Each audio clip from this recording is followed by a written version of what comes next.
Chapter 370. That woman standing on the Mackerel Pike.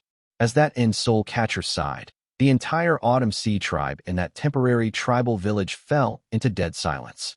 Time trickled by slowly. That dead silence turned into a depressive feeling that pressed on all of their hearts, including Su Ming's. Su Ming had more than once made assumptions regarding his eldest senior brother's origins, but it was only now that he truly understood his eldest senior brother's identity. The Lord of Nine Li Shaman tribe. Right when that depressing feeling became stronger, ripples spread out from the black smoke coming from the female, Nine Li Shaman soul. Soon after, a voice Su Ming was familiar with came from within, as if it had traveled a long distance through those ripples. Before the immortals of the other worlds descend upon us for the fourth time, I will come. The instant that voice spoke, almost all the people in Autumn Sea tribe heard it clearly, and all of them prostrated themselves on the ground.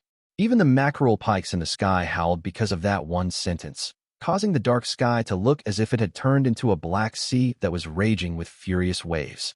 Please accept our greetings, Lord of Nine Li. The waves of sound merged together and turned into one voice. That voice only started disappearing slowly after a long while. Youngest junior brother, don't come back to the land of the Berserkers for the time being. Su Ming's eldest senior brother's voice spoke from within the female, Nine Li Shaman soul, and once he finished saying those words, his voice gradually disappeared. The female Nine Li Shaman soul's body also started scattering away to return to Su Ming's wrist. It returned to the form of a bracelet, but the color of the bracelet had become much duller. It was clear that this sort of conversation, even though only 2 sentences had been delivered, was not an easy task. At that moment, all the shamans around Su Ming gradually started rising up from the ground. The old woman cast him a look and no longer paid any attention to him. Instead, she turned around and left. It was as if she had come here just to prove Su Ming right. She was only there to gain a chance to speak to the shaman Lord of Nine Li. As for the 9 medial shamans that had stayed beside Su Ming all this while, they seemed to have received a new order and left the area, no longer paying any attention to him. Only Yamu remained in the area while giving Su Ming a smile. He picked up the wine jar and took a big swig from it. Great, now the old folks are all gone. There's no one else here who will restrict your movements anymore. Brother Su, you can leave at any time you want. If you don't want to leave, you can also stay here. It'll be better for you too. Just, what exactly is the descent of the immortals from the other worlds? Su Ming remained silent for a moment before he too picked up the wine jar. Once he took a big swig from it, he looked at Yamu. They're naturally the immortals who come from a foreign world. They use a unique method to come to our world. The immortals' spells are different from ours, but all those who can descend among us have incredible power. In fact, they even have a method for our powerful end shamans to break through their current level of cultivation and arrive at Hollow. It can even be said that they have a power for those old monsters who have already attained great completion in the Berserker soul realm to reach another realm. This is an irresistible temptation for those old monsters, especially for those whose life is reaching an end. The power of the world that will be activated when they break through to that new realm is a life changer, and it's almost like attaining immortality. It's not just them, even I am tempted by this sort of thing, Yamu said with a deep sigh, shrugging. Have you met the immortals before? Su Ming suddenly asked. A glint appeared in Yamu's eyes, and he replied softly, I have. I've seen 2 immortals before. They were a man and woman. The man was an old man. He came to Autumn Sea tribe 10 years ago and fought against Sir Zhongzhe. Su Ming immediately shot up to attention and listened closely to what Yamu said. I can tell the details of what happened in that battle, but their battle lasted less than the time taken for an incense stick to burn. I couldn't see how they attacked in the sky. I only saw a gigantic hand up above. That hand repeatedly clenched its fist 9 times. After those 9 times, that immortal's battle against Sir Zhongzhe ended. I saw the old man wearing an incredibly gorgeous robe and walking out of the sky without a word. By the way, there were some pictures sewn on the old man's robes. It was a purple dragon, but the dragon held 4 different items in its claws. One of them was a bottle, the other a pearl, and there was also a small sword. There was another item that was hidden in the clouds, but I couldn't see it. Once the old man left, Sir Zhongzhe returned to the tribe from the sky. I remember that he had an incredibly sour face at that time. We were all guessing that perhaps. You know what it is. Yama sighed and drank a mouthful from the wine pot in his hand. Su Ming remained silent for a moment before he continued asking, what about the other one? The other one was a woman. A nostalgic look appeared in Yamu's eyes. What can I say about her? She didn't look particularly pretty, but anyone who saw her would be unable to forget that her eyes seemed to contain an entire world on their own. She was flying in the sky alone. When I saw her, I could tell at first glance that she was neither a shaman nor a berserker, because that presence was completely different from ours. If you somehow manage to see an immortal, you'll definitely be able to recognize them at first glance. They give off a completely different feeling. Up till now, I can still remember that her expression looked pretty odd when she saw me. It was a look of conflict, pity, and there was even a hint of fear. She seemed to be very afraid of me, but she had gave me a feeling as if I was facing an end shaman based on what I could sense from her power. I still can't understand why there would be terror on her face. Yamu drank. As he spoke, he shook his head, as if he still could not understand even now. Su Ming sat nearby and slowly lifted his head to look at the stars flickering in the dark sky. A profound look gradually appeared in his eyes, and once it fused with the unique presence on his currently unmasked face, an indescribable charm slowly manifested about him. Yamu put down the wine pot and no longer thought about the woman in his memories. He instinctively cast a glance at Su Ming, but the moment he looked at him, he suddenly shuddered, and his expression changed drastically. Yamu was momentarily stunned, then sucked in a deep breath. When Su Ming eventually lowered his head and looked towards him, the profound look in his eyes had disappeared and had turned into calmness. Only then was Yamu shocked by what he saw, and he rubbed his eyes. "What's wrong?" Su Ming asked. Yamu remained silent for a moment before he looked at Su Ming and said slowly, "The feeling you gave me just now was the exact same as the old immortal and the female immortal I saw in the past. That's a completely different presence compared to us. Sir Zhongzhe is right. There's a fog around you that can't be seen through. If it wasn't because we knew for sure that you were a berserker, then I would definitely think you were a medial soul catcher.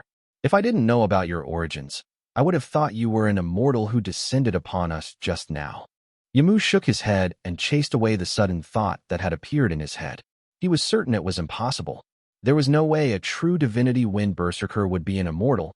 Neither was it possible for an immortal to obtain the legacy of the first god of berserkers. It was the same for the shamans. They wouldn't be able to get those legacies either. An immortal, huh? Su Ming mumbled, and bitterness appeared in his heart. Compared to Yamu's misconception, Su Ming's confusion stemmed from the source of his bitterness. It would have been better if he was completely confused by it, but he already had several theories as to why he would feel bitter about it. Those were theories that he did not want to accept, and in fact, could not accept. Where is the location of the spot where the immortals will descend? Approximately, when would that be? I also saw a woman with that sort of presence when I was in the battlefield beyond Sky Mist City. Do you know who she is? Where can I find these immortals? Su Ming immediately asked. You're speaking too quickly. The immortals won't descend in another 3 years. I don't know the precise date, but when you see that the sky is still bright even though it should be dark, or when the sky should be bright, but it's dark, then it means that it's time for them to descend. I do know the precise location. They'll be descending on the highest mountain in the land of the shamans, Cloud Shaman Summit. They've been landing there the previous few times. As for the immortal you mentioned that appeared in the battlefield, I don't know who she is, since I've never seen her before, but I do know of a place where you'll definitely be able to see the immortals. That would be where the Great Patriarch is now, God of Shaman's Temple. It's also on top of Cloud Shaman Summit. As Yamu spoke, he stood up. He cast Su Ming a glance, then hesitated for a moment before he brought out a wooden slip from his bosom and handed it to him. By the looks of it, you've chosen to leave. This is a map that covers most of the areas in the land of the shamans. It's an item that only those within Autumn Sea Tribe can have. Take it. It'll be useful to you, even though we're in a time of war, but there are still dangers lurking around if you travel alone. With your current level of cultivation, well, do your best. Yamu shook his head and picked up his wine pot before he left Su Ming. Su Ming took the wooden slip and stood up once he put it away in his bosom. He had indeed chosen to leave. The purpose for him to come to the land of the shamans was not just to find a breakthrough for his level of cultivation through countless life and death battles, but he also wanted to find out exactly what was destiny from those immortals who came to this world. The immortals from the other worlds were going to descend 3 years later. He had to go, but before that, he had many other things to do, be it him creating medicinal pills and refining the old berserker in the berserker soul realm, or even training the arts of the wind berserker and the lightning berserker. and also fusing the crystals of inheritance with himself. He needed time to prepare all of these things. There was also the possibility of the rod snake going through a metamorphosis, and also the unknown medicinal pill in the medicinal cauldron he kept in his body, and he also had to refine Han Mountain Bell now, since his level of cultivation had just increased so that he could master the true power of this priceless treasure. All of these things were pending in wait, and Su Ming had to finish doing all of them. 3 years. 3 years later, I have to become stronger. Determination appeared in Su Ming's eyes. He was just about to leave when his expression suddenly changed, and he lifted his head swiftly. At that moment, Yamu was still not too far away. Roaring sounds suddenly came from the dark sky, and as the clouds tumbled about in the air, the mackerel pikes in the sky started howling together.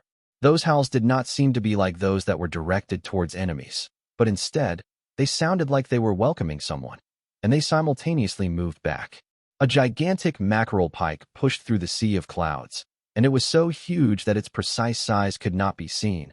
The people below could only see a part of its body that was revealed out of the sea of clouds. That mackerel pike seemed to be treating the sky as its ocean and was drifting towards them. There was a woman holding a bamboo flute standing on its back. That woman's black locks swayed in the air, and she wore a white robe. As she got closer, a breathtakingly beautiful face that could make hearts pound came into view. Chapter 371, Persecution. This was the third time Su Ming saw that mackerel pike and that woman. The first time he saw them, he had just awakened and was on the way to Freezing Sky Clan. He saw this woman coming towards Sky Mist Barrier and heard the booming clashes of her fight against Bai Chongzai. From that moment onwards, the image of that mackerel pike and the woman was forever engraved in Su Ming's memories. The second time he saw them was during the Battle of Sky Mist City. He saw the woman joining the battle and also saw the mackerel pike's strange power. It was also during that time that the woman extended a hand to him in secret and helped Su Ming escape the battlefield. However, it was only during the third time that Su Ming could see them at such close proximity. The woman and the sacred beast that would leave behind an unforgettable image once a person saw it, the mackerel pike. Su Ming stood in the tribe and watched the clouds tumbling in the sky, looked at the numerous mackerel pikes who were much more smaller compared to it, letting out howls of respect, and stared at the beautiful woman whose hair danced in the air as she held a flute in her hands and swept her gaze across the land. At that moment, the woman's eyes landed on Su Ming, who was standing within the temporary tribal village built by Autumn Sea Tribe in the land. But her gaze did not stay. It was as if Su Ming did not exist in her eyes. When the gigantic mackerel pike eventually stopped and floated in the sky above the tribe, the woman walked down with light steps. Her robes fluttered in the air gracefully. When she landed in the tribe, she turned into a white arc and flew towards the center of it. The time from her appearance to subsequent disappearance into the tribe was not long, but it made all the members of Autumn Sea Tribe fired up.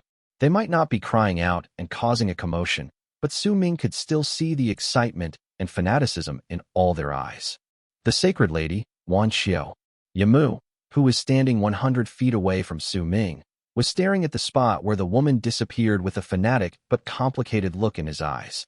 After a long while, he shook his head and walked into the distance with the wine pot in his hand.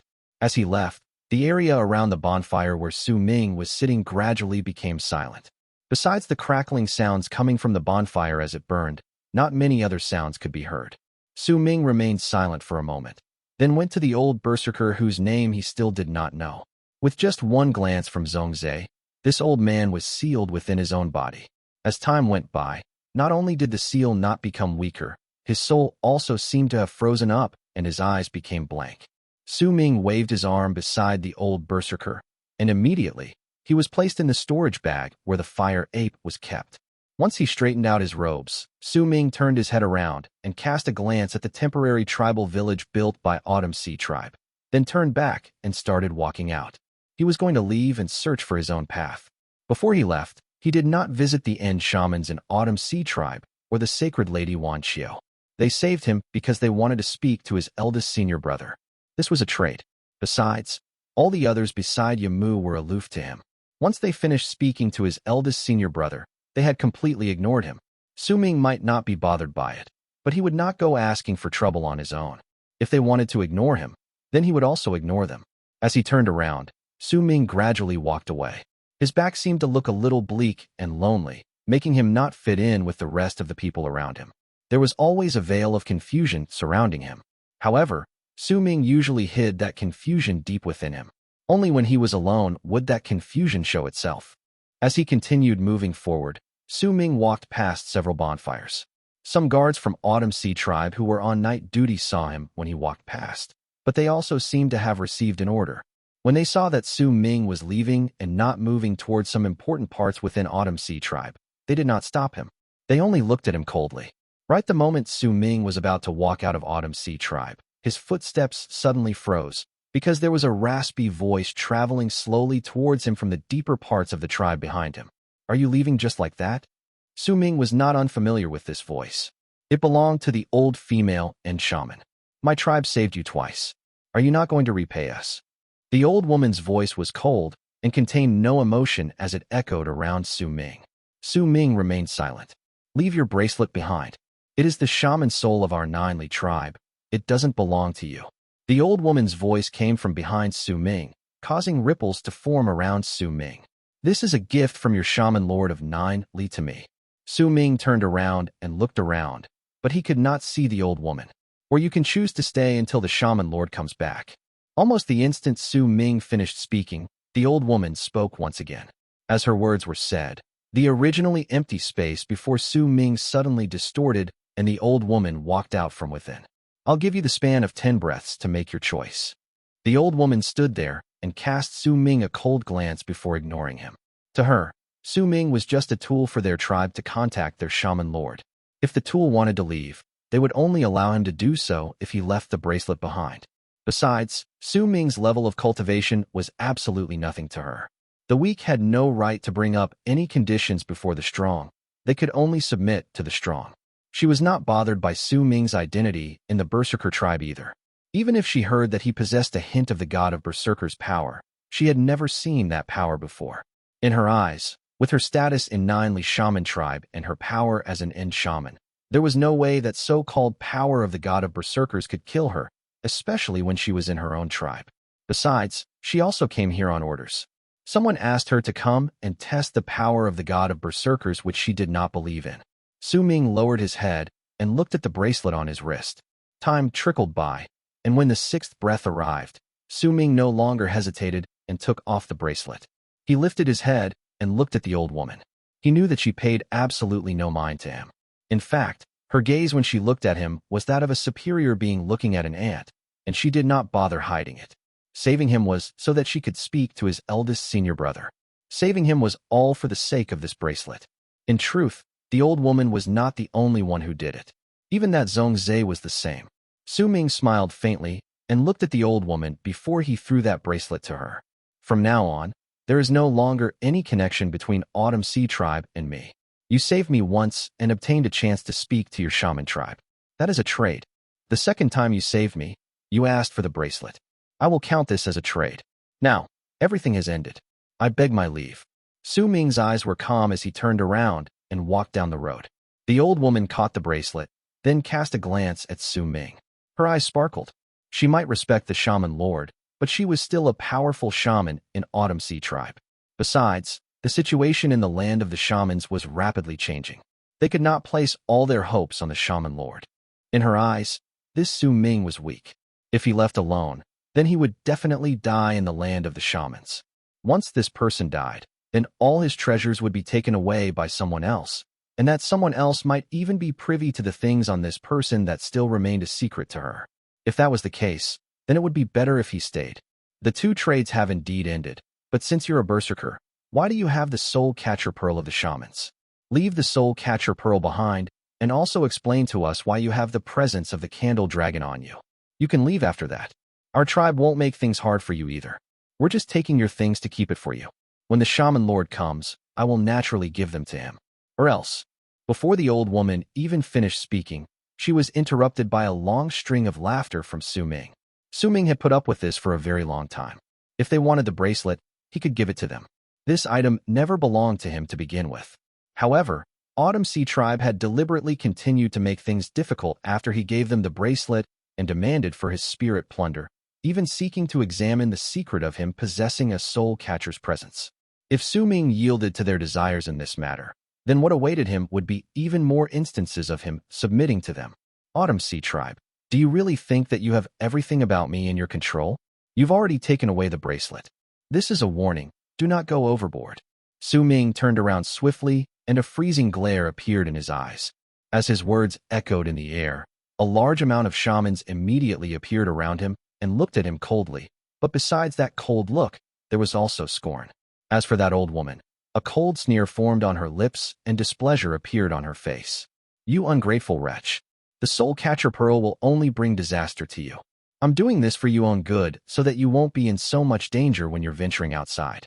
Instead of thanking me, you're acting so arrogantly? I'm curious, on what grounds are you threatening me with your level of cultivation? A glint appeared in the old woman's eyes, and as she spoke, she took a step forward. With that one step, the entire ground seemed to tremble. The space between her and Su Ming also seemed to have instantly frozen up. The power of the world around them charged forward at that moment and rushed towards Su Ming. She did not use any shocking divine abilities, but with just that one step, she could already gather up the power of the world and push it towards Su Ming. That level of strength was not something a person in the bone sacrifice realm could compare to. She did not want to kill Su Ming. She only wanted to injure him badly so that he would know how exactly a weakling should act before the strong. Yet the moment she took that one step and the instant the power of the world charged towards Su Ming, he did not do anything else but lifted his right hand and stretch out his index finger. The strand of hair tied on his index finger instantly started burning, and an indescribably mighty power burst forth. The power was so strong that the instant it burst forth, it created a large amount of booming sounds in the area. The power of the world called upon by the old woman started immediately shattering layer by layer, as if it could not withstand the indescribably great power that had burst forth from Su Ming's body. The shattered power of the world started sweeping past the area. All the shamans around him immediately experienced drastic changes to their expressions. They retreated simultaneously, but even so, they were still struck by the force that was spreading in all directions. All of them coughed up blood and fell back like kites in the wind whose strings were snapped. Chapter 372. A Paper Crane. Now you know exactly with what I am threatening you with. Su Ming's words were freezing when he spoke slowly. The old woman's expression changed rapidly, and she instinctively took a few steps back under that force. Her pupils shrank. As she stared at Su Ming's right index finger, she sucked in a deep breath. The power of the god of Berserkers. The power only appeared for a brief moment, then disappeared without a trace. It almost felt as if it had never even been there. The strand of hair on Su Ming's right index finger stopped burning. At the same time, the force in the area also disappeared instantly. There was no lingering force in the area. Su Ming's floating hair also fell down. His clothes no longer danced in the air, but he remained standing there like a mountain. His gaze was cold as he stared at the old woman. The strand of hair on his finger might not be spreading any hint of aura just like before, but once she witnessed its presence when it exploded forth just now, the old woman's breathing quickened. She stared fixedly at Su Ming's right index finger. It was not as if she had not examined that finger previously, but she had sensed nothing. This was also the reason why she had looked down on the power of the god of Berserkers. She was, after all, a shaman, not a Berserker. She did not acknowledge that so-called god of Berserkers. She was a firm believer that power could only be obtained through training. No matter how strong external power was, it was still external power. With her power as an end shaman, she did not believe that a weak Berserker in the bone sacrifice realm could control a great external power and instantly kill her. Yet that moment, sweat broke out on her forehead. During that instant, she witnessed the power of the god of Berserkers. Fear rose in her heart. When that presence appeared, she could not even think of fighting back. It was as if her will was completely suppressed. Her mind was blank. She was completely certain that if Su Ming wanted to kill her, then she would not have survived the power of that one finger. Just as the old woman was seized by terror, Su Ming turned his gaze towards her and stared at her coldly. As his eyes flickered and the area fell into silence, a woman's graceful voice echoed in the midst of the silence. "Grandma, let him leave." It was said by a woman who was walking forward from a distance. She wore a white robe and moved to stand beside the old woman. The newcomer was incredibly beautiful. Her hair spilled over her shoulders, and as she stood there, she looked like a deep pool of autumn water. She was naturally the sacred lady of Autumn Sea Tribe, Wan Xiao. Su Ming's gaze swept past her. He did not speak, merely took a few steps backward, then turned into a long arc that charged into the dark sky. In the blink of an eye, he disappeared. Even after Su Ming disappeared, the old woman's face was still slightly pale. The brief instant the power of the god of Berserkers had appeared created for the old woman a memory and impact that would be difficult to wipe out. I acted too recklessly, Grandma. The beautiful woman was frowning as she spoke. She was also shocked. This, too, was the first time she experienced the strength of the power of the god of Berserkers. The old woman remained silent, then shook her head after a long moment. Such strength, that power of the god of Berserkers. I underestimated him. Even if you didn't ask me about it, I would have done the same to experience the power of the god of Berserkers. Perhaps it would be of help for Sir Zhongzai's breakthrough. Did you keep a record of what happened just now? There was a complicated look on the old woman's face as she looked in the direction Su Ming had left. The woman nodded lightly. As she lifted her right hand, an ancient mirror that was about the size of her palm appeared in her hand. There was a layer of fog above the mirror, and when the woman touched it with her left hand, all the fog was instantly absorbed into the mirror. A strong ray of light shot out from the mirror, causing the space around the area to start distorting. Soon after, as it was distorting, an illusionary scene manifested itself, and pictures appeared in the air. Within those pictures was the battle where both Su Ming and the old woman had not really attacked each other, just used the power of the world against the other. It was vivid, and even the presence and domineering air contained within the power of the god of Berserkers was distinctly preserved. It's a pity that with our relationship with that Su Ming, it'll be difficult for us to get in contact with him in the future, and we will have to suffer the wrath of our shaman lord as well. The white-robed woman said softly. That Su Ming is not a cause to worry. Once he doesn't have the power of the god of Berserkers, he's just a nobody. There's no need for us to get acquainted with him. Besides, didn't you use your prediction powers earlier and predicted his future? That person's life is mediocre, and there's nothing out of ordinary in his life. He also won't live long. The only thing we have to worry about is the wrath of our shaman lord. But if this thing can be of help to raise Sir Zhongzai's level of cultivation, then it's worth it. A glint appeared in the old woman's eyes as she stated slowly. Right up to that moment, she still did not pay too much attention to Su Ming. The only thing she cared about was the power of the god of Berserkers that had made her sense death. In her mind, if he did not have the power of the god of Berserkers, then he was no different from an ant. But Grandma, when that Su Ming used the power of the god of Berserkers just now, my senses fluctuated. That Su Ming might not be as I predicted, but is... The white-robed woman frowned. The old woman was stunned. Before she blocked Su Ming, she had been with Wan Qiu and had seen her predicting Su Ming's future. The entire process had been incredibly smooth, and they had also seen all of Su Ming's future very clearly. That person's life was nothing special. The middle stage of the bone sacrifice realm was his limit, and he would die several years later in the calamity of the eastern wastelands. Yet now, when she heard Wan Qiu's words that were filled with uncertainty, she could not help but be surprised. There's something very strange about him. When I predicted his future previously, I had been successful. Even now when I predict his future once again, it's still successful. The answer I get is the same. However, when he used the power of the god of Berserkers just now, I suddenly felt uneasy under that mighty power of the world. When I used prediction again, I only saw a clouded vision. In fact, before I could even see anything, I already felt a life-threatening sense of danger. The white-robed woman frowned and closed her eyes as if she was trying to sense something. Unless it's a misconception on my part, then there's a strong power that is interfering with any power trying to see into this person's future. That power has covered up his true future, and what is shown to us is a made-up future. It's not real.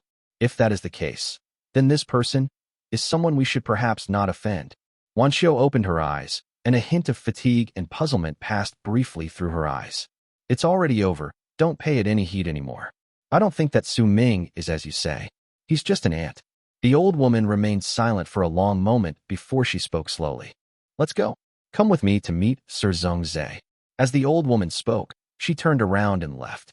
Wan Qiu stood there and looked in the direction Su Ming had left. She was still frowning, but no longer trying to predict anymore. Instead, she left with the old woman. In the area of Sky Mist Barrier, the area that belonged to the Berserkers, was a place covered in ice and snow.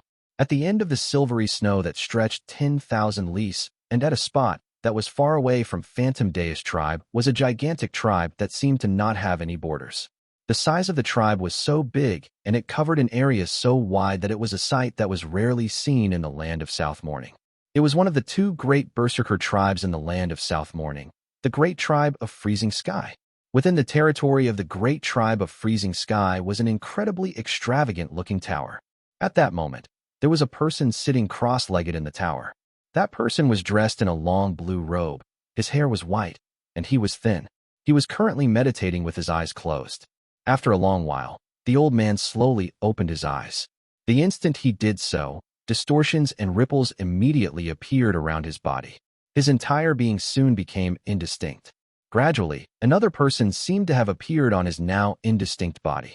It was a person dressed in an emperor's cloak and who wore an emperor's crown. Although the features of his face could not be seen clearly, it could still be seen that this was definitely not an old but a middle-aged man. That person had profound eyes, and his gaze seemed to be able to see through the tower, penetrate through the emptiness in the air, pass through an endless distance to land on the distant land of the shamans, on Autumn Sea Tribe's temporary tribal village, and on Wan Xiao, who was in the tribe. The thought soothsayer of the shaman tribe.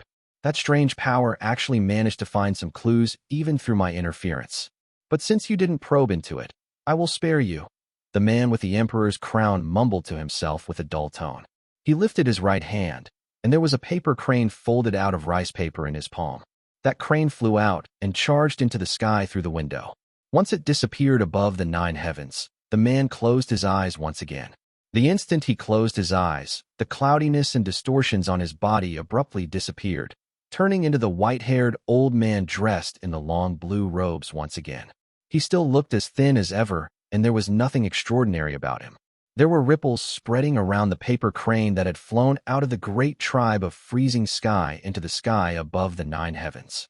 It disappeared in an instant, and when it reappeared, it was already above the distant Sky Mist City. Small-scale battles between the two sides would occasionally happen in the battlefield outside Sky Mist City. As the army of shamans assembled together, warriors from the Berserker tribe would come from all tribes every day to become a new batch of strength that would protect Sky Mist. The gigantic stone monument in the city was incredibly eye-catching. All the names listed in the monument were engraved into everyone's minds, and their names would spread through the land to be respected by the people. There was one name that was now ranked in the 170s. That name was Yufeng, and he was the sole survivor of a small tribe. No one seemed to have noticed the paper crane in the sky. With a flap of its wings, it disappeared once again. When it reappeared this time, it was already at the edge of the land of South Morning where the Dead Sea was spreading. Waves roared and crashed on the surface of the sea, and there were numerous dark shadows swimming about. The seawater had already flooded the stair-shaped mountain ridge and was expanding, bit by bit, towards the land of the shamans. In the black seabed in the distance, a gigantic head could be seen faintly. That head was staring coldly at the land of South Morning. The paper crane in the sky charged forward once again and disappeared. This time, when it reappeared, it was still above the Dead Sea, but was now incredibly far away from the land of South Morning. The seawater underneath seemed to stretch out endlessly, and the water on the surface of the sea was sparkling. Occasionally, an aquatic dragon that was 100,000 feet would leap up from within the sea and rise with a roar. If anyone took a closer look, they would find that there were an endless amount of dead sea creatures, and they were all moving forward in the direction to the land of South Morning. There was a gigantic floating object on the seawater. It looked as if it was a corner from a palace that had crumbled. It was floating along the waves of the sea towards the land of South Morning. Behind it was a countless amount of palace debris, such as that one. Among the debris was a piece that looked like it was the spot where plaques were attached to in palaces.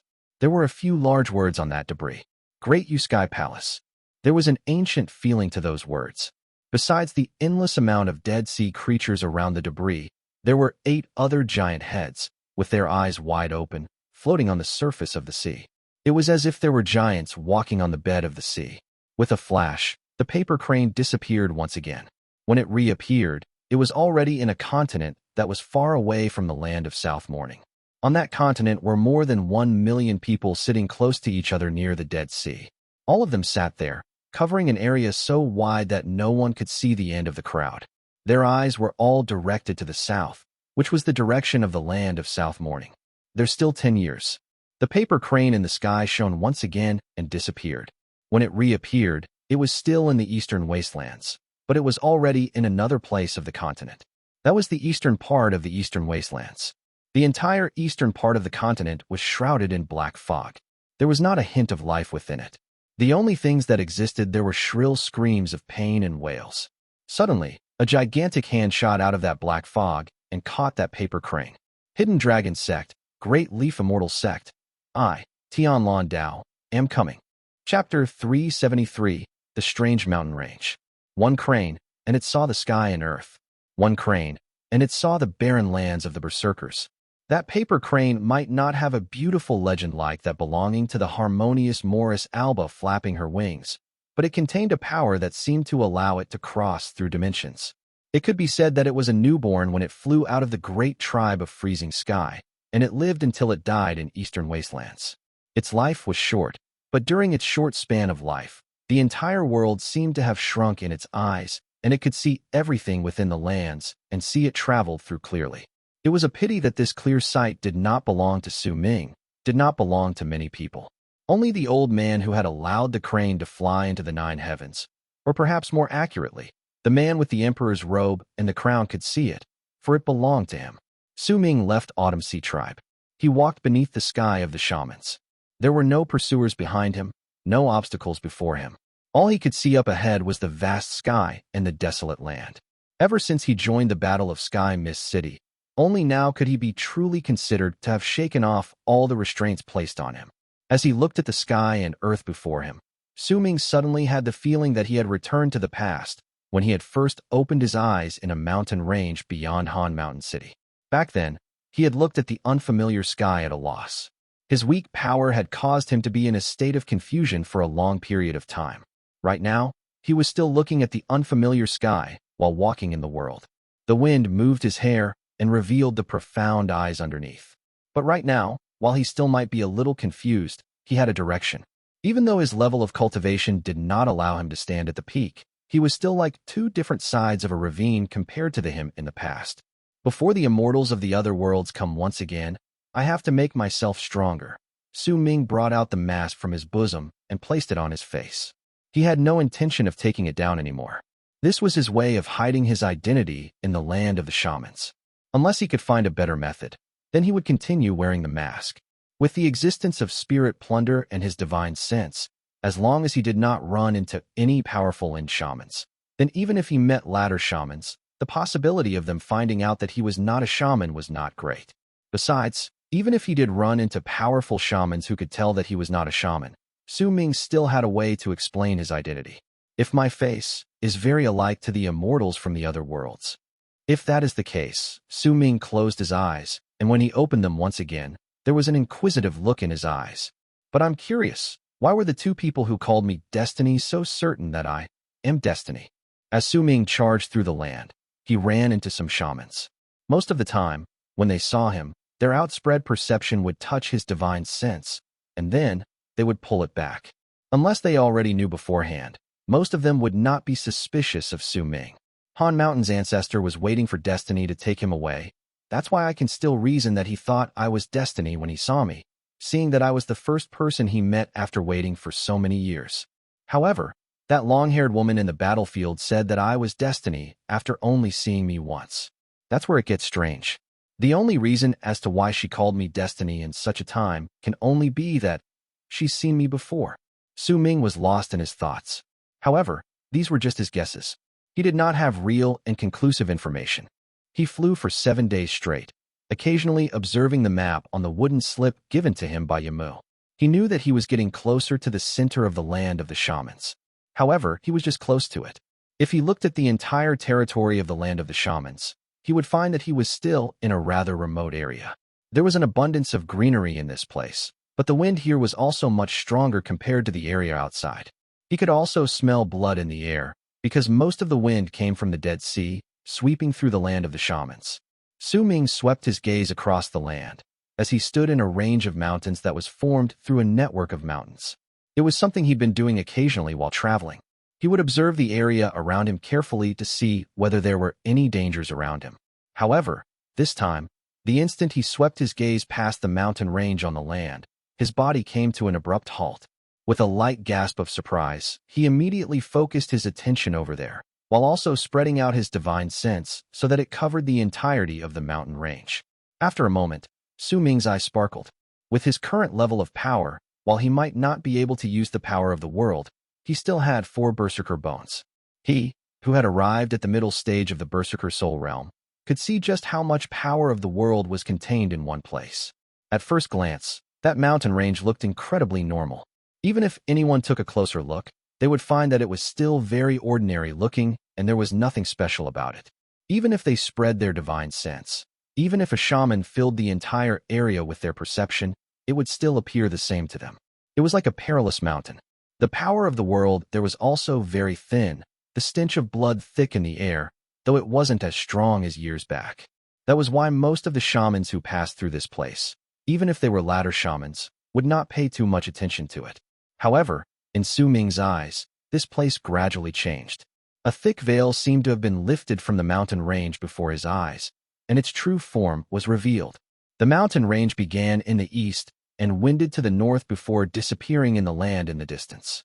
It looked like a small part of a dragon's back that was revealed as it swam through the land. The mountains towered in the air, and there were plenty of strange-looking rocks scattered everywhere. There were also plants growing on them. However, most of the plants looked incredibly strange. They swayed in the wind and gave off a sense of danger. It was as if these plants were aggressive by nature. Su Ming stared at the mountain range and lifted his right hand to slash to his left lightly. He did not activate the power of bone sacrifice within him. It looked as if it was a casual slash, but layers of ripples instantly spread through the air. He narrowed his eyes slightly and reached with his right hand into the ripples, as if he was trying to feel something. The mountain range comes from the east and goes to the north. The direction where the mountain range moves is the reason it is in the shape of a corner in a square. It looks like a dragon, but in truth, this is a pattern of the 3 evils, naturally formed, but a little incomplete. After a long while, a curious glint appeared in Su Ming's eyes. He descended and circled the entire mountain range once. It was a crooked mountain range. Separation, beginning, nurture, and also theft, disaster, and time. The area northeast is the pulse of this place. The area southwest is empty. The empty area to the west is beginning, and the empty area to the south is nurture. Now, it lacks the spot for separation. This should originally be an incomplete pattern. Su Ming observed the mountain range for a long while, and with what he understood about the execution of 3 evils art, he slowly started analyzing the strangeness of this mountain range. However, while the wind coming from the east might not be strong initially, but now, it's clearly stronger due to the catastrophe of the eastern wastelands. There's also a bloody stench in the wind. If I look at this mountain range as a dragon, then it was originally something dead, but if the wind coming from the east can flow out once it blows past the dragon's head, then it will seem like the dragon head is alive and it is breathing. This is separation, and evil of theft is something I've never seen before, the execution of 3 evils. I gained an epiphany previously in Sky Mist City's battlefield that this art can not only be used to cut things down, but can also be used to set things up. By the looks of it, that idea of mine is still a little incomplete. Besides cutting down and setting up patterns, I can also change it. I can change the patterns of the land and turn them into killing intent. What an amazing natural pattern. Not only does it cause the power of the world to gather here, it also created a power of the 3 evils, causing this place to not need too much change to turn into a place to rest the mind and to kill. As Su Ming continued observing the place, his expression gradually changed. The separation pattern was originally absent from the place, which meant that the evil of theft from the 3 evils was not there. Based from what Su Ming understood, most of the places in the world contained all 3 evils. However, the 3 evils were mostly an invisible existence. Nonetheless, in this place, as times changed, it had naturally turned into this pattern, a pattern that could be seen with the naked eye. That was a huge difference. That difference was like comparing something illusionary to something with physical form. Su Ming fell into pensive silence for a moment. He originally didn't have a clear direction he wanted to go to, but now that he saw the attractive points of the mountain range, a glint appeared in his eyes, and he made his decision. This isn't a bad place. I can open up a cave abode here and turn it into a place to stay. However, even though this place is rather secluded, there should still be a lot of shamans around me. If that is the case, I should still be careful. With one move, Su Ming flew towards the mountain range. Before long, he was standing at the corner connecting the eastern mountain range to the northern mountain range. That was the spot which looked like that of dragon heads to Su Ming when he was in the sky. The mountain range in that place was very tall. Hence, most of the wind blowing from the east was blocked off. It gathered there and did not scatter away, causing Su Ming to see a thick layer of fog when he looked down from the peak of the mountain. The stench of blood was also very thick there. The mountain rocks around were also wet, and there was even dew oozing out of certain places. Should I touch it, or should I not? Su Ming hesitated for a moment. He just needed to open up the spot underneath his feet, which was the corner of the mountain range, and form a gigantic gap there. Once he did so, then the wind from the east would blow through, and by doing so, it would form the site of the dragon breathing. Once he did that, then the power of the world gathering in this place would increase by several-fold. Meditating and training in this place would bring about great benefits to Su Ming when he wanted to refine his power. In fact, it would also be incredibly beneficial for him when he created his medicinal pills. Similarly, if the gap was there and caused the dragon head in this pattern to seem to have been revived, then if he casted the execution of 3 evils here, the power of that art would be much greater than when he casted it in the battlefield. In fact, Su Ming even had a feeling that if he went along with that idea of his, then if he casted the execution of 3 evils in this place, then it would be as if he was one with this place. The power of the art that would appear at that time would be enough to send his heart pounding in excitement. That was only part of the reason. Su Ming had been to quite a lot places, but this was the first time he had seen this sort of pattern in a mountain range. If he could examine this 3 evils that seemed to have gained physical form over a prolonged period of time, explore its secrets, and feel through its structure, then he would gain a much deeper understanding of his execution of 3 evils. The other arts left behind by Dark Mountain aren't suitable for me to use anymore. Only the execution of 3 evils can be used, and besides it, there's only the burning of blood left. Su Ming lifted his head to look at the sky. This mountain range was very tall, and if it was night time, the place would look incredibly clear when moonlight spilled down. However, while there were many benefits if he opened up the gap, there were also a lot of drawbacks. First of all, this place would then turn incredibly conspicuous. Not only would it bring about attention, it might also cause disputes. Chapter 374. Cutting apart the mountain and building his abode. If he wanted to change something useless into a treasure, then he needed the power to defend it. By the looks of it, no one among the shamans has figured out anything about this place yet. After all, if I hadn't understood the basis behind the execution of 3 evils, I wouldn't have been able to figure out the secret in this place either. I wonder if the immortals who descend to this land can see it. However, the pattern of the place was formed largely due to the bloody wind blowing from the east. If I consider it this way, then this wind only started blowing about a year ago due to the eastern wastelands. It's only been a short time since it happened. Even if there are people who could understand the patterns in this place, they wouldn't have had time to notice this area. If I gave up, it would be a pity. Resolution appeared in Su Ming's eyes. He knew for sure that he would not give up on this place. And since he was certain of it, then what he needed to do next was to think of countermeasures for the possible things that might happen in the future and set up his defenses for his first cave in the land of the shamans. I won't change the main body of the pattern for the 3 evils, but there are some minor details that need to be modified. Su Ming's eyes sparkled. Then he charged towards the eastern section of the mountain range. His body would occasionally appear within the mountain range, and green light could also be seen shining there. Clearly, Su Ming was using the sharp blade of his fluorescent light sword to transform the mountain. A day later, he went to the northern section of the mountain range and did to it what he had previously done to the eastern section. Once he cut off some of the sections of the mountain that did not fit into his requirements, he added some disguises for it. Only then did he return to the corner connecting the east and north mountain ranges. Su Ming stood there and fell into a moment of pensive silence before he took a step forward, charging down towards the canyon containing the thick fog and bloody stench as if he had just fallen down a cliff. He was so quick that in the blink of an eye, he had already reached the bottom of the cliff. Most of the plants there were purplish-black and gave off a very aggressive air. Some of the vines even started swaying and shot towards Su Ming as he fell down. Su Ming did not bother with them. Once he avoided those vines and arrived at the bottom of the cliff, green light shone at the center of his brows. The small sword instantly flew out and slashed down towards the mountain range. Su Ming stood by the side and spread out his divine sense, covering the entire area within it. He examined it once again and was satisfied. Over the past few days, he had searched through the place many times and was certain that he did not miss any spot. Besides him, there was no other person in this place. When Su Ming spread his divine sense to explore the place, the virescent light sword had already opened up a cave on the wall before him. The crushed stones in the cave were also reduced to ashes. By Su Ming's will, the small virescent sword opened up 8 stone chambers in the cave, turning the place into a gigantic cave abode that laid within a mountain. Once the cave abode was formed, the wind blowing from the east brought in the bloody stench from the canyon outside and charged into the cave abode.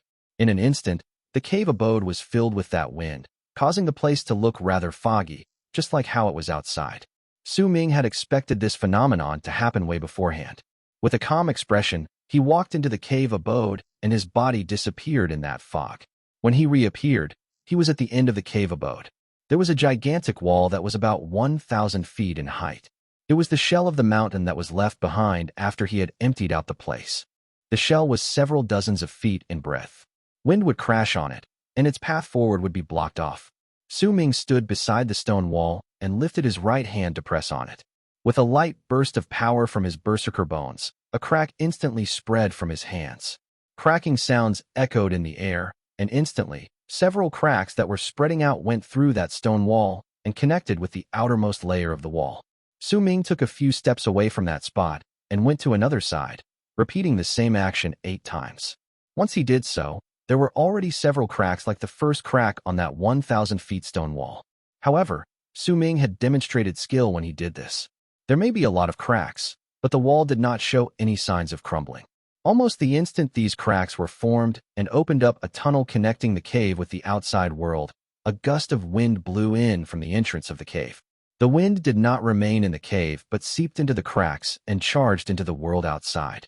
At that moment, the mountain range that previously blocked off the wind could no longer hold back its movements completely. There were gaps in the mountain now, causing the wind to continuously blow out, and the entire pattern in the mountain range instantly became alive. As wind continuously blew past Su Ming's side and out through the cracks on the stone wall, Su Ming could clearly sense the power of the world from all around the place slowly gathering towards the mountain range. It was as if the dragon's head had awakened and was starting to breathe lightly. If a person exercised this, then the power of the world would drift towards them, and their power would start circulating in their bodies. Similarly, the breathing formed through this pattern was akin to that of a dragon breathing, like that of a mountain breathing. The entire mountain range trembled lightly, and the power of the world started circulating while traveling in an inconspicuous manner. The plants that lived in the mountain started shivering, as if they were opening all parts of their bodies to absorb the power of the world that was coming towards them from all directions. At the same time, Su Ming also sensed clearly that as the mountain started breathing and the dragon's head started exercising its breathing, the berserker bones in his body also started acting on their own. As blue light shone, the power of the world continuously seeped into his body and fused together with the 4 berserker bones. Besides the few who could initially borrow the power of the deity statue to condense their aura of awakening to turn their bones, all the others in the bone sacrifice realm would need to use the power of the world to increase their berserker bones during the rest of their cultivation. The power of the world was invisible. Those in the bone sacrifice realm could not utilize it directly, just absorb it when they exercised their breathing. Once they fused the power of the world into their blood vessels, it would turn into a power that circulated through the entire body. That was the power of berserker bones. Once a certain amount of that power was accumulated, it would gain physical mass and change one of the vertebrae in the spine, gradually transforming it into a berserker bone. Joy appeared in Su Ming's eyes. Once he sucked in a large breath of the power of the world around him that came once the mountain started exercising its breathing, he walked briskly out of his cave abode. With one leap, he rose in midair and looked down. Right then, all the plants in the mountain range were swaying. The power of the world from all around surged forward, causing the place to turn into a whirlpool. The whirlpool might have started off small, but as the power of the world surged forth, it grew increasingly bigger. Thank goodness I didn't open up the entire thing, or else once that dragon's head starts breathing smoothly, the presence in this place would be much stronger, at least by tenfold. And when that time came, perhaps, Su Ming hesitated for a moment and shook his head, dismissing the thought that suddenly appeared in his head. He thought that idea was a little surreal. That idea formed while he was looking down from midair. The mountain range's shape and its breathing made it seem like a dragon's head breathing. If the mountain was completely opened up, then as the wind continued blowing all year long and charging towards this place, as the mountain continued absorbing the power of the world as it exercised its breathing, then the mountain range might move. The mountain is connected to the earth. How could it move? That idea is just too surreal. Su Ming might be dissing that idea to himself, but he still could not help but start mulling over it. This mountain range is like a dragon's head. Once I open it up completely, it'll seem like it's breathing. Then, if it truly starts moving because of the wind blowing against it, then wouldn't it be as if the three evils pattern had just come to life? If there is a dragon like this moving on the ground, if I can do that, then perhaps, many years in the future, this mountain range will possess a spirit. Su Ming scratched his head and cast a few more glances at the mountain range. He saw that the whirlpool in the mountain range had become much bigger, but he was not surprised, as if he had long since expected this. With one move, he appeared beyond the mountain range and found the spot on the outer layer of the mountain connecting to the cracks he had made from within. He stared at it for a long while, then started hiding it away. Once he was certain that no one would be able to find wrong unless they were looking closely, he returned to midair. I just opened up a small part of the mountain, and the whirlpool appeared because the mountain had started breathing. It'll disappear completely in a few days. At that time, while the mountain's appearance will look the same, but what is within would have gone through a tremendous change. Then I can start carving runes on it. If only Hu Zi was here. He'd definitely be able to create a rune specially for this place. Right now, I can only arrange the place with the runes he gave me. Once I disguise them a little, this place will turn into my very first cave abode in the land of the shamans. Satisfaction appeared in Su Ming's eyes. He descended and sat down cross-legged on the mountain. Spirit plunder was brought out and floated above his head. He wore a mask and was dressed entirely in black. As he meditated, his entire being started giving off a presence that belonged to the soul catchers. After a brief moment of thought, Su Ming touched his storage bag with his right hand. Immediately, red light flashed and the fire ape flew out. With the rod in hand, it looked around, and once it did so, surprised delight instantly appeared on its face. It started gesturing and baring its teeth at Su Ming. Su Ming smiled, and his gaze fell on the mountain range. Gradually, a chilling light appeared in his eyes. This place might not be fully opened up, but if someone dares provoke me, then I'll draw them here and cast execution of three evils using the pattern of this place. I can also control the might of that art. In fact, if I run into powerful enemies, I can just fully open the dragon's head here to activate the full force of the power of the world. When that time comes, this place will be an execution ground. In the blink of an eye, 3 days went by. During those 3 days, there were several shamans who were attracted by the whirlpool on the land when they flew past. When they wanted to get closer to investigate it, Su Ming would let out a cold harumph, and they would discover his presence. I am practicing a secret spell here. All trespassers will be killed without question. Even if Su Ming was wearing a mask, his entire body radiated with the presence of a soul catcher. His profound eyes also made goosebumps instantly appear on these people's skins. They were just fledgling shamans, and with just one glance, they could tell that Su Ming was a medial shaman, and a medial soul catcher to boot, who happened to be the group of people that were incredibly difficult to deal with once they were medial shamans. The shamans could not help but respectfully wrap their fists in their palms in the distance. The shamans might all be members of the same race, but the methods they used when they attacked each other were similarly sinister, especially for soul catchers. Their reputation as killers in the land of the shamans rang far and wide. This sort of people who were skilled in turning the living to the dead and vice versa, and also turning the living into living dead puppets, were an existence that instilled fear among all their enemies. Besides, rumors had it that soul catchers were skilled in a spell called Curse. They would only need a strand of their enemy's hair or their fingernail, and they would be able to cast that spell to kill their enemy without being seen. Because of that, soul catchers naturally became a mysterious existence that most people would not dare provoke easily. We are members of White Bull Tribe, which is located nearby. We didn't know that you were training here, Senior. That is why we came here so carelessly. Please don't be angry. We'll leave immediately. The leader of the team of people was a middle-aged man. He seemed to only be a fledgling shaman, and the moment he discovered the presence of a soul catcher around Su Ming's body, he instantly became nervous and quickly bowed to him respectfully. His tribe was just a small tribe. If it was just a normal medial shaman, things might be still decent, but if they ran into medial spirit mediums or medial soul catchers, then they definitely had to be respectful.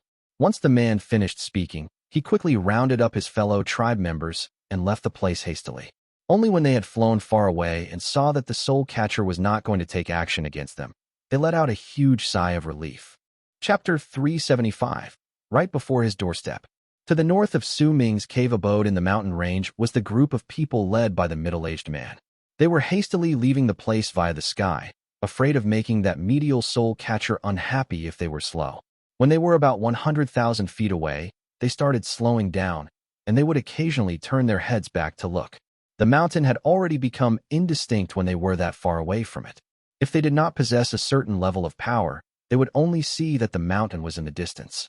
Sir Wu, what should we do now? The tribe members beside the middle-aged man asked somewhat anxiously. That's right, Sir Wu. Half a month ago, that place was still normal, but why did a medial soul catcher suddenly appear? Could it that he's a powerful shaman Black Crane tribe invited over and wants to forcefully occupy that place? Enough already. All of you quiet. The middle-aged man frowned, his face filling with resignation. He cast a glance at the people beside him, then at the mountain range where Su Ming was in the distance, then sighed. Perhaps that person is just temporarily training over there and will leave before long. After all, it is a barren land, and there is nothing there that will attract a medial soul catcher to stay there for long. Let's go. I'll report to the Patriarch when we return to the tribe and have the Patriarch make the decision. As the middle-aged man spoke and shook his head, they quickly left the place. He must be someone Black Crane tribe invited over. That mountain range is very important to both of our tribes. Huh. A tribe member behind the middle-aged man mumbled, then stopped speaking. As the crowd left, the area gradually returned to its previous state of silence. Su Ming, who had been sitting at the top of the mountain and had been observing the whirlpool continuously disappear, suddenly opened his eyes. His gaze was profound, and there was a dark light in his eyes when he looked in the direction the members of White Bull tribe had left. The nearby White Bull tribe. Su Ming averted his gaze and looked at the mountain range. If he did not spread out his divine sense in a circular shape, but instead gathered it together into one line, he could elongate it to 100,000 feet with his current power, and he had heard every single word exchanged between the members of White Bull tribe. Looks like there are actually people who value this mountain range, but before I changed it, this place was indeed barren, and there was really nothing special about it. Then why would that White Bull tribe and that Black Crane tribe have a dispute over it? Su Ming was rather surprised by it.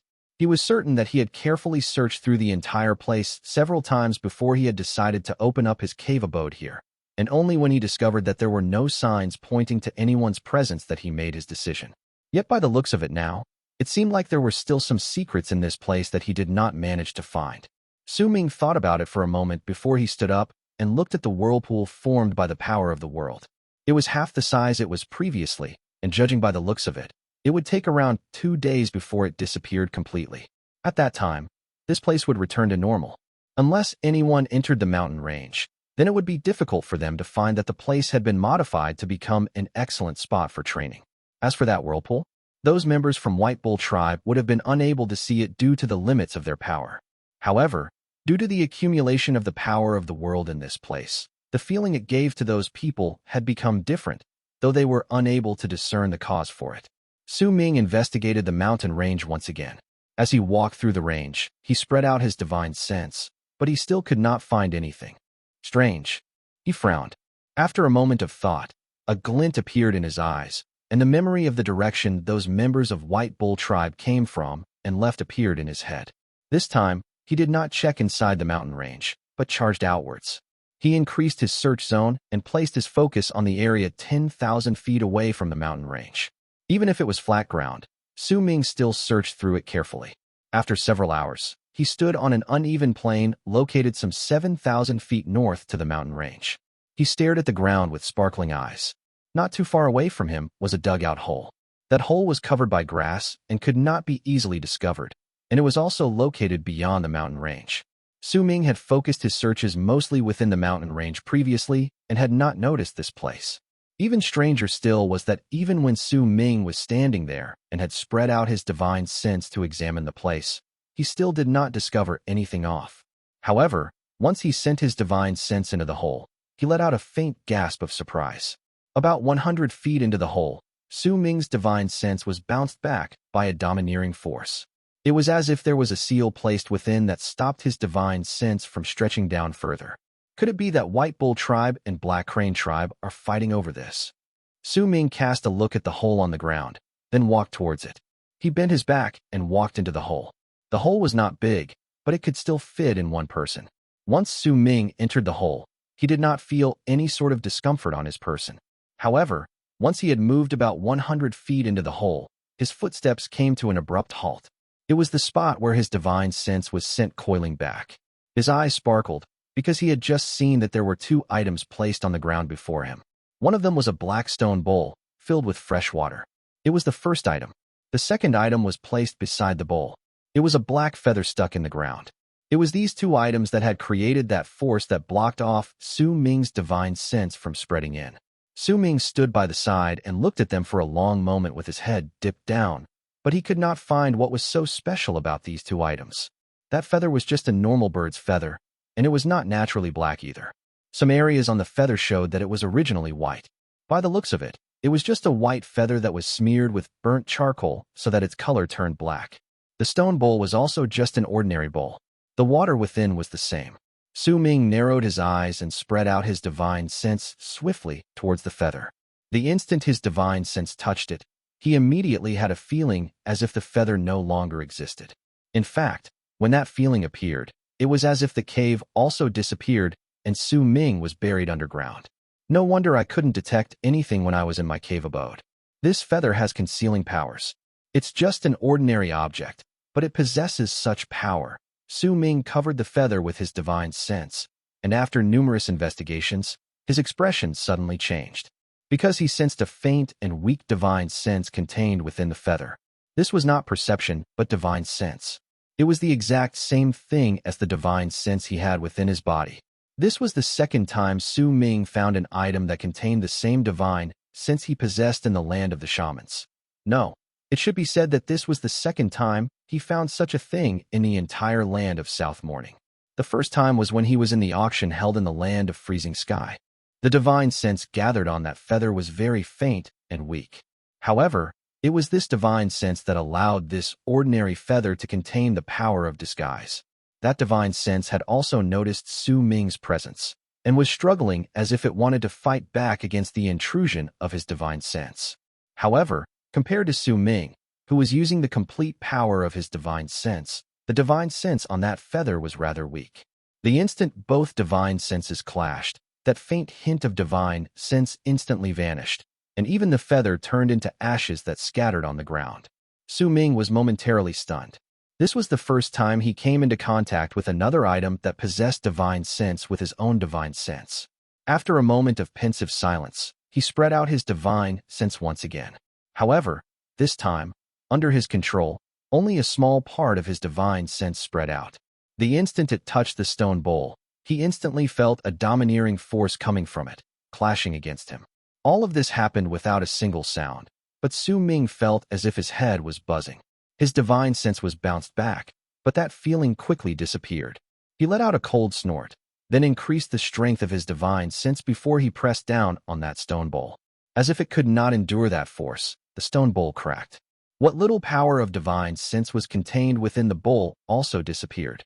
The bowl cracked and split into two halves. The fresh water contained within spilled out and seeped into the earth. Su Ming frowned. He had no idea just what those two items were, but was certain that they belonged to White Bull Tribe or Black Crane Tribe. They might even be owned separately by both tribes. Without the stone bowl and the black feather around, Su Ming closed his eyes and stood there. He did not move, but with no further obstructions in its way, his divine sense charged into the inner parts of the hole. After a moment, his eyes flew open, and a glint of surprise flashed past his eyes. So that's how it is. At the end of the hole, which was about several thousands of feet underneath where he stood, his divine sense saw a karst cave. That karst cave was not big, but on its walls were not a small amount of glittering objects. There were also a lot of signs pointing that there had been mining activities around the area. With just one glance, Su Ming could tell that those glittering objects were shaman crystals. This was a ley line that was rich with shaman crystals. When Su Ming filled the entire area with his divine sense, he saw that the entire shaman crystal vein was actually not big, and a small part of the crystals had already been mined, though there were still nearly 100,000 remaining in the vein. Perhaps that amount was nothing to slightly bigger tribes, but for smaller shaman tribes, this was a great fortune. However, it was clear that the ownership of the place had caused disputes. White Bull Tribe and Black Crane Tribe were in conflict precisely because they were trying to fight for this place. However, based on Su Ming's observations, it was clear that mining activities had been going on for several years in this place, and the two tribes were still fighting over this even now. It was not difficult to guess that they had already come up with a solution to this trouble. Although it was not the best possible solution, they could still avoid going to war. However, all of this changed with Su Ming's sudden appearance. An odd expression appeared on Su Ming's face. He did not expect that there would be a small treasure trove right before the doorstep of the place he wanted to treat as his cave abode. Once he thought about the great range of troubles that would come in the future when it was clear that White Bull Tribe and Black Crane Tribe would not give up on this place, he felt a headache growing. Oh well, since this shaman crystal vein is right before my doorstep, then it means that it's fated with me. If that's the case, I can't just give it away. Su Ming placed his hands behind his back and walked out of the hole. Before he left, he placed a wisp of divine sense in the place. Chapter 376. What's that voice? 3 days passed by quickly. Once those 3 days were gone, the whirlpool in the mountain range that created the pattern of 3 evils disappeared. It looked normal and was still an evil mountain and a barren land.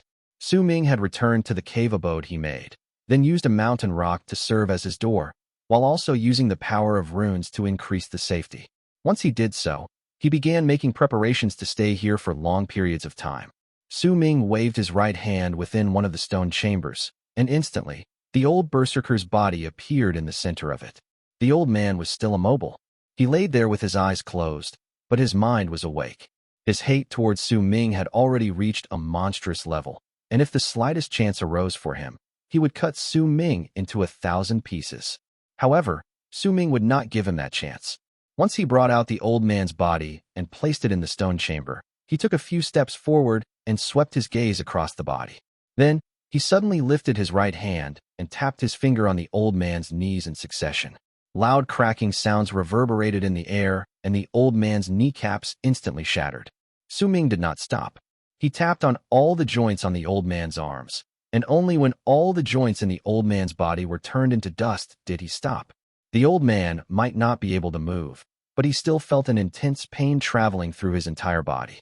It made him open his eyes and glare at Su Ming. If his power was not frozen up, then at the very least, he would use his gaze and deliver a shocking blow that was fatal to Su Ming. This is the price of you coming after my life. Su Ming's expression was cold. As he lifted his right hand, green light shone at the center of his brows. The small sword appeared in his hand, and he cut open a gash on the old man's arm. Blood poured out immediately, but Su Ming did not stop there. He continued making similar gashes on all the old man's limbs. If this is truly just your clone, then I will wait for your real self to come here. A cold sneer appeared on his lips. Once he let go of the small sword, he brought out some herbs from his storage bag and placed them into the old man's limbs. After some time, he brought out few more shrubs and planted them in the man's shattered joints. Those herbs were all needed to create spirit plunder, and they would not serve to heal any form of injury. Once they came into contact with blood, their roots would immediately stretch out and crawl into the old man's flesh to absorb his life force and blood to grow.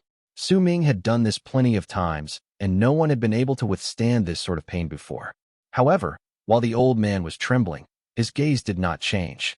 He continued glaring at Su Ming, as if he wanted to engrave the image in his mind. That venomous glare and expression that said that he was completely unbothered by the pain was a first to Su Ming. As expected of a berserker in the berserker soul realm who went through the life-threatening crisis of bone sacrifice. This mental state of yours is indeed admirable. If your reason wasn't controlled by your greed and you had the confidence to kill me with one blow, you wouldn't have chased after me. Su Ming spoke calmly as he continued planting the herbs. It's a pity. Su Ming shook his head and patted his storage bag with his right hand. 2 spirit plunders immediately flew out and floated above the old man's forehead, causing the old man's eyes to move towards them, as if they were being absorbed by them. Su Ming fell silent for a moment. and still felt somewhat uneasy about it. He brought out another spirit plunder, causing all three of them to float above the old man's body. Only then were his worries soothed. You're powerful. If I didn't have the power of the god of Berserkers, I would have died much earlier in your hands. Su Ming grabbed at the air with his right hand, and the small virescent sword flew out once again. Once he held it in his hand, he stabbed the sword into the bloody mess in the old man's right arm. With a light tug, the old man's body jerked forward viciously, and his entire right arm fell limp. The tendon in his right arm had just been torn off, and Su Ming did the same to the tendons in the old man's left arm and his legs. Once he did that, he opened up a few more gashes right on a few spots where his arteries and veins were, causing a large amount of blood to instantly flow out and spill on the stone chamber's floor.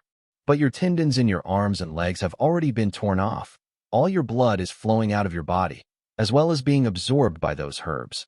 And your soul is also being absorbed by my spirit plunders. Even if your power recovers, let's see just how much of it you can use. Su Ming stood there and spoke coldly. The old man heard his words, but his gaze was still venomous and did not change even the slightest bit. Su Ming walked out of the stone chamber and instructed the fire ape, who had been watching the entire procedure by his side. Xiao Hong, tear off his tendons and let his blood flow out of his body once a day. With an excited look on its face, the fire ape bared its teeth and nodded. Its eyes shone and it stared at the old man with animosity. Turning that person into a spirit plunder is a bit of a waste. Soul catchers are skilled in using the Undying spell. That spell is somewhat similar to the creation of a spirit plunder. Perhaps I can experiment to see whether I can turn that person into a puppet like that. Su Ming remembered how that young soul catcher still remained alive even after losing his head. Immersed in his thoughts, Su Ming arrived at another stone chamber. He placed his right hand on his storage bag. Immediately, yellow light shone brilliantly, and a gigantic cauldron appeared in the stone chamber. The cauldron was so big that it occupied half of the room. Su Ming had specially made this place to be bigger than the other stone chambers, just to store the cauldron in it. Once the medicinal cauldron was placed inside, an ancient feeling instantly filled the entire place. As Su Ming looked at the cauldron, his breathing quickened slightly. He knew that there was a medicinal pill being refined inside it, and he had his guesses and desires towards exactly what type was held within, along with what sort of value it possessed. This might be a very rare medicinal pill that contains the essence of time within it, a refinement that lasts thousands of years.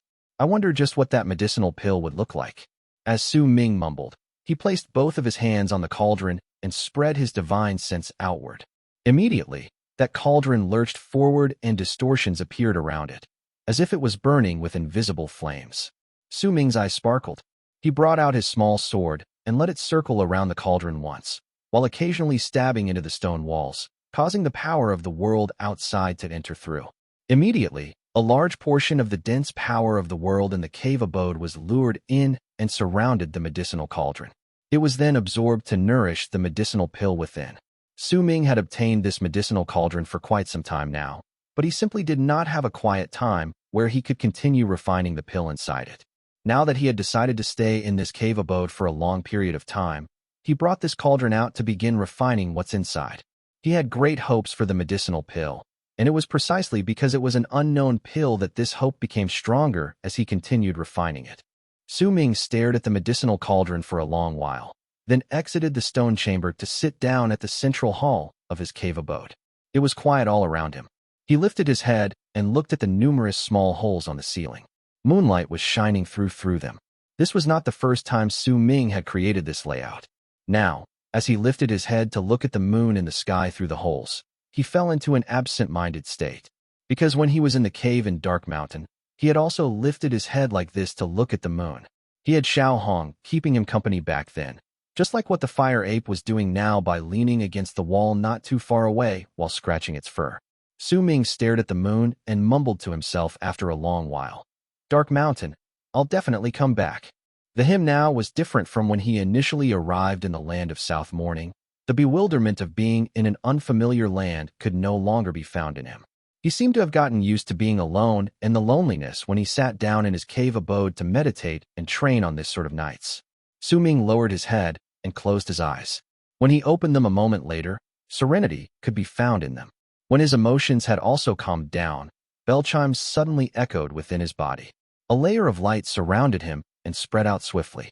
From the distance, it looked as if there was a bell-shaped cover manifesting in the form of an illusion on Su Ming. It was originally just an illusion, but it slowly gained physical form. After the time taken for the burning of half an incense stick, Su Ming lifted his right hand and made a seal. When he pushed his hand forward, the bell-shaped cover surrounding his body floated forward slowly and went through him. Once it stopped in front of him, that cover turned into Han Mountain Bell. Dark light flickered within it, and immediately, that strange rod snake flew out of the bell. It circled round the cave abode, and almost the instant it appeared, the fire ape lifted its head and bared its teeth, growling at it with a wary look on its face, as if it was showing its might. The rod snake that had turned into a black line took a turn and charged towards the fire ape, causing the fire ape to grab its rod and wave it around quickly while jumping about, all the while roaring incessantly. Su Ming's brand was on the rod snake's body. That was why he knew that it was just playing around and would not hurt the fire ape. Besides, the fire ape's body was slowly recovering, and its speed and power were now equivalent to the berserkers in the middle stage of the bone sacrifice realm. When Su Ming saw that neither of the two creatures would get injured, he left them alone and stared at Han Mountain Bell. This bell was a priceless treasure, but it was a pity that Su Ming could not utilize its full strength and had only taken over 4 of the 9 heads. Besides defense, he could only really use the bell chimes to shock and trap his enemies. Now, Su Ming's level of cultivation had increased by leaps and bounds. He was prepared to refine Han Mountain Bell once again, to see whether he could bring out even more of this priceless treasure's might. With a glint in his eyes, Su Ming lifted his right hand to form a few seals, then pointed at Han Mountain Bell. 9-headed dragon, Southern Emperor, absolute. The instant Su Ming spoke and made those hand seals, buzzing sounds immediately appeared from Han Mountain Bell. Bell chimes reverberated within the stone chamber and shot out to echo in all directions of the mountain range. At that moment, there were 7 long arcs charging forward from the north outside Su Ming's cave abode in the mountain range. Right in front of those long arcs was an old man. He had the face of a monkey and wore a big red robe. His expression was dark and his speed quick. There was also a murderous air surrounding him. By the looks of it, he was also a medial shaman, and a medial shaman who had reached the peak of that realm to boot. As for the 6 people behind him, 2 of them were medial shamans, and the other were all fledgling shamans who had reached the peak of their realms. As the 7 of them charged forth, the old man leading the team saw the place where Su Ming was residing. With a cold snort, he closed in on it. Just as he was about to descend from midair, he suddenly heard bell chimes coming from within the mountain range. Those bell chimes were drawn out and appeared slow, but when they fell in the old man's ears, it made his heart and soul tremble, forcing him to stagger a few steps back. He widened his eyes and looked at the mountain range beneath him before he sucked in a deep breath. Damn it, the heck's that voice? Before the old man could even speak, one of the men behind him cried out. Asterisk, asterisk, asterisk. Translator's notes. 9-headed dragon, Southern Emperor, absolute is actually 9-headed dragon, Southern Emperor, absolute genocide. The latter is the full version of the whole entire chant. Original is Zhu Ying Nanhuang Tongxing Sa, and here we have the broken down version. Zhu equals 9. Ying, ing, equals infant. Jiying added together is 9-headed dragon, supposed to have a cry like infants. Nan equals south. Huang, huang, equals emperor. Tong, equals a preposition, can mean thorough. Xing equals form. Sha equals kill, massacre, slaughter. Added together it is 9 infant south emperor thorough form slaughter, but 9 infant would be way out of the way considering it really meant the 9-headed dragon. There are 7 words to the original version, and with the intention of keeping to the 7-word form in the translated version, Dixing was added together to mean absolute, since Ying contained 3 words, which is 9-headed and dragon, despite the hyphen. The original version when this art first appeared was actually Zhu, Ying, Nan, Awang, Tong, Xing, Sha, with the commas, and there is a reason for this. These 7 words were meant to be used as a chant for Su Ming to form seals. So the gist of it is this. 9 equals 1 seal. Headed equals 1 seal. Dragon equals 1 seal. And so on. So when Su Ming forms each seal, he says 1 word, and when he says it quickly, they become 9-headed dragon Southern Emperor absolute genocide. But please do pay in mind that they are seals and chants, not the name of an art. Chapter 377. This mountain. The heck's that voice? The monkey-faced old man glared at the man and lifted his hand to slap the man's head. What do you think that voice is? The heck's that voice? Shut your trap. The old man slapped him again, causing the man to quickly retract his head, but he did not dare move away. The old man let out a cold snort and no longer bothered himself with the man. With a dark face, he charged towards the mountain range where Su Ming's cave abode was. The 6 people behind him followed suit. The 7 of them turned into 7 long arcs and charged towards the ground. Yet, just when they flew out and before they even got closer to the mountain range, suddenly, bell chimes reverberated in the sky. The bell chimes hummed in the air, causing a visible layer of ripples to appear and start spreading in all directions. The bell chime and the ripples immediately caused the old man's mind to start trembling once again and his expression to change. As for the 6 people behind him, their bodies started swaying and shock appeared on their faces. This is the soul catcher's voice. Patriarch, I think we should leave. That's a medial soul catcher. One of the people behind the old man quickly spoke up to try to persuade the old man, as the bell chimes tolled in the air. That person's face was pale. He was only a fledgling shaman, and the bell chimes seemed to have stirred up a large amount of humming sounds within his body, causing him to almost be unable to stand properly. T. The monkey-faced old man glared at him and lifted his hand to slap the head of the person who spoke. Your old man's gonna tell you what that voice is. That's the soul catcher's voice? All right, but use your head a bit. Why the heck did we come here for? He only has that voice, and he used it 'cause he's scared. Get it? He's scared, that's why he used that voice. Do you know how it came to be? That's the sound of someone striking mountain rock. That's all there is to it. And that sound already scared y'all off your pants, the monkey-faced old man said with a cold harumph. Patriarch, you're really smart and knowledgeable. So that's the sound of someone striking mountain rock, huh? The 6 people quickly nodded their heads, and their gazes were filled with respect as they looked at the old man. It would have been better if he stayed quiet. But now that he used his voice, I know that this boy soul catcher, who came out of nowhere, is scared. No one knew exactly how that monkey-faced old man came to that conclusion. He lifted his right hand and slapped each of the 6 people's heads. Ow. Patriarch, the man who had been the earliest to speak among the 6 retracted his head once again and whined. You lot wait here. Watch as I chase the boy soul catcher away. How dare he take over what belongs to our tribe? The monkey-faced old man narrowed his eyes and no longer bothered himself with his 6 fellow tribesmen. Instead, he turned around and charged towards the mountain range where Su Ming was. Yet the instant he came to be at a distance 1,000 feet away from the mountain range, suddenly, the bell chimes shot into the air with an even more powerful sound. Booming sounds reverberated and spread through the area, stirring up an even higher amount of ripples, even causing a huge gust of wind that lifted up the old man's hair. The monkey-faced old man sucked in a sharp breath. He might have told his tribesmen about the voice as if he knew what it was, but in truth, he too had absolutely no idea what it was. Just by listening to it, it already made fear stir in his heart. But he was the patriarch of White Bull tribe. He could not show fear before his tribesmen. He gritted his teeth. Then as he grumbled in his heart, he rushed out once again. The 6 tribesmen behind him could not help but retreat. As they watched their patriarch moving forward and listened to the increasingly stronger humming sounds, they looked at each other. The patriarch is serious smart. How the heck did he know that the guy's scared? How else could he be the patriarch and you ain't the patriarch? The patriarch's right. Look, the closer he got, the stronger the voice is. He's clear scared. Why do I think it ain't like that? That's right, he's clear scared. As the 6 people continued talking, mumbling, and discussing among themselves, the monkey-faced old man had already arrived at a distance 500 feet away from the mountain range. When he saw that he was about to step on the mountain, he sucked in a huge breath and let out a huge roar.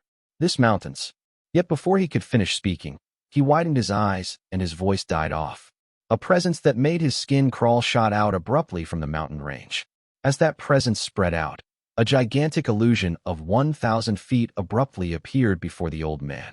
That illusion was in the shape of a bell, and once it appeared, a mighty pressure that shook the sky and earth rose up, and it was so great that it even changed the weather. The pressure crashed into the monkey-faced old man, who was also shaken by the gigantic bell that suddenly appeared, and because of that, without a single word, he quickly fell back. As he was retreating, a clear bell chime came from within that gigantic illusionary bell. That sound was a lot clearer than before, and when that chime fell into the tribesmen's ears, it made their ears ring. The monkey-faced old man quickly retreated and returned to his tribe member's side. "Damn it, the heck's that?" The man behind him cried out in surprise again. "That sound ain't from striking mountain rocks. The heck's that thing?" The people standing behind the old man sucked in a sharp breath.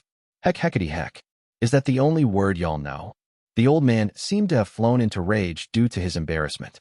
He turned his head around and glared at those people, then lifted his hand and slapped their faces again. "Your old man will tell you the heck that thing is. It's a big bowl." Right when the old man finished speaking, another bell chime shot through the air once again, and right before their eyes, the illusionary bell in the sky above the mountain range instantly materialized, revealing its complete form. Its entire body was colored greenish-black, and it exuded an ancient presence. As it floated in midair, that presence turned into a mighty pressure that caused the old man and the people behind him to descend to the ground, unable to bear the pressure. "Patriarch, that ain't a bowl. Patriarch, that really ain't a bowl. The heck's that thing?" The tribe members' faces were all stark pale, and they were all shivering.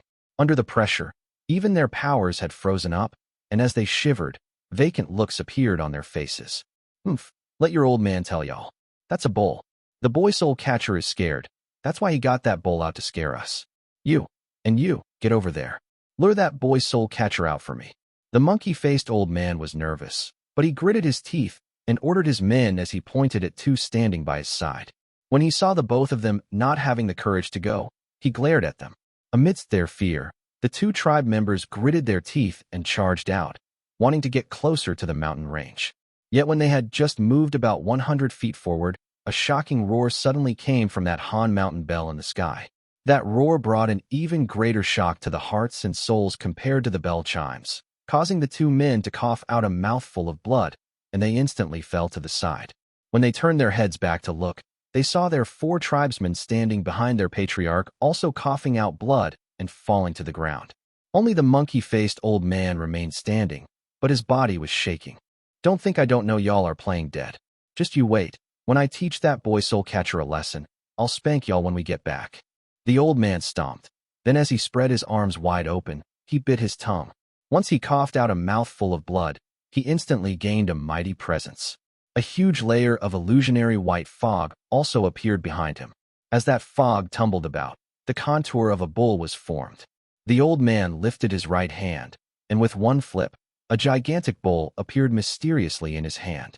That bowl was filled with fresh water, and with the bowl in hand, the old man took a step forward while groaning in his heart. He was the patriarch of White Bull Tribe, a small tribe. Ever since he heard his tribesmen sending news that a soul catcher had appeared around the place a few days ago, he had been indecisive. He waited for a few days. When the people he sent to investigate the place came back telling him that the place had returned to normal and that the medial soul catcher was no longer around, he decided to bring his tribe members to the place and put up a show. He did not expect, however, that he would run into a voice that would shake his mind and soul when he just arrived. He could still withstand the first few bell chimes and babble nonsense about the sound's origins, but when the gigantic bell materialized, his heart had already been conquered by fear. However, leaving just like that was not something he as a patriarch could do. With gritted teeth, he made up his mind to launch a desperate attack. No matter what, he had to rush over and fight against that medial soul catcher. Besides, in his mind, he believed that even if he was not a soul catcher, he had still reached the pinnacle of being a medial shaman. There was no guarantee who would win in the fight. As he rushed out, a serious look appeared on his face. Ripples and waves appeared on the fresh water in the stone bowl and turned into vapor around his body, causing him to be able to resist the bell chimes echoing in the air. Just as he was moving forward, the 2 men who fell to the ground immediately opened their eyes and quickly crawled on the ground to return to their tribesmen, who had also fallen to the ground after coughing up blood. Almost the moment these 2 people returned, their other 4 tribesmen also opened their eyes and looked at each other. Then, as if they could read each other's minds, all of them moved back quickly without a word. Only the old man continued charging forward. Once he got closer to the mountain range, he already had no time to deal with his 6 tribesmen behind him. He stomped on the ground with his right foot and shot up swiftly from the ground to fly into the sky. At the same time, he bellowed loudly once again. "This mountains." Almost the moment he started speaking the second time, suddenly, Wind stirred and clouds surged forth beyond that gigantic Han mountain bell in the sky. A large layer of fog appeared, and the shadow of a great ferocious beast that could not be described with words formed inside that fog. That ferocious beast looked as if it was made by 9 aquatic beasts fused together, and it towered above everything. As those 9 heads spread out, they looked as if they had occupied the sky. It was also because of this creature's appearance that the old man's words died away abruptly the second time. His eyes went wide, and shock along with terror could be seen within them. He quickly retreated, and goosebumps rose all over his body. A murderous aura descended upon him with a loud bang. 5 of the 9 heads had their eyes closed as if they were sleeping. However, the 4 remaining heads had their eyes opened, and there was a freezing glare within them. Su Ming's body could be seen inside the 4 pairs of pupils. What is this mountain? Su Ming's voice came out with a mighty boom from the mouths of the 4 heads he had occupied. This mountain's yours.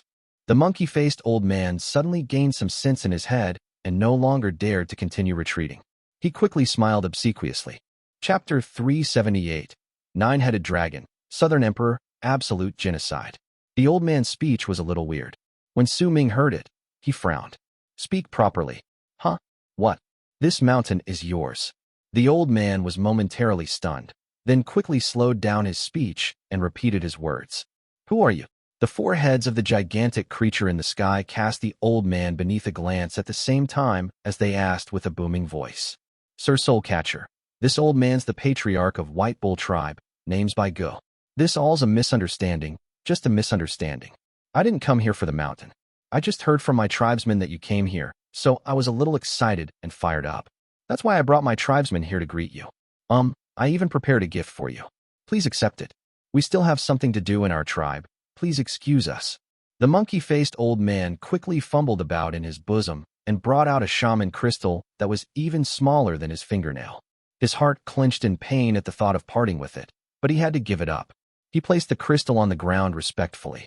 Any of the shaman crystals Su Ming could bring out were easily bigger than that small shaman crystal, but that old man's respectful but also pained expression as he looked at the crystal made it seem as if it was as big as a fist. Since you're here, you don't have to leave in a hurry. I'm currently training here, and it is inconvenient for me to receive you. Just wait here for a while. Su Ming frowned. Once he finished speaking, he no longer paid any attention to that man. The old shaman had extraordinary power, even if he had yet to attain great completion as a medial shaman, but he had already arrived at the peak. However, Su Ming was not bothered by it. With the fire ape and the strange snake protecting him, the old man would not be able to do anything against him. Besides, Su Ming also wanted to use the chance while he refined Han Mountain Bell once again to shock this person. This was something he thought of when he saw the old man's fear just now. The monkey-faced old man groaned in his heart when he heard it. He might not be able to tell Su Ming's level of cultivation, but the gigantic ferocious beast in the sky was already enough to shock him and make the old man feel respect towards him. He was certain that this gigantic ferocious beast was a sacred beast. He might not have ever heard about it, but it was clear that the person in the mountain was practicing an incredibly powerful spell, which was why he could call out something like the projection of that sacred beast to descend in this place. Just where did this person come from? Only 4 of this sacred beast's heads have awakened, and it's already enough to make me scared. If all the heads wake up. Baigo licked his lips and regretted his decision to come forward. He began to hate that tribesman who told him the enemy in this place had left. At that moment, Su Ming was sitting in his cave abode with his legs crossed and his eyes shut. His hands were rapidly forming various hand seals before him. All of them were filled with a strange power he had vaguely sensed when he was refining Han Mountain Bell in the past. As he changed those hand seals, the power of the world in the cave started surging towards him in large amounts to gather on his hands. It was as if those hand seals could allow him to move around the power of the world as he pleased. Su Ming felt his spirits lift, and his speed grew even faster. Eventually, his hands turned into a blur, and there were numerous afterimages left behind.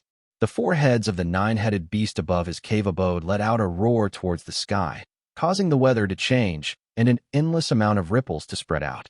At that moment, suddenly, one of the slumbering heads shuddered, as if it was about to wake up from the roars of the 4 heads.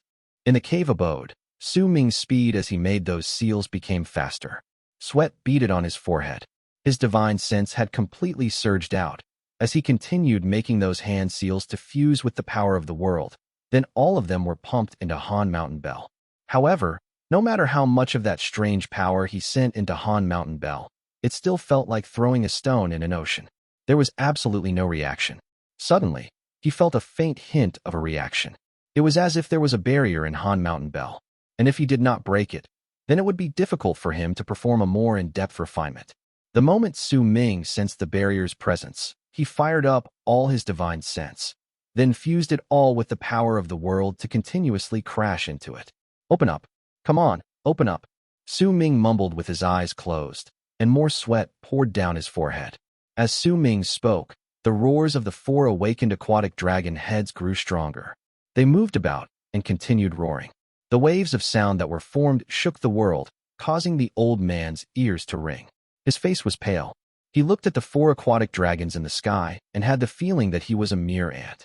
As the roars reverberated through the sky, the head that was lying at the side started trembling even more furiously. Signs of struggle could be seen on its tightly shut eyes, as if it was about to wake up. With Su Ming's divine sense continuing to crash against the barrier, the 5th head that had been asleep for an unknown amount of years looked as if it was about to wake up at any moment. The feeling Su Ming had become stronger. He could tell that once that invisible barrier was broken down, then the 5th head would open its eyes. Taking over the 1st head meant that he obtained the basic level of control over Han Mountain Bell. Taking over the 2nd head allowed him to obtain the power to stun souls with Han Mountain Bell's chimes. Taking over the 3rd head made him feel the strength of the bell's defenses. He obtained the power to fuse that bell into his body so that he could defend himself. When he took over the 4th head, he had sensed some hand seals in his head, allowing him to control the bell easily to seal things. While Su Ming might not know what sort of ability he would gain once the 5th head woke up and he took it over, he looked forward to it. That sort of anticipation became stronger as time passed by. However, the barrier Su Ming could sense within Han Mountain Bell still remained unbroken, even under the continuous barrage. It was as if there was always a little bit of something lacking. The roars in the sky were going for almost an hour. The ground, too, trembled under those incessant roars, and there were even stones breaking off from the mountain range and falling to the ground. Su Ming gradually started trembling, and his divine sense was also starting to wither a little. The fire ape was looking rather anxious by his side. With its intelligence, it had grown to feel respect towards the ferocious beast in the sky. However, to that rod snake, this sort of respect did not exist. There was only a strong sense of brutality within it that made it stare at the gigantic beast in the sky with uncertainty and a murderous aura through the small holes above it. It was as if it had run into its mortal enemy. Buzzing sounds rose from the rod snake's body, and its scales started standing up. If that creature did not have Su Ming's scent, which he was familiar with, then it would have rushed out right the moment it appeared and fought against it until one of them died. The medicinal cauldron was still as usual in the cave abode. There was not a hint of change in it. However, the old berserker in the other stone chamber started trembling violently. His face was pale, and most of his blood had already flowed out of his body. What remained of it was absorbed madly by the herbs on him. His soul was also being absorbed by the 3 spirit plunders, as if it was being sealed off. He, who was originally weakened to begin, started to hear booming sounds going off in his head as he continued listening to the continuous barrage of roars, and he started struggling to fight back against it. He was not the only one acting that way. The 6 members of White Bull tribe who were standing beyond the mountain range had all fallen to the ground, trembling. Their faces were pale and bloodless. 4 among them had become unconscious, and while there were still 2 who were awake, they had dazed looks on their faces, and they did not last that much longer either. Soon, they, too, fell to the ground unconscious. As for the monkey-faced old man, he was sitting cross-legged on the ground while circulating his power. He wanted to fight back, but once he coughed out a few mouthfuls of blood, he found, to his shock, that the voice was growing stronger and had already reached a level that was difficult for him to resist. He was very close to the mountain range, unlike his 6 tribesmen who had run far away since a long time ago. A life-threatening sense of danger blossomed in his heart, and in his terror, he immediately drank a mouthful of fresh water from the stone bowl in his hand. A large amount of white fog spread from his body, allowing him to resist it. It still won't open. Su Ming's hair was a mess, and as he continued forming those hand seals, he lifted his right hand and slammed it on his chest. Immediately, a large amount of spirit stones flew out and scattered around him in the cave abode, over the dust of many of their predecessors. As these spirit stones appeared, Su Ming's divine sense was replenished. It circulated in his body like liquid in that opened path in his body, making him let out a low roar. "Open your eyes, fifth head." As Su Ming roared, he pushed both of his hands forward. With that one push, all the spirit stones around him exploded once again. His divine sense guided a large amount of power from the world to charge into Han Mountain Bell and straight onto that wall, crashing into it madly. At the same time, the roars from the 4 aquatic dragons in the sky became stronger. They were not sending their roars all over the place either. All of them went to the struggling and trembling fifth head and started roaring at it fiercely. Su Ming only felt a shocking boom go off in his head, and his divine sense crashed through that barrier in Han Mountain Bell like a flood. Once it did so, his divine sense surged in, and it was also at that moment that the fifth head opened its eyes. There was a merciless look within them, but Su Ming's shadow was rapidly gathering in the pupils. Right when Su Ming's shadow was completely formed in the eyes of the fifth head, it lifted its head and let out a roar, mixing its voice with the roars from the other 4 heads, creating a shocking boom that reverberated in the sky. 9-headed dragon, Southern, Emperor, Absolute, Genocide. When the 5 heads roared, a voice speaking could be faintly heard. The monkey-faced old shaman could no longer withstand the pressure. He coughed out a mouthful of blood and fell to the side unconscious. The moment these 5 heads roared, a large amount of information pertaining to the legacy of Han Mountain Bell appeared in Su Ming's head. Within that chaotic mess, he learned of the ability Han Mountain Bell gained after the 5th head opened its eyes. It was the power to temporarily allow the vessel spirit residing in the bell to gain form. Su Ming's breathing quickened and excitement brightened his eyes. He brought out a large amount of spirit stones once again and lifted his head to stare at the gigantic, ferocious beast in the sky. Resolution appeared on his face. "I might as well do it in one go. I'll let the 6th head awaken as well." Chapter 379, The 6th Head. The 5 heads out of the 9-headed dragon roared, and their voices rumbled like thunder. The monkey-faced old shaman could no longer withstand the pressure and had fallen unconscious. The rod snake let out a piercing cry in the cave abode. Judging by its looks, it was facing a great enemy and looked about to rush out at any moment. However, due to the brand Su Ming had left in its body and the fact that he owned the 5 heads of the 9-headed dragon, which it regarded hostilely, it forced down its urge to kill. The old Berserker in the stone chamber still had his eyes shut tightly. His body had also started trembling even more viciously. When the roars from the sky reached him, he looked as if he had reached his limit in his current condition. Su Ming sat in the hall in his cave abode and continued making the hand seals. The power of the world surged forward and fused with his divine sense to charge into Han Mountain Bell. There was a ring of spirit stone dust around Su Ming. It was fortunate that he had quite a lot of this currency, which was why he could afford to spend them like this. He continuously brought out large amounts of spirit stones, and once he absorbed the spiritual power in them, he would bring out another similar amount. With this method, gradually, the power he pushed into Han Mountain Bell became greater. As the 5 heads continued howling, slowly, the 6th head of the 9-headed beast started trembling. As it trembled, Su Ming felt the barrier within Han Mountain Bell once again. He knew clearly that once he broke through it, then he could make the 6th head open its eyes and wake up. However, with the experience of waking up the 5th head, he knew that breaking through was too difficult, but he did not give up. Instead, he used his spirit stones to support himself and guided the power of the world around to start his repeated assault against the barrier. He rammed into the barrier with his divine sense 5 times, and with each crash, that invisible barrier would look as if it was trembling. As it trembled, what would happen outside was that the 6th head would shiver. Its tightly shut eyes would show signs of opening. However, as long as the invisible barrier did not break, that 6th head would not wake up. Su Ming's eyes sparkled. He formed the hand seals with both of his hands and pushed them forward once again. Open! A booming sound went off in his head. The barrier within Han Mountain Bell was attacked once again. The 6th head trembled viciously, but it still did not wake up. Once he tried it 8 times, Su Ming understood that if he used the standard procedure, waking the 5th head was the current limit of his power. Clearly, trying to wake up each of the heads after the first 4 heads in Han Mountain Bell required a vast amount of power as support. It would not be as easy as it was for the previous 4 heads. With his current level of power, he only needed a tiny thread of power more to make that 6th head wake up. But that tiny thread was like the distance between 2 sides of a ravine. He could not cross over it. By the looks of it, I'll have to borrow external power. A glint appeared in Su Ming's eyes. He no longer made any seals with his hands, but got up and took a few steps backward to arrive at the deepest part of the cave that contained the numerous cracks on its walls, which allowed the mountain range to start breathing. The instant Su Ming reached that room, he lifted his hands and pressed his palms flat on the wall.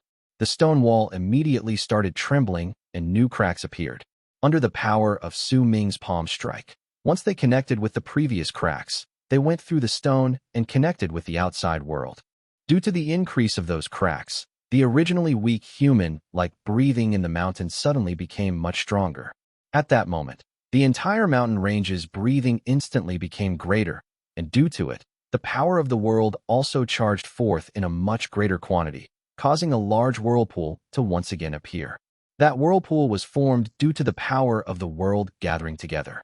Once it appeared, it followed Su Ming's divine sense and started a barrage on Han Mountain Bell.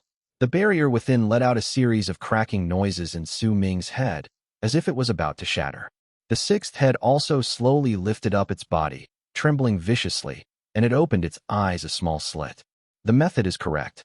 With the help of the pattern in this place, I can break through the limit of that one thread. I just need to persevere through another few breaths, and I'll succeed. Yet at that very moment, Su Ming's face turned pale. That power of the world was too great, and his divine sense was like a boat trapped in a raging sea. It was difficult for him to guide it. After all, his level of cultivation was not high enough. That vast power of the world was about to break through his hold like a wild horse and scatter all around him. Red appeared in Su Ming's eyes. Once the power of the world spread out, even if he could gather it together once again, if he could not use it to wake the 6th head in one shot like he did with the 5th, then if he wanted to try it again, unless he raised his level of cultivation, it would be impossible for him to try again and succeed within a short period of time. If that was the result he had to face, then Su Ming had to persevere. He bit his tongue and coughed out a mouthful of blood. As that blood spilled out, the 4 Berserker bones in Su Ming's body started trembling, sending out the entirety of his power of the Bone Sacrifice realm with an explosive force. At the same time, the power of the refined aura that had already turned into liquid in the open path within Su Ming's body started circulating rapidly and became thinner until it eventually seemed as if it had disappeared.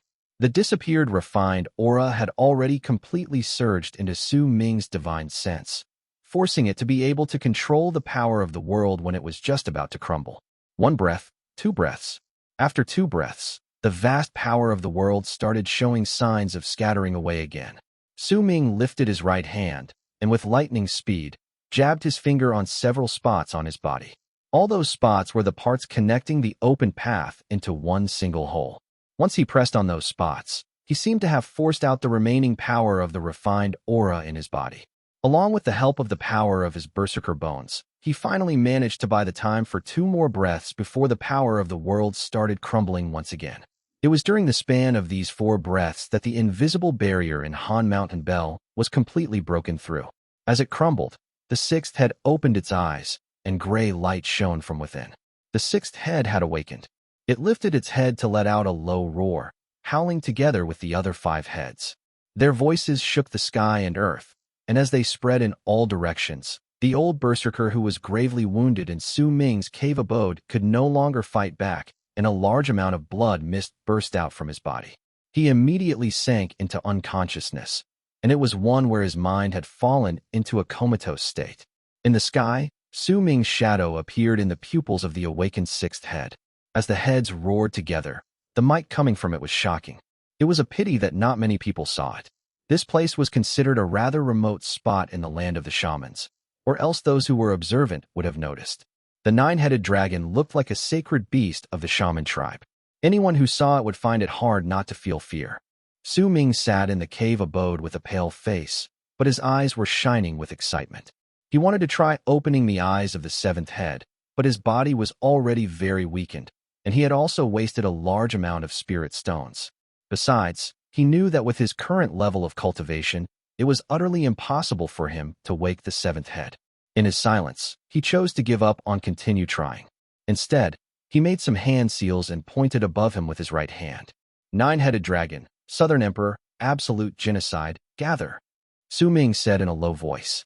As he pointed with his finger, the gigantic body of the nine-headed body in the sky quickly turned indistinct, and in the blink of an eye, it became invisible and disappeared. The huge Han Mountain Bell also shrank in an instant and turned into a ray of dark light that charged towards the mountain range, crawling through a small hole in the ceiling to come and float before Su Ming. Han Mountain Bell now looked like simple and old-looking small bell. It gave off an ancient feeling. When Su Ming looked towards it, he had a feeling as if this thing had become a part of him. Even if he closed his eyes, he could still feel the presence of the bell. With a single thought, he could control this treasure and make it transform. The divine ability I gained after waking up Sixth Head is this. With his eyes closed, Su Ming went on to sense the change in Han Mountain Bell once the Sixth Head had awakened. After a long while, he slowly opened his eyes, and there was a stunned look on his face. He frowned and brought out some medicinal pills. Once he swallowed them, he did not circulate his qi. Instead, he stood up and paced up and down his cave abode, as if he was hesitating over a difficult decision. By the looks of it, even if my level of cultivation has reached a certain state, it's still quite impossible for me to wake the seventh head. But once I wake the seventh head, the change that will occur will reach a terrifying state. If my guess is correct, that is if what I deduced from the art I gained from the sixth head is right.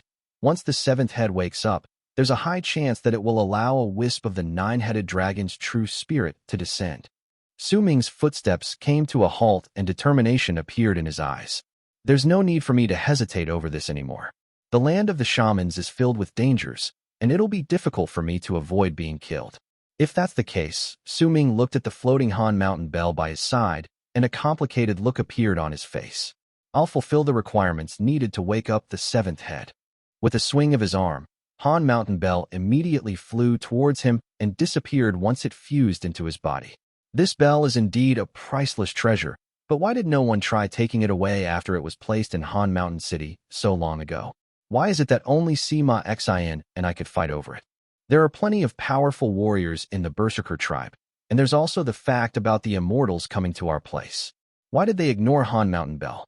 Unless they don't have a method to take it away, or maybe it's because they can't take it away, or perhaps they don't dare to.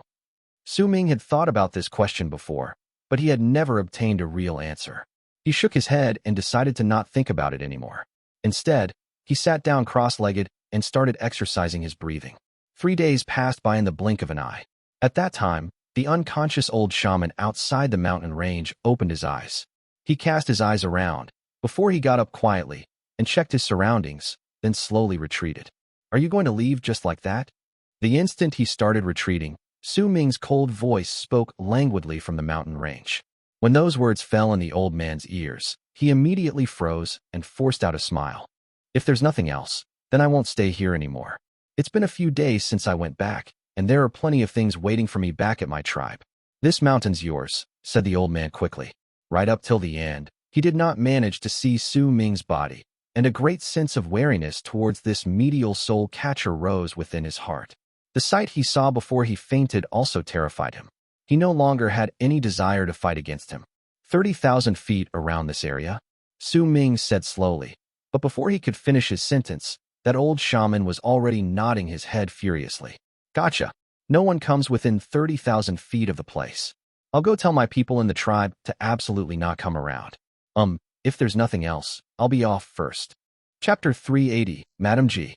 As the old shaman spoke, he retreated without stop until he reached his 6 tribesmen who had come with him for this. Then he kicked them, and once those unconscious tribe members of his were kicked awake, he quickly wrapped his fist in his palm as a salute to the mountain and hastily brought them away. His 6 tribesmen were all pale, and they were all filled with respect towards the mountain range where Su Ming was, while feeling that it was a mysterious place as well. As they charged back with the old man, their hearts were full of lingering fear. Only when they were almost back to their tribe did one of the men speak after hesitating for a moment. Patriarch, what do we do? Should we ask the statue of our great grand patriarch to attack? What do we do? Why don't you tell me what do we do, you bunch of rascals who only know how to pretend to be dead?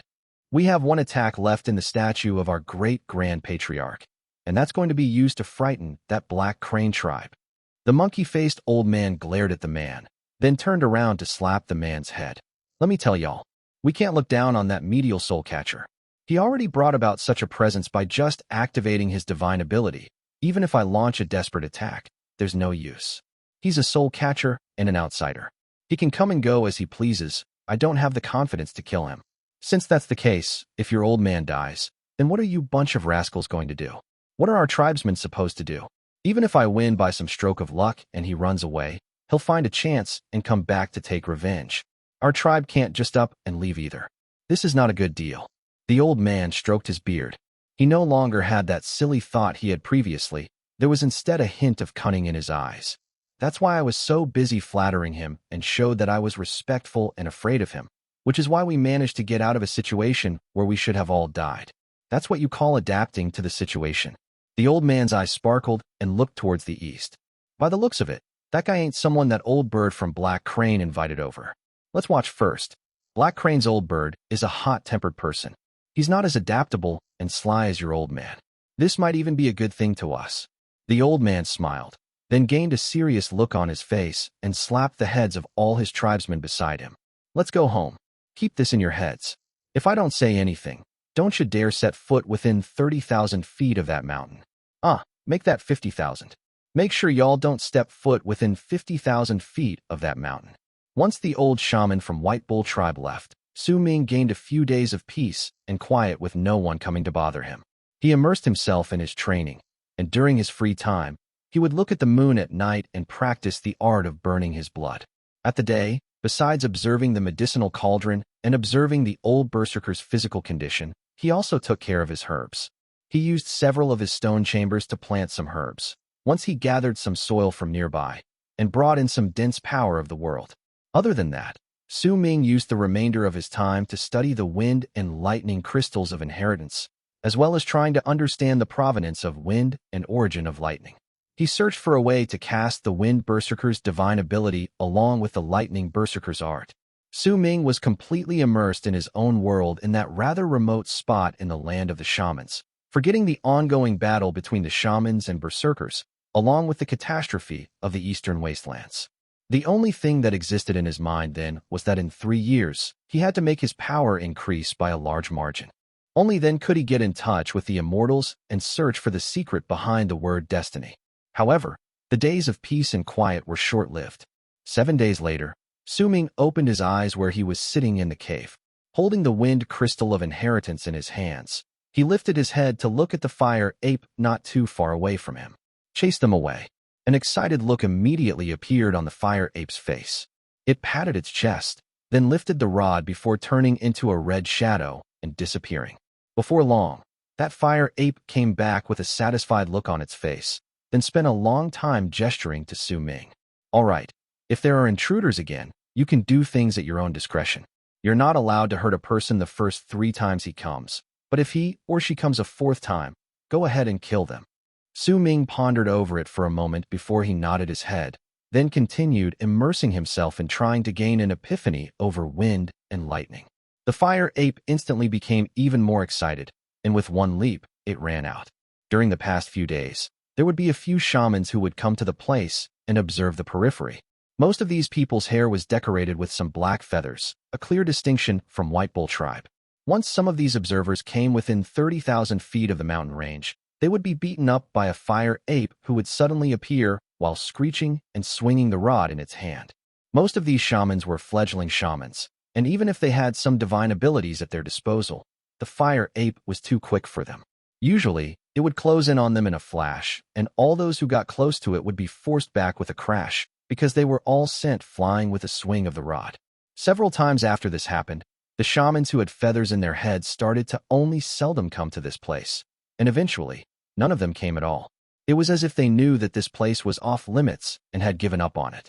On the day Su Ming had stayed in his cave abode for half a month, 3 long arcs charged forth from the east.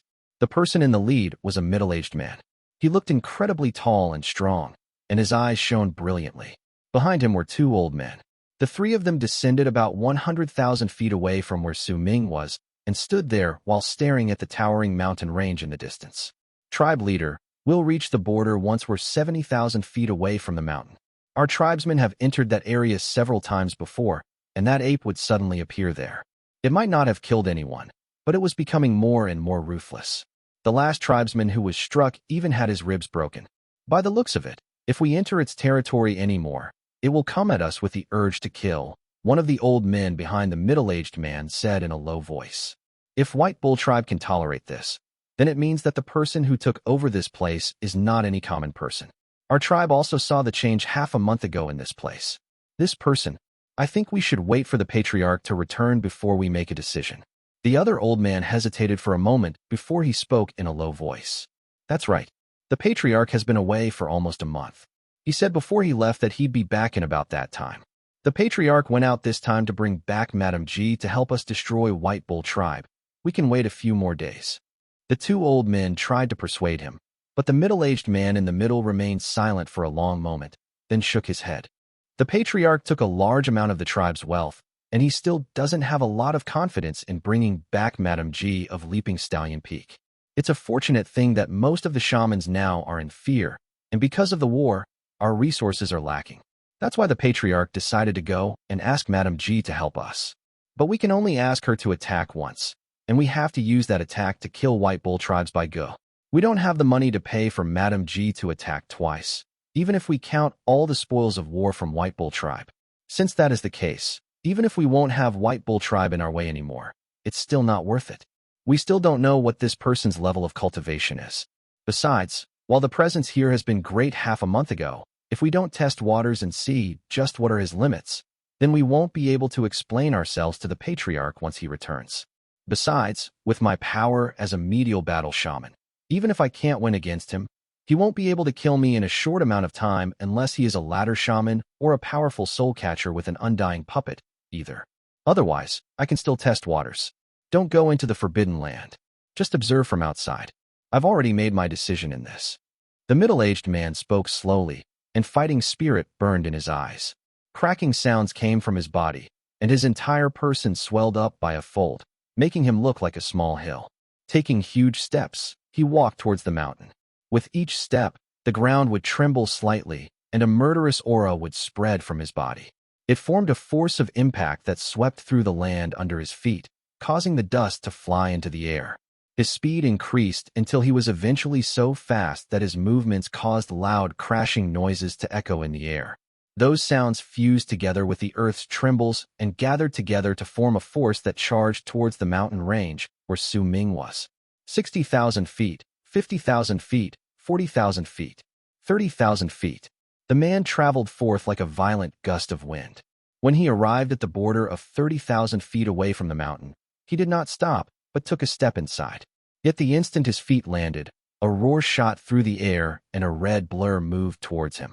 At the same time, a piercing bang that sounded as if it was causing the air to convulse charged straight towards the man. It was a rod that was lifted high in the sky.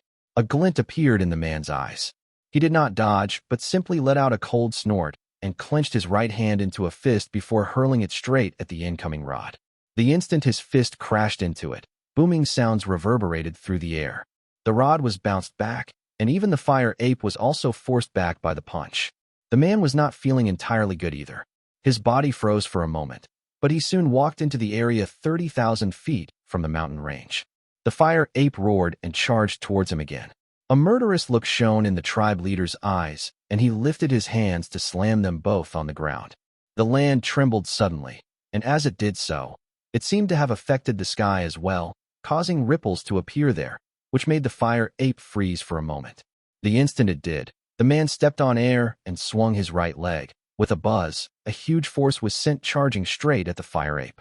The fire ape's strength allowed it to be completely unbothered by that kick. The instant it lifted that rod and was about to fight against the man once again, the air before it suddenly distorted, and Su Ming appeared so quickly that his appearance stirred up a huge gust of wind. He was dressed in black robes and wore the black mask over his face. As his hair danced in the sky, he hurled his fist towards the man's leg. That punch contained a little of what he had come to understand of the provenance of wind and origin of lightning during these past few days. As he hurled his fist forward, wind and lightning rumbled in the air with such great intensity that they shook the sky. Wind caused Su Ming's punch to be so quick that it could not be defended against. Lightning made it seem as if it contained the might of heaven. The power of his Berserker bones exploded forth, and the instant Su Ming's fist connected with the shaman's leg, the illusionary form of Han Mountain Bell appeared, as if his punch had become Han Mountain Bell itself. A loud bang sounded in the air. The man's right leg was instantly broken, and his face immediately turned pale. He coughed out a mouthful of blood, and his body was swept away by that gust of wind, sending him several hundreds of feet away. He fell outside the barrier, and the two old men who'd come with him immediately went forward to support him. "Don't bother me. This is a warning. Don't force me to kill. Don't make your family die with you. Don't make your tribe disappear from the land of the shamans." Su Ming stood before the fire ape and pulled back his right hand as he spoke slowly. Chapter 381, Black Crane Tribe. The tribe leader of Black Crane was supported by his other two tribesmen. Blood flowed down the corner of his lips, and his right leg was wrecked. It was a bloody mess, and shattered bone could also be seen among it. The man's blood dripped down to the ground, and the intense pain made his face turn white. Huge beads of sweat trickled down his forehead. "Let's go." He gritted his teeth and spoke as if he was hissing through his teeth. The two old men beside him said nothing and quickly brought him to retreat hastily. When they were several thousands of feet away, they turned into long arcs and left the place hastily. Right up till the end, Su Ming only spoke once. He stared at the man leaving coldly and did not stop them. After all, this was the first time they'd come to the place, and there were still some problems to Su Ming's identity. He only wanted to be here to train in peace and quiet, and to understand the ways of wind and lightning so that he could become stronger. He did not want to cause trouble. He was also an outsider. If he went into too much conflict against those shamans who had deep roots in this place, even if it was a small tribe, it would still pose a problem.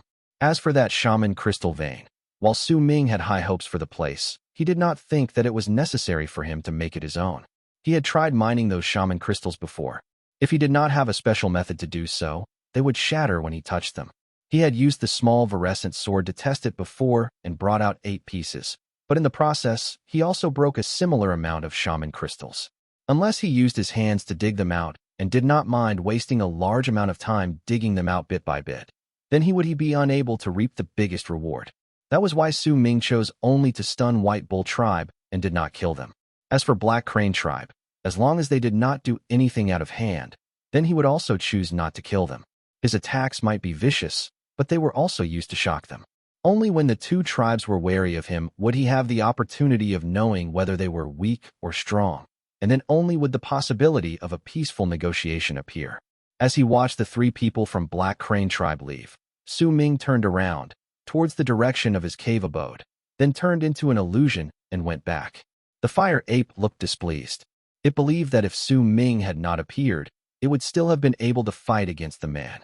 With the rod in hand, it swung it in the direction of Su Ming's back several times before it turned into a fiery red blur that started loitering around the area, trying to find other trespassers that were still ignorant enough to come. Another few days passed by. Su Ming never exited his cave abode during that time, and no one came to bother him.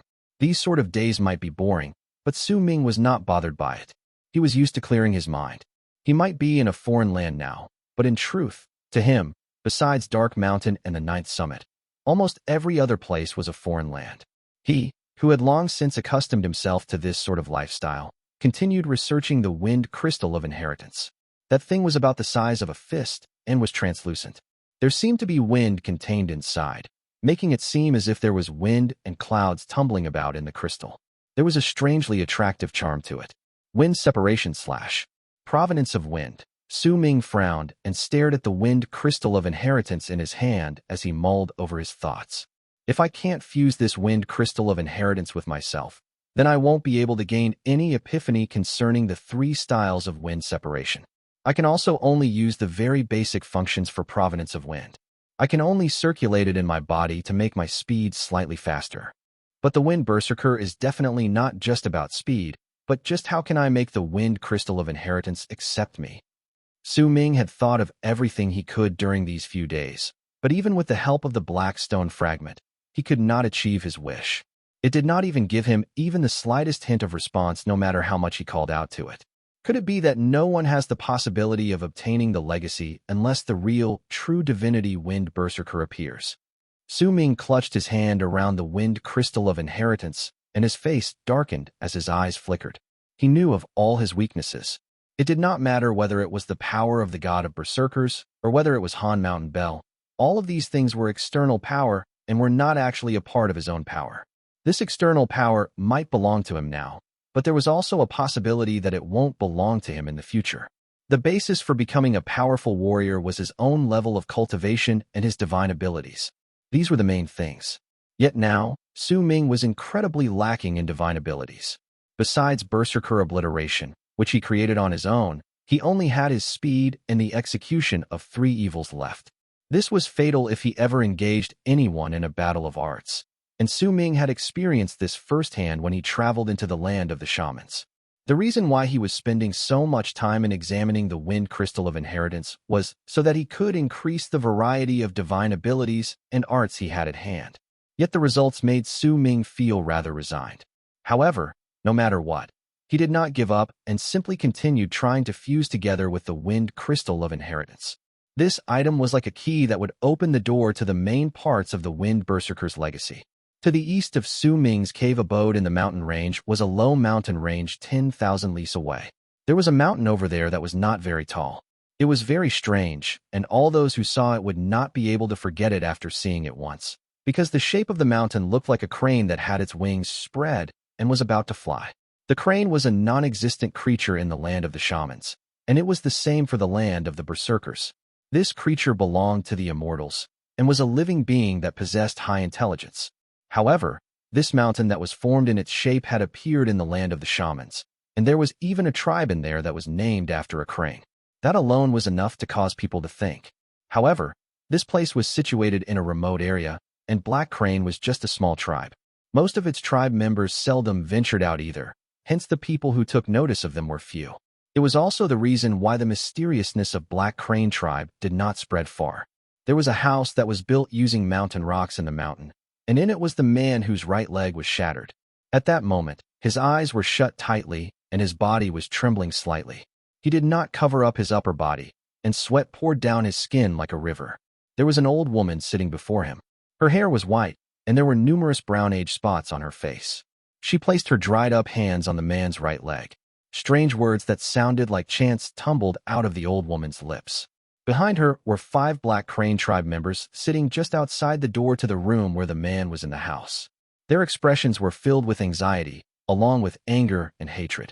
Their hatred was not aimed towards the man, but would only appear when they occasionally lifted their heads to look into the distance, right in the direction where Su Ming's cave abode was. The person who attacked doesn't have any will to kill. I can heal your leg, but it'll take a long time, around half a year or so. During this time, it'll be best if you don't get injured anymore, or else your leg might really be completely useless.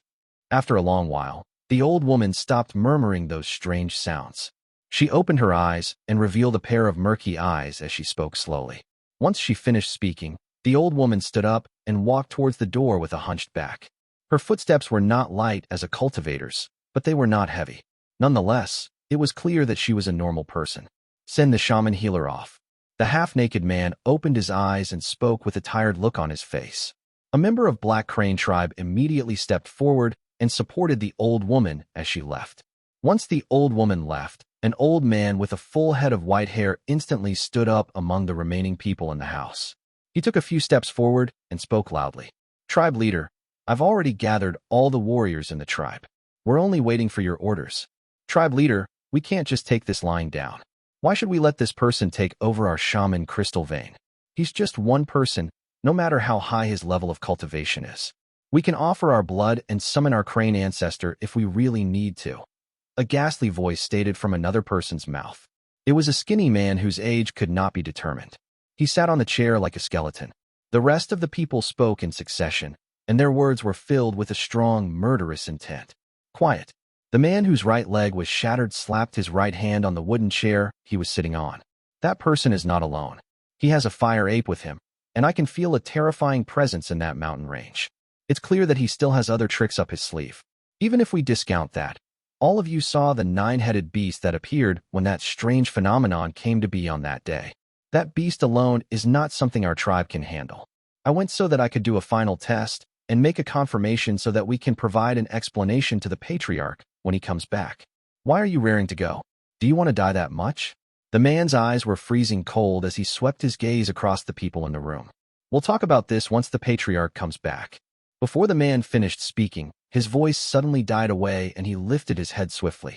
At the same time, a piercing cry traveled through the sky above the tribe's mountain. It reverberated in the area, and a huge gust of wind also appeared out of nowhere to surround the mountain before making its way through. The man was not the only one who lifted his head. Looks of anxiety immediately appeared on the faces of all the other tribe members in the house. They stood up, and two among them went up to carry the man as they swiftly went out. Almost at the moment they walked out, a large amount of tribe members in the other stone houses in the mountain walked out and knelt down with their heads turned towards the sky.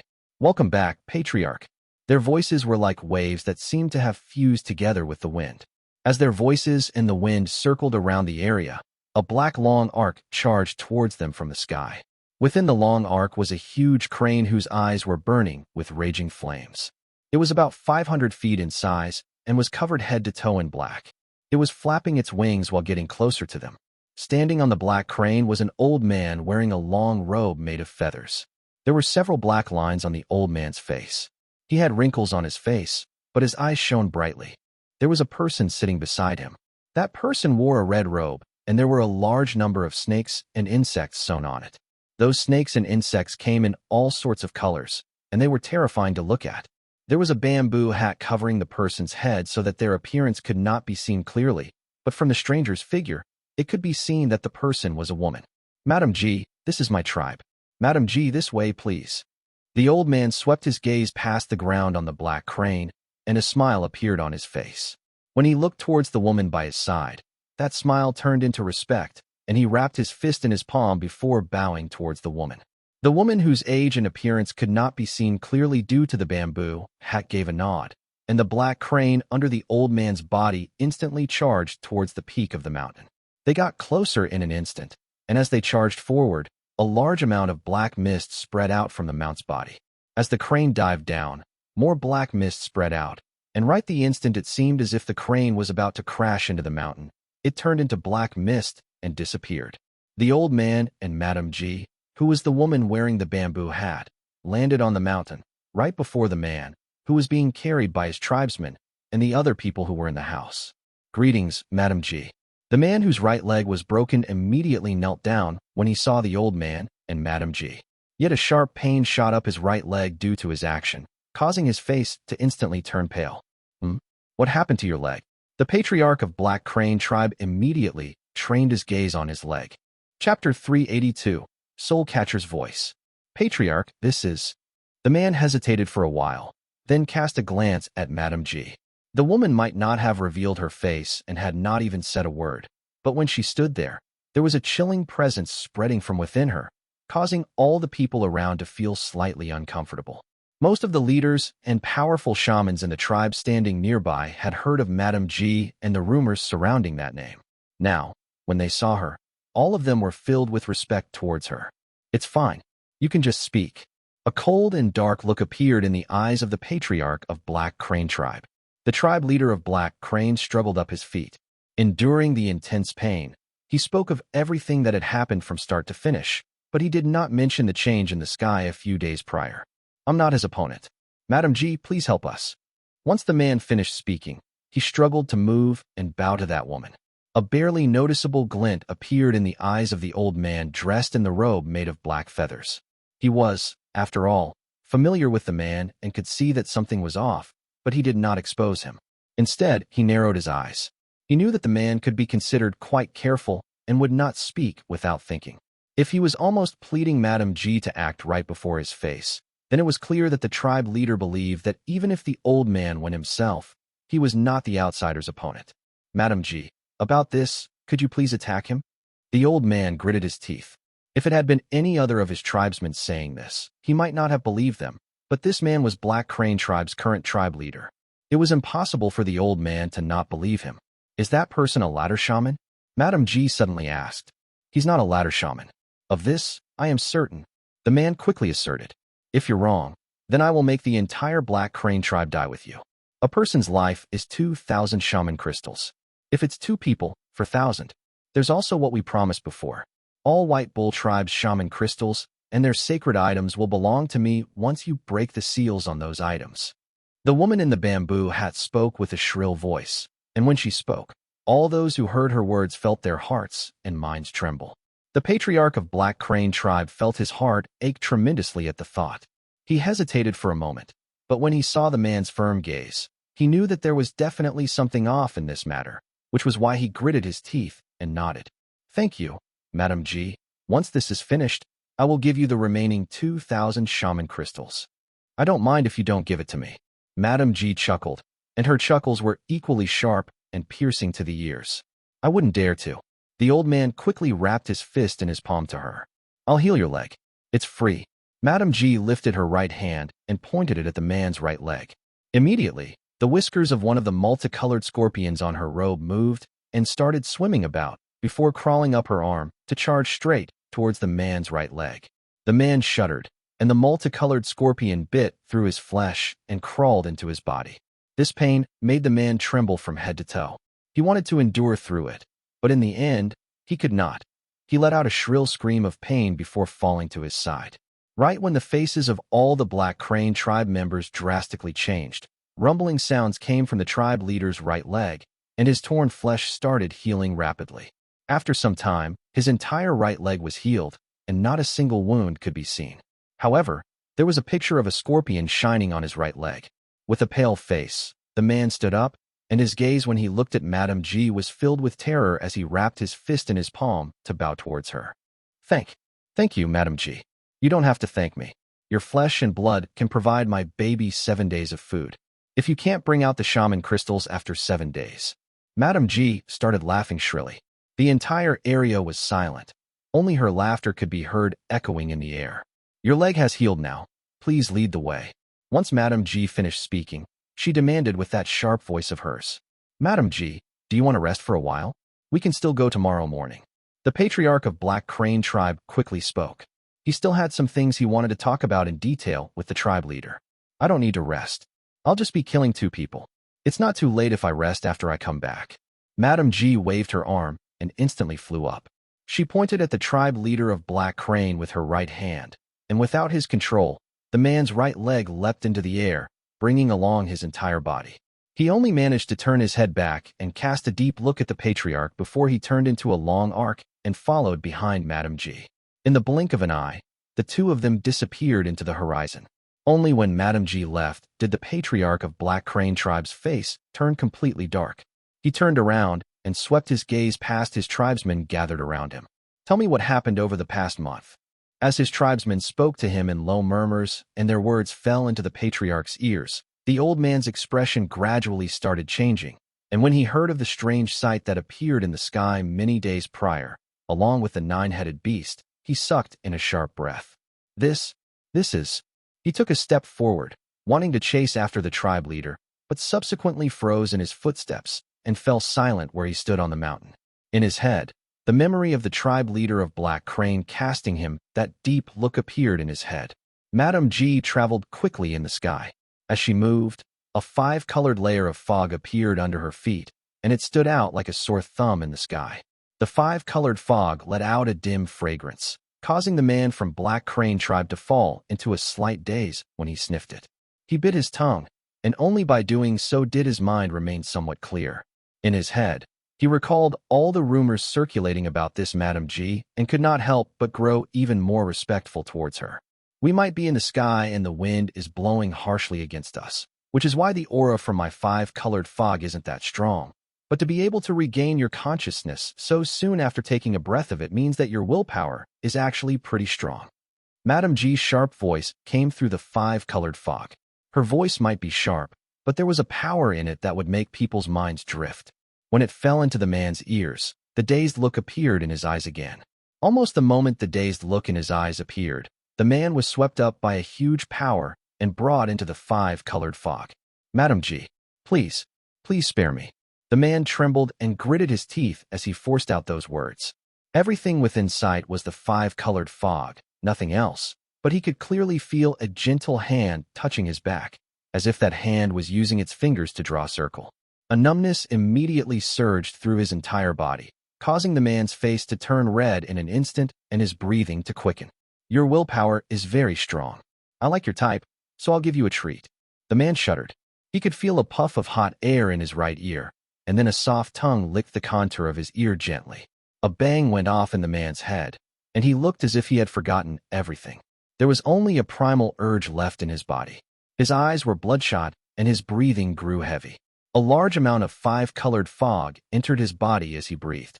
Cackling sounds echoed in the fog. That five-colored fog charged through the sky and tumbled like waves inside. As wind blew through, a large amount of dim fragrance spread out, and wherever the wind brought that fragrance to, some of the birds and beasts in the area would immediately become so agitated they looked as if they had gone mad. Madam, we're here. The man trembled. The instant almost all of his will scattered away, he bit his tongue, and the pain of almost biting through his tongue finally allowed him to regain a hint of consciousness. With unparalleled terror, he said these words with great difficulty. How disappointing. Oh well, once I finish taking care of the outsider, I'll give you that treat. Madame G's voice was no longer sharp, but lackadaisical. As her words traveled through the fog, she walked out from within. She still wore that long red robe covered by multicolored snakes and insects, and still wore that bamboo hat. Her face was hidden underneath, causing others to be unable to see her clearly. Once she walked out, Madame G lifted her right hand and waved it at the five-colored fog behind her. Immediately, the man within flew out. His entire body was flushed red, and his eyes looked as if they were about ready to spit fire. He had already lost his senses and was growling in a low voice. Once Madame G tapped at the center of the man's brows, the tribe leader of Black Crane tribe immediately shuddered and fell unconscious. His body pummeled to the ground. However, as he plunged down, a wisp of five-colored fog surrounded him, and his speed as he fell slowed down. Once it surrounded the man, that wisp of fog turned into the illusionary figure of woman and crawled into the man's eyes, ears, nose, and mouth. The unconscious man immediately shut his eyes and started growling like a wild animal. Madame G's breathing also quickened slightly in the sky. It was as if she was reacting to the growls coming from the man from Black Crane tribe. With her face still hidden under the bamboo hat, she licked her lips as she panted. Then, with a leap, she charged towards the mountain range in the distance. That mountain range was where Su Ming's cave abode was. As Madame G charged forward, the five-colored fog appeared once again under her feet and tumbled about in the area, covering half the sky. The fire ape lay on a big rock at the top of the mountain range with its eyes closed for a nap. Sometimes, it would lift its claws to scratch itself. Suddenly, it opened its eyes and looked at the incoming five-colored fog. It twitched its nose slightly, as if it smelled something, then immediately bared its teeth. In the cave abode, the rod snake, which Su Ming had never called back once he let it out, was lying in one of the many holes on the cave abode's ceiling. At that moment, it immediately shot up and a freezing glint appeared in its eyes. Right underneath the rod snake was Su Ming, sitting cross-legged in the big hall in that gigantic cave abode of his. He held the wind crystal of inheritance in his right hand, and he pressed his palm against the air above it. With a frown, he lifted his head. He had discovered the incoming five-colored fog in the sky before the fire ape and rod snake did. Almost the moment he lifted his head and spread his divine sense, the instant that chilling glint appeared in the strange rod snake's eyes, and the second the fire ape bared its teeth and snarled, suddenly, from within the five-colored fog approaching from the sky, Madame G let out a moan, one that would cause minds to drift. That voice came too suddenly, and sounded as if it was trying to capture souls. It also spread around incredibly clearly and entered the mountain range, charging right into the cave abode where Su Ming was. Chapter 383, Virgin Brother. That was a strange sound. In Su Ming's memories, he seemed to have never heard anyone making it before. It sounded like someone crying, but not, like someone moaning, but at the same time not either. Once he heard it, it felt as if there was someone breathing into his ear gently, and his heart turned into something soft once that sound reached it, causing it to start racing uncontrollably. In fact, the speed of his qi had also started circulated much quicker. What's with this divine ability? Su Ming frowned. That voice made him agitated, and his head had even started becoming a mess. A glint appeared in his eyes, and he let out a cold harumph. Once he let out that harumph, The powerful might of the 4 Berserker bones in his body burst forth and filled his entire body, then went through his throat to turn into a voice that killed, swiftly shooting out of the numerous holes from the cave abode like an airstream.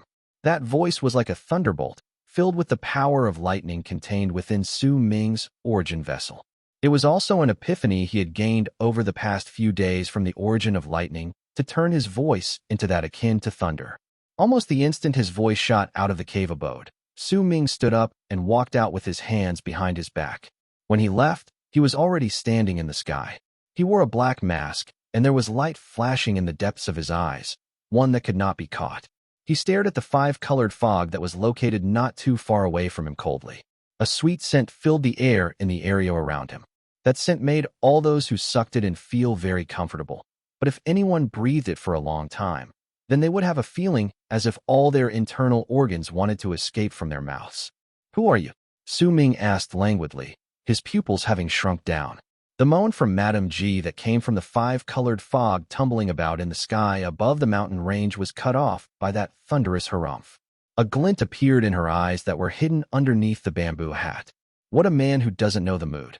I originally wanted to let you die in pleasure, but since you're so ungrateful to my kindness, then I'll let you die completely depleted of your spirit." Madame G chuckled. Once she saw Su Ming appearing, the final hint of worry in her heart disappeared. In her eyes, as long as she did not run into any ladder shamans, she could stand above all medial shamans due to the cultivation method she'd chosen. This was also the main reason why she still came to the place, even though she had seen through the intention of the tribe leader of Black Crane, wanting them to fight against each other. It was also the reason why she made that man from Black Crane tribe sink into such pleasure on her way to the place. Madame G's voice was gentle, and there was not a hint of the previous shrillness in her voice. It was as if there was an endless amount of charm contained within her speech. As she spoke, she lifted her hand, and the beauty coming from her finger when the sun shone on it seemed as if all women's hands would pale in comparison to her finger's beauty at that moment. Her fingers were very long, and as she lifted them up, a string of bell-like chuckles sounded. Then, with a very gentle gesture, she tapped at Su Ming through the air with her right hand. That one tap immediately caused a wave of ripples to appear at her fingertip. It was as if the entire world had turned into water, and because of the touch of her finger, ripples spread through that layer of water. At the same time, the sweet scent all around the area instantly thickened. She was very confident. That tap might seem like an ordinary tap, but it was a move in her divine ability, one that she had practiced for a very long time. In the past, most of all those who came up against her would find their minds crumbling under that single tap. They would turn into wild animals controlled by their lust, losing all their reasoning along with all their ability to fight against her. Usually, with just a gesture from her, they would pounce on her, and she would toy with them until they eventually died, completely depleted of their spirit. She loved that scene a lot. Right then, a smile appeared on her face hidden under the bamboo hat. However, it was also at that instant that her smile froze. Madame G was momentarily taken aback. She had already executed that tap, but there was absolutely no reaction from Su Ming. It was as if she had lost her power, and that had been just an ordinary tap.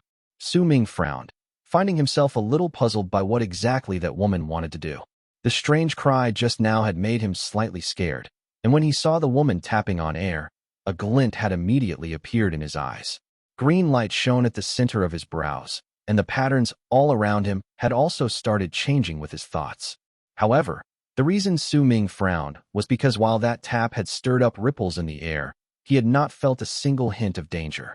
It was just that the instant that woman tapped at the air, some strange pictures had appeared in his head. Nonetheless, those pictures were mostly blurred out, and he could not see them clearly.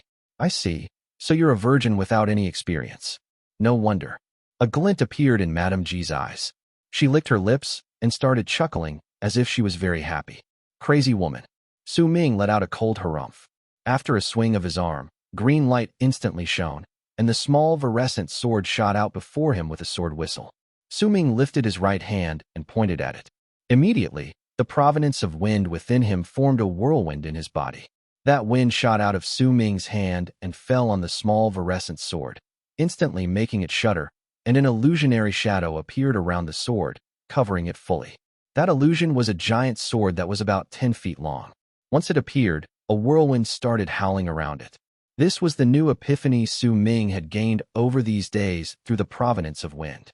If he fused wind with his sword, he could make the small Virescent sword's power increase. Almost the moment the provenance of wind formed those whirlwinds turning in his body, lightning began swimming all over Su Ming's skin. Thunder roared within him. An array of light formed from lightning shot out from his finger, charging straight into the giant 10-foot sword. Immediately, thunderous rumbles rang from within the sword, and it swelled up once again, turning into a gigantic sword that was 30 feet in length. With a single thought, Su Ming sent the sword charging towards Madame G. All of this happened in an instant. As Madame G continued chuckling, the gigantic sword of 30 feet sliced down at her with shocking speed. The sword sliced through the air with a boom, and the sharp roar stirred up a large amount of ripples to spread out and explode with a bang. In fact, as that sword swung down, the lightning sparks swimming all over it caused thunderous explosions to reverberate through the air. Virgin brother, that's such a strong stroke. Madame G's chuckles carried a sickeningly sweet tone. She took a step backward and lifted her right hand to draw a circle before her. The instant she drew that circle, black light shone in it. Then, as if the circle could separate space, a chilling presence spread from it, making it seem as if the world within was different from the world outside. As that light shone, a hand shot out from inside the circle. That hand was covered in black hair and filled with a powerful presence. The nails on that hand were sharp, and once it stretched out, it crashed into the big sword that was slashing down towards it. Muffled sounds echoed in the air, causing airwaves to appear and spread in all directions. Su Ming's strike was parried by that hand that came out of the circle. The sword stayed in midair, as if it was unable to cut through that hand and injure Madame G, who was standing behind the circle. Virgin brother, how could you be so merciless? If you leave a scar on my body, then I wouldn't be pretty anymore when we have fun together later. Madame G's flirtatious voice had a quality that made people agitated, but when she saw that Su Ming did not show even a hint of change when his strike was parried, her heart suddenly lurched and a bad feeling rose within her. Right then, countless bolts of lightning suddenly exploded forth from the parried sword and spread out swiftly. There were also 7 balls of lightning that shot out from the tip of the sword, surrounding the area in an instant. Explode. A glint appeared in Su Ming's eyes. When that word left his mouth, the sky and earth roared. The balls of lightning that came from the sword exploded at the same time, causing a large amount of lightning to shoot out in all directions. Madame G retreated quickly, but the force that came from the explosions charged straight towards her, and when the balls of lightning exploded, lightning appeared all over the place, covering the area so densely that the area of 1,000 feet around them seemed to have turned into a lightning hell. The light from the bolts was piercing to the eyes, showing off the might of lightning. Madame G's expression under the bamboo hat changed. She retreated, and the 5-colored fog enveloped her. Once it completely covered her up, she no longer retreated, and it brought her up into the sky. Yet the instant the 5-colored fog rose into the air, the gigantic sword started shattering inch by inch, breaking into a large amount of fragments. Those fragments let out a sharp screech that sliced through the air, and they were sucked into the violent gust of wind to turn into part of the whirlwind. Then, like a sharp blade, they charged towards the 5-colored fog. Booming sounds rumbled in the air nonstop. The series of killing moves Su Ming executed were all created through the epiphany he had gained from wind and lightning during these past few days, and could only be used after he fused both elements on his sword. This was the first time he used it, and once he saw its outstanding power, Su Ming's desire to absorb the wind and lightning crystals of inheritance grew stronger. At the same time the sword fragment whirlwind was sucked into the 5-colored fog, Su Ming moved forward without a sound and turned into a long arc, closing in on the vortex in the span of a breath. He closed his right hand into a fist and hurled it straight at the 5-colored fog through the air. That punch stirred up a strong gust of wind, but Su Ming did not stop and delivered another 5 punches in succession. All his punches stirred up wind, and each of them caused ripples to spread through the air. The wind and ripples seemed to have overlapped with each other, and in an instant, a large gust formed, charging straight towards the 5-colored fog. Right when the sword fragment whirlwind crashed into the 5-colored fog, booming sounds mixed with a shrill screech of anger shot out of the 5-colored fog. As it reverberated in the air, a powerful force charged out from within the fog and spread swiftly through the area. That force came straight into Su Ming's face like a mountain range crashing into him. He immediately retreated, and at the same time, the sword fragment whirlwind fell apart and scattered away. At the same time, the huge gust of wind that Su Ming had stirred up with his 5 punches seemed to have fallen on a barrier and, with a bang, dissipated into nothing. Yet even so, once the 5-colored fog suffered through Su Ming's consecutive attacks, it also could not stay in shape any longer. With a bang, it split into several pieces, revealing the back of a monster that was entirely black and covered in hair from head to toe inside. That monster's back was turned towards Su Ming, and its arms were closed around something, as if he was hugging it. Once the fog dissipated completely, Su Ming saw that the monster seemed to protecting a middle-aged woman in his embrace. The bamboo hat on the woman's head had already shattered, revealing her beautiful locks, her eyes that looked like the springs in autumn, and also her face, which was originally one that would cause hearts to pound once they looked at it. It was a pity. There was a scar that had been left behind, marring her face for many years now, spreading through the entirety of her petite face. The scar was dark reddish in color, and some of the woman's flesh from under her skin had even been exposed outside. It looked terrifying. Chapter 384, Madame G's Husband. As the monster covered entirely in black hair slowly opened his arms, Madame G lifted her right hand while standing in his embrace and touched the scar on her face. Her eyes, which were like the springs of autumn, turned towards Su Ming, and her gaze was filled with hate. You are the first person to see this scar on my face ever since I got it. I will have you scream and wail for 7 days and 7 nights. I will drain all your flesh and blood, and once I turn all your spirit and essence into my nourishment, I will let you die a painful death. I will let you suffer a pain worse than death. Madame G opened her mouth and let out a piercing screech. Madam, you talk too much. Su Ming mocked her and took a few steps back. This woman was the first powerful enemy he had run into ever since he left Autumn Sea Tribe. Judging by her divine abilities, she seemed like a soul catcher, but there was something slightly different about her as well. The series of killing moves Su Ming had executed previously had also not caused much damage to her. That monster that was covered entirely in black hair and standing beside the woman seemed like a puppet. There was a thick amount of life force emanating from it, but its strength was strikingly different from the other soul catchers' puppets that Su Ming had encountered in the land of the Berserkers. Once soul catchers fused those puppets together with their bodies using that strange method of theirs, those puppets would give off a feeling as if they were alive yet dead at the same time. Su Ming felt a strong threat from that monster's body, and it made him grow cautious. Besides the power of the god of Berserkers, he now had 2 killing moves. However, one of them required him to use the pattern existing in this place, while the other would need him to open the mouth of the dragon's head completely, causing the power of the world to surge in. The pattern in this place would then cause the power of the execution of 3 evils to reach a terrifying state. However, unless he absolutely needed to, Su Ming did not want to use this method, because once he did, then there would be no way he could hide this place anymore. Anyone would be able to see that this was a great place to train. Besides, the woman alone was already a problem enough, and the appearance of the puppet gave Su Ming a sense of danger, as if he was facing off a ladder shaman. Su Ming could only estimate the power of the execution of 3 evils. He did not have confidence that he could kill them both in succession. There was also one more killing move, the power of materialization he gained after awakening the 5th head on Han Mountain Bell. However, after examining that move during the past few days, he noticed that casting that art could be described as a double-edged sword. It would be great if he killed the enemy, because Su Ming had to sacrifice about 1/9 of his power to cast the art allowing the 9-headed dragon to materialize. If he did it, it would practically mean that both sides had to suffer great losses, and if his opponent was not dead and still had some divine abilities left, then Su Ming himself would surely be the one to die. That was why once he turned over those 2 killing moves in his head rapidly, Su Ming made a decision. It was not as if he could not use them, but he had to wait for the crucial moment, and once he cast those arts, he had to make sure he could kill the opponent.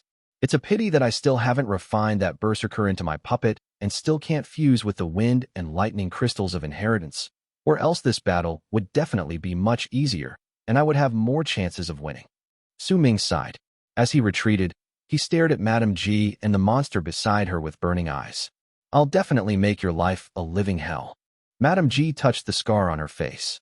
As she screamed, The multicolored scorpions and poisonous snakes that seemed to be embroidered on her red robes started moving together. The scorpions leaped into the air, and their colors let out a strangely captivating light in the dusk. The poisonous snakes hissed with their forked tongues out of their mouths, and once they appeared beside Madame G, they rushed towards Su Ming. These poisonous creatures were not ordinary beings. As they traveled in midair, their numbers rapidly grew from several dozens to several hundreds, then to thousands, and until they covered the sky and earth, causing a sight that would make anyone's skin crawl. As Su Ming moved back, he swept his gaze past those poisonous creatures, then fixed his eyes on the black-haired monster and Madame G with a frown between his brows. Those poisonous creatures looked very ferocious, but in truth, at their level, killing these creatures was very easy. It was clear that Madame G knew about this, but she still let those poisonous creatures out, and this was something that made Su Ming hesitate. Right then, a buzzing roar suddenly came from his side. There was a chilling tone to that sound, along with an extreme and imposing, domineering presence that seemed to be able to make all ferocious creatures submit to it. Su Ming was not unfamiliar with that roar. It came from his rod snake, after all. At that moment, with a flash, the snake appeared right before Su Ming, and as it hissed, all the poisonous creatures pouncing on him shuddered as if they were stunned. Su Ming also saw the black-haired monster shuddering as well, and his life force started showing signs of disorderliness. However, before Su Ming even had time to think about the things that caused his hesitation, a violent gust of wind charged towards him from his back. With bloodshot eyes and a brutal, murderous air, the fire ape stormed out with the rod held high above its head, straight towards those poisonous creatures. With one swing of the rod, it swept up a huge gust of wind in its wake. Xiaohong moved back. Su Ming's eyes were immediately fixed on it, and he instantly commanded. He lifted his right hand and was just ready to chase away those poisonous creatures, not to kill them.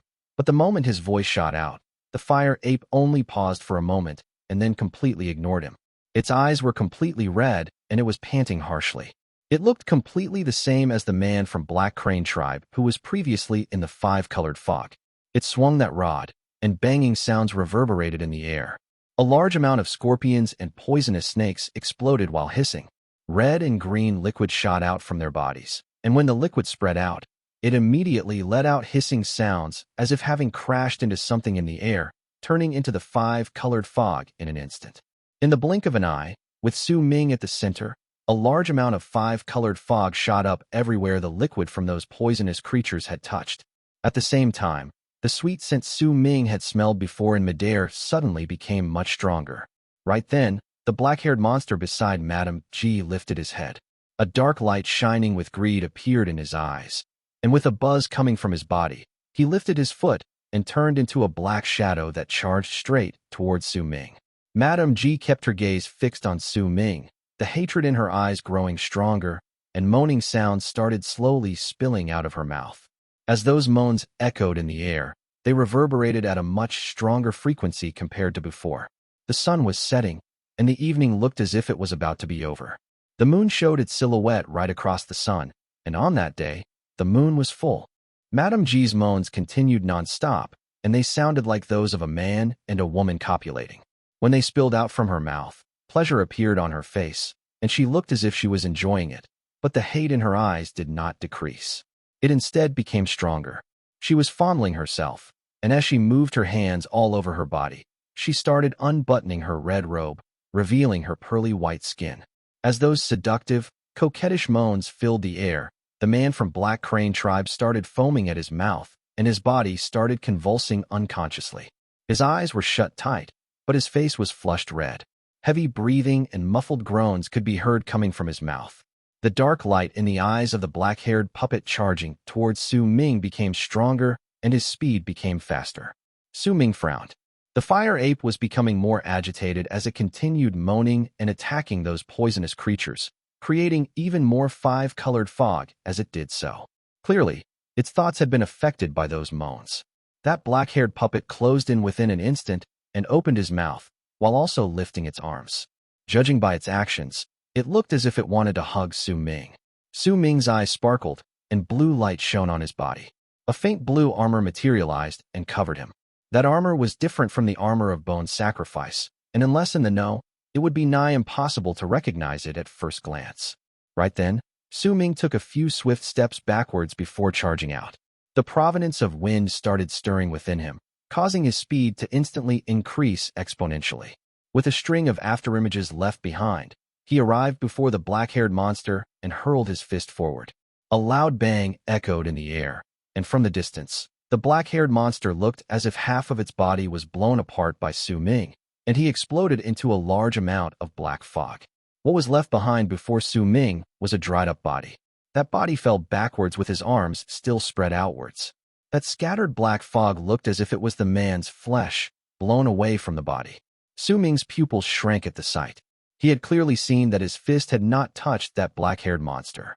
Instead, when his fist was about 7 inches away, the body dissolved on its own. As if the fog was disintegrating, it turned into a large amount of black beetles. All of them were about the size of a fingernail, and they started spreading out instead of staying closely packed to each other. In the distance, those beetles looked like black fog. The only thing that did not disintegrate was the dried up and thin body. That person's eyes were closed, and there was a rotting smell coming from him. It was clear that the body was a corpse, and one that had died since who knows how many years ago.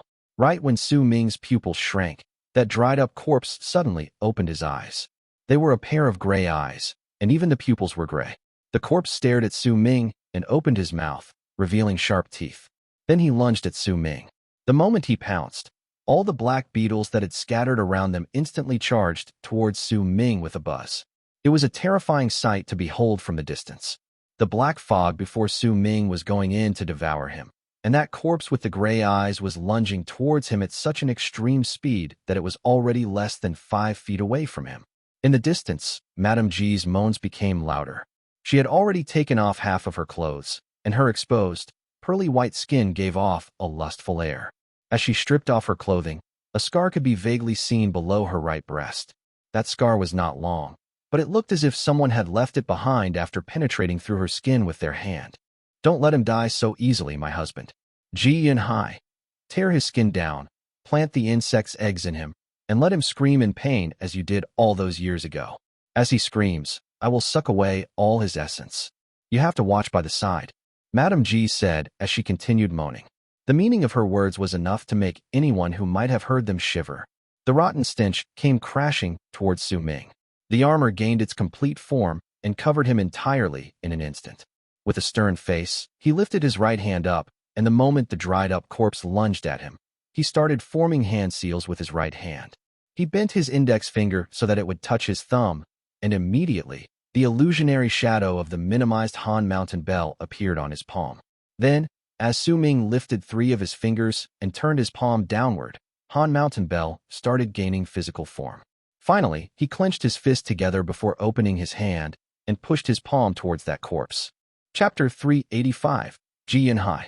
Ji Yunhai is the best soul catcher beneath Hollow Shaman among all the shamans in the land of South Morning. He is known as the person who is most likely to become a hollow soul catcher among all the latter soul catchers. It's a pity he has gone missing for many years, or else if he joined in this battle, then he would definitely be able to cast that wide area spell of his that would allow him to kill a large amount of people, a spell that he's very proficient with, and is his unique soul capturing ability. The number of shaman tents seemed endless and covered 70,000 lease of the land of the shamans outside Sky Mist City. Those tents were spread around the place to the extent that their end could not be seen. There were more than 100,000 shamans over there, and there were also a large number of warriors from other shaman tribes joining their numbers every day, so they continued growing stronger. There was a tall mountain by the endless sea of tents. If anyone with a certain level of cultivation went to stand atop the mountain, they would be able to see the faint contour of Sky Mist City from there. At that moment, there was a woman standing at the top of the mountain. She had long, flowing locks and appeared elegant. Her gaze was profound, and she contained a different temperament compared to the other shamans. That bearing gave her an ethereal air, and that serene demeanor of hers seemed to be able to affect the others around her, causing all those who stood beside her to feel their hearts calming down. There haven't been many powerful end shamans who appeared in the entire shaman tribe over the years, and as time went by, now, there are only 8 left among us, and there are 3 among them who still haven't submitted themselves to the Immortals. There were about a dozen shamans standing beside the woman, and there were both men and women in that group. Only 3 of them were in their middle ages, while the rest were all elderly folk. The person who was speaking at that moment was an old man with a head full of white hair. He held a cane with a crocodile's head in his hand, and he was speaking as he stared at Sky Mist City. Speaking of Ji Yunhai, that person was originally a member of Heaven Follower Tribe. When Heaven Follower Tribe was destroyed, this person survived. Then he obtained some sort of chance, and his soul catcher's path became different from others. He's skilled in using poisonous insects and came up with the 9-colored poison fog. That origin of his, the Heaven Follower insect, had also reached an undying state after he refined it. Once that sea of bugs appears, even powerful hollow shamans would have a problem dealing with them. If he was here by your side, my immortal friend, not only could we kill the Berserkers, we could also use the Heaven Follower insect to send your orders to the entire shaman army so that we could gather as one and the Berserkers wouldn't be able to intervene. This unique soul catcher is very rare, but it's a pity. The last time I heard of him was around a dozen years ago. I heard that he had taken a woman as wife, and then all news about him disappeared. The old man shook his head and continued talking about the next person, introducing all the elites of the shamans to the long-haired woman. It was difficult for all the people there, including the woman, to know that the Ji Yunhai they were speaking of was now in a remote spot far away from them in the land of the shamans, and was currently pouncing on Su Ming with gray eyes and with the aura of death completely surrounding him. The endless black beetles surrounding him were the Heaven Follower insects, and all of them were refined by Ji Yunhai personally to become undying insects. However, even if the old man was talking about Ji Yunhai with a regretful tone on the mountain beyond Sky Mist City, if he was standing where Su Ming was now and saw the man with his own eyes, he would also have a difficult time recognizing that the dried-up monster with gray eyes was Ji Yunhai. Not only had his appearance changed drastically, his level of cultivation had also fallen. He did not look as if he was a ladder shaman, but had sank to the level of a medial shaman. The only thing that did not change about him was the slight presence of a powerful shaman, the one he had when he was still powerful. It was as if that presence would not die and would not be destroyed, remaining like an undying. The essence of what a soul catcher practiced. Or perhaps it was unwillingness, something that did not want to go away, bringing with it an endless storm of enmity and hatred. As Ji Yunhai closed in, a chilling glint appeared in Su Ming's eyes. He lifted his right hand, and as he formed those 3 different seals, Han Mountain Bell seemed to have gained physical form and appeared outside his palm. Then he pushed it swiftly at the lunging Ji Yunhai, straight towards his chest. With that one push, Su Ming immediately felt a large amount of power surging up his hand and traveling through his entire body in an instant, causing a sickeningly sweet taste to fill his mouth, and a mouthful of blood spilled out of his mouth. He staggered and fell back a few steps, and with each step, a strong wave of ripples would form in the air. Once he retreated several hundreds of feet back, the cloth covering Su Ming's right arm exploded with a bang, revealing the veins that had popped up on his arm. Some of them had even swelled up and exploded. Blood mist scattered into the air, and Su Ming's face instantly turned pale. At the same time, the sea of insects charged towards Su Ming. Buzzing sounds filled the air, and it was enough to make all those who heard it feel their skins crawl. Su Ming might be in a sorry state, but Ji Yunhai also shuddered, and the mark of Han Mountain Bell immediately appeared on the spot where Su Ming's palm had pressed on his chest. That mark then spread through Ji Yunhai's entire body like a flood. If anyone looked over at that instant, they would also see Han Mountain Bell's illusion surrounding Ji Yunhai's body. Seal. Su Ming let out a low shout. If Ji Yunhai still had some form of intelligence left and knew how to retreat, then Su Ming knew it would be rather difficult for him to seal that person. But now, Ji Yunhai was just a puppet that did not know how to think and could only move when told.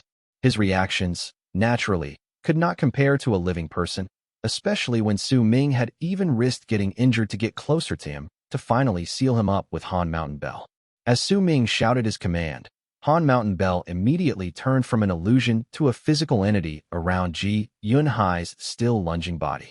Once Han Mountain Bell completely manifested, it trapped Ji Yunhai within.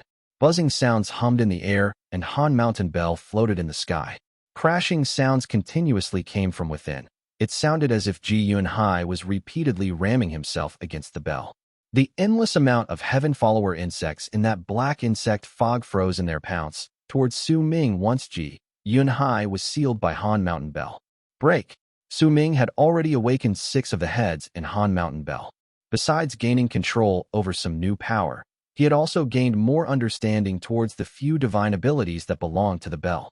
This break, which was the move followed after activating the seal, brought a change as to how Su Ming could use Han Mountain Bell, one that he gained through the epiphany he obtained during these past few days. Once that word fell from his lips, bell chimes immediately spread from Han Mountain Bell. As they reverberated in the air, all of Ji Yunhai's presence disappeared without a trace in an instant. If that was just the case, then this seal was not that much different from a normal seal. However, Ji Yunhai's presence was not the only thing that disappeared. The connection between him and the Heaven Follower insects, one that was akin to that of a blood connection and not to that of a control he held over them through his aura, also disappeared. Almost the instant the word break fell off Su Ming's mouth and Han Mountain Bell started chiming, the black sea of insects that was lunging forward froze once again, and soon after, as if they had lost their dictator and their will, they fell to the ground right before Su Ming. Cold sweat broke out on Su Ming's forehead. The battle between the puppet Ji Yunhai might have been short, but it had been incredibly perilous. The sea of insects had been an incredibly great threat towards, along with Ji Yunhai himself. If he had not been dead and was alive, then Su Ming would definitely have not been his opponent. Yet now, even if this person had been long dead and had turned into a puppet, if Su Ming wanted to kill him, he would have to do so by using an incredibly powerful killing move. If he could not, then he would have to seal him. Su Ming's face was dark. The instant the sea of insects fell to the ground, he cast his gaze towards that Madame Ji, but when he did so, Madame Ji had already shed the last piece of her clothing, revealing her curvy body. If no one looked at the scar that was about the size of a fist under her right breast, and did not pay attention to another one, red in color, on her face, then they would see a body that seemed to contain all the blessings of the world. She looked at Su Ming and lifted her hands to clasp them above her head. Once she did so, she started moving, dancing in a primal way right before his eyes. That dance was not pleasant, but if anyone looked at it for any period of time, they would feel their throats drying up and their hearts pounding. Their blood flow would increase, and all sorts of thoughts would start clogging up their minds. Because while that dance was primal, every single time that body moved, it would seem to bring out the most primal urges within a person, and as Madame Ji continued moving, the illusionary forms of other women started appearing in the air. They wore revealing satin dresses, and once they appeared, they started dancing as well. In the blink of an eye, the number of illusionary women increased and surrounded Su Ming. In fact, some of them were so close to Su Ming there seemed to be virtually no distance between them, and once they started moving, a dim fragrance filled the air. Su Ming would perhaps not have been affected too much if that was all, but the bodies of the women that appeared in those illusions were filled with seduction, bringing out his most primal urge, and as they moved, their appearances started changing. Tian Lan Ming, wearing a white satin dress, passing by before Su Ming with a gentle smile. Bai Su, Bai Ling, these two girls with almost the exact same appearance, dancing in that way that would make hearts race. All of it fell into Su Ming's eyes. Han Songzi, Han Feizi, and the rest appeared as well. Their seductive bodies that were only partially hidden, their different figures tempted Su Ming, causing his breathing to become distinctly labored. Even the sacred lady of Autumn Sea Tribe, Wan Xiu, also wore a purple satin dress and walked towards Su Ming with a beautiful posture and pace from the distance. A look of struggle appeared on Su Ming's face as he looked at those familiar faces. Murkiness clouded his eyes, and they were no longer clear. Right then, he saw Wan Xiu turning into Madame Ji, and she was walking over with a flirtatious look. Su Ming's eyes seemed to be burning with fire, but there was a dullness to them. At the same time, his breathing grew more labored, and he started growling instinctively. At that moment, Su Ming looked almost the same as how Xiao Hong did previously. Lust seemed to be burning in his dull eyes, turning them red. His breathing was hot and labored. Sweat dripped down from under his mask, and he pounced on Madame Ji, who was walking towards him. Cackling laughter spilled out of Madame Ji's lips, and a pleased expression appeared on her face. The hatred in her eyes turned into a cruel intent to kill. That one style of hers would bring out the lust within a person's heart, and even Ji Yunhai's desires had been drawn out in a moment of carelessness. That was why Madame Ji was not at all dubious of Su Ming's actions at that moment. Chapter 386, Curse. I will definitely make you scream and wail for 7 days and 7 nights before you die. And once I suck all your blood and essence, I will turn you into a dried corpse." With a leap, Madame G charged towards Su Ming. The instant she got closer, all the expressions on the familiar figures around Su Ming twisted, and all of them swiftly charged towards him from all directions. At the same time, that five-colored fog in the air started churning and swept towards Su Ming from all directions. Madame G was the quickest of all to arrive. When she was less than 5 feet away from him, she lifted her right hand, and a black fork appeared on her palm. Then, right when she was about to stab that fork into the center of Su Ming's brows, the murky look in Su Ming's eyes was replaced by a hint of mockery, and along with it, a pair of clear eyes. At that moment, there was not a hint of lust on his face. All of that which happened before was an intentional act, and there was only one purpose for it. He wanted to draw Madame G closer, then kill her in one move. Madame G had a lot of tricks up her sleeve, and Su Ming was worried that she might still have other moves left. That was why he used himself as bait to lure her in. The moment she saw the mocking look in Su Ming's eyes, Madame G's expression drastically changed. Her heart let out a loud thump. She wanted to retreat, but it was already too late. Su Ming took a swift step forward, and he was so quick that he arrived before her in the blink of an eye. He lifted his left hand and grabbed Madame G's right hand, which held the fork, and at the same time, he rammed his body straight into her chest. Madame G shuddered, and cracking sounds came from her body. She fell back and blood flowed out of her lips.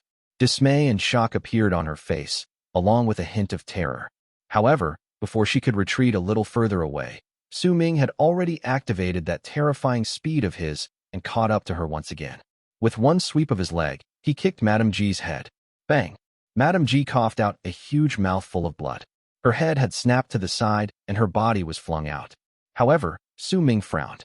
He did not notice any aura of death from the woman's body. Instead, her life force had become even more exuberant. He let out a cold harumph. Su Ming did not stop. He took a step forward and caught up to her once again, then lifted his right hand and curled it into a fist in midair. Immediately, bolts of lightning started swimming in the sky. The instant he unfurled his right hand, bolts of lightning swiftly gathered together to turn into balls of lightning. Thunder rumbled, and the balls of lightning let out a piercing lightning in Su Ming's hand. Then he pushed them all into the center of Madame G's brows. A loud bang rang in the sky, and Madame G let out a shrill scream of pain. However, Su Ming's attack had not ended. With one move, he once again closed in on her and lifted his left hand. Immediately, a whirlwind swiftly formed in the air, and once it closed in on Madame G, it started spinning rapidly, causing blood and flesh to fly all over in the air. Madame G was repeatedly injured during her retreat. She wanted to resist, but when Su Ming closed in on her, he made a hand seal with his right hand and pointed at the sky. Immediately, the distant Han Mountain bell suddenly let out a bell chime that stunned the heart and soul. The bell chime came too suddenly. When it fell into Madame G's ears, it made the woman's movements as she tried to resist slow down. The instant her mind and soul shuddered, green light shone before Su Ming, and the small virescent sword shot out with a flash. Under the control of Su Ming's divine sense, it charged towards Madame G's head. In that instant, a large amount of blood sprayed into the air. As the small sword swept by, a head flew up. It was night, and the full moon hung high in the sky. At that moment, that head flew up with blood scattering all around it. However, Su Ming did not relax even when Madame G's head flew into the sky. Instead, when her head shot up, the life-threatening sensation became much stronger. The instant his pupils shrank, he saw Madame G, who had already lost her head, lift up her right hand to grab the head that had been separated from her body. Madness and hatred appeared in her eyes, and as she stared at Su Ming, she let out a piercing screech. That screech turned into a wave of sound that stirred up ripples in the air. The strength of that wave of sound was like a needle that stabbed into Su Ming's ears, making his ears ring. He immediately moved back, and at the same time, he drew several circles before him with his right hand. With each circle he drew, the power of the wave of sound would be reduced. Each of those circles was a whirlwind, and after drawing several of those circles, and having retreated about 300 feet, blood flowed out of his ears. Could it be that all soul catchers have refined their bodies until they're all undying? Su Ming's mood went sour. Madame G not being dead was not surprising to him. Her current state was the same as the young soul catcher he had met in the past. Spirit plunder had amazing effects when used against these undyings, but the power of this Madame G was different from that young soul catcher. It was as if she did not just practice the cultivation method of a soul catcher alone. As Su Ming moved back, he lifted his right hand and seized the air in the direction of the mountain range behind him. Immediately, from his cave abode in the mountain range, the 3 spirit plunders floating above the old berserker's head to freeze him in place turned into 3 long arcs that shone with a dark light and shot out of the cave abode to charge towards Su Ming's right hand. Yet the moment he summoned them, Madame G had already grabbed her head and placed it back on her neck. Her blood and flesh quickly grew back in place, and in the blink of an eye, her head had fused back with her neck. At the same time, she lifted her right hand, and in her palm was a drop of fresh blood. That blood did not belong to her, but to Su Ming. This was a drop of blood she had obtained secretly when he coughed out his blood previously.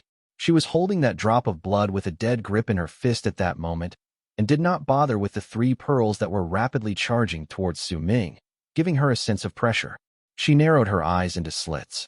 The shaman's Lord of Nine Li, after the 9th morning since the day you were born, the power of your companion, that which you have abandoned, has turned into the desolate shadows in the world and fused into the path of life for all the living, and hence, all those with souls must live and die. If they exist, there will come a day when they will disappear, and if they are blessed, there will come a day when they are cursed. I offer my blood and life to the desolate shadows of the world, and with this person's blood as the lure, rob him of his blood and life. Curse. Madame G's body started rapidly withering away, and in the blink of an eye, she looked as if she had turned into a dried-up corpse. She also aged. Her beautiful face became ashen, and her lascivious body turned ugly. A bang came from her right hand, and that drop of Su Ming's blood exploded, turning into blood mist that entered Madame G's eyes, nose, ears, and mouth as she inhaled. Killing intent appeared in Madame G's eyes. Curse was the strongest spell for soul catchers. In fact, this spell did not come from the Candle Dragon. Instead, through the research of generations of soul catchers, they had come up with this powerful killing move along with those walking down the path of spirit mediums and thought soothsayers using some unique methods. There were even rumors that said that this spell was not created by shamans, but was left behind on some items from ages back in the form of pictures.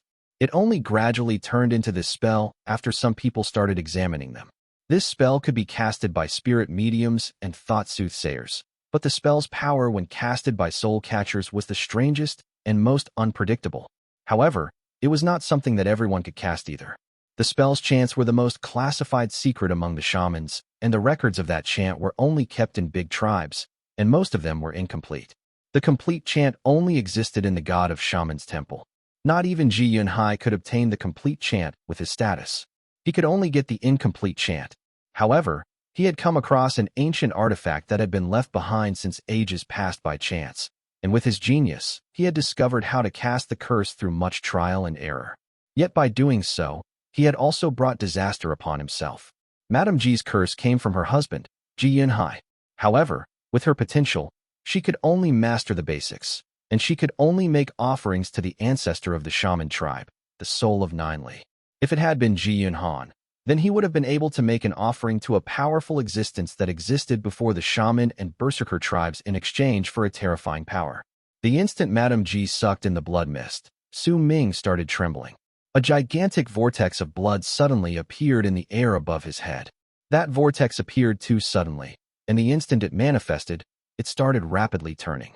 As it turned, Su Ming instantly discovered that his body had been frozen in place, and he could only move in an area of 10 feet. He could not leave it. White mist started spreading from his eyes, ears, nose, and mouth, and that mist was rapidly sucked away by that vortex. His body started withering away slowly, and a grayish hue appeared at the roots of his hair. His blood, his life force, his everything were being sucked away incessantly by that vortex. That was not all. Su Ming also discovered that his organs were beginning to fail him, as if they were rotting away. Even his breath had the smell of decay. Madame G's face was dark where she stood outside the vortex. Casting that spell had also put a huge burden on her. But she had already made up her mind. Once she killed Su Ming, she would definitely go back to Black Crane Tribe and eradicate it. Enjoy the feeling of death as it comes to you. Look at your flesh withering away. Watch your life seeping out of your body. See yourself turning into a corpse. This is the result of you offending me. Madame G's face was filled with malice.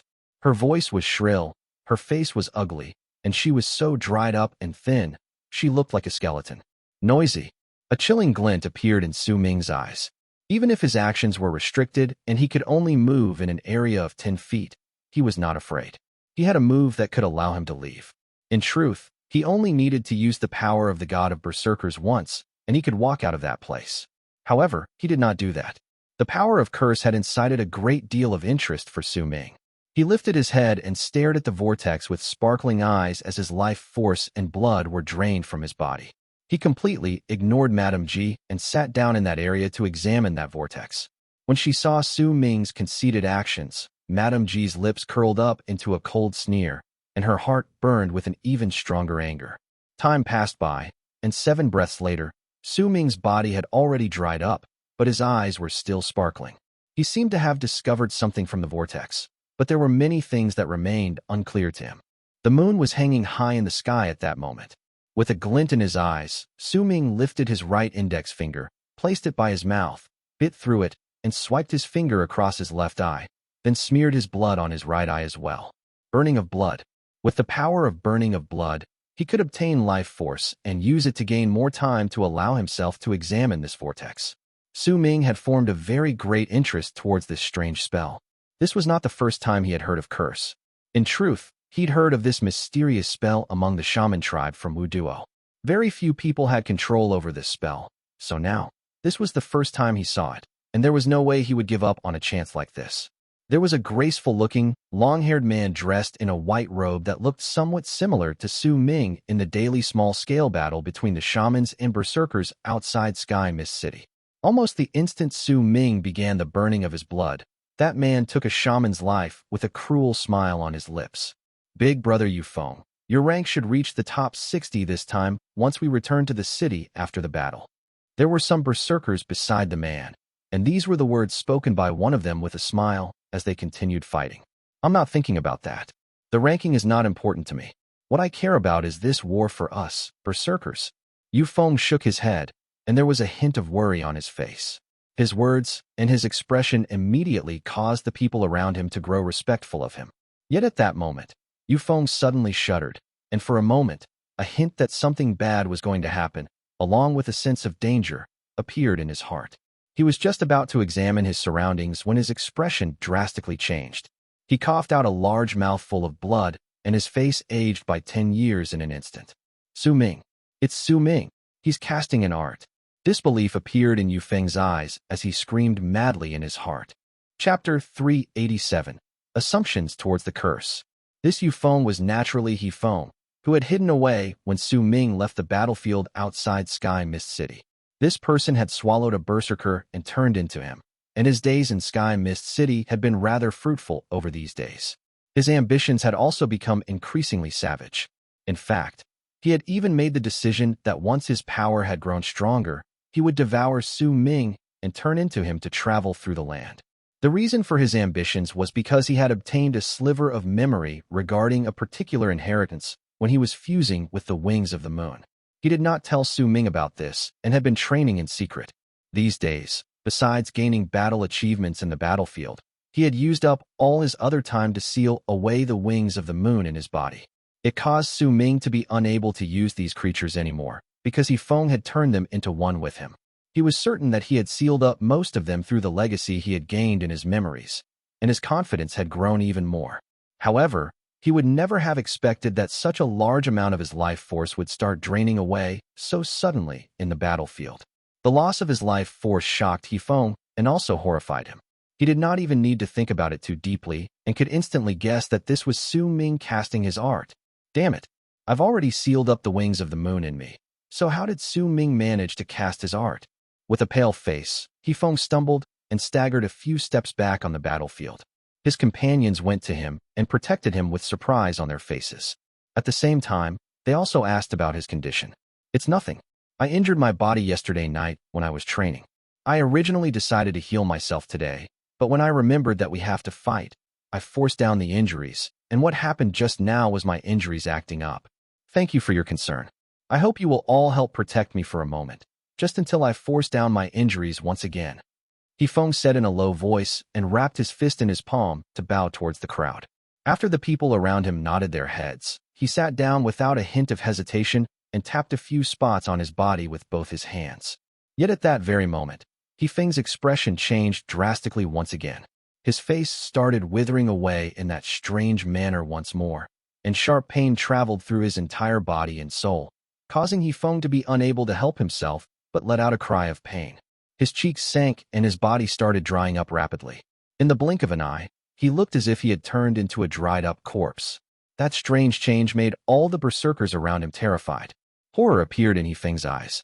He could clearly feel his life force and essence draining away from his body, forcefully absorbed by some power from above. But when he lifted his head to look up, he saw that the sky above him was calm. In fact, the draining of his blood, his essence, and his life force had nothing to do with the wings of the moon. It was absolutely useless whether he had chosen to seal them or not. It must be Su Ming. What is he? Just how did he do it? Terror filled Hifeng's heart.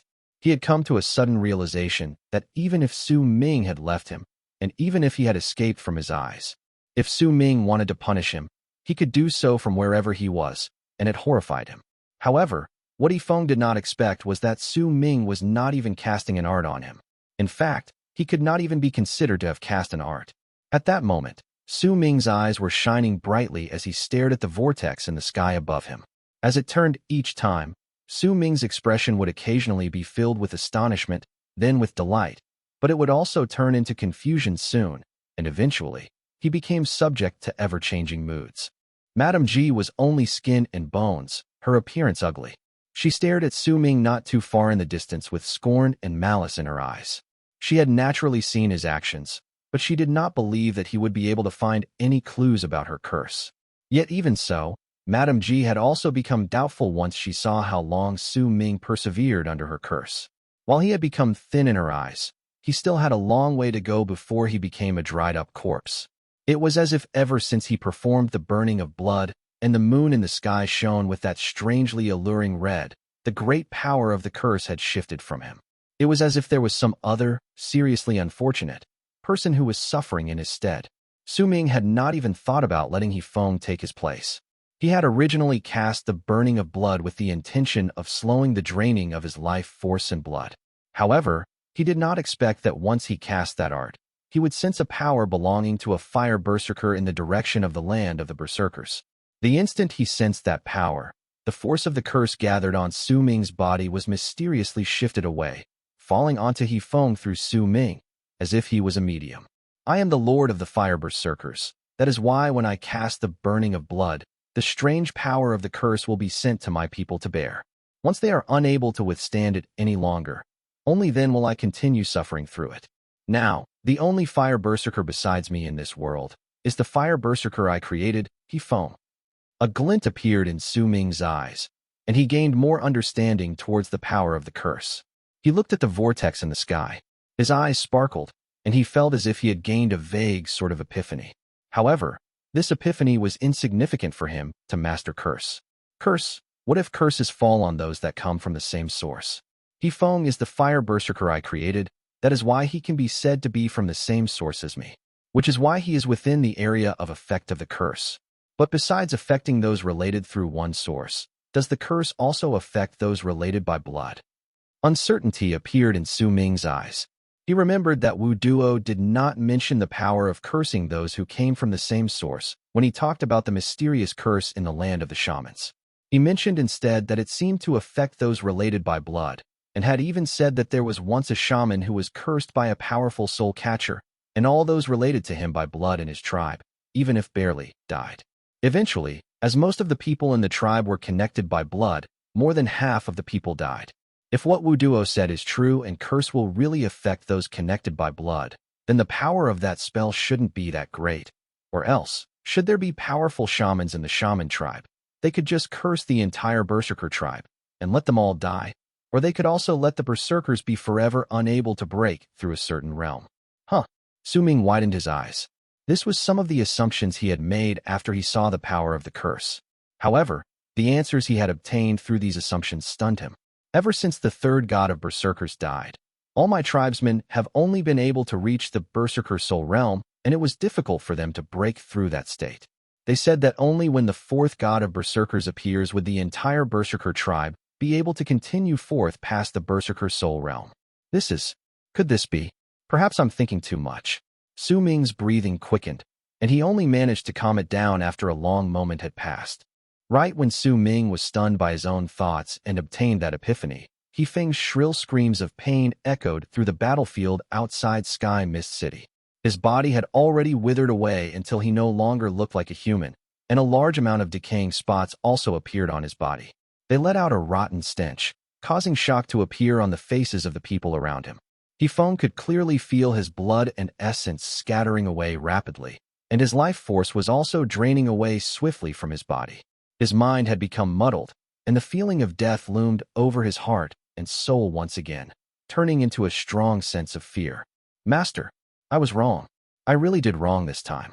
He Feng's screams were fixed with pleads for mercy.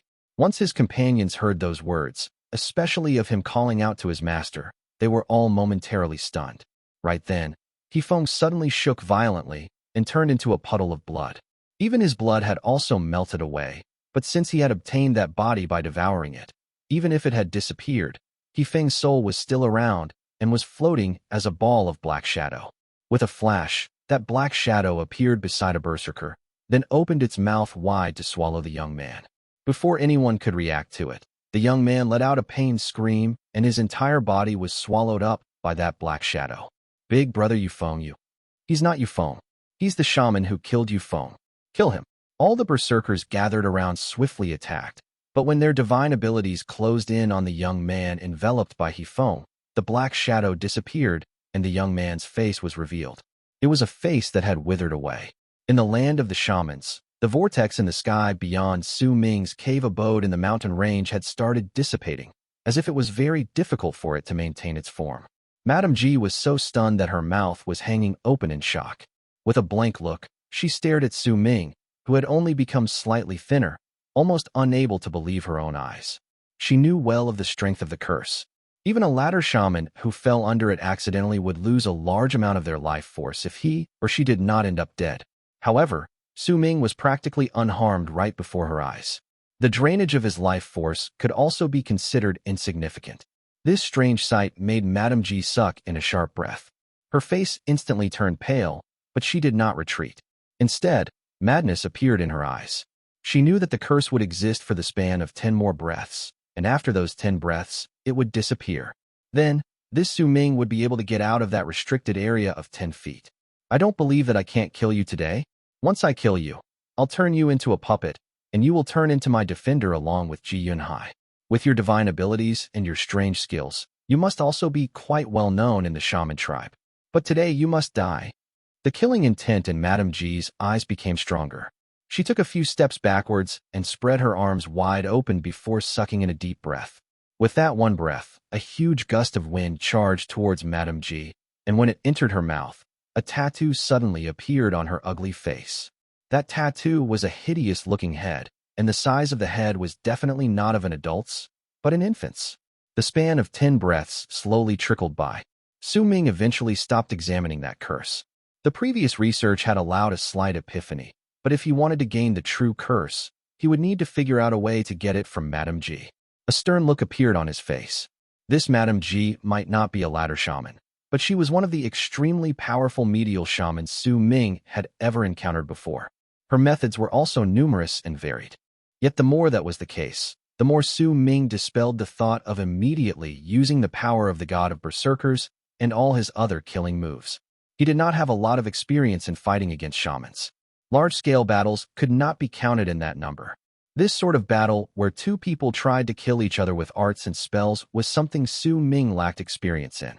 Now that he ran into someone who was skilled in this and had a large variety of spells, he did not want to give up on such an opportunity. Chapter 388. You say I'm malicious? Madame Ji's expression was fierce, causing the tattoo on her face to become increasingly more frightening.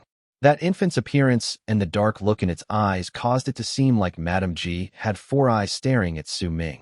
She lifted her hands and moved her fingers in a strange manner. Very soon, Distorted ripples appeared before her. As those ripples spread out, Madame G let out a piercing screech.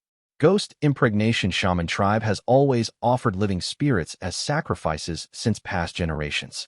As the only ghost wife, I offer my body to summon my tribe's sacred spirit. Madame G's shrill voice was piercing to the ears and sounded like bones grating against each other, and layers of echoes stirred up all around them. The instant she said those words, Su Ming's pupils shrank. He clearly saw Madame G's sunken belly on her dried-up body start wiggling, as if there was something in it that was crawling about as if it was in a hole, and it was also swelling up rapidly. At that moment, Madame G seemed to have turned into a pregnant woman. She was continuously sucking in a large amount of wind, and her belly swelled up even further. Eventually, she looked as if she had been carrying for 10 months. However, when compared to the withered state in the other parts of her body, her swelled-up belly made her look terrifying. Veins popped up on Madame G's swollen stomach, and on her belly were bumps that were about the size of a fist each. All of them started popping up all over her belly, and shrill laughter came out of Madame G's mouth. She stared at Su Ming with eyes that burned murderously. My husband, Ji Yunhai, was sealed by your hands. My soul catcher's allure was useless towards you. My curse was ineffective as well. Ever since I married Ji Yunhai, I have never been injured. Since I can't kill you, then I will let my baby, I will let my tribe's sacred spirit, ghost child, kill you. Madame G's belly became bigger, and a strange tone seeped into her laughter. She pressed her left hand to her swollen belly and seized the air with her right hand. Immediately, a toy drum appeared in her hands, and once she let go, that drum floated by her side. The vortex in the sky above Su Ming dissipated, and the restriction placed upon him was also rapidly weakening. He stared at Madame G and spoke slowly. You malicious woman, not only did you kill your own husband, you're also using your own child to cast a spell. Malicious. Madame G laughed loudly, and the hatred in her laughter was incredibly strong. She looked at Su Ming and said shrilly, I'm malicious? That's only because you haven't seen a truly malicious person. Ghost Impregnation Tribe might be mysterious, but we've always set ourselves apart from the world. But now, I am the only one remaining of my tribe. All my other tribe members are dead, and they were all murdered by Ji Yunhai when he used them to experiment with his curse in the past. From the elderly folk who did not have a hint of shamanic power in them to newborn infants. Have you ever seen the elderly clawing through their chests and tearing out their hearts to eat them just so they could be released from suffering? Have you ever seen newborn infants crying in pain while they rot away and die? Have you ever seen the pain of all the men in a tribe having their bones grow out of their flesh? Have you ever seen all the women in the tribe being forced to watch their own family suffering this way, but being unable to control their own lust? To only laugh foolishly, coquettishly, and pounce on the enemy of your tribe, who made all your tribe members suffer so terribly, while crying and spreading your legs and thrusting your hips lustfully. You haven't seen any of these before, so what right do you have to say I am malicious? Madame G shouted shrilly. Agitation and hatred appeared on her face, along with grief and agony. She lifted her right hand and seized at the air once again, and this time, what appeared in her hand was a toy bow, which floated beside the drum. I'm malicious? I'm indeed malicious, but all my malice is due to Ji Yunhai. It's all because of him. He killed all my tribe members, just so he could experiment with his curse. At that time, I cried while moving my body against him. I hate him, I hate myself. I begged the heavens for help. I begged all the gods and spirits for help. As long as someone helped me, I could sacrifice everything. But no one helped me. The gods and spirits closed their eyes and coldly walked away. Dark clouds appeared in the sky and used rain to wash away all traces of what happened. When that nightmare was over, all the men in the tribe were dead, and I saw among them my husband, my father, my mother, and my newborn daughter. Can you understand that sort of pain? But that nightmare didn't end at that point. Ji Yunhai used a spell on all the women in the tribe so that they would show signs of pregnancy. He didn't just want to use my tribe to test his newly refined curse. He also took an interest towards the sacred spirit of my tribe, the sacred spirit of Ghost Impregnation Tribe that we have been offering sacrifices to for several generations, the ghost child. He wanted to use a diabolical method and force all the women to give birth to the ghost child so that he could use it to bear the power of his curse and make his curse even stronger. Madame G had never said these things to anyone before and had hidden them in her heart for many years. At that moment, she was fighting to try to kill Su Ming and was forced to this extent. Because of this, in her bout of madness, due to Su Ming calling her malicious, she poured out all the words in her heart to him. Everyone died. My elder sister, my mother, all of my sisters in the tribe had their stomachs cut open by Ji Yunhai, and because they weren't pregnant with the ghost child, they died. Why do you think I'm alive? It's because I was successfully pregnant with the ghost child. A long time is needed to carry the ghost child. That is why I didn't die. I was taken away by Ji Yunhai. He wanted to wait for the birth of the ghost child. I turned into his toy. The reason why I am so lewd is because the curses he planted in me have increased over the years. I became the specimen for his curse. Am I then considered among the malicious people in the world? I was pure in the past. I believed that the sky would forever be blue. I believed the dark clouds would only last for a moment. But the truth is, the blue in the sky is also a form of oppression. That's why I thought of everything I could to please Ji Yunhai, and eventually, after using every method I had in my disposal, I finally found his weakness. After a full 60 years, when the ghost child was born, I killed him. I turned him into a puppet, but the price was that my ghost child dissipated. There's only a hint left in my body, and it turned into a spell I did not want to use. I originally thought everything would end at the moment of his death. I originally thought I would be free and could search for a new life. I would settle in a remote corner and live out the remainder of my days. But do you know what? Do you know? I got used to this sort of lifestyle. I'm already used to the pleasures of lust. I've changed. I'm no longer me. I'm no longer my past self. Tears fell out of Madame G's eyes. As she screamed at Su Ming, she lifted her right hand, and this time, a baby skull appeared in her palm. That skull was blood red, and it floated beside the small drum along with the toy bow and arrow. Madame G's words fell into Su Ming's ears. The restrictions placed on his body had completely disappeared, but a look of conflict appeared on his face. From Madame G's expressions and her voice, he could tell that what she said was very likely to have transpired. Vaguely, he seemed to be able to see a pure, innocent figure that had disappeared in the passages of time, standing behind Madame G. It wasn't anyone else who made this scar on my face. I did it. Every single time I couldn't control myself, I would tear it open and ruin my own face so that it won't heal. But it's useless. It's useless. I can't control my own body. All of this is because of Ji Yunhai. Madame G looked as if she had lost her mind. At that moment, with that huge belly of hers and eyes filled with hatred, she glared at Su Ming. I'll kill you, then absorb your flesh and essence to make you bear my suffering. Ghost child, my baby, be born. Choose your path. If you choose to help Mama, then kill him. Madame G's shrill voice suddenly became gentle. She stroked her belly, and the instant pain appeared on her face. Wisps of black mist suddenly spread from her stomach. As the black mist appeared, Madame G's belly started sinking rapidly. In the blink of an eye, an infant's cry rang out, and right before Su Ming's eyes, that vast amount of black mist gathered together and turned into a black infant in front of Madame G. There was a black horn on the infant's head and golden patterns on his face.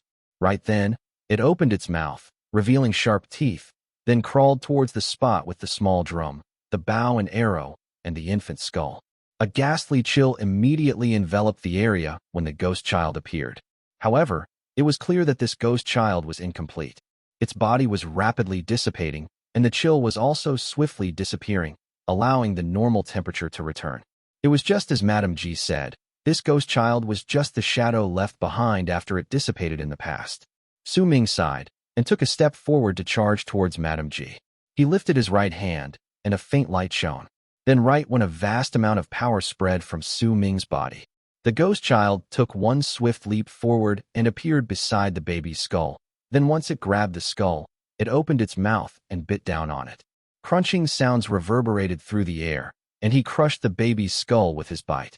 When he swallowed the skull, he lifted his head, and with eyes shining darkly when he looked towards Su Ming, he charged out. Kill him. As Madame G screamed shrilly, the ghost child had already closed in on Su Ming. Booming sounds reverberated in the air, and Su Ming was forced back. Blood trickled out of the corners of his mouth. The ghost child was invisible. All of Su Ming's attacks felt as if he had just attacked air. However, that was not all. The force that hit the air had appeared on his own body with a method Su Ming could not understand. He had never seen such a strange spell before. As he retreated, a glint appeared in his eyes. It was not as if he did not have any killing moves for invisible objects. He lifted his right hand swiftly, then drew one line towards the ghost child. One line, Berserker Obliteration. This was the first style Su Ming had created himself. It was also the strongest art among all the divine abilities he possessed. Right now, as he had arrived at the middle stage of the bone sacrifice realm, the power of the 4 Berserker bones in his body was activated for the first time. The instant that stroke was finished, an ancient voice reverberated in the air, and it belonged to Su Ming's very own god of Berserker's song. That voice spread out, filled with a majestic might. As Su Ming drew that one line, the ghost child let out a shrill scream of pain. If he had been in his peak condition, he might have been fine, but he was now a manifestation of a hint of what remained of him in the past. He was dissipating quickly enough to begin with, and now, he'd run into Su Ming's Berserker Obliteration, which could cut through space itself. That one line fell on his body. It was also at that moment when the stroke fell down that Su Ming's identity was revealed, for the god of Berserker's song reverberated in the air, and his clothes were torn apart due to the powerful force emanating from within his body, revealing his Berserker mark. You're a Berserker. Due to the injuries sustained by her ghost child, Madame G coughed out a huge mouthful of blood, and her expression changed drastically. Chapter 389, The Death of Madame G. The ghost child fell back, and his body started rapidly disappearing while crying out shrilly. When he returned to Madame G's side, there was only a small part of him left. Just as he was about to completely disappear, he looked towards Madame G, the murderous look in his eyes gone, replaced by a dependence and a reluctance to part. As a complicated look surfaced on Madame G's face, the ghost child went towards the floating small drum and grabbed it, then gave Madame G a smile that belonged only to babies, and with the smile on his face, his body gradually disappeared. Ashes to ashes. My baby, you also left me. Madame G was momentarily stunned, then lifted her head to look at Su Ming walking over from the distance. There was no longer hatred in her eyes, only a cold desire for death. You're very strong. If you can continue becoming stronger, then I will give you a valuable treasure. This treasure is the source of Ji Yunhai's curse, a spell that came from an age where there were no berserkers or shamans. It was because he obtained this item that he managed to learn the curse. As Madame G spoke, she lifted her right hand and pressed it on the fist-sized scar beneath her right breast. The instant she pressed on it, all 5 of her right hand's fingers pierced through her flesh and sank into her body. She staggered a few steps backwards, and when she took out her right hand, a rib appeared in her hand. That rib belonged to her. There was a red ring fixed on it. Madame G crushed that rib and started forming hand seals with her left hand as words that were difficult to understand fell from her lips. Once she did so and the rib was crushed, the red ring instantly floated in the sky, and with a red flash and a buzz, it disappeared. Su Ming's expression changed. His divine sense was still spread around the area, and during that instant just now, he could vaguely feel that the ring had not disappeared but had instead expanded by several times its size. The spot where he and Madame G were at this moment was within that enlarged ring. Su Ming did not even have time to think. A buzzing sound appeared by his ears, and soon after, he saw a red line in the horizon in the distance. In an instant, the world in his eyes had turned blood red. If anyone looked from high up in the sky downwards at that moment, they would see that there was a circular red line that was shrinking from several tens of thousands of feet around Su Ming, and the speed at which it shrank was so fast that it was indescribable. Su Ming did not even have time to dodge. In fact, he did not even have time to execute any of his killing moves. He did not even have time to lift his hand, and the red line that was shrinking around him had already arrived 100 feet away from him. That red line was the ring. Once that ring was enlarged and surrounded Su Ming, it started swiftly shrinking. It did not come with a great momentum, but the sense of danger it brought him was rare. Once it shrank down completely, his body would definitely be unable to withstand it, and he would shatter, not just his body but his soul as well. It was too quick. Before he even had time to resist, the red line had already closed in on him, and with a bang, Su Ming's body crumbled and blood mist scattered into the air. What remained in midair was that small red ring that floated there, unmoving. The fire ape was gone. When Su Ming and Madame G were fighting, it had left the place. As for the strange rod snake, it had hidden itself on the ground obediently, under Su Ming's orders from a long time ago, and was staring at Madame G coldly. Madame G looked at the spot where Su Ming had disappeared before her, then looked at the floating ring, and her entire being relaxed. A shrill laughter escaped through her lips, and the malice in her laughter was as thick as ever. Ji Yunhai was sealed by your hands. My soul catcher spell was useless towards you. My curse could not kill you. Even if the ghost child attacked you, you still had ways to fight against it, but now, you still died. You aren't the first powerful warrior I've killed using this ring, and you won't be last. A Berserker. I didn't expect that you would be a Berserker, but it doesn't matter. Your body has already been crushed by the ring. Under that powerful force, even your soul has scattered into nothingness. Madame G's breathing quickened, and her laughter grew even more wanton. This might not be her last move, but it was one of the killing moves she would definitely not use easily. She could only control that ring once, and with great difficulty. Every time she used it, her head would feel as if it was going to be ripped apart, and she would lose all her senses. She would need about half a month before she could return to normal. She lifted her right hand, and the ring flew to her while wobbling in the air. Once she held it in her hands, she turned around to leave. She had already made her decision. When she had fully recovered, she would go massacre Black Crane Tribe. Yet the moment she turned around, dark light suddenly shone at the spot where the ring floated once it shrank down, and Su Ming swiftly materialized in the air. His entire body was drenched in blood, and the mask on his face was no longer there. Blood trickled down the corners of his lips, and his right leg was no longer nimble. The moment he appeared, he charged towards Madame G with a speed as quick as lightning. During that moment just now, Su Ming did not have any time to execute any killing moves, but he had already learned how to constantly keep the stone fragment's dimension open when he was being hunted down by that old Berserker. That was how he managed to dodge that calamity in this battle. However, the ring's speed was simply too quick. Even if Su Ming had managed to escape into the stone's dimension, he had still been injured. Impossible.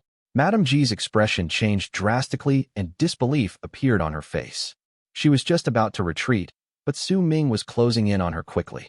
As green light shone, Madame G let out a shrill cry and her head flew up. Her arms were also cut off from her body.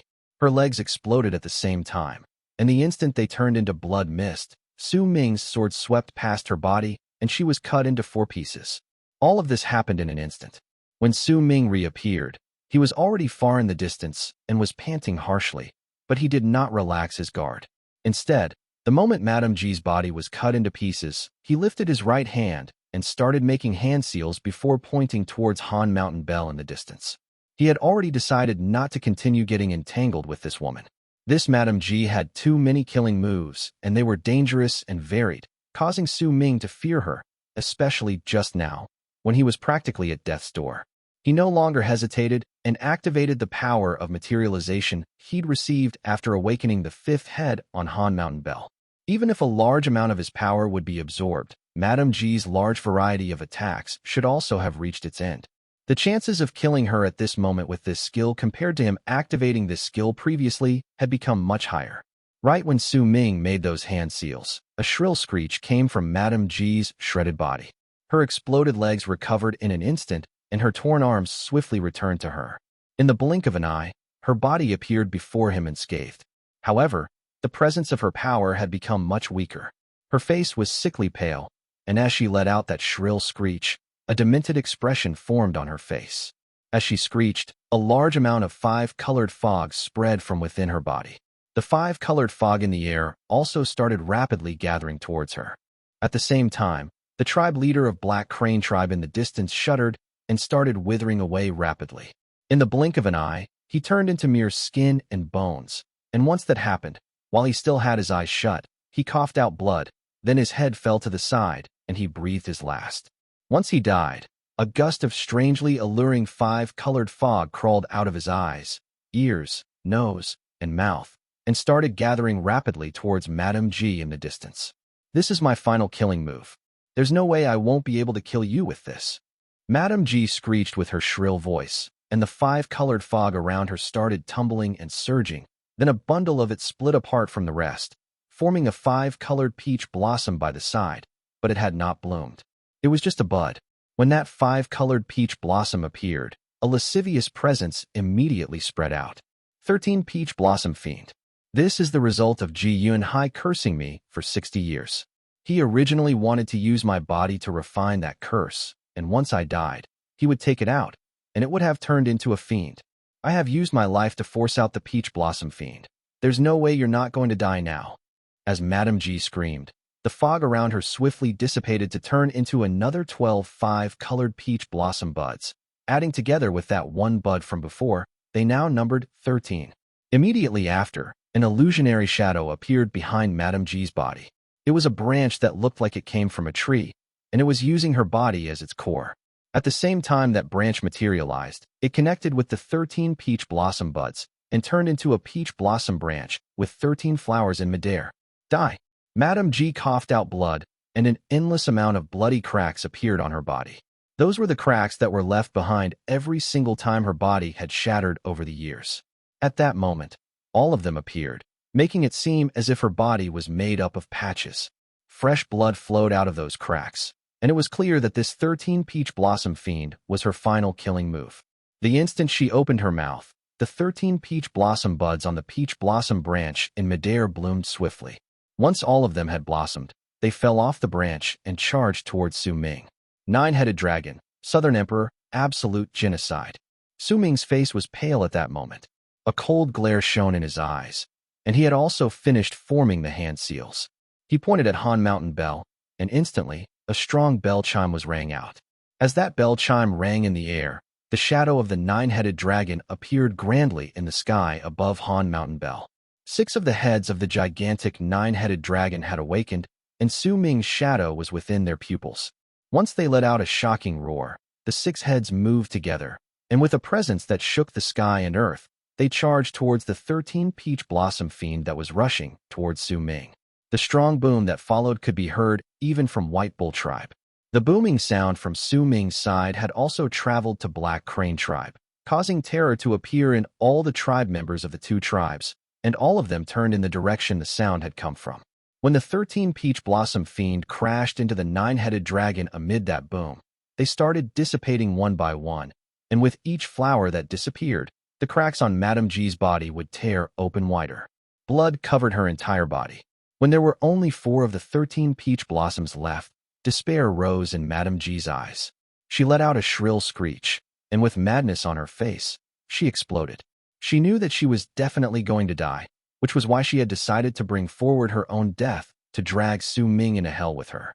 The moment she chose to self-destruct and die, 3 of the 4 peach blossoms also crumbled. Their destruction caused the 5 colors on the final peach blossom to turn into one, which was pink, a shade of pink that was filled with an air of lust.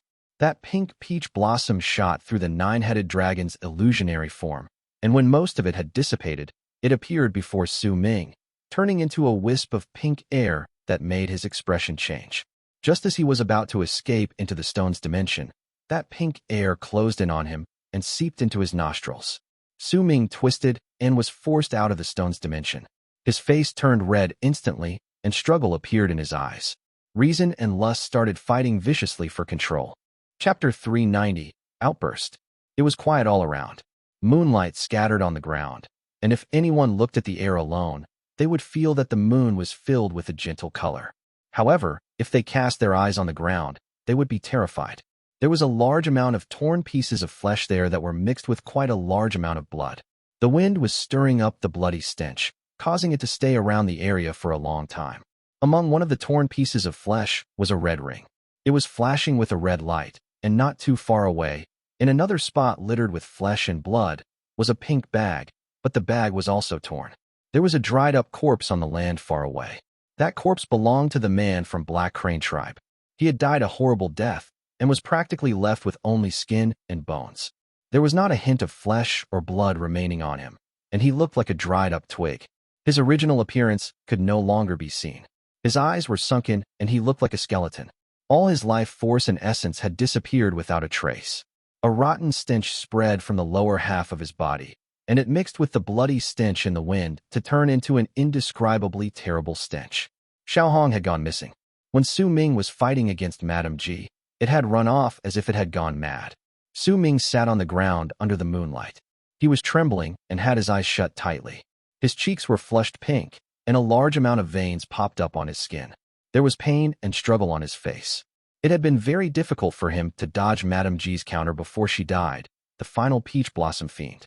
Once its aura seeped into his ears, nose, ears, and mouth, A nigh uncontrollable urge and lust immediately rose within his body. That lust was madly attacking his reason, and once his lust won against everything, then he would be unable to control his own actions. Su Ming's head was a mess. All the women he had seen in his life flashed by, and their appearances came along with moans and seductive movements, causing his breathing to become increasingly faster. He had no idea how much time had passed by the time he opened his eyes. His eyes were bloodshot and he looked incredibly savage, especially since there seemed to be a ball of fire burning at the depths of his pupils. As that ball of fire burned, Su Ming lifted his head and let out a roar towards the sky. His roar reverberated in the air and spread in all directions. This isn't a simple aphrodisiac, it's a curse that brings out the most primal urges in the body. The struggle on Su Ming's expression became stronger. He could still keep his reason at the moment, albeit with great difficulty, and with whatever remained of his logic, he quickly analyzed that feeling in his body. It was not difficult for him to figure out that the so-called Peach Blossom Fiend was the thing that was planted in Madame G's body by Ji Yunhai in the past. That item had been continuously perfected, increasing in number, over the span of 60 years, causing it to be incredibly violent. All the images in my head are lewd and evil. If I let my lust control my body, then I will end up like Madame G. Even if I find a woman and succumb to my urges, I will definitely not be able to break the spell. And I have a feeling that once I'm unable to control myself and sink into my desires, it will last forever and will be extremely difficult for me to get out of, unless I use my own power and force down my urges. Su Ming lifted his right hand quickly, and with a red glare in his eyes, he quickly tapped a few spots in succession on his body, but it did no good. Even the black stone fragment hanging on his neck did not react. The black stone can allow me to not be bothered by external things, but now, there isn't any external factors causing a threat to me. It's that Peach Blossom Fiend increasing my lust by several fold. If that is the case, then it's only natural that the black stone is useless. Su Ming trembled even more violently. His hair was no longer pure black, but gradually, at the roots of his hair, a fiery red shade could be seen. That red hue from the roots of his hair started spreading rapidly, and in the blink of an eye, half of Su Ming's hair had turned into a brilliant shade of red. At the same time, the pink hue on his face sank down, causing his face to return to that pale shade. However, the pink hue that had gone away had now gathered at Su Ming's chest. The veins that had popped up on his face looked as if they were about to explode. At the center of his brows, the mark of the sword flashed, and the small virescent sword was forced out. It started flying around him while whistling in the air, as if it was very anxious. Su Ming lifted his hands and brought them down to seize the earth by his sides, plunging his hands deep into the ground. As the mark of the sword disappeared from the center of his brows, gradually, the mark of a peach blossom appeared. At the same time, most of his hair turned red as well. His appearance had changed so drastically that, compared to his calm self from before, he looked like a completely different person. A large amount of sweat broke out on his body. The appearance of that sweat caused an indescribable scent to start spreading from Su Ming's body, and if any woman smelled it, their minds would immediately turn into a mess, and they would be unable to control themselves. Su Ming's expression became increasingly pained. He had practically used all his strength to fix his hands to the ground, but the power of that peach blossom fiend was too strong. After persevering for a long while, when the mark of the peach blossom completely formed, his hair turned completely red, and at that moment, Su Ming could no longer suppress his lust. He lifted his head and let out the strongest roar ever since he came to the land of the shamans. Roar! As he roared, Su Ming flew into the sky with red eyes. There was no longer any hint of reason in his eyes, only that urge caused by the most primal desire within him. Once he flew up, Su Ming charged in the direction before him without any hint of hesitation, the north. He was so fast that he turned into a long arc in midair and disappeared in the blink of an eye, not even retrieving Han Mountain Bell, that red ring, or the other objects. He simply charged forward like that, and in a short moment, he crossed the distance of 10,000 lis. As he charged forward, Su Ming continued growling. Those growls echoed in the air as he moved forth, and sounded like something from a wild beast, instilling fear among all those who heard it. It was midnight. Most of the tribe members in White Bull Tribe, which was located to the north, was asleep. Almost all who were awake were members of the tribe patrolling around the area, and the only other one who was not asleep and not a patroller was the patriarch of White Bull tribe. That monkey-faced old man was sitting up straight in his house and holding a small plate of round peas the size of a fingernail in his hand. Occasionally, he would eat one of them while looking very content. However, just as he narrowed his eyes and picked up another pea to chew down on at once, he brought it to his mouth. An earth-shaking howl suddenly reached his ears. The appearance of that voice stunned the old man. Once he opened his eyes, his expression suddenly changed drastically. He did not care about the plate of peas scattering on the floor and quickly rushed out of his house. When he lifted his head to look at the sky, his pupils shrank and shock appeared in his eyes. A long arc charged through the sky and closed in the blink of an eye, turning into Su Ming. His long red hair, crazed eyes, and the strong growls were enough to let anyone tell with just one glance that there was something wrong with him. That monkey-faced old man's heart trembled, and he immediately let out a piercing howl. That howl instantly woke up the slumbering tribe, and all the tribe members walked out of their houses in shock. At the instant the men and women saw Su Ming in midair, he also saw them. Struggle appeared once again in Su Ming's eyes, causing his growls to become increasingly stronger. The monkey-faced old man immediately flew up and stared at him as if he was facing off a powerful enemy. All the warriors from all over the tribe stared up as well. The moment the old man gave his command, they would attack without care for their own safety to protect their own tribe. That monkey-faced old man was groaning in his heart at that moment. He clearly saw that Su Ming was in a near state of madness. While he had no idea what made him this way, it was still clear that he no longer had any shred of reason left in him. Once a person like this went into a state of frenzy, then the damage that would be brought to their tribe would be incredibly great. When the women in the tribe walked out of their houses and looked towards the sky in fear, the old man clearly saw Su Ming trembling, and the struggles on his face made him seem as if he was about to break down. "Go back!" The old man let out a low shout, and the normal tribe members that walked out of the houses quickly retreated while shivering. However, the moment those women started moving back, their bodies suddenly jolted and a red flush appeared on their faces. With a dazed look in their eyes, they looked towards Su Ming in the sky as if they had lost their senses. This change immediately attracted all the attention and shock from the rest of the people in the tribe. Some of the warriors even let out angry howls and were just about to attack Su Ming, but the instant they were about to launch their attacks, they were immediately held back by the patriarch. The old man stared at Su Ming. He could already tell from Su Ming's current condition that if they launched the preemptive strike and he counterattacked, then he would definitely flip out. At that moment, it would mean disaster to the entire White Bull tribe. More importantly, the old man could clearly sense a strong sense of danger coming from Su Ming's body. That threat made his heart tremble. He had a vague feeling that this Su Ming was even more terrifying than when he had met him previously. This was simply a feeling. He had no evidence to back it up. He could not tell much with his level of cultivation. He could only vaguely feel that the strong sense of danger came from within Su Ming's body, as if there was a terrifying power that was enough to make him shiver contained inside him. It was as if that existence was slowly waking up. It's aphrodisiac. The old man saw the strangeness on the women and the fear amidst his own fear. Once he linked it to that faint feeling, that terror in his heart, he gritted his teeth and made a decision that would anger all his tribe members, but they would not dare resist. In fact, that decision could even threaten his own position.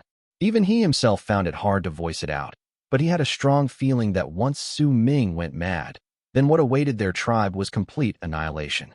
It was especially so since he just sensed that power that terrified him once again from within Su Ming's body. The signs that the power was waking up grew increasingly clearer. In fact, most of the other tribe members had also sensed it, and their hearts shivered. Xiala, Ahua, Xiaoyun. The three of you fly up.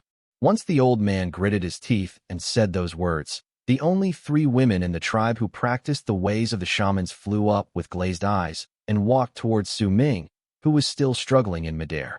Chapter 391. I like red. Patriarch. Some tribe members immediately cried out anxiously beside the old man. Quiet. This is already decided. The old man's accent lost its prominence. He licked his lips nervously and kept his gaze fixed on Su Ming.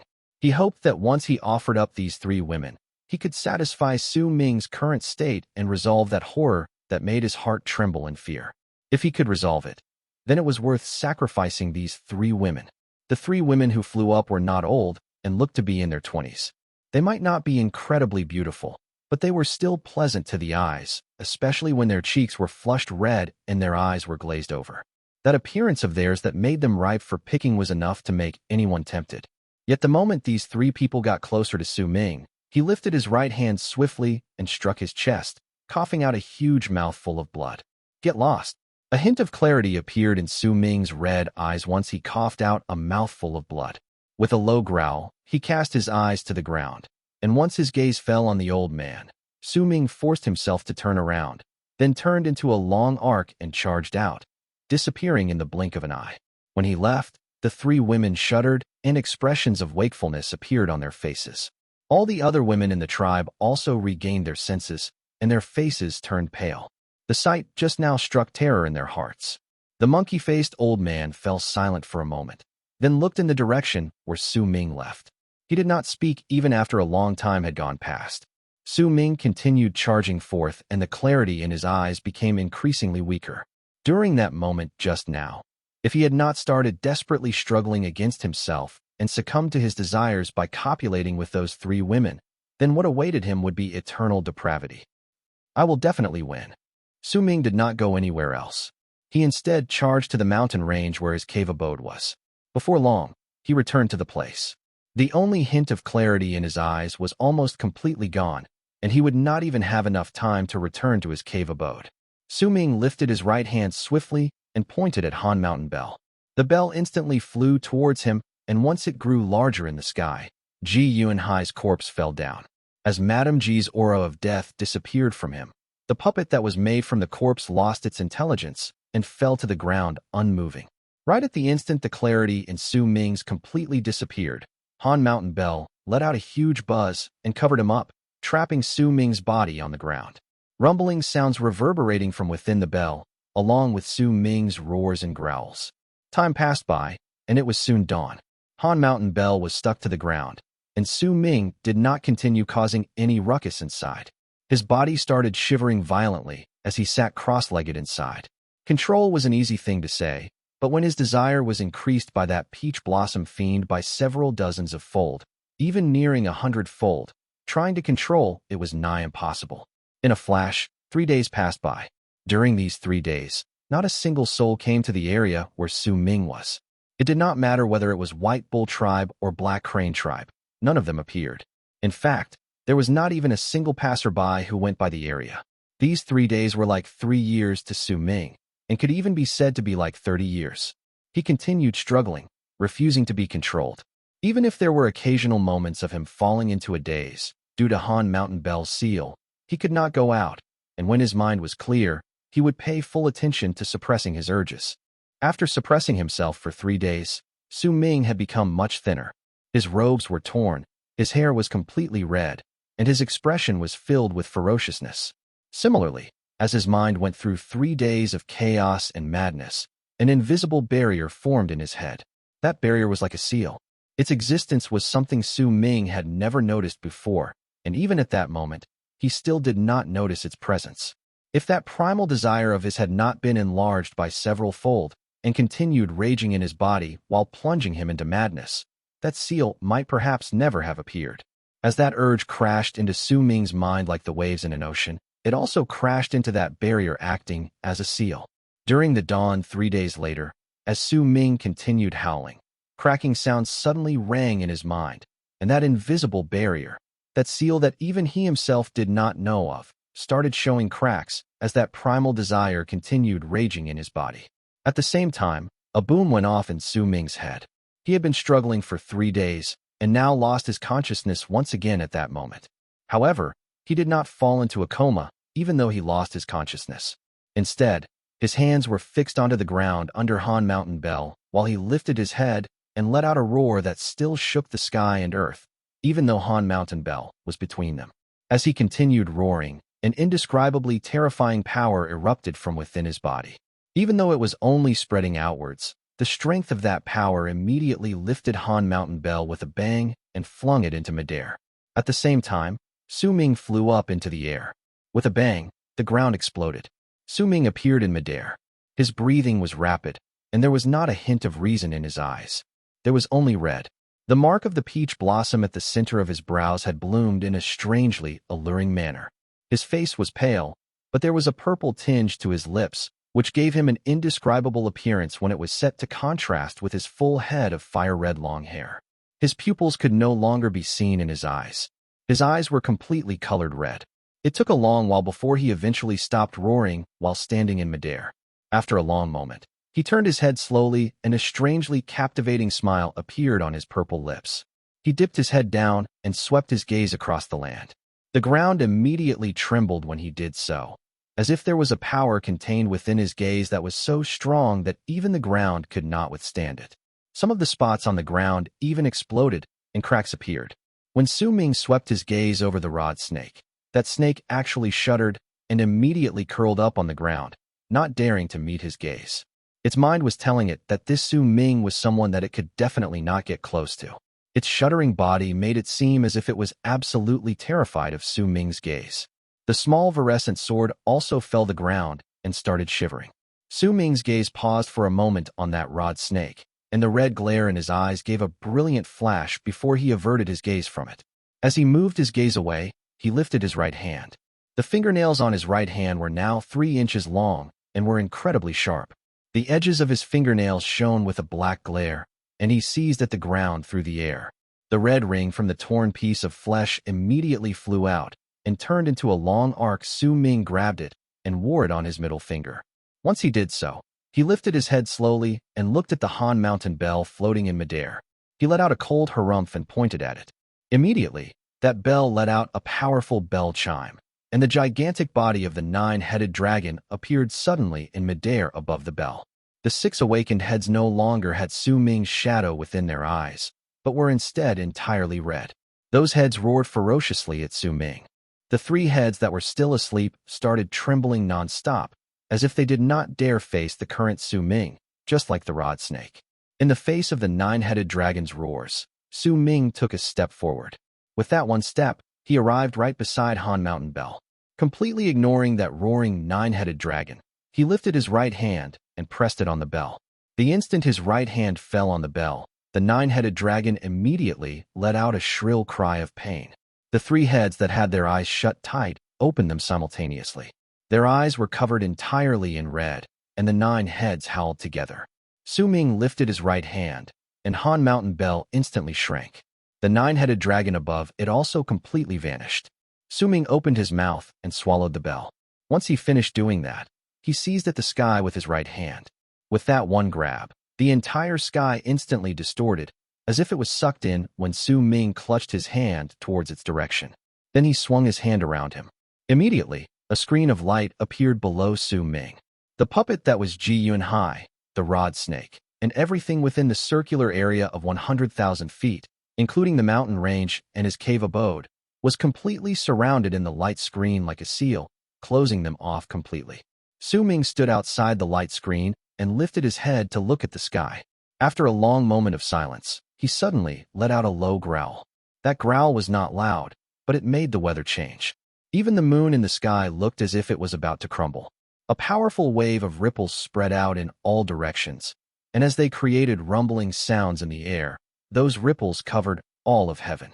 A large vortex appeared in the dark sky, and as that vortex started moving, Su Ming's roars started spreading even further into the land.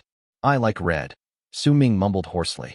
A red robe abruptly appeared on his body, and when it set in comparison to his long red hair, it made him look incredibly strange and fascinating. There was a mountain in the land of the shamans that was surrounded by a sea of clouds. At the peak of the mountain was a big hall, and within that hall was a white-haired old man sitting alone in there. There were 9 skulls surrounding him, and each of those skulls were lit with a green flame. The old man's face was originally calm, but the instant this Su Ming, whose presence changed drastically after he awakened, let out that roar, the old man opened his eyes swiftly. His expression changed, and he stood up hastily. The flames in the 9 skulls around him were all instantly extinguished. This presence, who is it? There was an old man wearing a Taoist robe taking a stroll in the sky above in the land of the shamans. There was a giant sword under his feet, and it was cutting through the air at an extreme speed. Yet at that moment, the giant sword suddenly trembled. The old man also came to an abrupt halt and his expression went through an instant, drastic change. Whose presence is this? He immediately lifted his right hand and started forming seals to attempt to predict it, but he only managed to go through half of it before he coughed out a mouthful of blood. At that moment, many people from different spots in the land of the shamans walked out with shock on their faces, and these people were all immortals and shamans. Zhongzhe was sitting cross-legged on the giant turtle in Autumn Sea tribe. The tribe was still migrating and were about to reach their destination. His expression was calm as long hair fallen around him. Yet at that very moment, he opened his eyes swiftly, and a hint of shock could be seen on his face. The power of that roar! His eyes sparkled, and he suddenly stood up to look at the sky in the distance. Wan Xiao was right beside him, and she saw the change in expression on Zhongzhe's face. She looked towards him. Sir Zhongzhe, someone has broken through the state of end among us shamans. That roar he let out just now. His power. Just who is he? Zhongzhe mumbled and sucked in a sharp breath. Chapter 392. Progenitor Hong Luo. There was an underground palace located deep beneath Sky Mist City. The layout of the underground palace was different from the other buildings in the land of the Berserkers. It was built with 8 corners, its walls made entirely of spirit stones. It shone in a large variety of colors, and even though it was underground, the light still shone in all directions, and there was a thick layer of spiritual energy spreading through the area. There were 8 doors on the octagonal building. All of them were shut tightly. At the center of the building was a main hall. There were 2 gigantic statues of people over there, and one of the statues wore a long robe. There was the picture of Tai Chi sewn around the chest area on his robe. That person was forming seals behind his back with his left hand. His right hand was lifted to pinch his beard. He might just be a statue, but his gaze was still electrifying, and he looked alive. The other statue was a middle-aged man with the body of a Taoist, but the temperament of an immortal. That man also wore a long robe, but the symbol of Tai Chi could not be found on his robe. There was instead a long leaf embroidered there. That leaf was green and let out a sensation that it was overflowing with life. The middle-aged man's face was cold and lifeless, but his eyes were filled with a dignified air. He had his right hand lifted to form seals, and his left hand was placed upon his right hand, as if he was executing some sort of powerful divine ability. There were 5 stone chairs located underneath the 2 statues in the shade, and at that moment, there were people sitting on 3 of the stone chairs. However, 2 of the people sitting on the stone chairs could not be seen clearly. Only the person sitting on the 3rd stone chair could be seen clearly, and that person was Sky Mist's ancestor, whose face was dark as clouds. A limited amount of powerful warriors in the land of the shamans had noticed Su Ming's roar, and as they were all shocked by its appearance, Sky Mist's ancestor spoke. A mysterious, powerful shaman has appeared in the land of the shamans. You have all heard that person's roar just now. That person shouldn't be from Hidden Dragon sect. After all, there is still 3 years before the date they descend. No sect has the ability to bring forward the date when they descend. They can only come to this place on the allocated date by activating the rune on Realm Mountain. One of the 2 people in the shade remarked hoarsely. Neither is it possible for him to be someone from Great Leaf Immortal sect. There are incredibly few of those who descend from Great Leaf Immortal sect. I don't think there are more than 3 who have come here, and they're all in the main tribes or clans in the land of the Berserkers. They won't go to the shamans. No matter who this mysterious powerful warrior is, he's not allowed to ruin our plans. Since that person suddenly appeared in the land of the shamans, then the people from Hidden Dragon sect will deal with him. In truth, I still don't understand it. The god of Berserkers in the land of the Berserkers has died, and it's impossible for a new god of Berserkers to appear. Without the god of Berserkers, why should we immortals be afraid of them?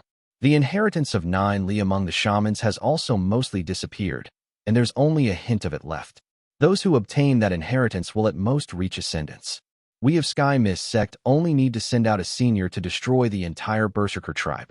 Why do we need to work together with the other 2 sects and carry this plan where we keep descending over the past thousands of years? The person who spoke next was Sky Mist's ancestor. He let out a few barks of chilling laughter before he said languidly, "Humph. You descended to this place thousands of years ago and don't know the details. If this place was really as simple as you think it is, then I wouldn't be spending half of my life here. We cannot reveal ourselves and even have to suppress our power so that we won't reveal the presence of immortals too strongly, or else. Haha, you can go ahead and try it. Enough. Stop fighting, the both of you. Fellow Taoist Tian has been here for thousands of years, and his knowledge of this place has surpassed mine and yours, fellow Taoist Sun Yang. We should listen to fellow Taoist Tian. But I'm also curious, just what sort of secret is hidden in the land of the Berserkers that you would stay so long here? Did you figure out anything? The person among the trio who had not spoken voiced out his thoughts calmly at that moment. Fellow Taoist Chong, how polite of you. Sky Mist's ancestor smiled, and his words towards the man named Chong became gentler, though he was highly concerned about this person's identity. My status in the sect might be ordinary, but I've been in the land of the Berserkers for several thousands of years. I believe I am somewhat knowledgeable towards this place. There is a secret in this place. I don't know it, but if we completely reveal our presence as immortals here, then we will die. I believe the sect leader and the sect elders know about the secrets of the Berserker tribe. Isn't our plan here to open the tunnel of descending here so that the sect leader and the others could come here with their full power? However, since you asked, fellow Taoist Chong, then I will tell you what I have analyzed over the past years. From my analysis, I believe that the secrets in this place are related to how we come to the land of the Berserkers. Sky Mist's ancestor hesitated for a moment before he spoke in a low tone. Are you saying? The man named Chong opened his eyes wide, and he clutched the armrest on the stone chair with his right hand. This is just my suspicion. After all the fellow Taoists who come to the land of the Berserkers, even the evil sect in the eastern Wastelands, come from the same place. No matter who it is, we have to go through that person to come to this place. It's a pity that the person's body is sealed up by a powerful fog. I have never been able to see his face clearly, or else I might have been able to discover some clues. The underground palace fell into silence, and after a long moment, the man named Chong sighed. If that is the case, then let's stop making guesses anymore. If it's truly related to that person, then it's definitely not something people like us can take part in or interfere with. We just need to fulfill our role in the plan. Deep within the land of the Berserkers, far away from Sky Mist City, was a land of ice and snow. The great tribe of Freezing Sky was located there. There was a white-haired old man sitting cross-legged in one of the towers. As the three people talked to each other in that strange place under Sky Mist City, he opened his eyes swiftly and shock appeared in his eyes. He stood up hastily and pushed the door to his room open. A freezing gust of wind blew against his face and made his hair dance. He looked at the sky in the distance with an extremely grave face. After a long while, he lifted his right hand and started forming seals as if he was calculating something. The space behind him distorted, and a figure wearing the Emperor's robe appeared faintly behind him. Damn it! His seal has weakened. This should have been impossible. How did he do it? This is not part of the plan. I have to find out who appeared after the seal weakened as soon as possible. The white-haired old man frowned and anxiety appeared on his face. He turned around and returned to his house, then immediately sat down cross-legged.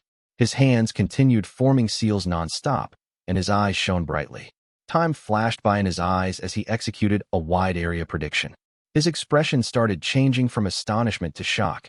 Then he let out a sigh of relief, though eventually, he settled on being temperamental. After a long while, he gave up on the predictions and sat there stunned for a long moment. Progenitor Hong Luo. He appeared, but there's still 3 years until the day of descending. Right now, I can't contact my master. Oh well, since master let me bring his projected self to the Berserker tribe, he must have been thinking of letting me use it to prevent such accidents from happening. The old man hesitated for a moment before he gritted his teeth and suddenly lifted his right hand to point behind himself. Immediately, the middle-aged man wearing the Emperor's robe and crown in the distortions started materializing. After a long moment, he walked out from behind the old man like a real person and stood before him with an expressionless and cold face. It's a pity that with the interference of the power in the land of the Berserkers, Master's projection has lost his intelligence and has turned into a puppet. It'll only act according to its nature. The old man sighed and got up to bow towards the expressionless middle-aged man who looked like an emperor. Master, Destiny's seal has been lifted and something unforeseen occurred. Progenitor Hong Luo has appeared. Please take action and restore order. As the old man spoke, he bit the tip of his tongue. Once he coughed out a mouthful of blood, he quickly flung his right hand towards that blood mist. Immediately, 3 bloody, runic symbols appeared in the blood mist and fell on the body of the man who was like an emperor. A glint appeared swiftly in the eyes of the puppet, and a hint of intelligence manifested in his eyes. He cast the old man a cold look, then turned around to take a step forward. His body became invisible, and he disappeared. Thank goodness Master gave me his projection, or else we wouldn't be able to suppress the awakened progenitor Hong Luo. It should be fine. As long as it's not those 3 old coots who awakened, it should be fine. I hope it's fine. The old man frowned and shook his head. He, too, did not have any confidence. The rumors that once circulated around progenitor Hong Luo among the immortals made the old man incredibly wary. In the past, it was rumored that progenitor Hong Luo was naturally brutal and immensely enjoyed killing. He also loved challenging the strong and then killing them cruelly. In the end, Sir Tian took action, and he sealed progenitor Hong Luo in Destiny's body. The old man sighed. The entire weather in the land of South Morning could be said to have changed due to Su Ming's roar. It was impossible for Su Ming to not know what was happening, though perhaps he could no longer be known as Su Ming anymore. I like red, but who am I? The red-haired Su Ming stood in the sky above the land of the shamans. His eyes were crimson red, and there was a hint of confusion within them. Tian. I am not Tian.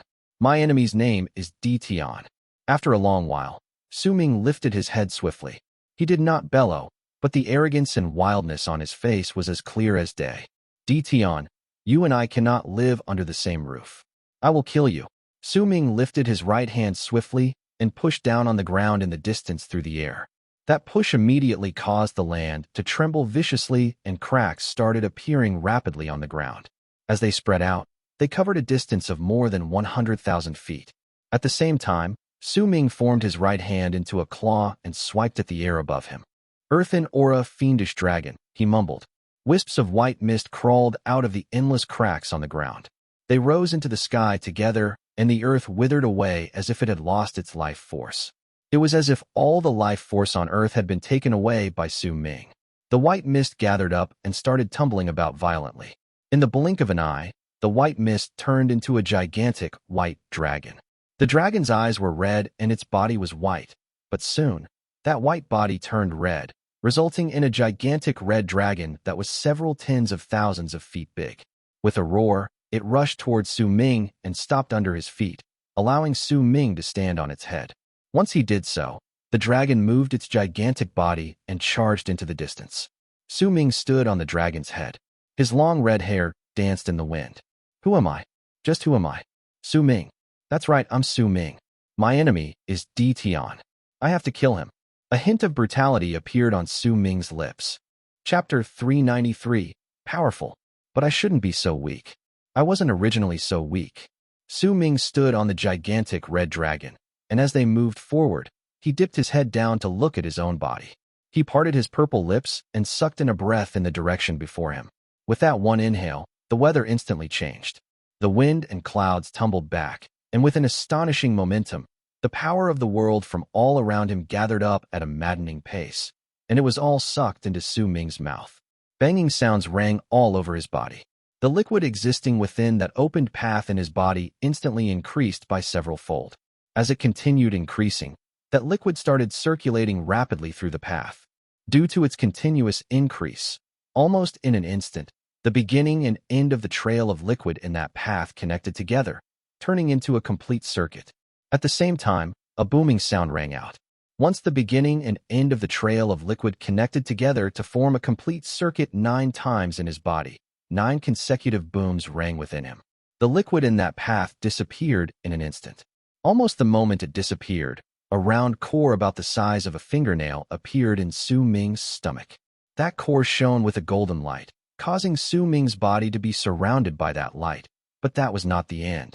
At the same time that golden core appeared, and Su Ming continued sucking in the power of the world through his parted purple lips, the dense power of the world rapidly fused into that path, turning into liquid to circulate through that path once again before blending into the golden core. This process repeated for an unknown amount of times, and eventually, the golden core in Su Ming's Dantian region, one swelled up to the size of a fist. Su Ming continued charging forth in the sky.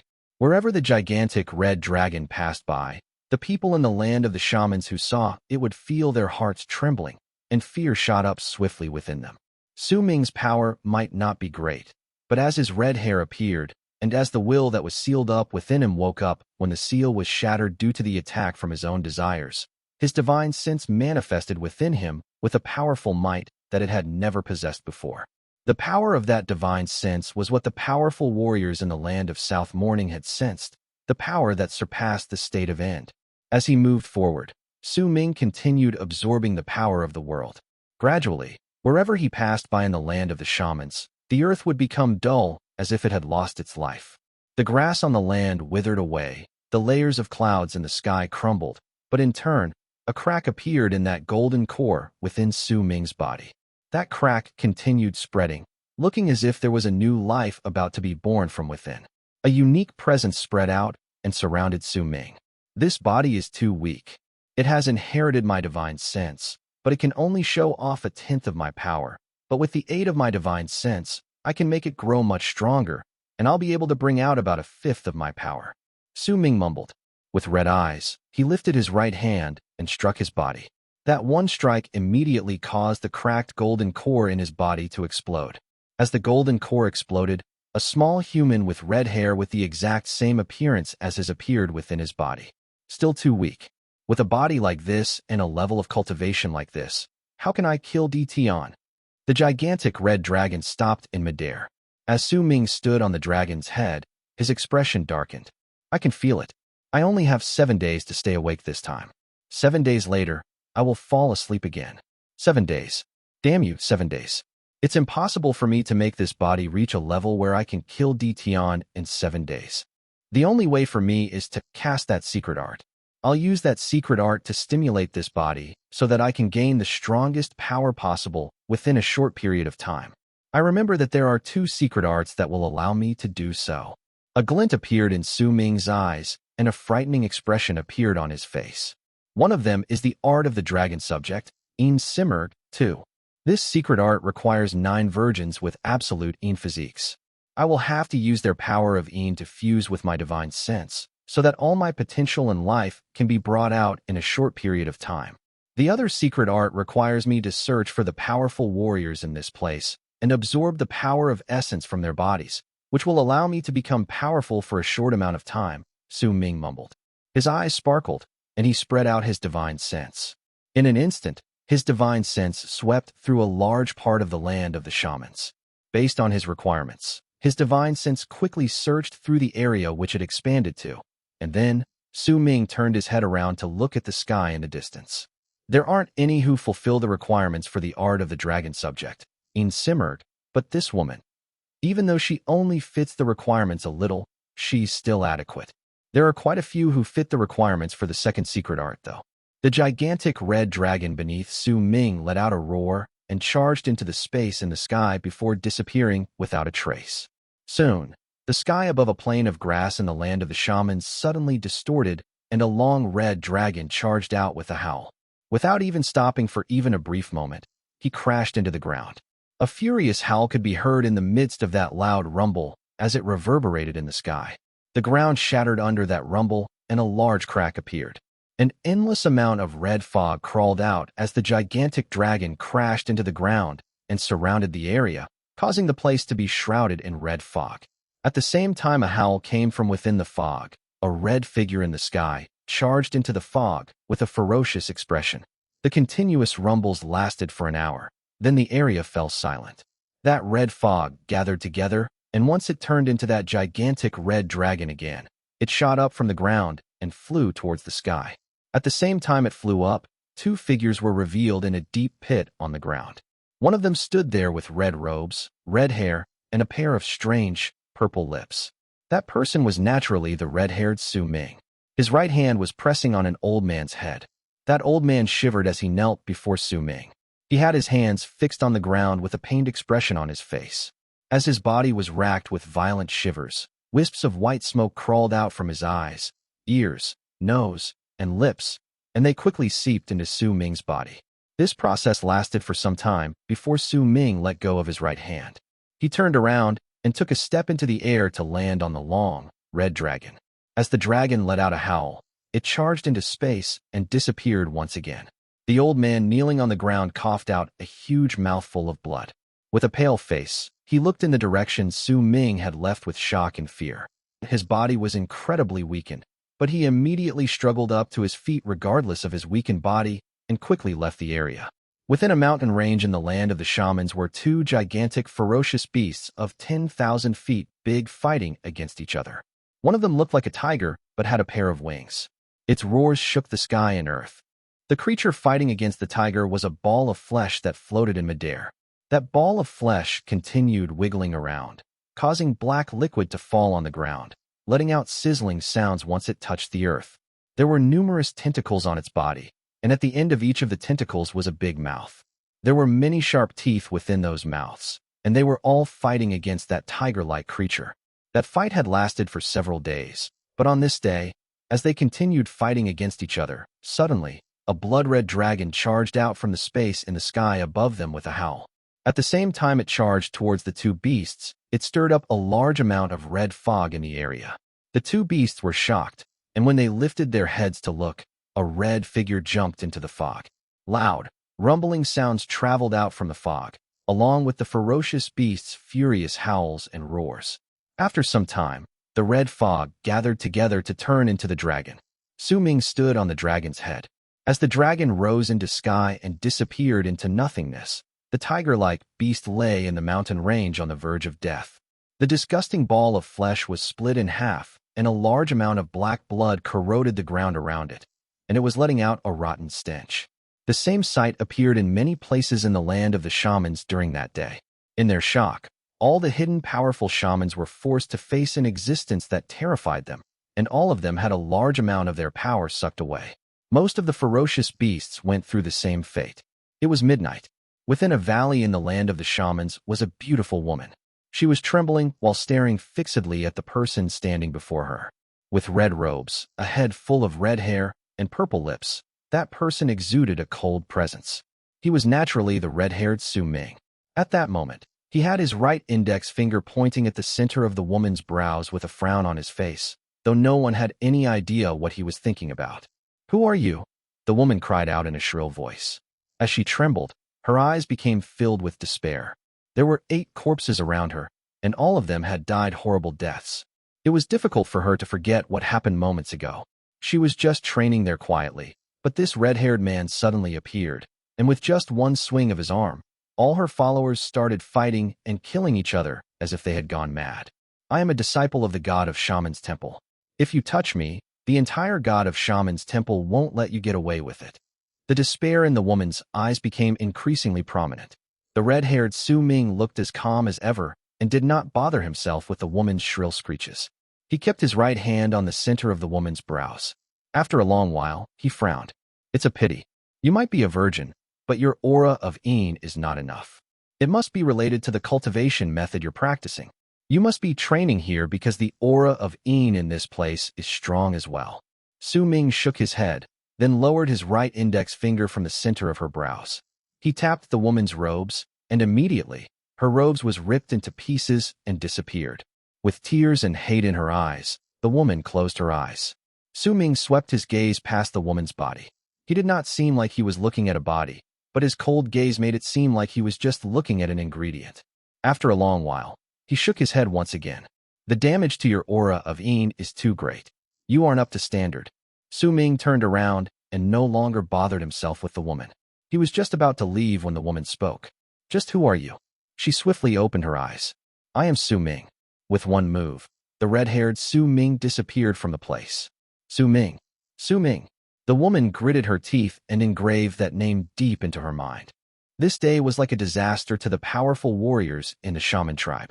As Su Ming discovered these warriors within the area in his divine sense, as he went to them, as he continued attacking and absorbing their power, his level of cultivation grew at a shocking pace, and he became increasingly stronger.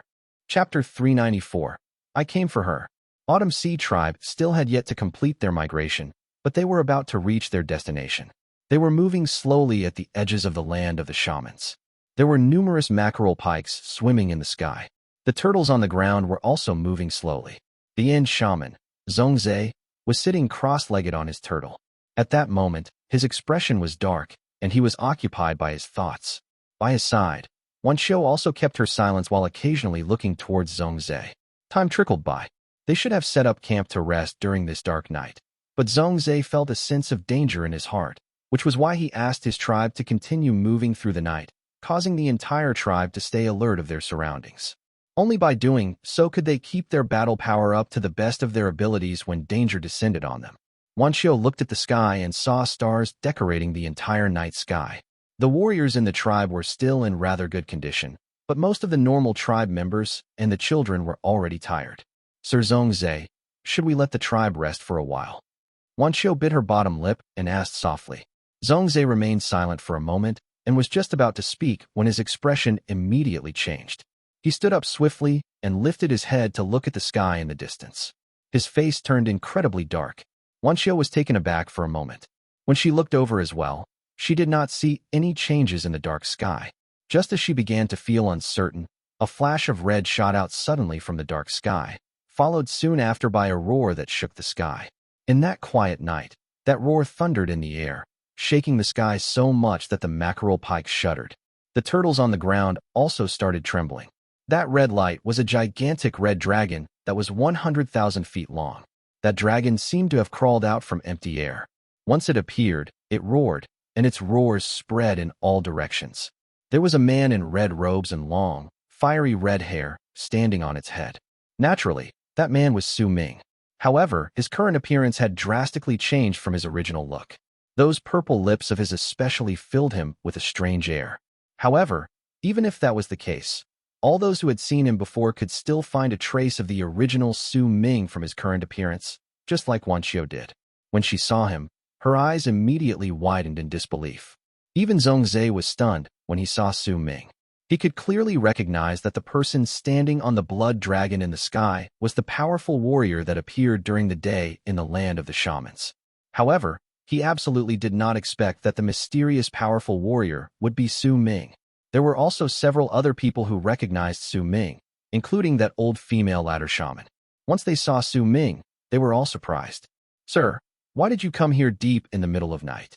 It did not matter whether this mysterious powerful warrior was Su Ming or not. Zhongzhe was still wary. At that moment, he leapt up and appeared in midair to stand before Su Ming. "You are very strong, but you're not my opponent." Su Ming swept his crimson eyes past Zhongzhe, then scanned through the entire Autumn Sea tribe on the ground. Suddenly, he narrowed his eyes and trained his gaze on Wanqiu. "I came for her." Su Ming lifted his right hand and pointed at Wanqiu with his index finger, along with the 3-inch-long fingernail attached to that appendage. The moment Su Ming pointed at her, Wanqiu's expression immediately changed. She frowned, and an aloof look appeared in her eyes. "How preposterous. Sir, you're going too far by asking for Autumn Sea Tribe's sacred lady," Zhongzhe said coldly with a dark look on his face. His eyes glinted, and he had already prepared himself for a big fight. "I'm not asking for your opinion. I'm telling you that I'm taking her away."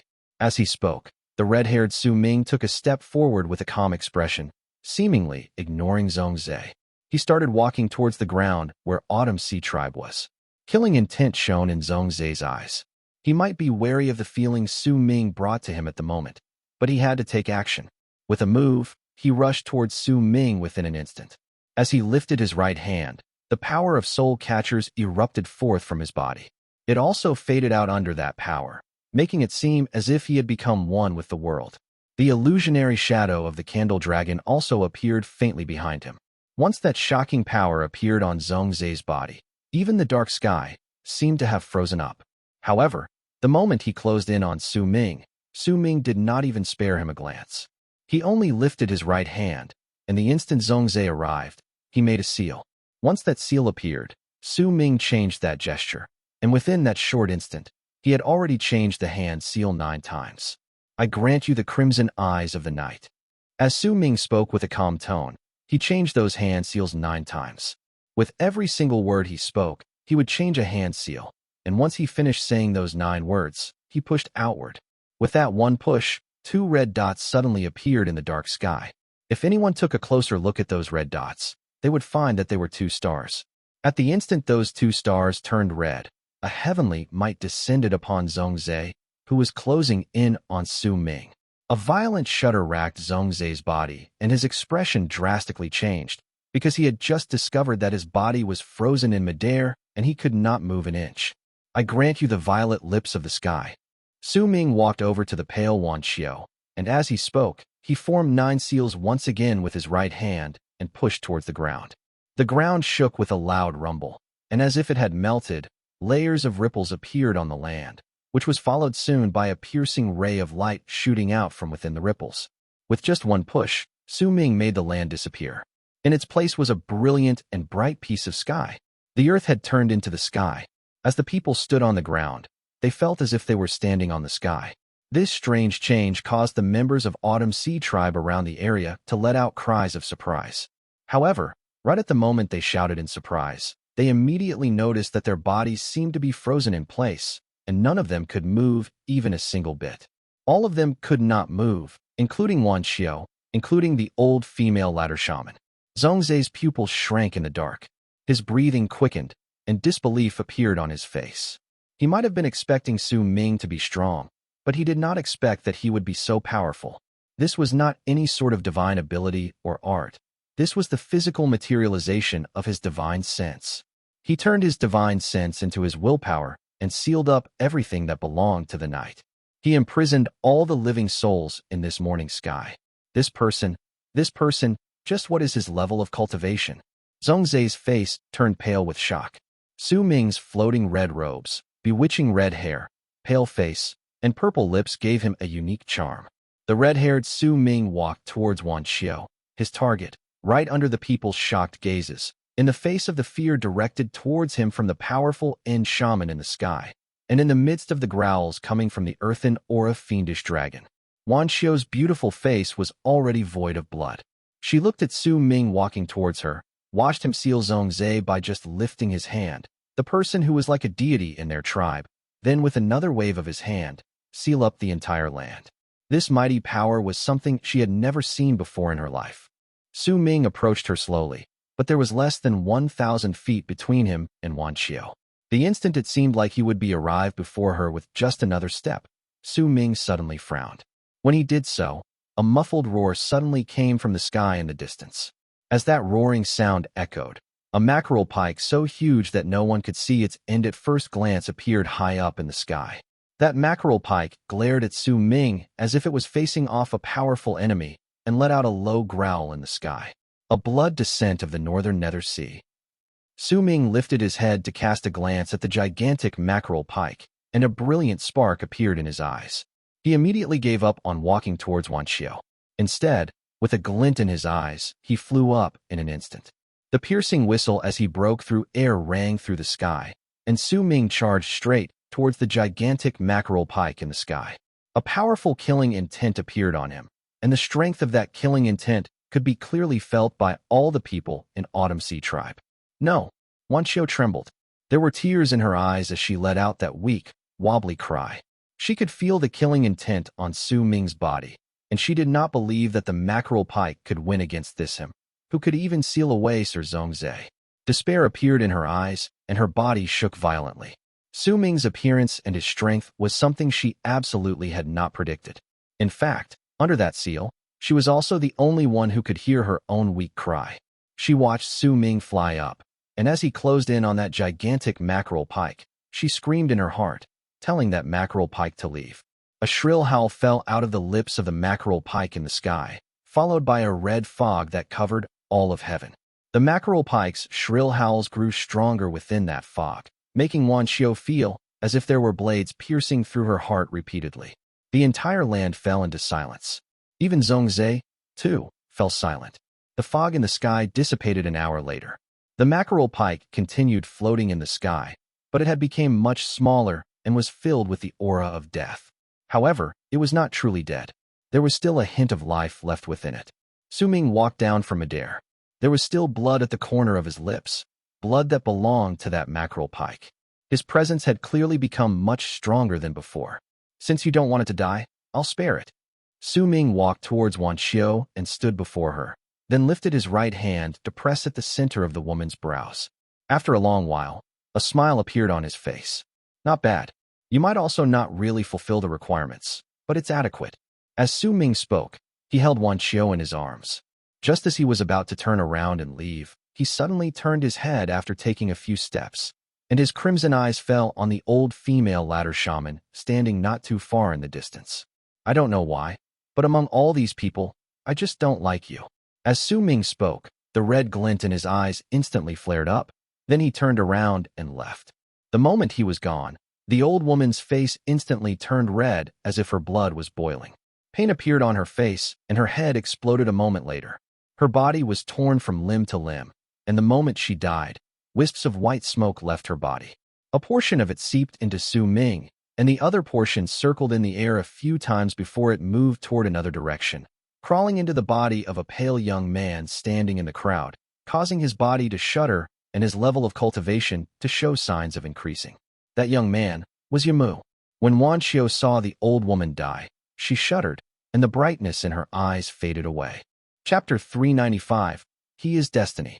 The man and the dragon came and brought Wan Xiu away with them.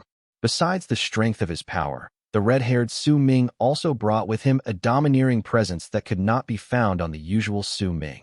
That domineering presence caused Wan Xiu to revere him while harboring mixed feelings within her heart, even though he left in silence. As dawn was about to be over, the red-haired Su Ming stood on a remote mountain far from Autumn Sea Tribe. The blood dragon hovered in the sky and would protect the area when Su Ming casted that secret art. Wan Xiu stood behind him and watched the red-haired man before her with a complicated look. Besides a slight similarity in his appearance, this person was completely different from the Su Ming in her memories. I am going to use you to cast a secret art. You can be as unwilling as you like, but if you control yourself and do this willingly, then you'll be in less pain. Once the red-haired Su Ming finished speaking, he turned around and his gaze fell on Wan Xiu. Are you Su Ming? Wan Xiu remained silent for a moment before she bit her lip and asked in a bare whisper. Yes. As Su Ming answered, he lifted his right hand and swung it before him.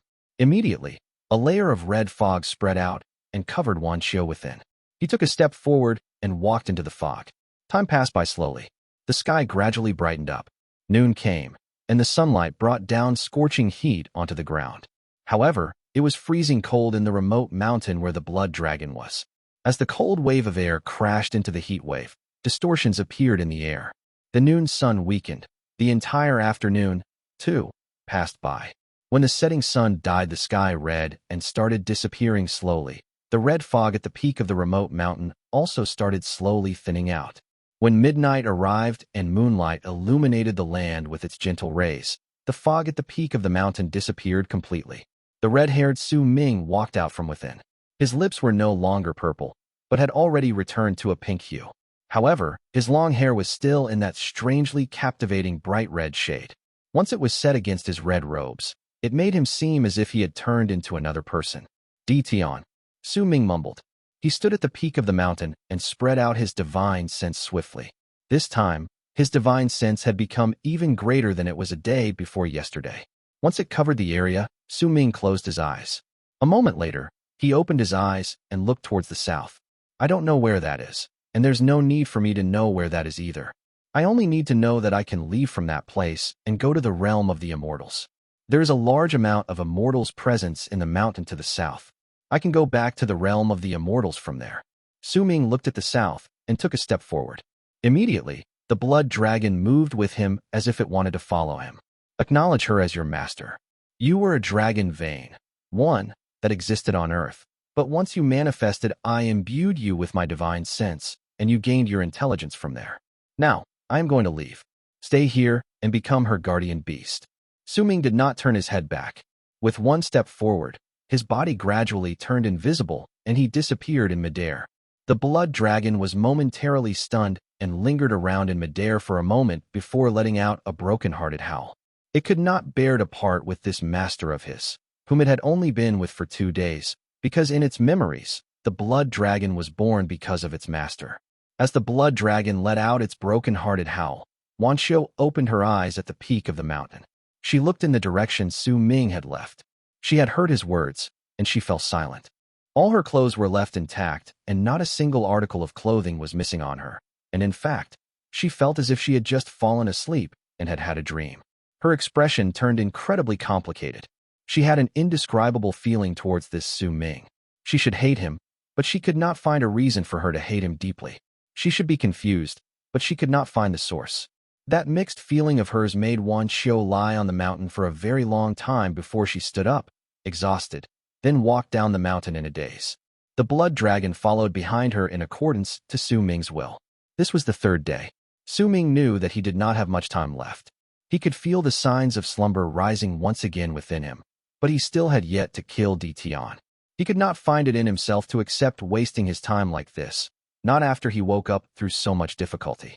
He walked in the sky, towards a destination that could not be seen with his naked eye, but could be detected with his divine sense, a mountain located to the south of the land. The Immortal's presence was strong in that mountain. It was also the spot with the highest amount of dimensional cracks Su Ming could see with his divine sense. He was very certain that he could return to the realm of the Immortals over there, and once he went back, he would use the shortest amount of time possible to find Tian and fight against him once more. It's a pity that the woman only fulfilled certain requirements for the secret art and couldn't bring out the full potential. Su Ming shook his head. This was already the woman who best fit the requirements among all those he could find. As he moved forward, he came closer to the mountain he could not see in his eyes. Gradually, the killing intent in his eyes grew stronger. His long red hair and red robes caused his entire person to look as if he had stirred up a sea of blood that was closing in rapidly on the mountain. However, as Su Ming continued charging forward, he came to a sudden halt. His body was revealed in that sea of blood, and as he stared at the quiet emptiness before him, a chilling glint appeared in his eyes. At the same time, the space in the distance distorted, and out came two people. They were a man and a woman, and one of them was old, while the other young. The old man wore a Taoist robe. His expression when he appeared was grave, and he was staring at Su Ming with brightly burning eyes. The woman beside him had long hair, and she was the female immortal Su Ming had run into previously in Sky Mist City's battlefield. The instant she saw Su Ming with his current appearance, the woman's eyes widened and her breathing quickened. Disbelief appeared on her face. "Sir, which sect did you come from?"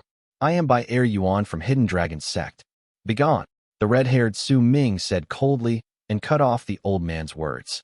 He walked forward. He did not have much time and did not want wasted over here. The old man stared at Su Ming with a dark face, but did not attack. He could feel a strong sense of danger from Su Ming, and that sense of danger was rarely found ever since he came to the land of the Berserkers. "Heh, my fellow Taoist, are you in a hurry? If that is the case, then I won't try to stop you." The old man had lived for a long time and had already learned how to be adaptable. If he did not have full confidence, he would not easily strike. Even if he had come on orders and brought that woman along, if he really needed to release the seal on his own power, then he could use that woman to stall time. Besides, he could tell from the direction Su Ming was going to that there was only one possible thing that could attract his attention, the mountain of descending. Once he recalled that the sect's powerful warriors were in the mountain, the old man took a few steps back and cupped his fist as a show of respect before bowing with a smile. Once that old man moved back, Su Ming walked past him, and right when they looked as if they were not going to fight against each other, the long-haired woman suddenly spoke quickly with an ashen face. "He's Destiny. He wants to go back to the realm of the Immortals." Right when the word destiny fell out of the woman's mouth, the red-haired Su Ming's footsteps suddenly came to a halt. At the same time, once that old man got over his momentary shock, his expression changed drastically. "What did you say?" "I saw Destiny before. He's Destiny." A complicated and terrified look appeared on the long-haired woman's face. As she spoke, she moved back. Su Ming frowned, then took a swift step forward. But right at the instant he took that one step, the old man behind him let out a low growl. "Fellow Taoist, stop." The old man's white hair floated in the air, and a strong wave of pressure erupted forth from his body. The instant Su Ming turned around and looked over coldly, the old man had already finished forming hand seals with his right hand and pointed at the sky. Immediately, the wind and clouds moved, and a large runic symbol appeared above. The runic symbol shone with a golden light and charged towards Su Ming with a howl. At the same time, as the old man swung his arm forward, and a large amount of runic symbols appeared around Su Ming. These runic symbols shone with a strange light and started spinning rapidly around Su Ming. "Cover up the Berserker's heavens for me. I'm going to release my seal to make him stay in this place for a while. Once I release my seal, all our fellow sect members will immediately notice and come to kill him." The old man's anxious words fell into the long-haired woman's ears. The long-haired woman looked at Su Ming with a complicated expression as she retreated with a pale face. She had originally not wanted to speak, but after a moment of hesitation and after she thought about the terrifying disaster that will appear in the realm of the Immortals once destiny returned, she still chose to reveal his identity. As she moved back, she brought out a small white bottle from her bosom, and with a complicated look on her face, she poured out a drop of blood from within. Once that drop of blood fell out, she formed some seals with her hands and opened her mouth to suck in that drop of blood. That droplet was instantly sucked into her mouth, and the woman's gaze turned even more profound. She lifted her hands and pointed at the sky, and immediately, darkness appeared in the sky above, as if it was covered up by a layer. The old man's hair started moving even without wind. His presence grew increasingly stronger. In an instant, he had already surpassed the state of End among the shamans and reached an unknown level. Yet even so, he was still incredibly wary of Su Ming. Once the seals suppressing the old man's power were broken, the invisible layer in the sky distorted. Bolts of lightning started swimming about in those distortions, and the air around them started tumbling about like fog. It was as if there was something in the air. A mighty pressure enveloped the world and started spreading rapidly towards the surroundings. Since you're seeking death, then I will grant you your wish. The red-haired Su Ming spoke coldly, and once he swept his gaze past the old man, whose presence increased explosively, he looked at the long-haired woman. As for you, you fulfill the requirements. You'll be able to let my power recover a little more. As Su Ming spoke, a hint of brutality appeared on his lips in the form of a smile. That smile was strangely captivating, and when that smile entered the old man's eyes, it made his heart thump. When that smile entered the long-haired woman's eyes, it made her think of something, and a hint of absent-mindedness appeared on her face. At the same time these extreme changes appeared, the middle-aged man wearing an emperor's cloak and crown walked out of the air, right above Sky Mist City, at the part connecting the land of the shamans and the land of the berserkers. That man was expressionless and his eyes were cold. Once he appeared, he did not look at the land underneath. Instead, he took a step towards the land of the shamans, and his body instantly faded away before he disappeared into nothingness. Asterisk, asterisk, asterisk. Translator's notes. 1. Dragon vein is a concept in feng shui. Apparently dragon veins create the formation of mountains because a dragon's chi is almighty and all that, so for a good afterlife, the emperors and members of the royal family were buried in these places. Chapter 396, Hidden Dragon Dao. The red-haired Su Ming smiled coldly and simply looked at the old man, while his presence continued growing stronger. Even as he was facing the numerous runic symbols floating around him and the gigantic golden runic symbol charging towards him in the sky, he turned a blind eye towards all of it and was completely not bothered. Hidden Dragon 6th Dao, Fire in Sleeves. Ever since the old man heard the word destiny, his expression turned incredibly grave, along with a slight hint of nervousness. At that moment, as he spread out his arms, his hair started moving without wind and his robes started fluttering about.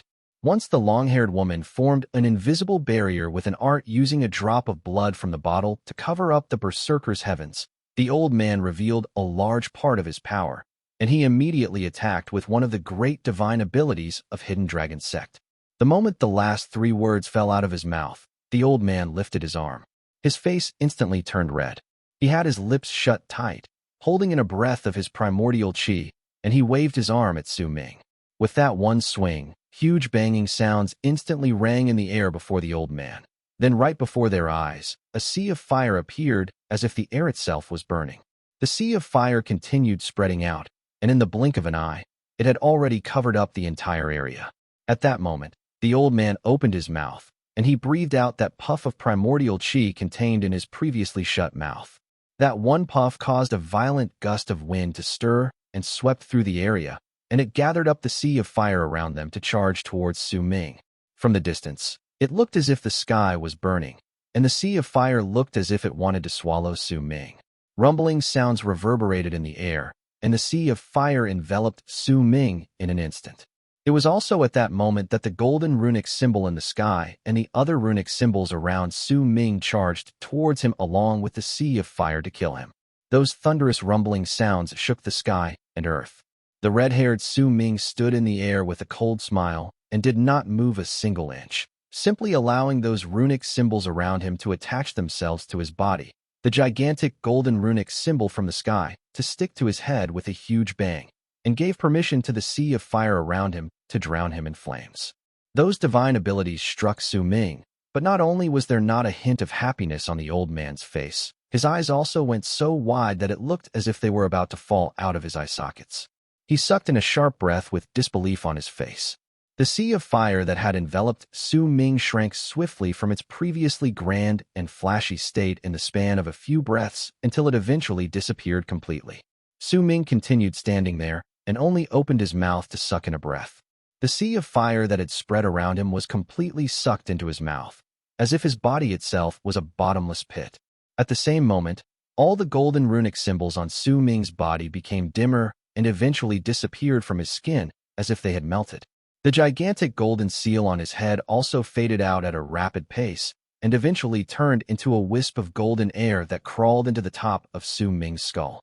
Su Ming's face was as calm as ever.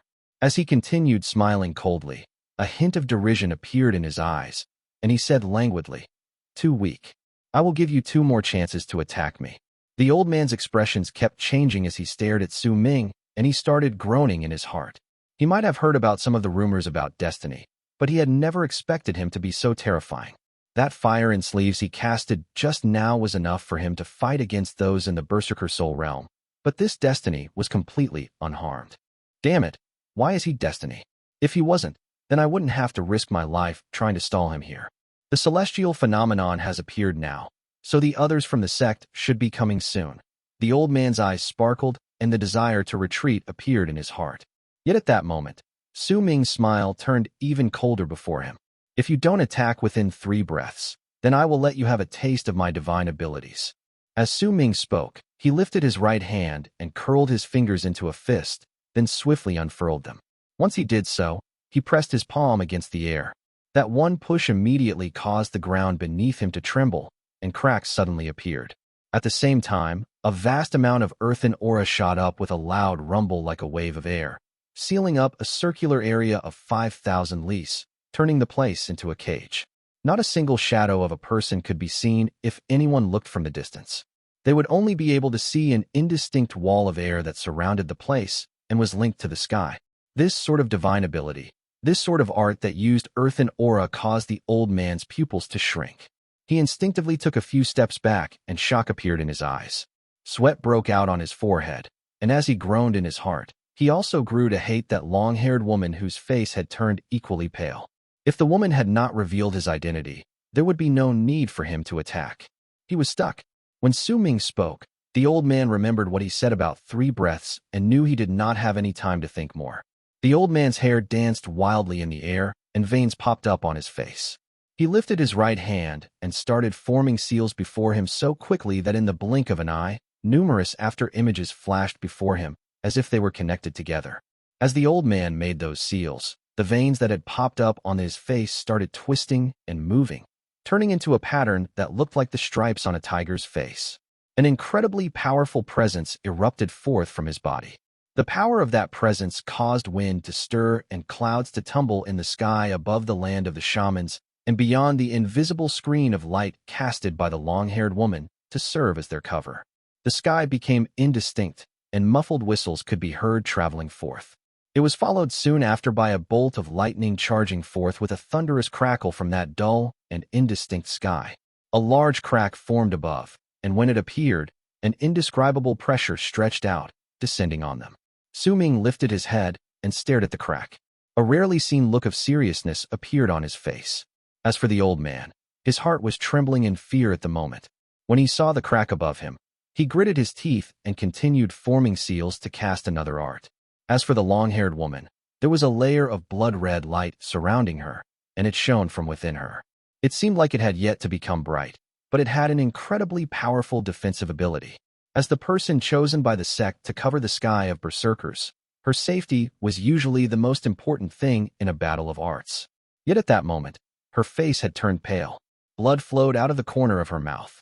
Clearly, maintaining the art to cover the sky of berserkers was something she could not do for long. More importantly, there was something off about her expression. She was not looking at the old man, but kept her eyes trained on Su Ming. There was a complicated look in her eyes. Occasionally, she would look as if she was in a daze, as if she was not sure whether revealing his identity had been the right thing to do. She would never forget. When she was just an outer sect disciple of Hidden Dragon's sect, she became part of a team that was given a secret mission due to a selection. There were nearly 100 girls in that team. At that time, she had been cowardly, and she was only at the 6th level of chi condensation. She was also very weak. She did not want to become a cultivator and only wanted to go back home and be with her parents. It was not her wish to be an outer sect disciple of Hidden Dragon's sect either. It was simply because she was the only one in the family that had the physique to become a cultivator. For the sake of her family to continue the line of cultivators, she had to enter Hidden Dragon's sect. Once she joined that team, she was sent to a strange place along her other fellow sisters. Only 7 from among the 100-something people remained over there, and the others were all not chosen. She was one of the 7 chosen. It was also in that strange place that she lived for 180 years. The long-haired woman bit down on her lip. With a dazed look in her eyes, she looked at Su Ming blankly, as if she had forgotten about everything. As the crack appeared in the sky and the terrifying pressure appeared, the old man continued forming those seals with his right hand, then suddenly lifted his hand and pointed at Su Ming. Hidden Dragon 3rd Dao, Crouching Tiger. That one finger caused the twisted tiger stripes on his face to float before him in the form of an illusion of a tiger's head. That tiger roared, and as it charged out, its body and limbs appeared to give it complete form, turning it into a semi-transparent tiger. As it charged out, its body lengthened in the face of wind, and its body stretched out to about several hundreds of feet long. It charged towards Su Ming with a roar. Hidden Dragon, 3rd Dao, Hidden Dragon. Cloud and fog seeped out in a circular area of 5,000 lis, as if the area had turned into a sea of clouds. As the sea of clouds tumbled about, a python-like body would occasionally show up inside, making it seem as if there was a gigantic python swimming about in the fog. Almost at the moment the tiger pounced on Su Ming, a gigantic head shot out from the fog of clouds behind him. When that head appeared, a gust of wind filled with a bloody stench swept through the area, and 2 long whiskers shook in the air. That was not a python, but a ferocious dragon head. That dragon only revealed its head, and most of its body remained hidden in the clouds. Once it appeared, the dragon roared at Su Ming and charged towards him. Before him was the semi-transparent tiger, and behind him was the ferocious dragon hidden in the clouds.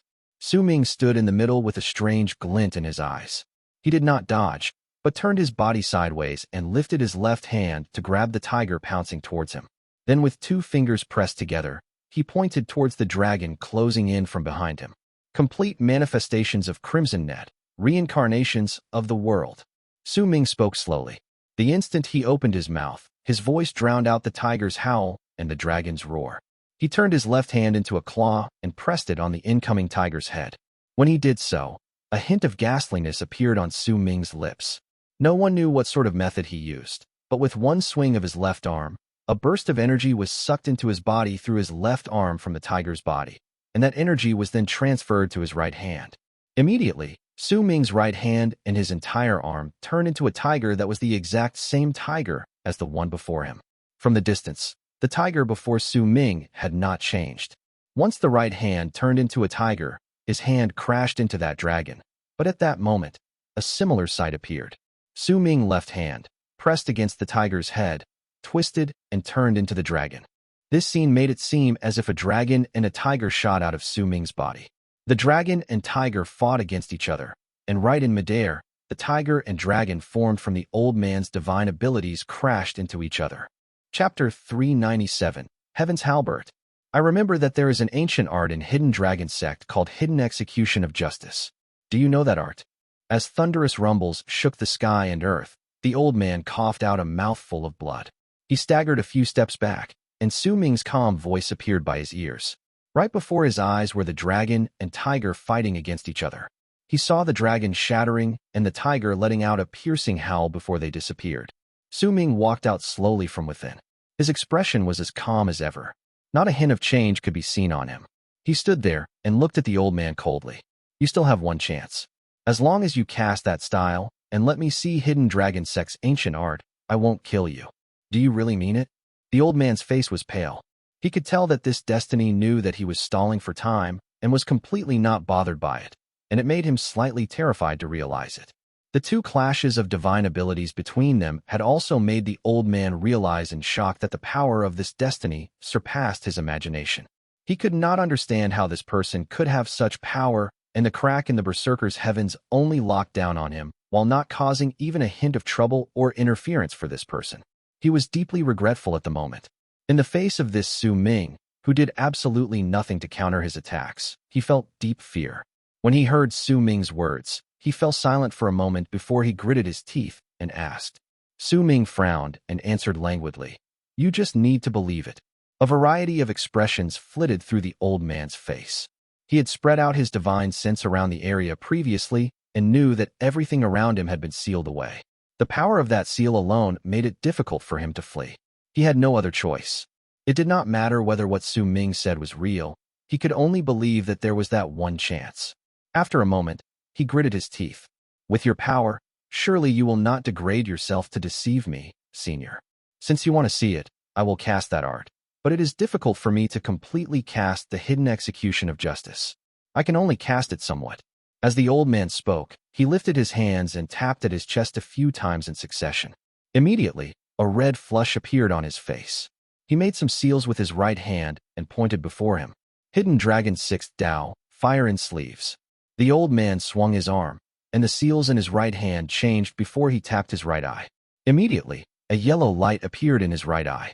In fact, the moment the fire appeared, some of the fire that appeared on the old man's sleeve was sucked in straight into his right eye. Hidden Dragon 3rd Dao, Crouching Tiger, Hidden Dragon. The old man changed the seals on his right hand once again. A large amount of after images formed by hand seals appeared before him. Fog surrounded the area, and a dragon seemed to swim inside. Veins popped up on his face, and the tiger's stripes appeared once again. The yellow light in his right eye flashed, and the old man's veins started swimming about on his face as if they were sucked into his right eye. The moment they disappeared, a large amount of blood capillaries appeared in the old man's right eye. The instant the red in his eyes formed tiger stripes, the fog around them also rushed to him rapidly. Once it was absorbed into his right eye, a roaring and moving dragon appeared in the old man's right pupil. Hidden Dragon 9th Dao, Autumn Harvest Winter Storage. The old man shuddered, and as he gritted his teeth, blood trickled out of the corners of his mouth. His left hand worked to form the hand seals, and he pointed before him once again. Hidden Dragon 8th Dao, Hidden in Secret. Hidden Dragon 7th Dao, Covering Tracks in Shadows. Hidden Dragon 2nd Dao, Concealment. In the Void. The old man had cast a large variety of divine abilities in one go. Right at the moment these divine abilities appeared, they were immediately absorbed into his right eye. After casting those 6 divine abilities, the old man's right eye appeared opaque. However, if anyone took a closer look, they would find that his eye seemed to be split into yin and yang, and the picture of the 8 trigrams appeared vaguely in his eyes. It was also at that moment that the mighty pressure from the giant crack in the sky became stronger. With a boom, an object slowly descended from within the crack. It was a bronze-colored halberd. There was an arc at the tip of the halberd, and when it let out a chilling presence, the entire sky darkened as it descended. The clouds disappeared, and cracks indicating that space was shattering appeared, as if the world could not withstand this item descending upon it and was about to crumble. A powerful divine sense spread from the halberd. In an instant, that divine sense enveloped the entire area. The halberd turned about slowly, as if it was searching for something. Almost the instant that Halbert appeared, all the clouds in the sky of the entire land of South Morning started tumbling about, no matter where in South Morning they were. A strange howl resounded and echoed through the sky. That old man in the great tribe of Freezing Sky in the land of the Berserkers opened his eyes at that moment. A hint of reticence appeared in his eyes as he stared fixedly at the sky. There was a handsome middle-aged man within the 6th gate in Freezing Sky Clan's Heaven Gate. He was smiling and talking to the 8 disciples of Heaven Gate before him. Occasionally, laughter could be heard ringing in the air. Those disciples would also laugh along with him respectfully. They looked to be in incredible harmony. But suddenly, the instant the strange howl reverberated in the air and the clouds tumbled about in the sky, the middle-aged man's expression changed and his smile disappeared. He lifted his head, and his pupils shrank. He stared at the sky, and there was a hint of anxiety in his pupils. Within Western Sea Clan was a sea floating in the sky, an illusion formed by the powerful warriors in the clan. There were many islands on the surface of the sea, but that sea was in the sky, looking like a mirage, creating a huge clash to the eyes. At that moment, there was an old man whose body looked like that of an ape on one of the islands above that sea. He wore a straw hat and had a fishbone sticking out of the corner of his mouth. He held a fishing rod in his hands and leaned against a big rock. He was fishing without a shred of worry at a sea underneath a cliff. Occasionally, he would hum a tune, and he looked incredibly relaxed. Yet very soon, he swallowed that fishbone and looked towards the sky with one swift movement. A variety of expressions flashed through his face, and after a long while, he stood up as if he was deep in thought. After a moment, he let out a long sigh and shook his head with a wry smile before crouching down once again and resuming his fishing. However, from the complicated look in his eyes, it could be seen that he no longer had any desire to fish. The three people in the underground palace in Sky Mist City, including Sky Mist's ancestor, looked up at the same time. A cold smirk formed on Sky Mist's ancestor's lips. As for the other two, looks of shock appeared on their faces. This is what happens to immortals who reveal their power. Now, my fellow Taoists, do you understand? Sky Mist's ancestor asked slowly. The same sight appeared in several locations in the land of the shamans when the phenomenon appeared in the sky. The immortals were not the only ones who sensed this in the land of South Morning.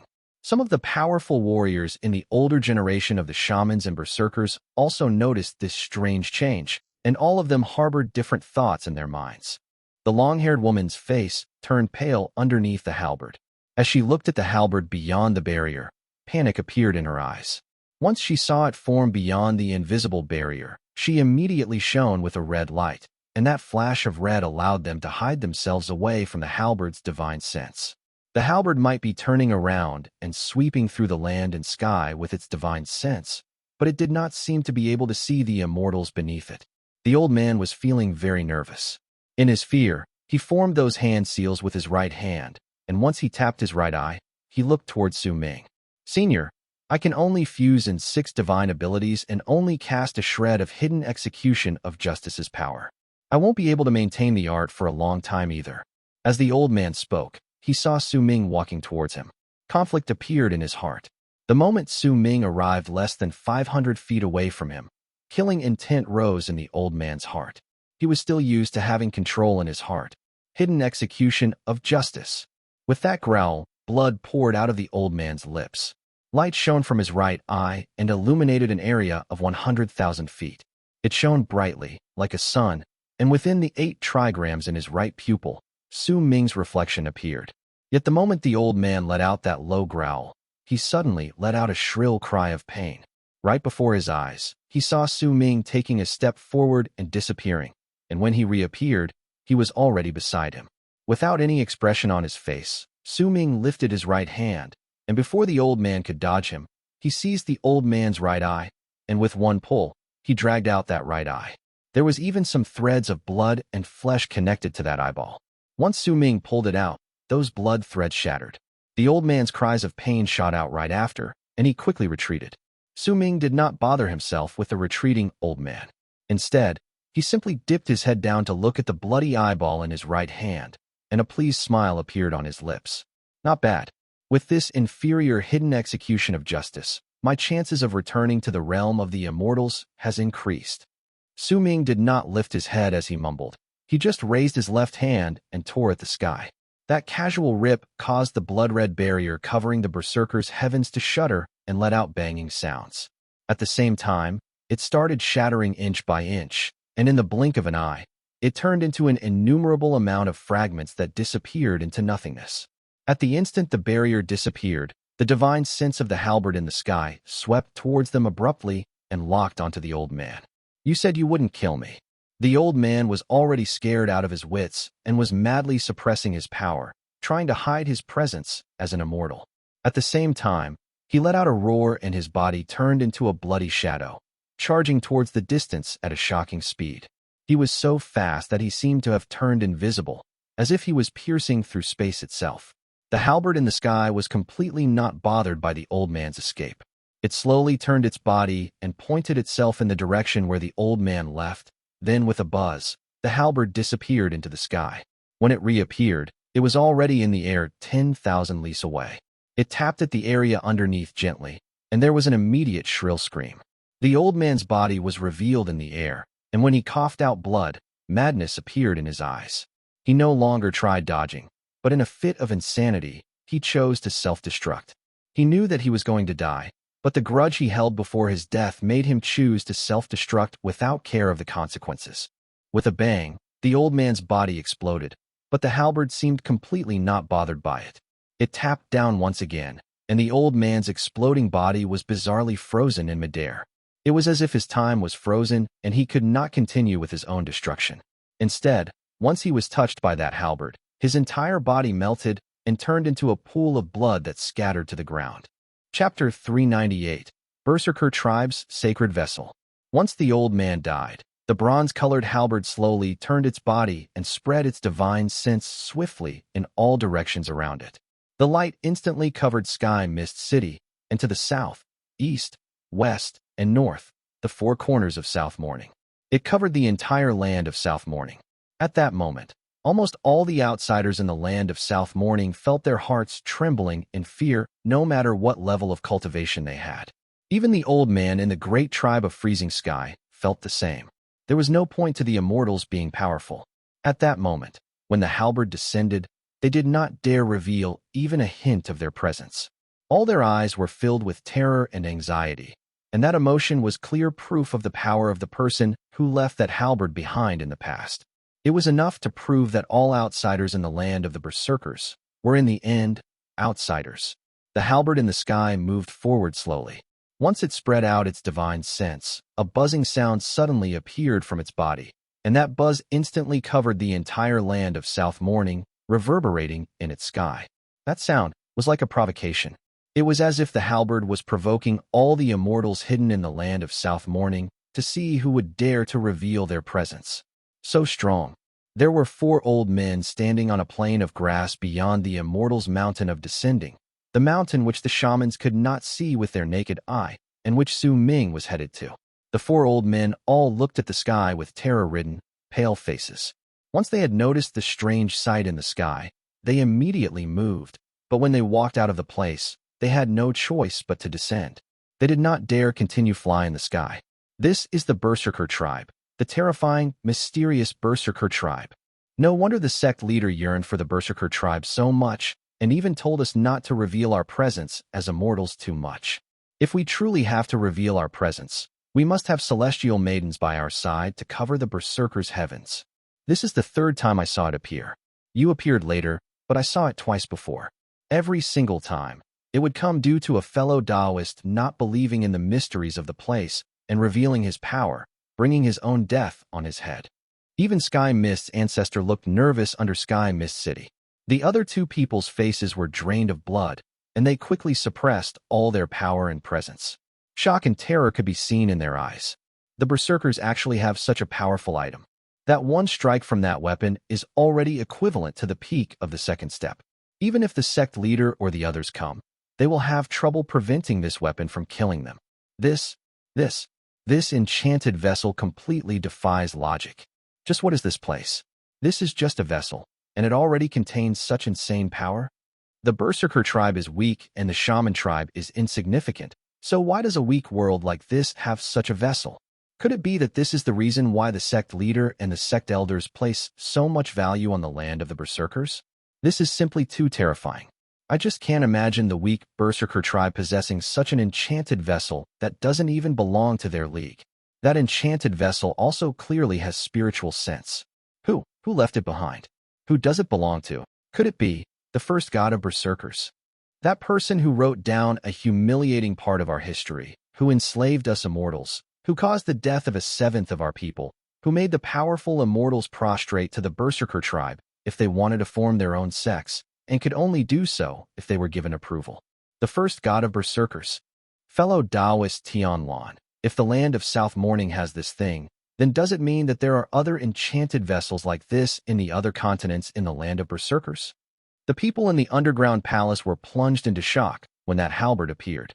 After a long time, Sky Mist's ancestor spoke in a low voice. The other three continents have these so-called sacred vessel of the Berserker tribe lying around as well. However, compared to them, the truly terrifying one is the tribal vessel of the Berserker tribe in Great Yu Dynasty, the Great Barren Cauldron. If this thing can be considered a tribal vessel, then you can only imagine just how powerful that one is. Besides the underground palace and Sky Mist City, all the other immortals in the land of the Berserkers fell into silence as the Halberd continued letting out that provoking buzz. They did not dare let out a shred of their presence as immortals. In the face of the Berserker tribe's sacred vessel that could kill them in one hit, fear would rise in the people's hearts. Such a powerful enchanted vessel was rare even among the immortals, and trying to subdue an enchanted vessel like this was so difficult it was practically impossible. As buzzing sounds reverberated in the sky, all the immortals in the land of South Morning fell into dead silence, except a middle-aged man wearing an emperor's robe and crown walking in the sky from Sky Mist City. That person had an expressionless face, and there was not a hint of the presence of an immortal on him. He did not have any intelligence either, only a natural instinct. And because he did not have any intelligence, that was why even if he heard that provocative buzz and felt the pressure in the sky, he was not bothered by it. Since he only had his natural instincts, that was why even as he moved, his presence as an immortal was not evident. Besides, there was something on his body that caused the Halberd to ignore him once it scanned through him with its divine sense like it did the deceased old man when he was shielded away by that barrier previously. The Halberd floated slowly in the sky for a distance before it stopped letting out that provocative buzz. It returned to the crack in the sky and slowly disappeared inside. Once it did so, that crack recovered and the pressure disappeared. The world returned to normal. Yet even so, all the immortals in the land of South Morning felt their hearts trembling in fear, and most of them will, for a long time into the future, act extremely cautiously. Su Ming had his head lifted and kept his gaze trained on the Halberd right until it disappeared. There was a spark of curiosity in his eyes, before it eventually turned into regret, and he sighed. It's a pity that I can't subdue this weapon, or else. The red-haired Su Ming shook his head and turned his gaze towards the long-haired woman nearby. Right up till the end, the woman did not reveal too much of her presence as an immortal. Casting the art to cover the Berserker's heavens mostly required the blood in the bottle, which was why even if the Halberd appeared and killed the old man, it ignored her. At that moment, she also looked towards Su Ming. Her petite body shivered in midair, and when Su Ming cast a glance at her, she averted her gaze. With an aloof look, Su Ming walked towards her. The long-haired woman's face was pale, and she took a few steps backwards, but she had already made her decision in her heart. She stopped retreating, lifted her head stubbornly, and looked at Su Ming. Su Ming walked up to the woman, and once he sized her up, he lifted his right index finger and used his fingernail to touch the center of the woman's brows. After a long while, he lifted his finger. I should kill you, but you fit my requirements, so I will spare you. The red-haired Su Ming spoke slowly, and with a swing of his arm, a gust of red wind appeared out of nowhere, lifting up the long-haired woman along with him to charge towards the horizon. In the blink of an eye, they disappeared. Several hundreds of thousands of leagues away from the mountain of descending in the land of the shamans that still could not be seen with the naked eye was an incredibly famous forest. And it was famous due to its beauty. It was a fiery red forest. The red maple leaves there were special because no matter the season, they would always remain in their fiery red hue. From the distance, when the red leaves in the forest swayed in the wind, they would look like blazing flames. At that moment, a gust of wind blew through the red leaves in the forest, causing sashaying sounds. The wind brought with it a cool breeze, and there were some leaves that twirled about in the air, dancing with it. Fallen leaves covered the entire ground. Most of these leaves were red, though some of them had already started showing colors of withering. These leaves covered the entire ground, causing the people to feel as if they were walking in fire when they stepped on it. The red-haired Su Ming had brought the long-haired woman here 2 hours ago. Amidst the wind and the sashaying sounds of the leaves around the area were like red fog that swirled in the air, forming a gigantic ball of maple leaves that existed quietly in the center of the forest. When the sun set in the horizon, the light at dusk caused the fiery red hue in the place to be dyed in gold, giving it a different sort of beauty. At the same time, the ball of maple leaves in the forest slowly dissipated. When it did so and the leaves fell down, Su Ming walked out from within. His hair seemed to have fused together with the maple leaves in the place. Even if some of them fell on his hair, no one would be able to notice it at first glance. and it was the same for his red robes. He, who walked out of the maple leaves, looked as if he was born in the fire-red forest. His face was no longer pale and had a hint of red. His lips had already recovered to the normal shade of pink. However, the mark of peach blossoms at the center of his brows had become much more brilliant. There was a woman sitting cross-legged among the scattered maple leaves behind Su Ming. The woman's long hair spilled on her shoulders. At that moment, she opened her eyes and looked at the leaving man. The complicated look in her eyes became even more prominent. Her robes were fully intact and not a single article was missing, but her face had become much paler. I've always been waiting for this day. I wasn't sure of it myself. I just wanted to see this Su Ming. You are him, but just a part of him. You aren't awake yet. She mumbled softly. There was an absent-minded look on her face. In her mind, she seemed to have returned to 180 years ago when she was still a coward and a weak girl from a small family who possessed the physique to become a cultivator. Under the guidance of her fellow sect members, she went to that place with over 100 fellow disciples, and over there, she saw a person. As that long-haired woman continued letting her mind wander, the red-haired Su Ming had gone further away. Gradually, he walked out of the fire-red forest and moved towards the evening sky. The wind sent him off, and there were a few maple leaves dancing in it. It was a truly beautiful sight. It did not matter whether it was Wan Qiu or the long-haired woman. The red-haired Su Ming never truly touched their bodies. The art of the dragon subject, Een Simmerg, only required their aura of Een. In fact, even if he had killed a lot of people on the way here, he did not feel that there was anything abnormal about it. However, if the old man in the great tribe of Freezing Sky learned about it, he would definitely be able to find a few terrifying clues in his actions. In fact, he would definitely do everything he could without care of the consequences to notify his master once he discovered this. Chapter 399, Tian. Tian. The red-haired Su Ming walked in midair and looked in the direction where the Immortal's mountain of descending was located. He took a deep breath, and his eyes shone with a red glare. Tian, I'm coming. He took a step forward, and the instant his foot landed, his body distorted, and in the blink of an eye, that distorted body started gradually disappearing. 3 breaths after Su Ming disappeared, ripples appeared in the air at the spot where he had been previously, and a middle-aged man wearing an emperor's robe and crown walked out from within those ripples. His face was as expressionless as ever. He cast a glance at the spot where Su Ming had been, then took one step and disappeared once again. There was a mountain in the land of the shamans that could not be seen with the naked eye. Even if the person stood before it, they would still be unable to see it. In fact, even if they ran straight into the mountain, not a hint of impact would be felt. Their bodies would pass straight through it, as if there was nothing but air in the mountain. That mountain was where the mysterious god of Shaman's temple was located in the land of the shamans. It was also the spot where the immortals on the shaman's side chose to descend every single time. When Su Ming walked out of thin air, there was a long and fierce river beneath him. The water was very quick and splashing sounds could be heard coming from it. If anyone looked down from the sky, they would find that the river was not too wide, but if that same person looked from one side of the river on the ground to the other, they would find that the river was several tens of thousands of feet wide.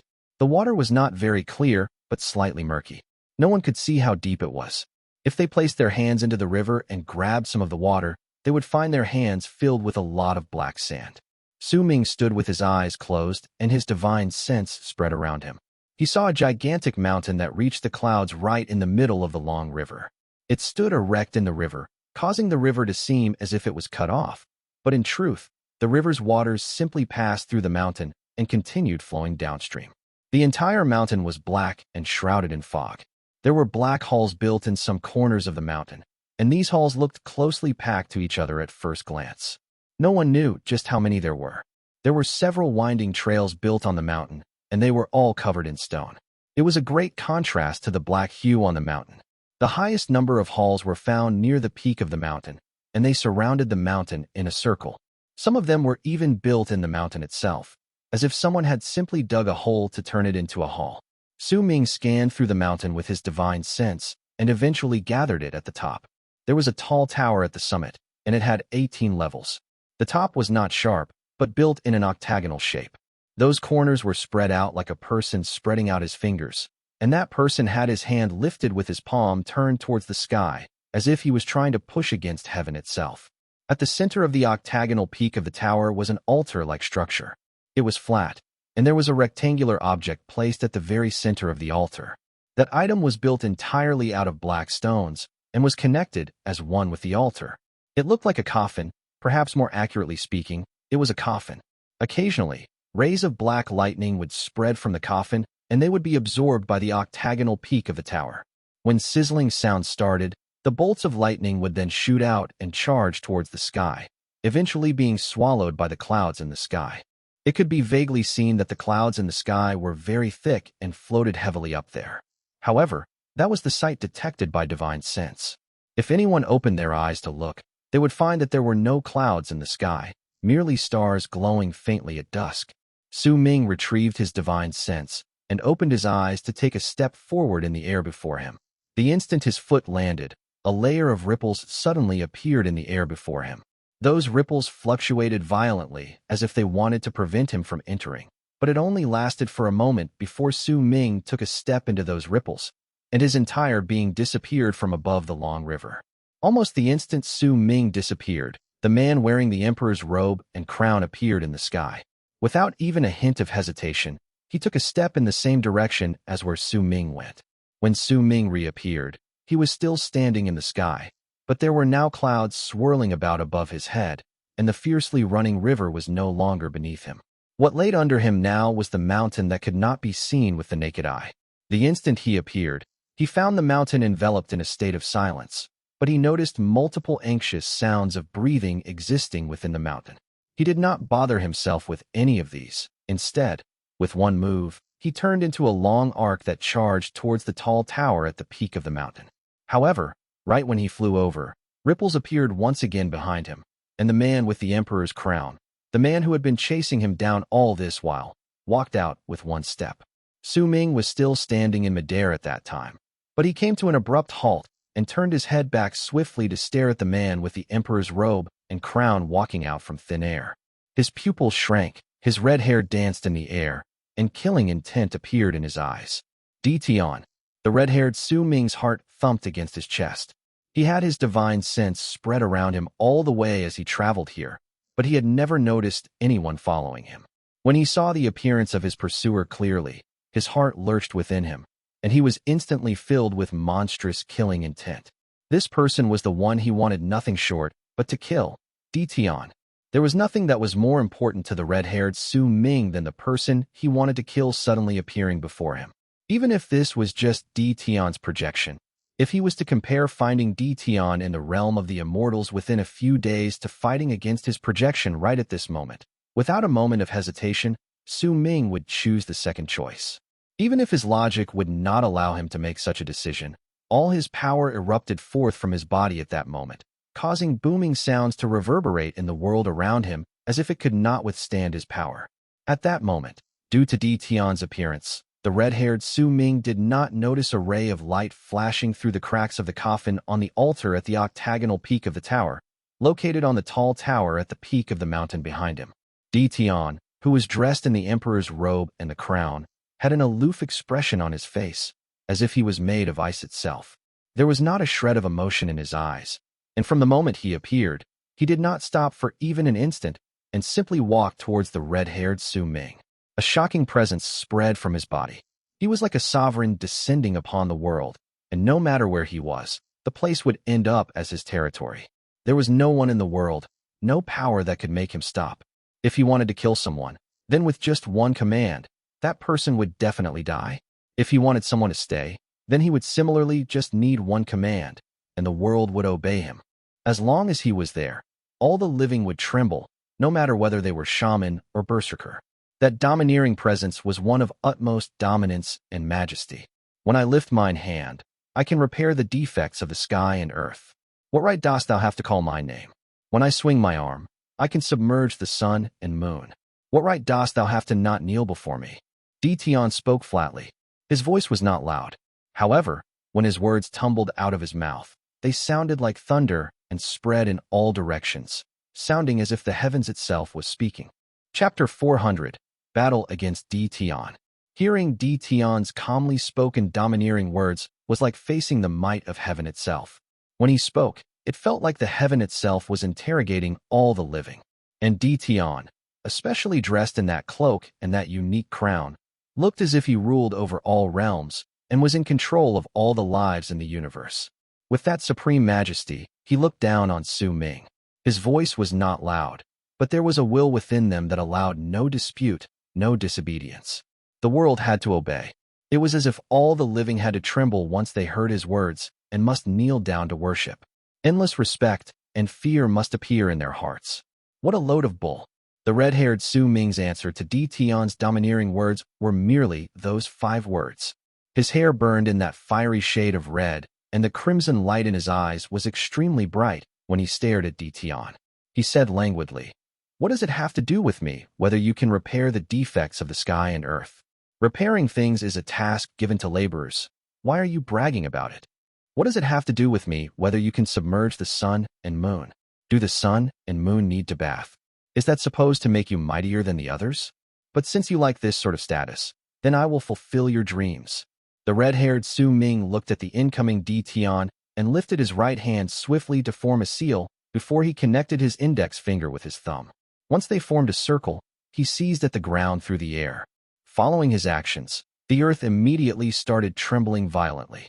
At that moment, Tian lifted 2 fingers of his right hand and pointed casually at Su Ming. The instant he did so, Su Ming's body jolted, as if an invisible force had just crashed into him, pushing him so he instantly tumbled backwards. He was forced back several thousands of feet and cast out of the mountain. Su Ming's vision blurred. The mountain disappeared, replaced by the flowing river on the ground. Everything returned to the sight he'd seen when he was outside the mountain's barrier. Su Ming's face darkened. As he fell back, he began forming seals with both hands. He seized at the ground once again through the air, and veins popped up all over his face. He let out a low growl. At the same time, Tian took a step forward in Su Ming's direction, walking out of the area of the mountain in the land of the shamans as well. His expression was as calm as ever, and not a hint of emotion could be seen. He looked at Su Ming and lifted his right hand once again. This time, he did not use just 2 fingers, but sliced down with 4. That one slash caused the sky before Tian to suddenly let out cracking sounds. For gigantic cracks abruptly split the sky. It was dark inside those cracks, and a great chill spread out from within. When the sky was cut down by Tian's 4 fingers, it was unable to bear it and was ripped apart. Those 4 cracks were like 4 twisting black dragons that charged towards Su Ming at incredible speed. The instant the 4 cracks arrived less than 100 feet away from Su Ming, he lifted his head swiftly, and the hands seizing the ground through the air swiped upward along with his head's movements. Earth rise. A strange glow appeared in Su Ming's eyes, and the instant he brought his hands upward, the ground underneath started trembling violently, and cracks swiftly appeared, causing the long river to look as if it was about to crumble. A large amount of water surged into those cracks, but that was nothing compared to the illusions that formed once the ground started trembling. Once those illusions started overlapping with each other, the Earth's soul seemed to have escaped its body and started floating outwards. This sight appeared all over the ground in a circular area of 10,000 lis around them. It did not matter whether it was the river or the plains. The instant their illusions started overlapping each other, and the moment Su Ming lifted his hands, the Earth's soul floated up and appeared before him, turning into a gigantic mass of land. That mass of land stood straight, like a gigantic shield blocking the 4 cracks. It might have been a simple illusion, but from the distance, that erect mass of land was a shocking sight to behold. Once the earth lost its soul, the long river dried up and a large amount of cracks formed on the ground. The soil started showing signs of crumbling away, and it seemed as if anyone took even one step there, they would sink into the earth. The grass on the plains withered away and died, and a dismal atmosphere overtook the land. Almost the instant the shield, formed by the Earth's soul, rose in front of Su Ming, a loud crash rang in the sky. The 4 cracks rammed into the Earth's soul, turning into an endless amount of rumbling that spread in all directions. The 4 cracks might have seemed like ordinary cracks, but in truth, the power contained within them was incredibly shocking.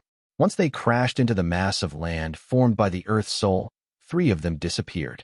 The final crack imprinted itself on the Earth's soul, causing the illusionary mass of land to be repeatedly forced back as loud rumbling sounds rang in the air, pushing Su Ming's body to also continuously move back as well. However, The red-haired Su Ming did not show a hint of panic on his face. Instead, with a dark smile, he shouted out 2 words with a voice akin to thunder. Sky shatter. The moment those words fell out his lips, the illusionary mass of land formed by the Earth's soul increased its speed as it moved back, and once it pushed Su Ming several tens of thousands of feet back, a shocking boom reverberated behind him. The appearance of those rumbling sounds made it seem as if Su Ming had crashed into air itself while being pushed back by the illusionary mass of land. It was as if the air itself was not limitless but contained a barrier, and that crash caused a big hole to appear in the sky. Right when the hole appeared, the Earth's soul let out a whistle and charged into it, tearing at it and destroying it, causing the hole that had appeared in the sky due to the crash to widen swiftly to nearly 10,000 feet in size. From the distance, it seemed as if the sky was leaking and a large amount of freezing air spilled out from within to spread through the land. An endless amount of suction force came from within the hole, causing a large amount of soil to immediately fly up and be swallowed up. In fact, the mountain in the land of the shamans that was originally hidden and could not be seen with the naked eye started distorting where it was hidden away. Clearly, it was only barely hanging on under the power of that suction. With my current power, I can't cause the sky to shatter, but with the power of the earth, I can use its soul to crash into the sky's spirit, so I'm still able to tear the sky apart somewhat. Since you want to repair the sky, then go on and repair it. Since you left your projection in this unknown world, then this place must be incredibly important to you. If that's the case, let's see whether you'll repair it. With one move, the red-haired Su Ming appeared in another place. He seized at the ground with both his hands once again, and as the ground rumbled, another illusionary mass of land formed by the Earth's soul appeared in midair. As Su Ming moved back, he used its power and rammed it against the air, causing it to let out a ripping sound, and the second gigantic hole of 10,000 feet wide appeared. An even stronger suction force spread out, and the area hiding the mountain in the land of the shamans crumbled. The space around it continued distorting, causing the mountain that had remained hidden from the naked eye for numerous years to reveal itself. That suction force caused the mountain to tremble, as if it was about to be pulled off the ground and sucked into the hole. Tian remained expressionless. As he stood in midair, he lifted his right hand and formed a seal before clenching his fist. The instant he did so, Su Ming's robes immediately started dancing in the air, and his red hair was also swept up by a violent gust of wind. He immediately noticed that the power of the world from afar started charging towards where they were with a shocking speed. This was not due to the holes in the sky absorbing them, but was brought towards them by Tian's action of clenching his fist. The power of the world came towards them from such a wide area that it made Su Ming's pupils shrink. It's just a projection, and he already has this amount of power. Damn it, just how many years have passed? The Tian in my memories is definitely not this strong. Just how many years have passed by? A dazed look appeared on the red-haired Su Ming's face, but he instantly snapped out of it, and a glint appeared in his eyes. Whatever, if I can't even kill his projection, then I can forget about killing his original body. Su Ming lifted his right hand swiftly and seized at the air. Immediately, a bloody eyeball appeared in his hand. This was naturally the eye containing the hidden execution of justice, which he had just obtained from the old man from Hidden Dragon Sect. When Tian was about to unfurl his fist and press his palm against the first hole in the sky to make the power of the world to gather together to charge towards it in an attempt to mend it, Su Ming tossed up the eyeball in his hand. He rapidly started forming seals with his hands, continuously creating new seals to fuse with the eyeball. His expression was incredibly grave, and the variety of seals was so diverse that it surpassed the amount of seals the old man from Hidden Dragon Sect had been able to form. The revealed mountain on the ground started trembling even more furiously. A large amount of soil was sucked into the sky, and the base of the mountain had also floated several inches from off the ground as the mountain continued trembling. At that moment, as Tian pressed his palm at the first hole and the power of the world continuously surged in, the first crack in the sky started closing up rapidly, shrinking swiftly. While Su Ming was pushing in that large amount of seals into the eyeball, the first hole disappeared, completely mended. Not a hint of it could be seen. The sky looked completely normal. Soon after, the expressionless Tian used the same method to point at the second hole. As the power of the world surged towards it, Tian turned his head around and looked at Su Ming, then lifted his foot to take one step towards him. He disappeared, And almost the instant it happened, a glint appeared in Su Ming's eyes. Without even the slightest hint of hesitation, he immediately moved back with that eyeball. When he had retreated 10,000 feet away, a bang rang at the space he'd stood previously. Numerous cracks formed at that spot, as if an invisible fist had crashed into that space. Those cracks disappeared soon after they appeared, and Tian walked out from within. Then he took another step towards Su Ming once again. However, this time, the instant Tian took that one step, Su Ming, who was 10,000 feet away, suddenly lifted his head. Killing intent flashed in his eyes, and he pushed his hands forward, pushing that eyeball towards where Tian was. Hidden Execution of Justice. Chapter 4:01. Execute Heavenly Punishment. When Su Ming spoke, the eyeball grew larger, continuing to move forward, and swiftly became the size of a fist. Red capillaries spread all over its surface, and the 8 trigrams appeared faintly on it. Due to its unique appearance, the eyeball gave off a strange and savage presence. The instant Su Ming flung that eyeball forward, a faint glint appeared in Tian's eyes, but he did not stop even for a moment. He simply continued with his actions, as if there was no one and no power in the world that could make him stop even for a single moment if he wanted to continue advancing forward. Even the ancient art of Hidden Dragon Sect could not do so.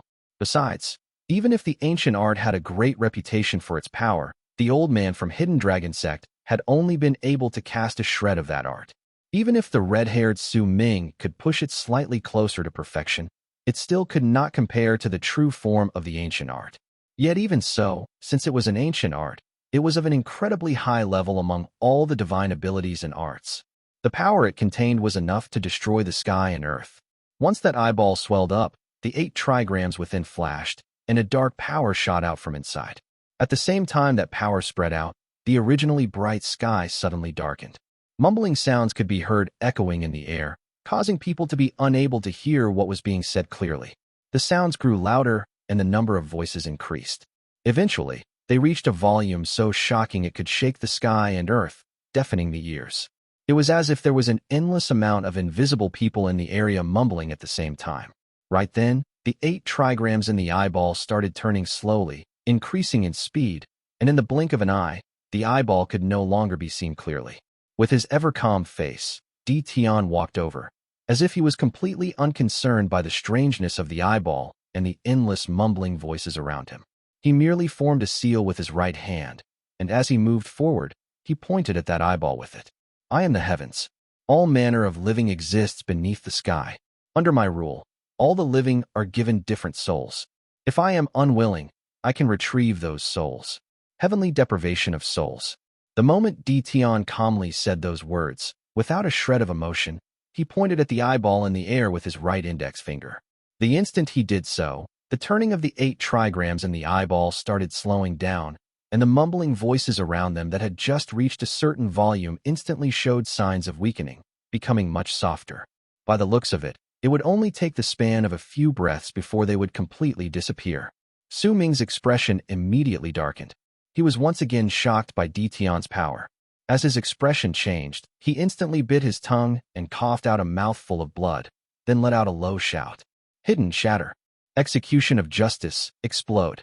The instant Su Ming's words were spoken, the blood capillaries in the eyeball shone with a red glare, and a large amount of light spread through the eyeball. It exploded abruptly, and the swirling 8 trigrams within broke away. Once they absorbed the force of the eyeball's explosion, the 8 trigrams continued swirling. They then charged towards Tian with a howl. At the same time, the volume of the mumbling voices around the area increased exponentially. All of them rushed towards Tian, causing a large amount of ripples and distortions to appear around him. Su Ming knew that it was difficult for this art to have a great effect on Tian. However, it should be able to hold him back for several breaths. Su Ming did not bother looking at the outcome of the ancient art. He swiftly moved back, and as he did so, he started forming seals with his hands. His red hair shone with an enchanting glow, and the crimson hue in his eyes was even more brilliant. In fact, his entire body, including his skin, was shining with such a bright shade of red that it seemed to illuminate the sky. That shade of red was like blood, and it was a terrifying sight to behold. I don't believe that I can't even kill your projection. A ferocious expression appeared on Su Ming's face. As he formed seals, he turned around abruptly, transforming into a red whirlwind. Howling sounds reverberated in the air, and a large amount of bloody spots immediately appeared on Su Ming's skin. Once those blood spots appeared, a large amount of fresh blood seeped out of his skin, and right at the moment that blood appeared, it was immediately sucked into the whirlwind. After several breaths, a layer of blood fog filled the entire area outside the red whirlwind. It was Su Ming's blood. Blood art. Su Ming's voice came from within the whirlwind. At that moment, his face was pale. Most of his blood had been forced out of his body to cast the forbidden divine ability that he could only cast when he was at the peak of his condition. The moment Su Ming spoke up, the whirlwind, inside of which he was in, came to an abrupt halt, and once the whirlwind froze for an instant, the blood fog used the whirlwind's turning force to spread out. It covered the entire sky, dyeing it instantly red. At the same time, Su Ming stomped downwards with his right foot and threw himself higher, disappearing into the blood fog. Purge the heavens. When Su Ming disappeared into the sky, it was as if the sky roared. The instant muffled buzzing sounds spread out. The blood fog started multiplying swiftly. It only took an instant for the fog to increase so much that it turned into a wave of blood. With the sky as the sea, and with crimson as its color, the entire sky turned into an endless sea of blood. That sea roared and raged in the sky, bringing up a large amount of furious waves. From the distance, this scene was like the apocalypse, and if anyone saw it, their hearts would tremble in disbelief. From the sea of blood that filled the entire sky, a gigantic face protruded. It covered about half of the sea, and that face belonged to Su Ming. It was as if the sea of blood was his hair, and his body had become so big it could not be measured. He stood in the sky like the might of heaven itself and roared at Tian. Then, bringing the sea of blood with him, he charged. At that moment, the distortions and ripples caused by the endless mumbling voices from the hidden execution of justice disappeared around Tian, revealing his body within. He lifted his right hand, and on his palm were the 8 trigrams that had charged towards him while spinning. Holding the 8 trigrams in his hand, he lifted his head to look at the sky. He curled his right hand into a fist, and the 8 trigrams immediately crumbled, turning into an endless amount of fragments that fell and scattered away. They turned into glittering sparks of light that shone for a moment before they faded away and disappeared. With a swing of mine arm, I can submerge the sun and moon. How dare thou art use tainted blood to stain the sky ere me? With a calm expression on his face, Tian spoke with a dull tone, and as he did so, he swung his arm towards the sky, right in the face of the rapidly incoming sea of blood and Su Ming's bloody figure within. That one swing immediately caused his emperor's robe to shine, before fading off a little. Some wrinkles also appeared on his skin, but it would be difficult to notice unless someone looked closely. However, clearly, while this swing of the arm intending to submerge the sun and moon might seem easy to do, in truth, to Tian, this was not an ordinary swing of his arm.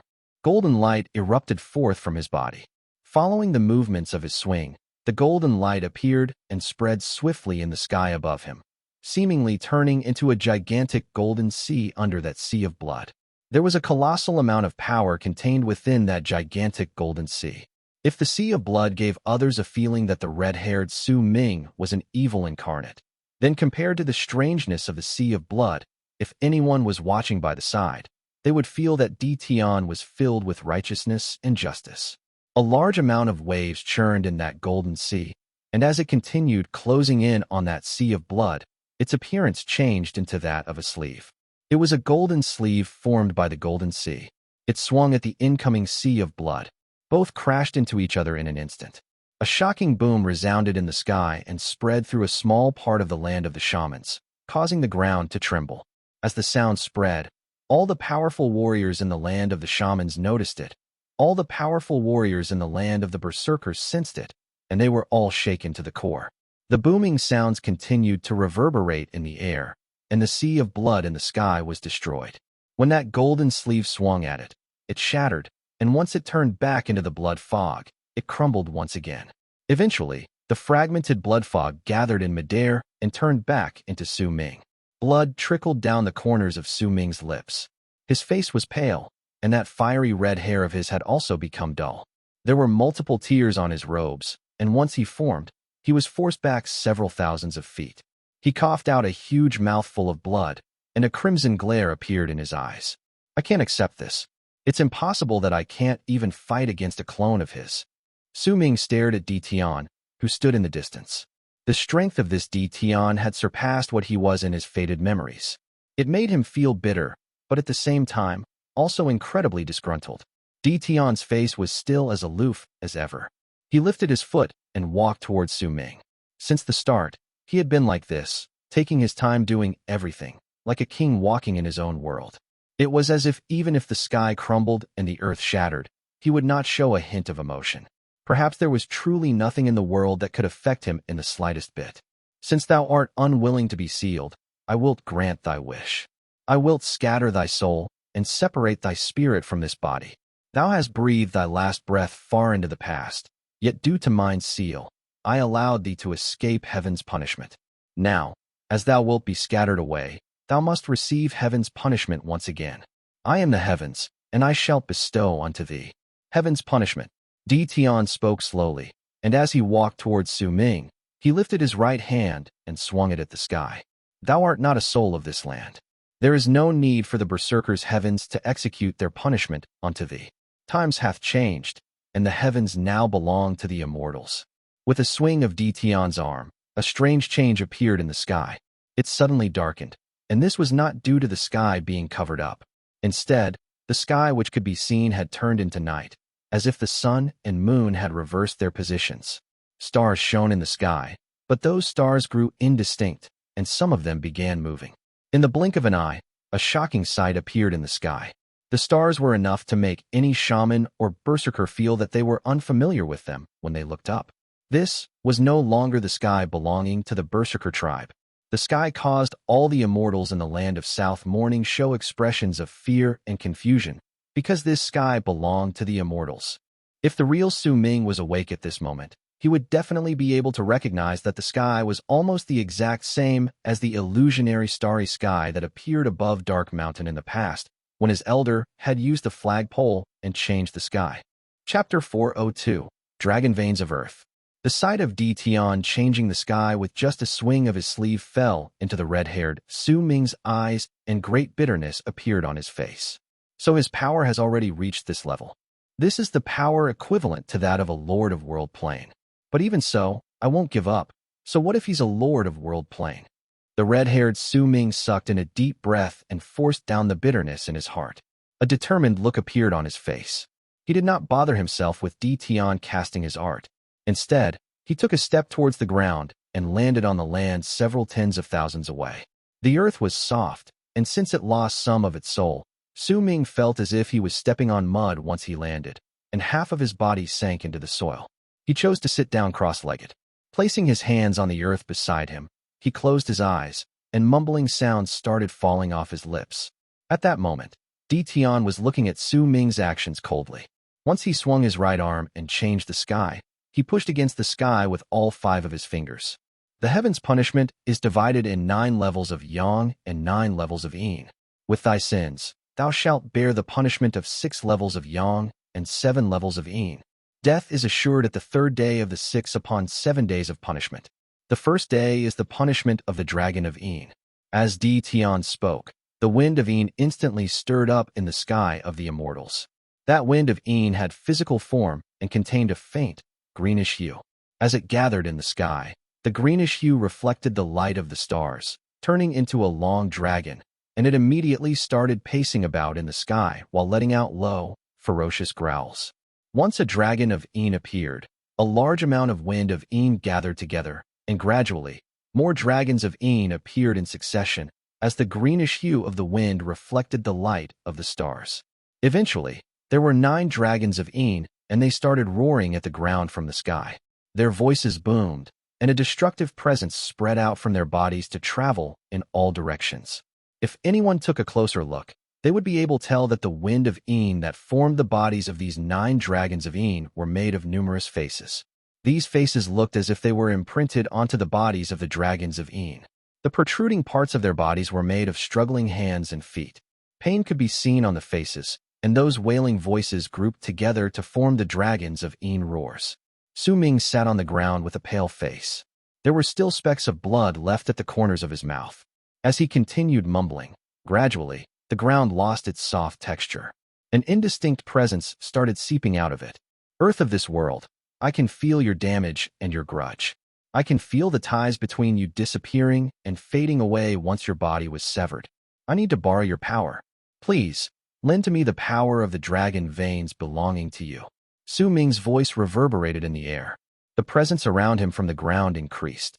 If anyone looked from the sky, they would find that the ground where Su Ming was had turned into a foggy swamp. However, compared to the entire land of South Morning, the earthen aura contained within the small swamp of fog was simply insignificant. Tian started forming seals with his right hand and pointed towards the sky once again. The second punishment out of the 6 upon 7 days of punishment is the illusionary pus. Tian's voice was calm. When his words traveled out, rumbling sounds immediately rang out in the sky of the immortals, and gigantic bumps slowly formed in the sky in a descending manner. The insides of each and every one of the boils was murky, and a foul stench spread out, as if these bumps were filled with the most unclean things contained in the world. This scene would make a person's skin crawl.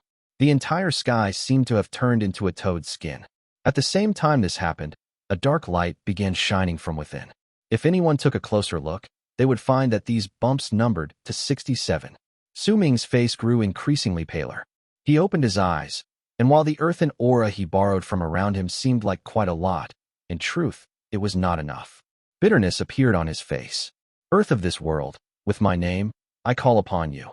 Earthen aura, turn into a dragon. You have turned into a vein of the earth through ages of nurturing.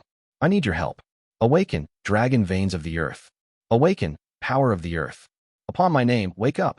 Veins popped up on Su Ming's hands, which were pressed against the earth. They held onto the ground with a death grip, and instantly, layers upon layers of fog seeped out from around him. As it spread, it came from the earth of a circular area of 10 lis, 100, 1,000, then 10,000. Once it began, it turned into a sea of fog that covered 10,000 lis, and that area was still spreading outwards. However, Su Ming still looked bitter.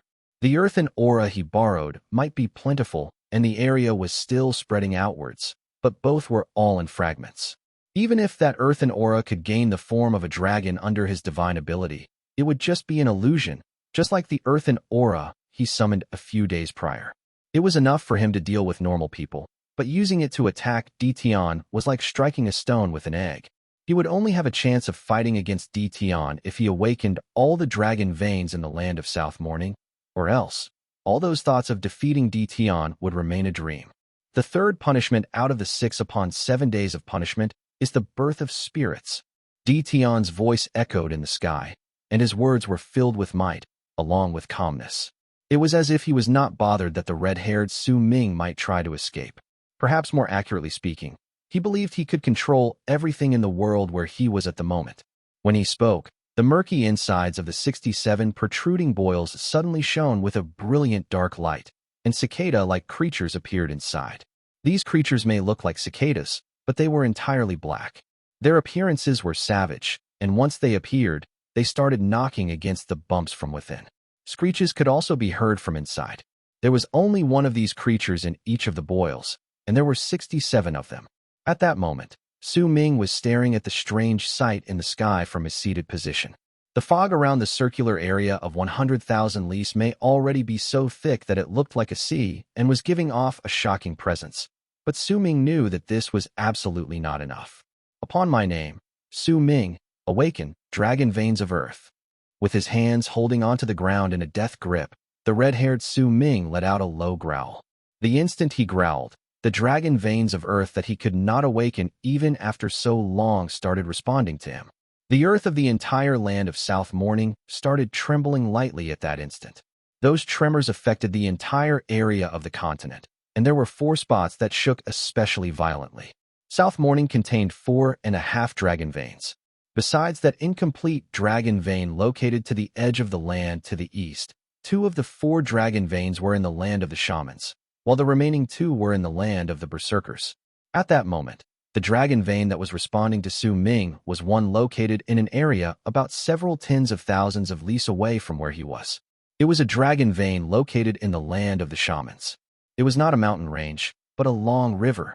That long river was the now dried up, located not too far away from Suming. That part of the river was just a section of its enormous body. In truth, it was heinously difficult for the river to completely dry up. Before long, it would automatically recover.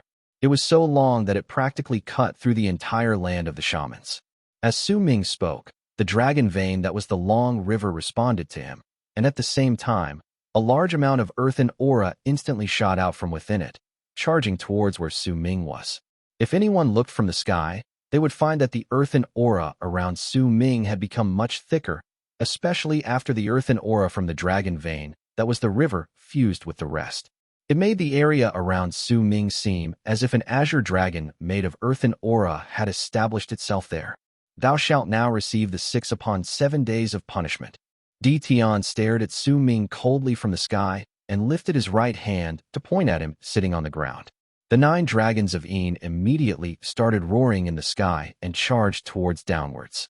The 9 dragons of Een roared ferociously, and the endless faces on their bodies continued wailing, causing the sky to fill with a ghastly air.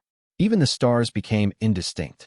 As they closed in, Suming lifted his head and raised his hands from the ground to form seals. He placed his left hand on his right hand, then pointed at the incoming 9 dragons of Een with one finger. Dragon veins of earth, dragon of earthen aura, destroy the skies with earth. A large amount of blood flowed out from Suming's mouth. At the same time, the azure dragon made of earthen aura lying around him lifted its head and let out a howl towards the sky. It did not move its entire body, only lifted its head to charge towards the 9 dragons of Een. Compared to the azure dragon, the 9 dragons of Een could not even be called dragons. They could only be considered as snakes. Both sides collided with each other in midair within an instant. Rumbling sounds exploded from the spot, and they started rapidly spreading outwards, stirring up a large amount of ripples and force, causing cracks that looked like fish scales to appear in the sky, and those cracks continued spreading. Once the 9 dragons of Een crashed into the dragon of earthen aura, they started disappearing, turning into 9 green threads that charged into the body of the dragon of earthen aura. As they swam in its body, it caused the dragon of earthen aura to let out a pained howl. A large amount of earthen aura from several hundreds of thousands of li around Suming surged towards him, and eventually, it forced the 9 threads to disappear into his body. Yet at that moment, Suming's entire body shuddered violently, and he coughed out a huge mouthful of blood. 9 threads appeared on his body, and those 9 threads swam under his skin, plunging him into an indescribable pain. Cold sweat broke out on his entire body. That sort of pain that drilled itself into the heart was one that could make the minds of powerful warriors crumble. However, Suming only laughed in the face of that pain. It was not a chuckle. He threw his head up and laughed. This pain is nothing. Tian, what else can you do? Just bring it all out. Suming's face was stark white. As he laughed, the pain in his body became even more violent. The 9 threads had already disappeared from his skin and had crawled into his body. Suming decided at that point that he would not endure that pain and simply let it spread through his entire body. He struggled to lift both his hands up and pointed at Tian. Immediately, the dragon of earthen aura around him let out a roar and charged upwards.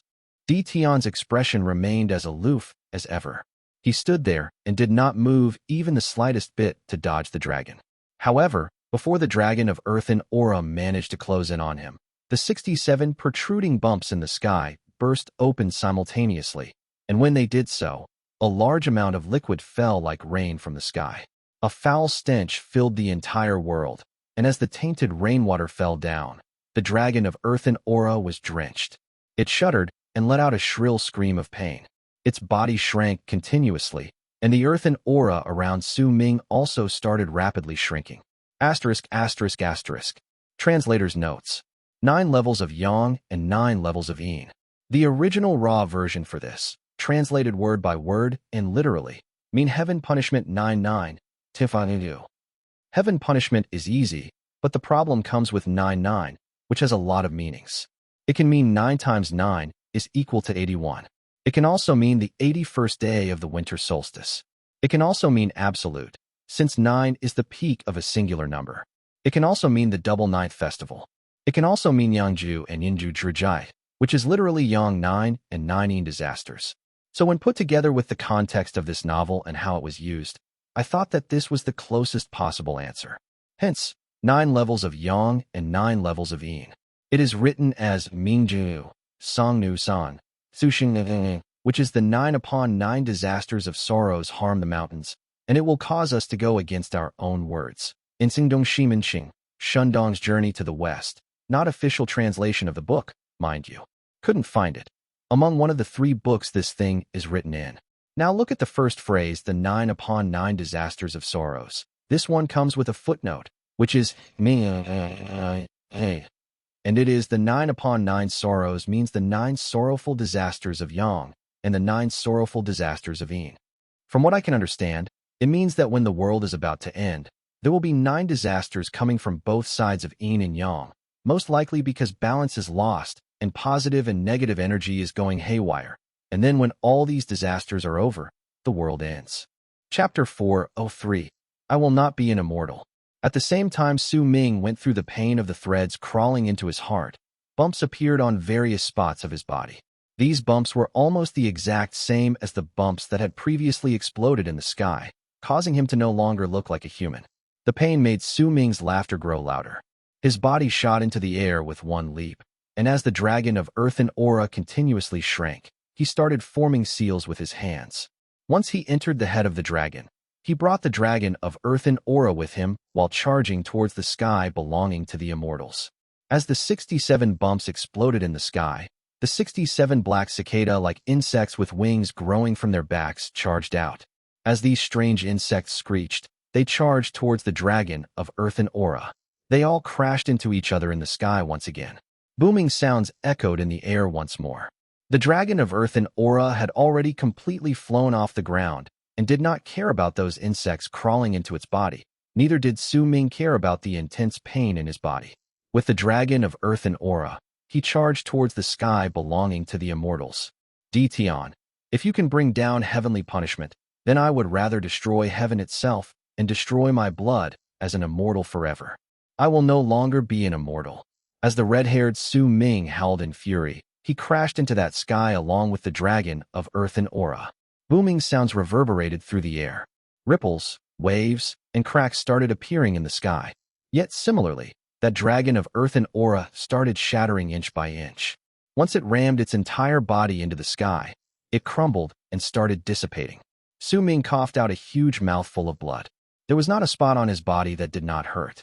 His entire body was covered by a large amount of bugs, and the aura of death started coming off his body. As for the sky belonging to the immortals, it only suffered a ring of cracks, and those cracks were rapidly recovering right as he watched. Thine appearance was a mere incident. It is finished. Thy soul shall disappear under the punishment of 6 upon 7 days. All shall return to its original state. Finished? Not just yet. Right after Tian said those words, the red-haired Su Ming called out with a strange voice. He spoke that despite having his entire body torn apart by the swarm of black insects, despite having the boils bursting apart on him, despite having the 9 threads shredding his organs, and despite having a dense layer of aura of death emanating from his body. I remember now. I am not Su Ming. I am Hong Luo. I am the progenitor Hong Luo. Su Ming's eyes were originally closed, but at that moment, he opened them, and there was a brilliant light shining within them.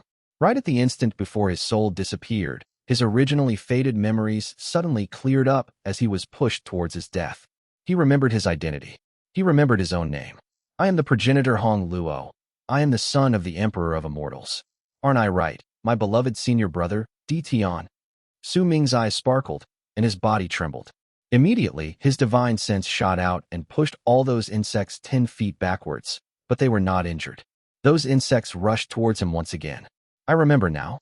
You were wary in the past. That's why you didn't dare kill me, but sealed me in Destiny's body. I remember now. Destiny. Haha. Is this body Destiny's body? I remember now. This is the land of the Berserkers. This is the home world of the first god of Berserkers. Once the first god of Berserkers passed away, you invaded this place with the others to execute the plan to kill the second god of Berserkers. When you came back, you brought with you a pair of babies. One of them was dead and the other alive. The one alive must be in whom my soul is residing at this moment. He must be the baby personally named by my father after he examined it himself. The red-haired Su Ming spoke with an eerie voice. Tian's expression remained aloof. He did not speak, but simply lifted his right hand to point at the red-haired Su Ming.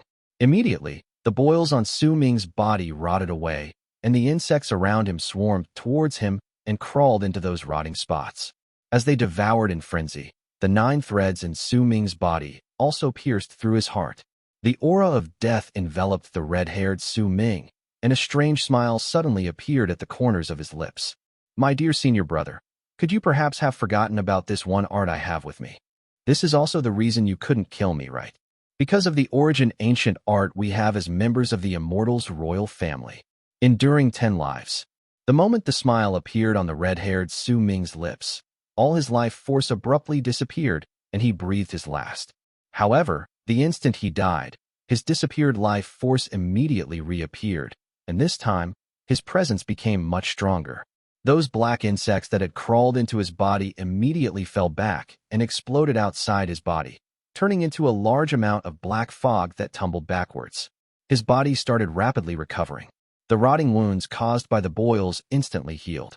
Even the 9 threads that had crawled into his body were once again forced under the layer of his skin, and they looked as if they were about to be forced out of his body as well. When I say you must die, then you must die, because there can be no 2 rulers. Tian's expression still remained unchanged. He said those words unhurriedly, but the moment he spoke them, the recovery of the red-haired Su Ming's life force came to an abrupt halt. Not only was it forced to a stop, it also started showing signs of reversal. The recovered wounds appeared once again, and the 9 threads that had been forced under the skin crawled into Su Ming's body once again. The black insects that had shattered and dissolved into black fog around him appeared out of nowhere, and gathered together to turn into the 67 tiny black insects once again. Then, as if time had went back, they charged towards Su Ming. This is the ancient art that is only inherited by those possessing the blood of the royal family of the Immortals. You actually mastered it. Looks like my father's fate was grim. The red-haired Su Ming's face was pale as he spoke bitterly. You should not have awakened. It is still long before the seal is to be released. Now, I have restored order, and everything has returned to normal. Tian spoke calmly and lifted his right hand, swinging it at the red-haired Su Ming. Immediately, a gust of wind from emptiness itself appeared before the red-haired Su Ming. The instant it touched his body, he was surrounded by the aura of death. A large part of his body started decaying. The black insects tore at his flesh, and his organs had already been pierced through by those threads. There was only a hint of his life left, and that hint was also rapidly fading.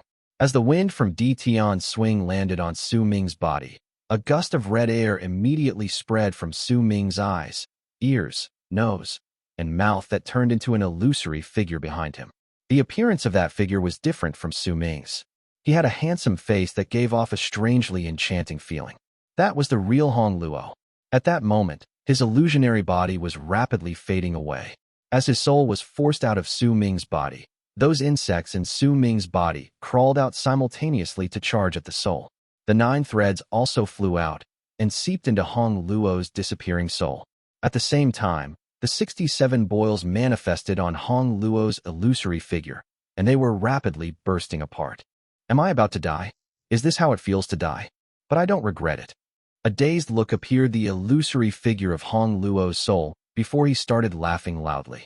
As the soul was separated from Su Ming's body, the wind that was blowing against him surged inside in an overbearing manner, causing the injuries suffered by his organs to instantly recover. The rot on his body also disappeared immediately, causing him to return to the exact same manner before he was injured. The power within his body also started clearing away all of Hong Luo's power, the power which had made him become powerful so swiftly. All of this was happening just as Tian had said. He wanted to restore order. He wanted to return everything back to the state before this accident happened, forcing everything to act according to his will. He would not allow any more accidents to happen. Yet right at the instant Tian's power started restoring things to their original state in Su Ming's body, Hong Luo, in his days as he continued disappearing, seemed to have seen something, and a blank look immediately appeared on his face. A glint suddenly shone in his eyes, and he immediately turned his eyes to look towards Su Ming, who had his eyes tightly shut. Destiny. Destiny. I understand now. Tian, I understand now. So this is your plan. If that's the case, before I die, I will help him. Hong Luo suddenly laughed loudly. A strange light appeared in his eyes, and the instant his body disappeared, the illusory figure of his soul suddenly erupted in flames. The ancient legacy of the blood kin of immortals, path to life. As Hong Luo laughed, the illusory figure of his soul continued burning. At that moment, only his head was left, and 2 rays of dark light shone in his eyes before they flew out and landed on Su Ming's body. All of this happened too quickly, and for the first time, Tian's expression changed. He lifted his right hand and pointed forward. The instant those 2 rays of dark light closed in on Su Ming, they immediately shattered into dark sparks before scattering away. Yet at that moment, those scattered dark sparks gathered up together once again, and with a speed Tian could not stop, they shot into the center of Su Ming's brows. Instantly, the energy of the dark sparks erupted in Su Ming's body with a bang, crashing against Tian's force that was clearing up the power within him. Those 2 waves of force clashed against each other in his body, causing blood to trickle out of the unconscious Su Ming's mouth and his body to pummel down the ground. Right then, even Tian did not notice that under the guidance of the dark light left behind by Hong Luo, Su Ming was plummeting towards the mountain in the land of the shamans underneath, right at the octagonal altar at its top, and straight towards the stone coffin at the center of the altar. At that moment, even as the illusionary figure of Hong Luo's soul burned and gradually disappeared midair, his laughter and his voice continued echoing endlessly in the world. I have practiced Taoism for 30,000 years. Now I shall turn back and become immortal. I will not be an immortal. Hong Luo's ancient voice gradually faded away, but his words echoed in Tian's ears, and they also echoed in Su Ming's soul. Su Ming's body landed on the coffin at the center of the octagonal peak of the tower with a crash. Blood flowed out of the corners of his mouth and fell on the coffin. With an expressionless face, Tian turned around and walked towards the peak of the mountain on the ground, or more precisely, towards Su Ming lying at the cover of the coffin at the center of the octagonal altar. His emperor's robe had already become dull. Even his crown had lost its golden glow. A large amount of wrinkles had appeared on his face.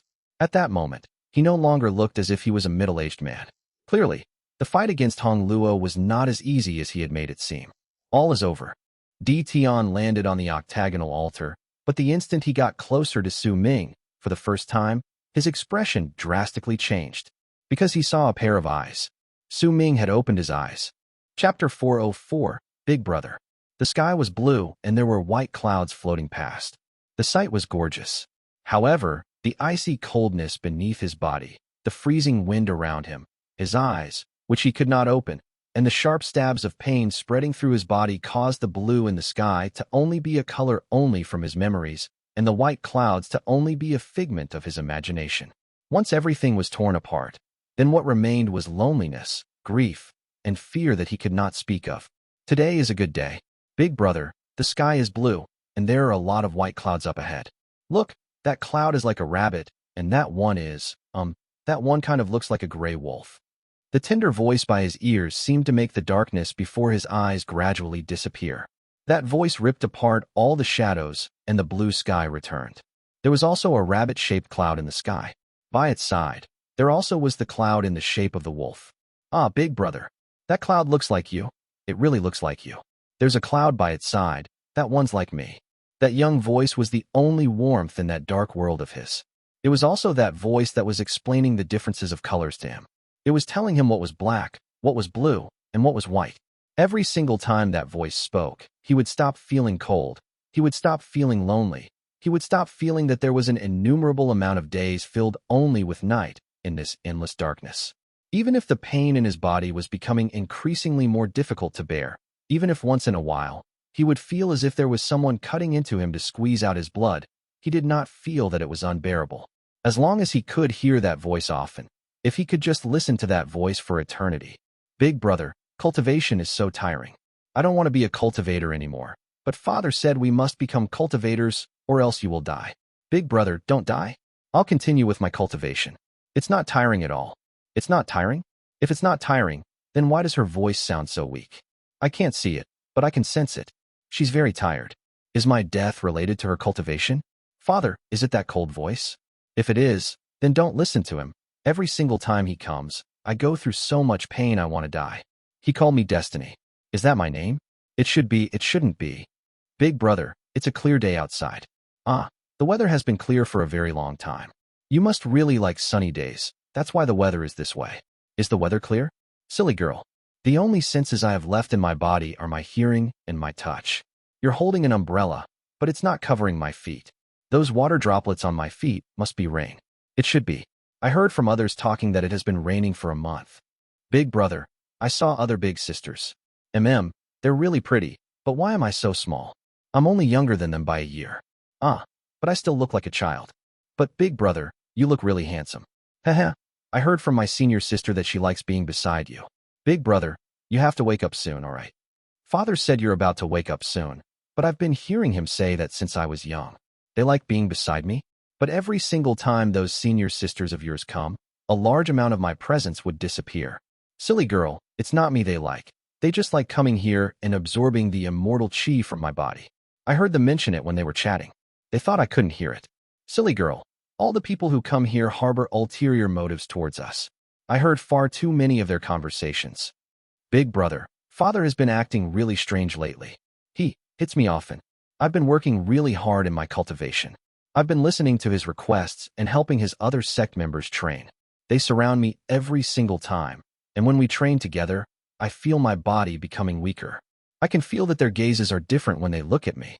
It's as if they're looking at a medicinal pill. Those damn immortals. Once I open my eyes and I can move my body, I'll kill all of you. I don't care if you absorb my immortal chi, but how could you lay your hands on her as well? She's still just a child. How could you do this for your own cultivation? How could you? Is it not enough that you're absorbing mine? All of you have my immortal chi in your bodies. I swear, if I ever stand up, then I will definitely make all of you pay. Big brother, I'm really tired today. Let me lay down beside you. I'm really tired. Sleep. I'll protect you. I'll transfer my power as an immortal into your body so that you won't be tired tomorrow. If only I could see, then I would be able to tell the difference between day and night. Then I could find you among the sea of people around us and hold your hand. Wouldn't that be wonderful? If only I could stand up, then I would be able to fly with you in the sky. Then I could go to the end of the sky and earth with you. Wouldn't that be wonderful? If only I could speak, then I would be able to laugh with you. Then I would be able to point at the sky and draw the blue sky and the white clouds. Wouldn't that be wonderful? But I can't. I can't see. I can't move. I can't speak. The world I see is dark. There are no colors. The only thing I feel is pain and loneliness. Big brother, I've been feeling really sleepy lately. I feel that I've become shorter. I don't look pretty anymore. No one likes me, I can tell. You're the only one who'll stay by my side, right? Big brother, does it hurt? Don't be sad. I have a dream. Once my level of cultivation rises, I'll take you away. Silly girl, it's useless. I know them. He's not your father. Neither is he my father. His name is Tian. Big brother, I won't be able to see you for some time. They're taking me to a place. Once I come back, I'll come see you again. Big brother, you have to wake up soon. I can feel your tears on my body. I can sense that cold gaze looking at me while you're crying. Fair, we have to leave now. That cold voice echoing in the air gradually faded out. My world turned dark once again. I can't hear her voice anymore. There is no more blue sky, no more white clouds.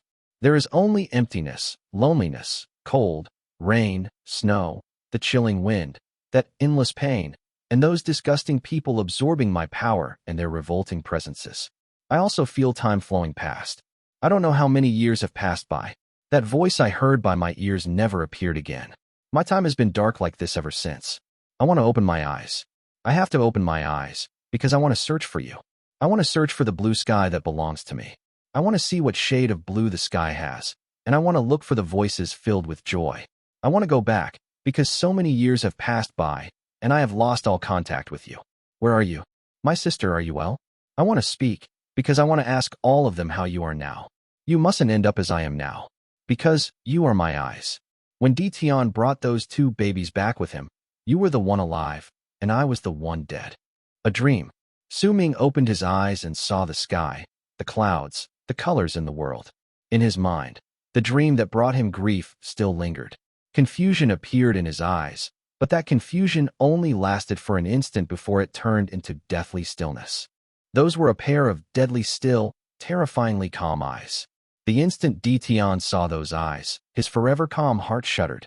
Su Ming looked at Tian and sat up slowly from the coffin. The scar left behind on Dark Mountain was shining with a blood-red light at that moment. That light caused Su Ming to be filled with a strange and eerie air. The instant he saw Tian, his pupils shrank. A countless amount of pictures suddenly flashed past in his eyes and eventually stopped at a void filled with endless darkness. Over there was a middle-aged man who did not wear any emperor's robe, just a long robe, and he was sitting cross-legged on a gigantic head. The person wearing the emperor's robe right now, standing before him, was incredibly similar to that middle-aged man in the void. Tian, we meet again. Su Ming lowered his head and rubbed the center of his brows. A barely noticeable glint flashed past his eyes, and he sat up on the coffin. His hair was no longer red and had returned to its original shade. The mark of the peach blossom was still there at the center of his brows, but it had become much dimmer. Tian's pupils shrank for the first time. He did not speak, merely stared at Su Ming as if he was observing him.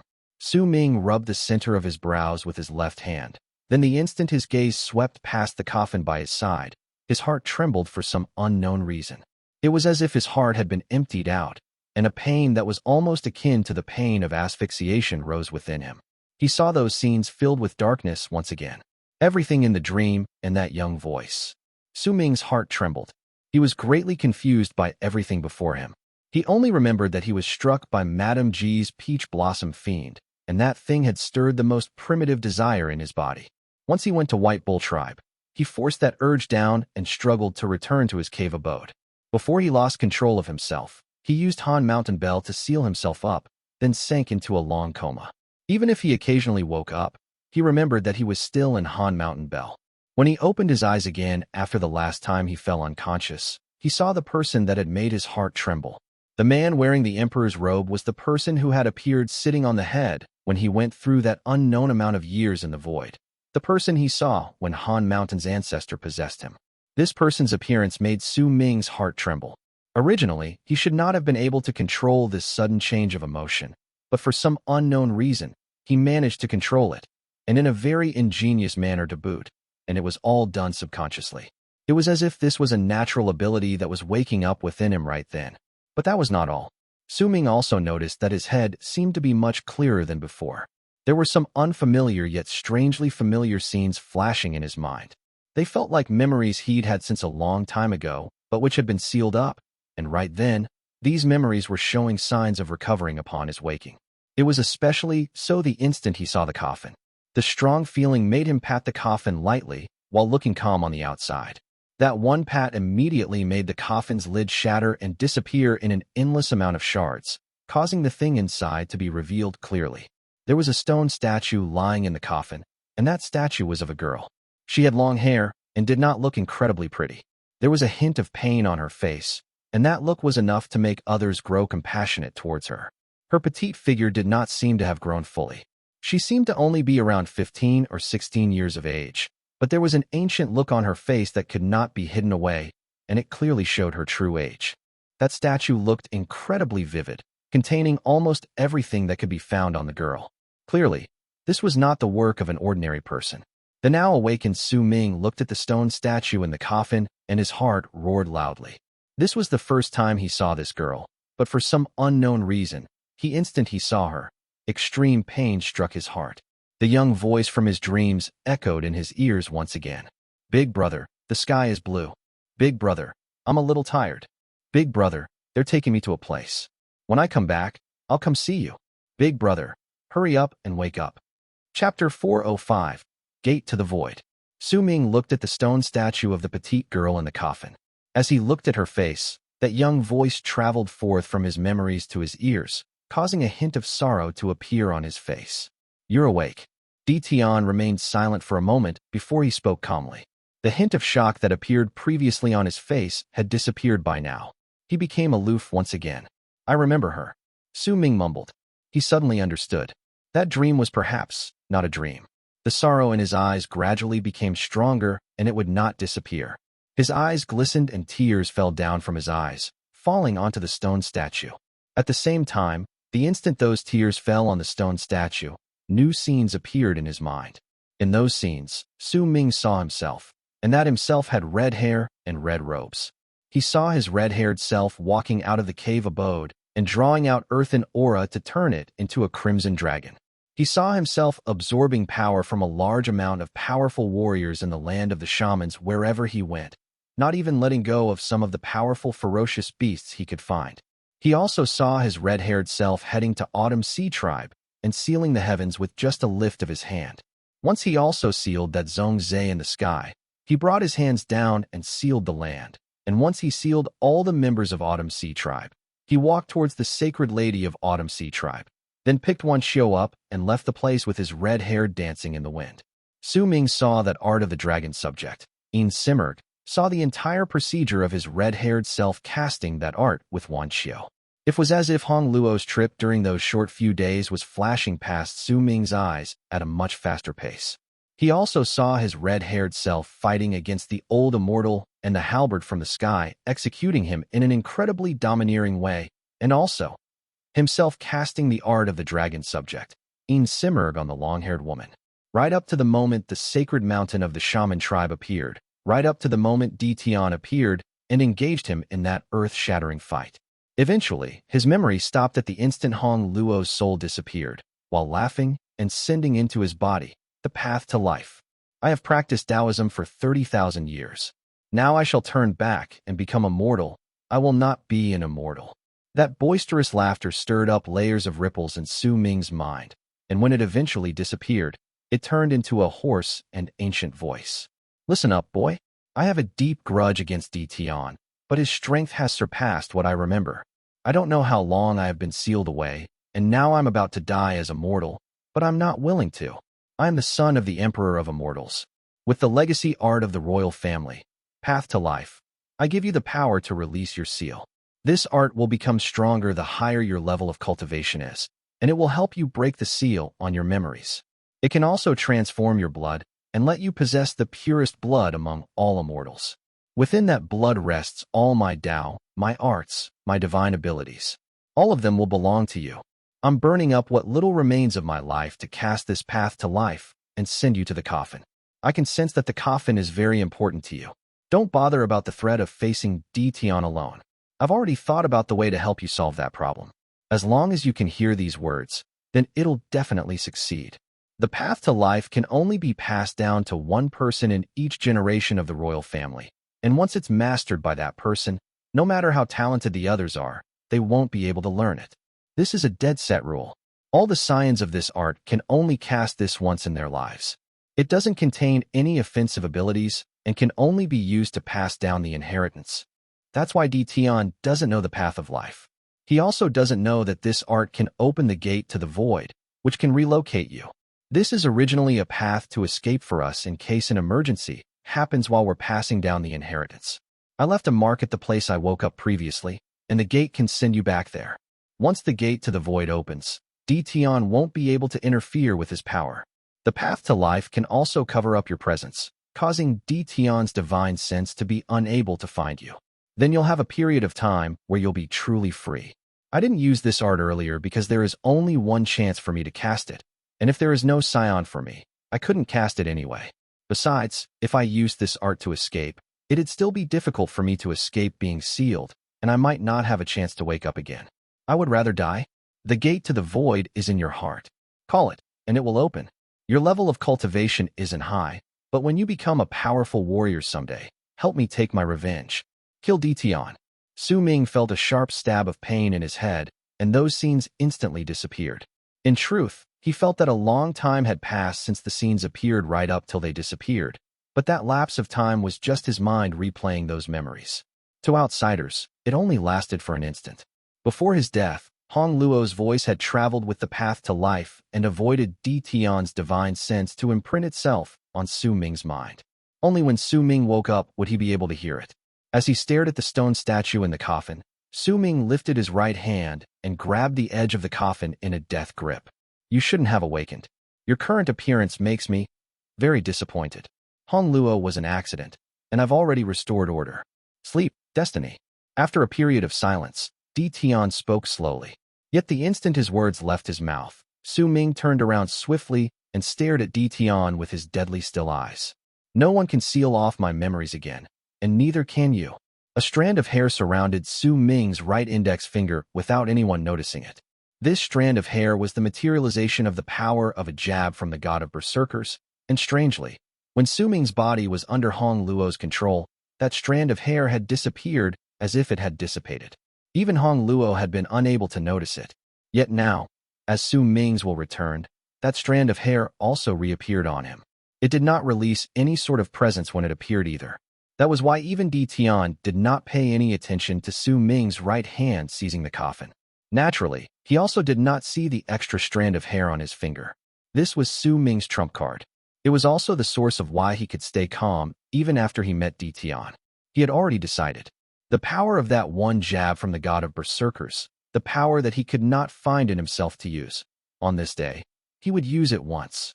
Even if he did not know whether he could kill this Tian when he used this power. This Tian that even Hong Luo could not win against. And even if Hong Luo had already made perfect preparations for him to flee before dying. However, Su Ming did not want to leave just like that. If he did not want to, then there was no need for him to say anything else. Tian stared at Su Ming with an aloof and expressionless face. The instant Su Ming looked at him, he lifted his right leg and took a step towards him. As my son, not only did you disappoint me, you're still acting as childishly as ever. With that one step, a wave instantly shot out of from beneath Tian's foot. The strength of that wave was so powerful that it closed in on Su Ming in an instant. A mighty pressure that could not be challenged swiftly descended on Su Ming, pinning him to his spot. Once the wave swept past his feet, Su Ming shuddered and coughed out a mouthful of blood. Kneel. Tian's powerful divine sense and willpower gathered on Su Ming's body, making him feel as if there were heavy mountains pressing on him, causing cracking sounds to appear from his knees, and they started trembling violently. What right do you have to make me kneel? Su Ming gritted his teeth and lifted his head to glare at Tian. His legs remained straight. Sharp stabs of pain shot up his body, but they could not make him surrender. You rebellious boy. I brought you up, and you refuse to kneel. Kneel down. Tian walked towards Su Ming and closed in on him. At that moment, there was only 30 feet between the two of them. As Tian's aloof voice spoke up, with a bang, blood poured out of Su Ming's knees. He staggered. That mighty willpower and pressure felt as if they had physical substance as they pressed on him, and it was not something he could control with his will. His heart might not kneel, but as that pressure continued pushing him down, his right knee started falling to the ground. But the moment his knee was about to touch the ground, Su Ming pressed his left hand on the floor and seized it, causing his right knee to hang 1 inch above it. Besides having power that surpasses mine, what else do you have over me? You can make my body kneel, but you can't make my heart do the same. Su Ming lifted his head and glared at Tian with bloodshot eyes and blood trickling down his mouth. Those deadly still eyes made a deathly still calmness also appear on his face. Today, you can make me kneel before you with your power, but in the future, I will definitely make you pay back several-fold for what you did today. And it won't just be you. I will make your entire immortal tribe kneel under my feet. I will make you lower your head before me. I will definitely do it. Su Ming declared with gritted teeth, his determination clear in each and every one of his words. At the same time, he called out the gate to the void in his heart. Tian's expression did not change even a single bit in the face of Su Ming's words. He moved to within 20 feet of Su Ming and stared at him coldly, who was only 1 inch away from kneeling down. He looked at the veins popping on his face, at the blood on his knees, at him resisting the endless amount of pressure, which was causing a numerous amount of blood capillaries to appear on his left hand, which was pressing against the ground. I don't need your heart submitting to me as well. It's enough if your body kneels, Tian stated slowly, lifting his right hand and moving to point at the center of Su Ming's brows swiftly. Once that finger fell, then everything would return to the state it was in several days ago. Su Ming's memories would be sealed up once again, and when he woke up once more, he would still be confused about his past and future. There would also be a pair of eyes behind him constantly watching his every move. However, the instant Tian lifted his finger and was about to touch Su Ming's brows, suddenly, his expression changed. A power that did not belong to Su Ming, a power that seemed like the cold emptiness in the world erupted forth from his body. That power was so great that the instant it erupted, it made Tian's finger freeze. It was as if that power was fighting against him, and within a short few breaths, Tian let out a muffled groan and took a step backwards. With that step backwards, the wave surrounding the area around Su Ming instantly disappeared. The divine sense and pressure pressing on his body was bounced off right away. As that power erupted from his body, distortions appeared in the emptiness behind him. An oval-shaped, gigantic vortex formed up. At the same time that vortex appeared, all the movements in the world froze. Chapter 406, Soar to the White Sky. The instant the world froze, a suction force came from the oval-shaped vortex behind Su Ming. However, it was only absorbing Su Ming alone. All the other substances in the world were of no interest to it. Tian stared at Su Ming and at the gigantic vortex behind him. For the first time, his expression became steely. Without a hint of hesitation, he began forming seals with his right hand and pointed at Su Ming with one finger. With the blessings of heaven, by my orders, seal off the sky and earth. The moment Tian's words were spoken and as he pointed forward, the vortex swirling behind Su Ming showed a brief moment of pausing. However, that pause only lasted for an instant before it returned to normal and continued swirling rapidly. However, during the instant it froze, a freezing glint appeared in Tian's eyes. He took a swift step forward, and that step allowed him to appear before Su Ming right at the instant the vortex stopped moving and the power of illusory Yin in the world froze. He lifted his right hand and moved to see Su Ming. "You rebellious boy, come out." Killing intent shone in Su Ming's eyes. As he moved back, he lifted his right hand and pointed towards Tian's incoming palm. That finger was Su Ming's right index finger. It was the finger wrapped with the strand of hair that was the manifestation of the power of the god of Berserkers. Right when Su Ming pointed at Tian, the strand of hair on his fingers started burning. A burst of power that belonged to the first god of Berserkers erupted forth. That power was filled with a domineering presence which stood superior above all else. At the instant that power descended in the world, even the operation of the gate to the void was affected, as if it was about to crumble under that power, and this was just some of the power that had spilled out. If Su Ming had pointed at the gate itself, then the gate to the void would have definitely not been unable to withstand that pressure. At that moment, the person who had to withstand that power was Tian, first god of Berserker's presence. Tian's face had a drastic change of expression, along with the appearance of shock, which had seemed to not be part of his repertoire. Due to the might of the first god of Berserkers, unless the people had bore witness to it with their own eyes, then all manner of divine senses trying to explore the matter of Su Ming obtaining the power of the god of Berserkers during that moment were pushed off relentlessly. Besides, due to the uniqueness of the deity statues of the Berserkers descending, the Immortals would rarely release their divine senses at that moment to bring trouble to themselves. Even Tian's projection would let the old man in the great tribe of Freezing Sky make most of the decisions because his intelligence was suppressed. That was why he did not have much understanding of Su Ming obtaining the power of the god of Berserkers. The old man in the great tribe of Freezing Sky might have heard some rumors about it, but since he did not see it for himself, he did not know that such an endless amount of rumors would fly all over the land of the Berserkers. Some of these rumors spoke about Su Ming, while the others spoke about someone else.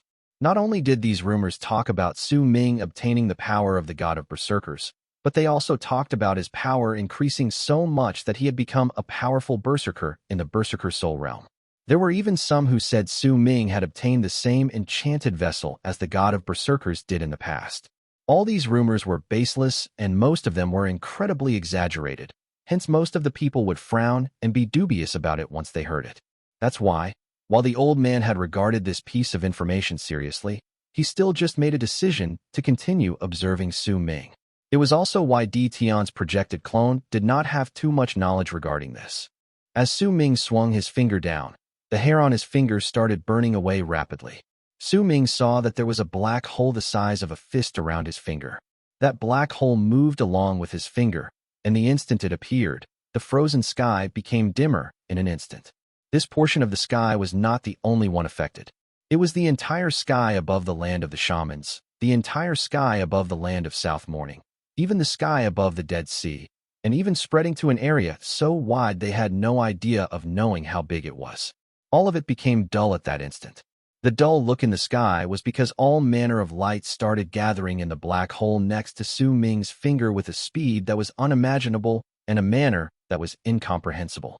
It caused the area around Su Ming to be filled with a piercing light, as if all the light in the world had been drawn over in an instant. The earthen aura in the ground also started trembling. It was not just the land of South Morning that was affected, though. The earthen aura of the other continents beyond South Morning, and even the continents of the Berserker tribe floating above the Dead Sea, started trembling. Then, with the same manner and speed as the light in the sky, they appeared in the black hole around Su Ming's finger and were sucked inside swiftly. The black hole around the finger absorbed the light in the sky and the aura of the earth. With the world contained within it, Su Ming pointed at Tian, whose expression had drastically changed at that moment. The power of the world plane. This is the power of the world plane belonging to the first god of Berserkers. Tian's expression started changing rapidly, and he started retreating hastily. His hands worked to form seals, and he pointed at the heavens with his right hand while pointing at the earth with his left.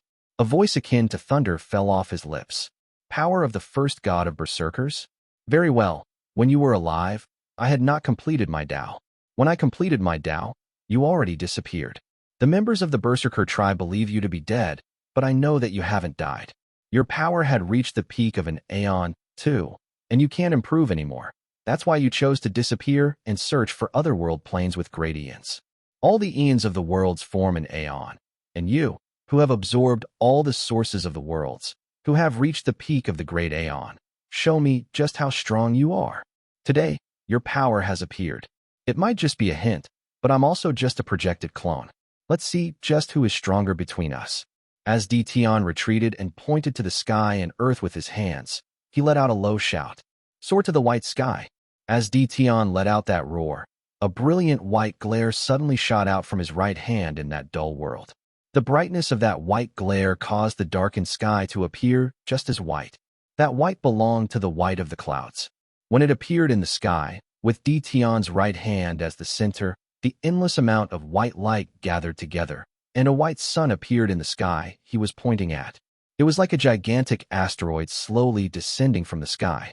At that moment, it had only revealed a small portion of itself, and it was already causing the land of the Berserkers to tremble, the black Dead Sea to roar, and the hearts of numerous people to tremble in fear. In fact, if the entire land of South Morning lifted their heads to look up, they would find a gigantic white sun that looked like an asteroid in the sky. The white glare shining from the sun had practically turned into the most brilliant ray of light in the world. This scene looked like the apocalypse had arrived today. The sky looked as if it was going to shatter. Cracks appeared on the ground, and due to the movements and roars from the Dead Sea, the speed of the eastern wastelands traveling forth instantly increased by several-fold. If it continued with this speed, then it would not take 10 years for it to crash into the land of South Morning. There was a high possibility that the time taken would shrink by a large margin. Tian's face was pale. His emperor's robe was burning, and the same thing was happening to his crown. They were engulfed in white flames. His skin started withering away at a rapid speed, but as those things burned and his skin withered, the presence of his body became even more shocking. He started lifting up the hand, pointing towards the ground slowly, and his right hand, which had caused day to arrive, slowly fell down. Those two hands were continuously closing in on each other, as if they were about to touch. His left hand symbolized the power to soar, and his right hand symbolized the day. This continuous breach of distance was the act of soaring. As Tian executed that art, his appearance instantly turned to that of an old man, and he was still swiftly withering away. His entire appearance now made him look like a corpse, but the brilliant light and monstrous amount of fighting spirit had ignited a life in his eyes. As Su Ming watched Tian's unimaginable strength and that unbelievable art, he suddenly understood something with a trembling heart. If he did not have the power of the god of Berserkers, then he would have been unable to escape through the gate to the void. Hong Luo might have been powerful and had left behind a way for him, but even he did not expect that Tian would possess a power equivalent to that of the first god of Berserkers. He's so powerful. Will I be able to surpass him? Bitterness rose in Su Ming's heart. He looked at Tian. The strand of hair on his right index finger was rapidly burning away, but it seemed to be lacking something compared to that great presence and terrifying divine ability of Tian. It's lacking a soul. It's without life. Su Ming took a deep breath and quelled the bitterness that arose within him due to Tian's might. He mumbled softly. Then with quick thought, he lifted his right hand. Using his finger as a pen, he drew a line at Tian. Berserker obliteration. With the power of the god of berserkers, the instant that one berserker obliteration was drawn, Tian's pupils shrank.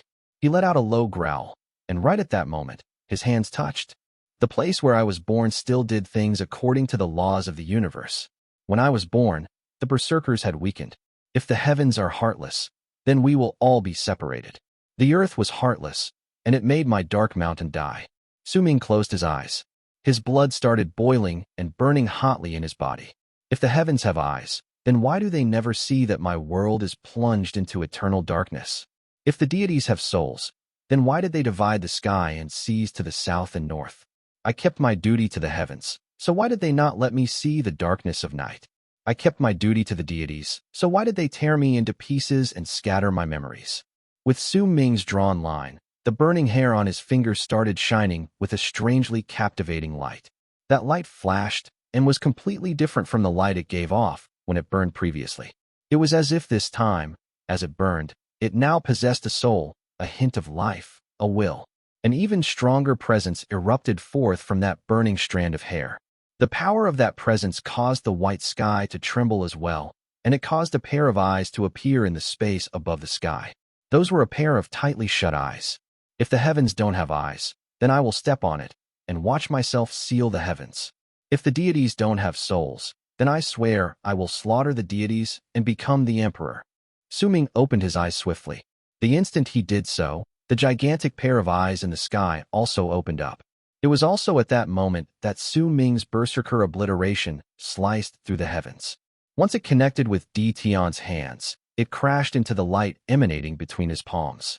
The rumbling sounds made it seem as if two worlds had collided into each other, and the tremors that appeared because of it caused a bang to go off in Su Ming's head, and he coughed out a huge mouthful of blood. A great force rammed into his body, and he immediately fell backwards, straight into the gate of the void behind him that was still unstable and looked as if it was about to crumble at any moment. His mind instantly faded out. Before he lost his consciousness, he saw Tian, who had borne the brunt of the berserker obliteration he cast with the power of the god of berserkers. His emperor's robe was torn, his crown had shattered. The white sky had melted and turned into white rain that poured all over the land of South Morning. He also saw Tian freezing in midair. Bloodlines appeared on his body. His expression was extremely odd, and he looked as if he was deeply regretful, as if he had gained an epiphany about something, as if he was overcome with melancholy. Eventually, he closed his eyes, and his body became transparent. He gradually dissipated. One of these days, I will definitely surpass Tian. Su Ming mumbled bitterly and closed his eyes. End of Arc 2. ******. Translator's notes. Man, I sure as heck wish to end this chapter coolly with just end of Arc 2, but it just had to be ruined with the translator's notes. Anyway, 1. Illusory Yin and Corporeal Yang appears in Renegade Immortal Chapter 767, but since it's not translated to that point, have this version where I follow Chinese medicine terminology. 2. Ijia is translated as on, because from what I understand from this text and from what I can find, this if broken down word for word, means one disaster. Highly unlikely in this case. But after some digging, I found that in Buddhist terms, Yijia means a lung period of time, and the length of the aeon depends on the category. Below is the long explanation. This jia is divided into 3 categories: shak, small, zhong, medium, and da, big. Da jia is translated as great aeon, obviously. Apparently, a person's lifespan begins straight at 80,000 years old, and with each century, you cut off 1 year of your age, and you continue cutting until you have 10 years of your life left, and then you add 1 year to your age once every century until you get 80,000 years to your age again. That is called a small aeon. A medium aeon is made of 20 small eons, and 4 medium eons form a great aeon. So, a small aeon is 15,998,000 years, and a great aeon is 1,279,840,000 years. Not my calculations. I gave up when the numbers went up somewhere in the millions. If you say that something has been around for a great aeon, then it's used to describe that this thing has been around for a very, very, very long time, and most likely will never perish.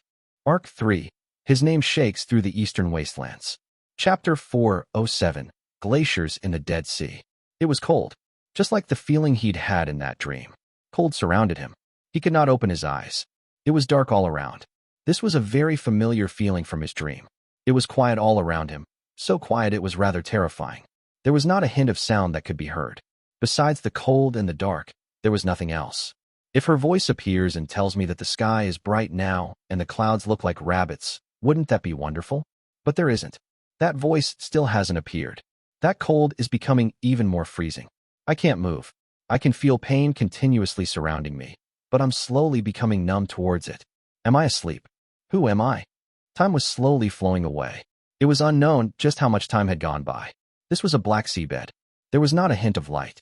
This was the deep parts of the sea. There were numerous gigantic ice blocks here. Due to the uniqueness of the seawater, these ice blocks did not float on the sea. Instead, they stayed at the seabed quietly. Perhaps more accurately speaking, this was not the seabed. This was a glacier. The true seabed was right underneath the glacier.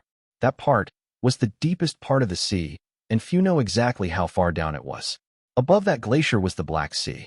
Only the people who had ever been to this place would know exactly how high it was. There was a protruding ice mountain on the glacier. It was not tall, only about 1,000 feet. It was entirely black. No one knew whether that was its original color or whether it was dyed black by the sea. If anyone looked at it from a closer distance, they would be able to see faintly that there seemed to be something sealed in that ice mountain. If anyone stood there with enough power and a powerful divine sense to see through the ice mountain, then that person would be able to see that there was an oval vortex about 100 feet in size sealed inside. That vortex gave people a feeling that it was a gate. It in itself was dark and was sealed within the ice mountain. By the side of the vortex was a body, which was also sealed within. He was not standing but lying with his eyes closed, and because he was sealed, he was like a statue. This was a young man with long hair and a pale face. There was a faint mark of a peach blossom at the center of his brows. He wore a torn long robe, and there was a dark red patch at his knees. It was frozen blood. In fact, there were also blood flecks at the corner of his lips. They were also frozen up by the ice. There was a strand of hair wrapped twice around his right index finger, as well as a red ring on his finger. He looked bitter, but his brows, which were in the shape of blades, gave people a feeling that he was a resolute person. He lay there quietly and continued to be frozen. Right up to this day, at the Black Seabed, within the Black Ice Mountain, cracking sounds rang out from the layers of ice enveloping the young man's body, though they did not shatter. Yet clearly, although the young man frozen within the ice mountain did not open his eyes, there was a faint hint of life emanating from his body. Naturally, that person was Su Ming. He had woken up, but he could not open his eyes or move his body. The chilling presence had already filled up his entire body. Where am I? Su Ming closed his eyes, and his divine sense slowly spread out. The instant it touched the layer of ice, it immediately sensed an obstructive force. The power of that obstructive force caused Su Ming's divine sense to only be able to reach several dozens of feet before it could no longer go farther. It's all ice all around me, and the gate to the void? Uncertainty rose in Su Ming's heart. He remembered Hong Luo mentioning that the gate to the void would bring him back to his cave abode, but the ice in this place told him clearly that this was not his cave abode. Could it be that Tian's final soar to the white sky stirred up such a powerful energy after clashing with the power of the god of Berserkers that some changes happened to the gate to the void? Su Ming quickly found the answer.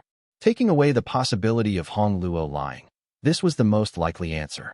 There was no need for Hong Luo to hide the truth about this, so an answer formed in Su Ming's heart.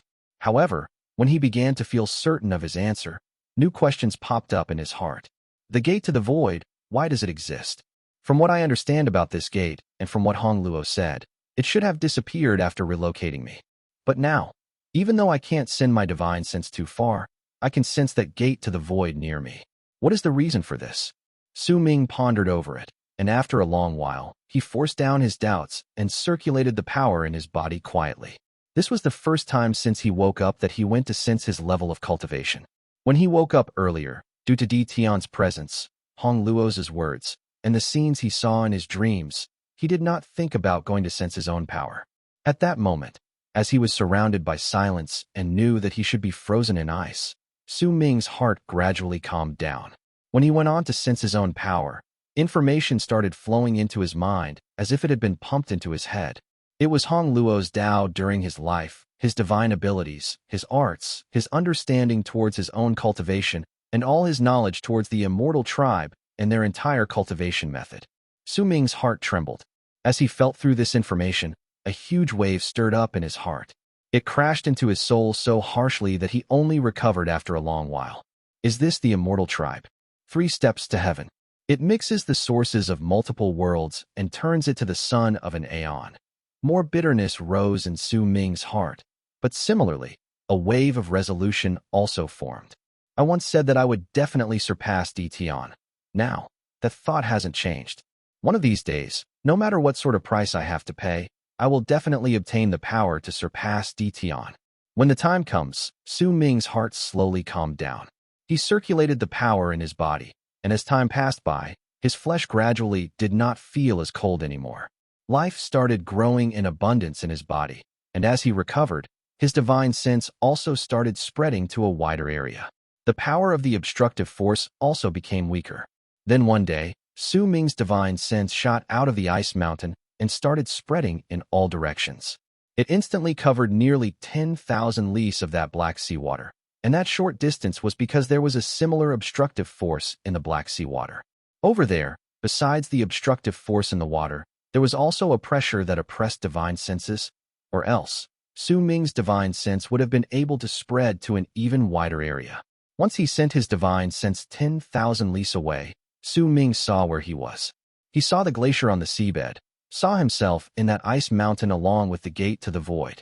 Similarly, he also saw the Black Sea water. However, his divine sense could not continue spreading until he would send it out of the seawater. It was as if compared to the seawater, the area covered by his divine sense was just a small part of the vast sea. Su Ming opened his eyes. The layer of ice enveloping his body was slowly melting, causing him to be able to open his eyes. However, he still could not move. He looked at the black seawater beyond the layer of ice, and confusion appeared in his eyes. But soon, that confusion disappeared.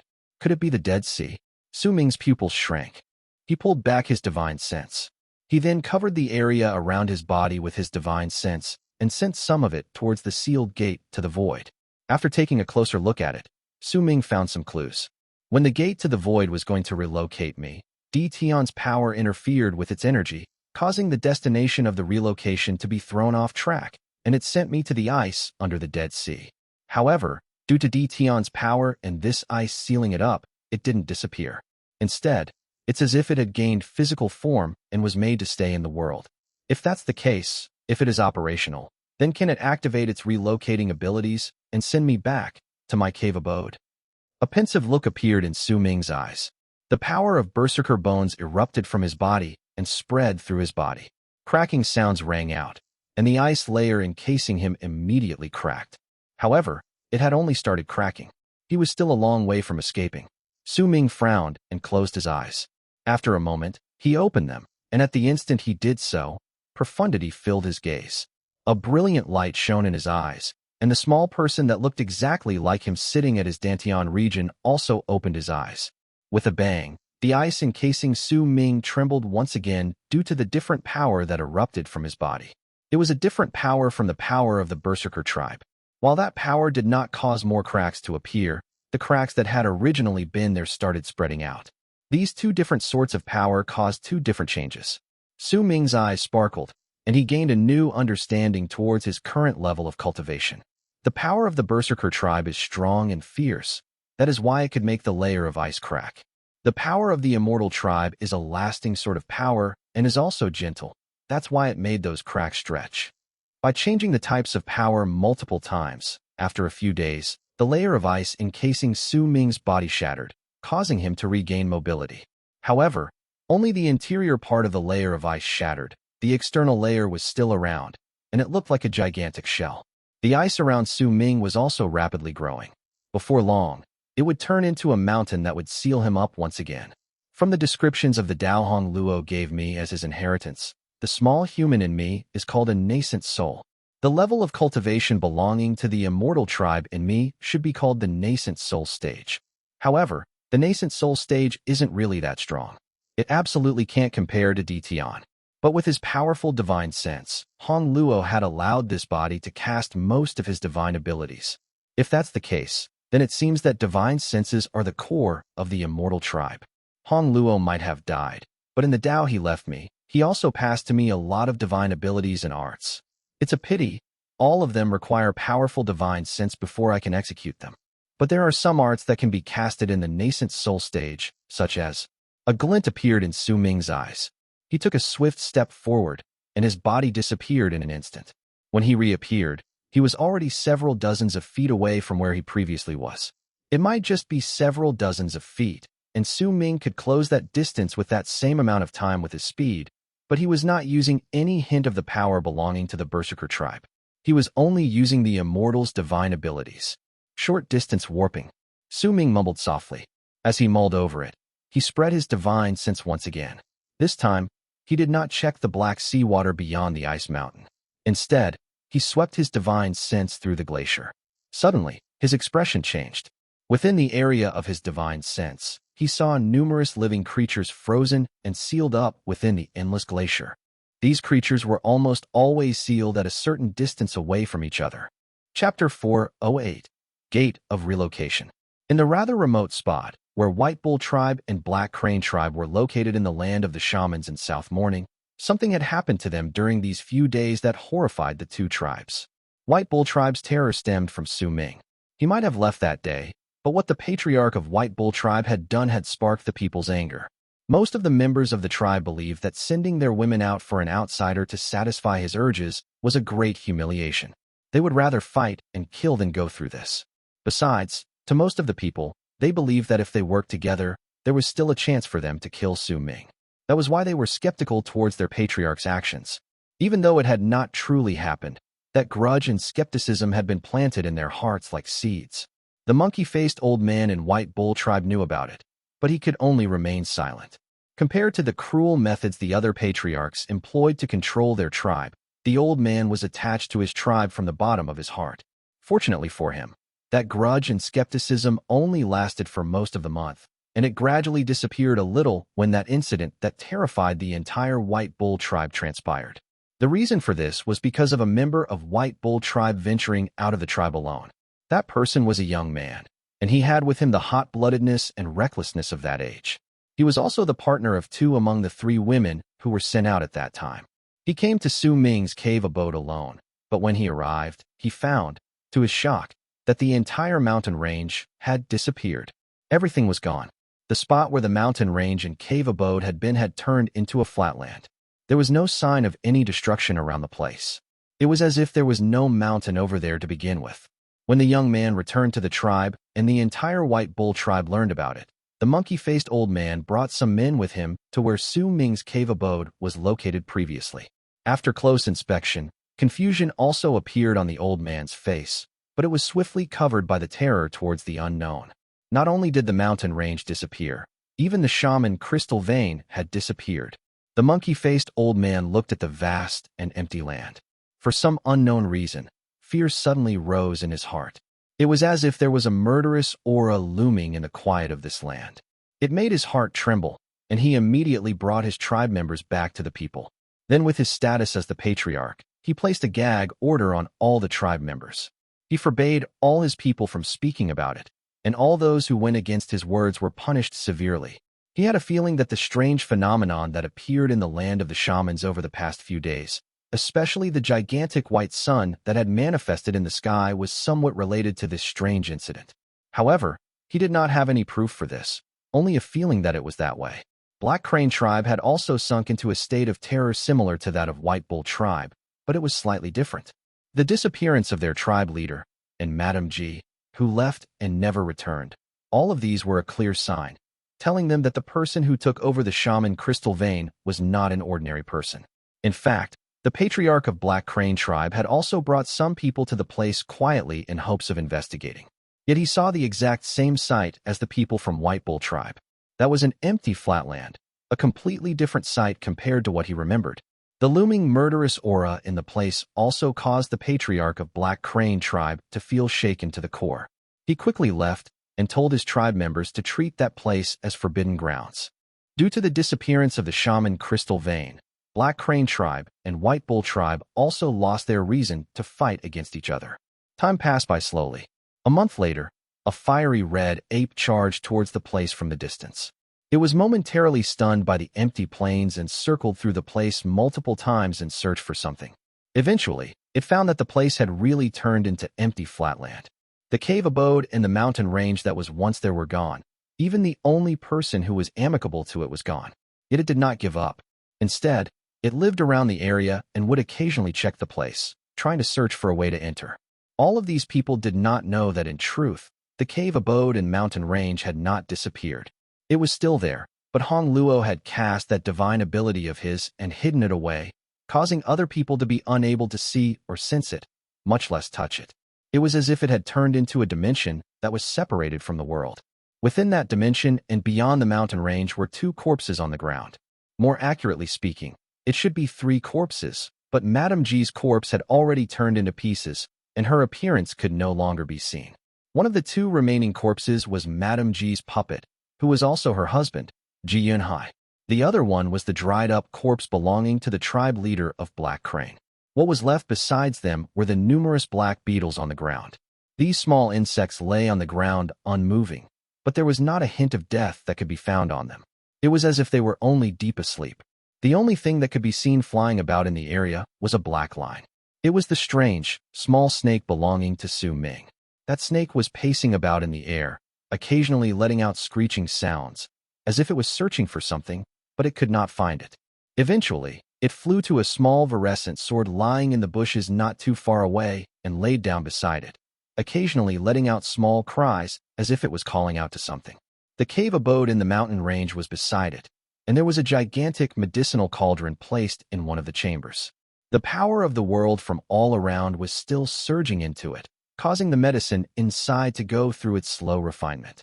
In another stone chamber was an old berserker who was lying there unmoving, but his eyelids were shivering. He was showing signs of struggling to open his eyes and wake up. Yet right when he gathered all his power to open his eyes, the small snake lying in the grass outside the cave abode lifted its head and hissed. It stared at its master's cave abode and moved swiftly, swimming through the grass before immediately flying up. When it flew up, the 3 spirit plunders lying around the area were brought up and charged towards the cave abode, crossing through all the paths before appearing in the stone chamber where the old man's body lay. The small snake let out a sharp shriek, flung its body, and the 3 spirit plunders instantly flew towards the top of the old man's head, floating above him in their original positions. The moment those spirit plunders reached him, the old berserker had actually managed to open up his closed eyes a slit. A low growl that sounded like that of a beast fell from his lips. At the same time the small snake hissed above the old man. A chilling glare appeared in its eyes. With one swift move, it charged towards him and bit down fiercely on his arm. Immediately, a gust of black smoke spread through the old man's arm, and once it covered his entire body, the old man let out a disgruntled growl. He closed his eyes once again. The small snake stayed by his side and observed him for a while before flying out of the cave abode and returning to the small virescent sword side. Then, when it was back there, it occasionally lifted its head and cried out, calling out to something. Its voice echoed in the air. "This is my home," was what it felt. Everything had to remain in its original state for Master to return. Before its master returned, it would protect this place, even if it was for eternity. Besides, unless there was no one who had a divine sense that surpassed Hong Luo's, then no one in the entire land of South Morning would be able to find this mountain range. And there was practically no one in the land of South Morning whose divine sense could surpass Hong Luo's. As for Tian, he had already scattered away. Hong Luo might have died, but his seal was still around. It might be weakening slowly, but it would still take several hundreds of years before it completely disappeared. Time continued trickling, and in the blink of an eye, Su Ming had already been gone from this place for half a year. During the past 6 months, White Bull Tribe and Black Crane Tribe did not pay attention to that disappeared mountain range most of the time. Peace returned to their tribes, and there were practically no fights between them.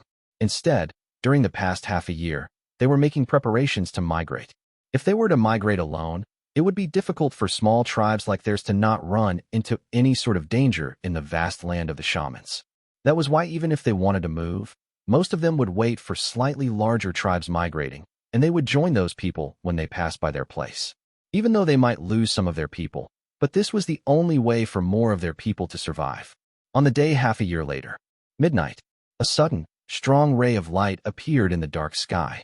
That light only lasted for a moment before it disappeared. It might have caught quite a lot of people's attention, but when they focused their gazes over there, the light had already disappeared without a trace. At the same time that ray of light appeared, the small snake lifted its head swiftly at the disappeared mountain range located right between White Bull Tribe and Black Crane Tribe.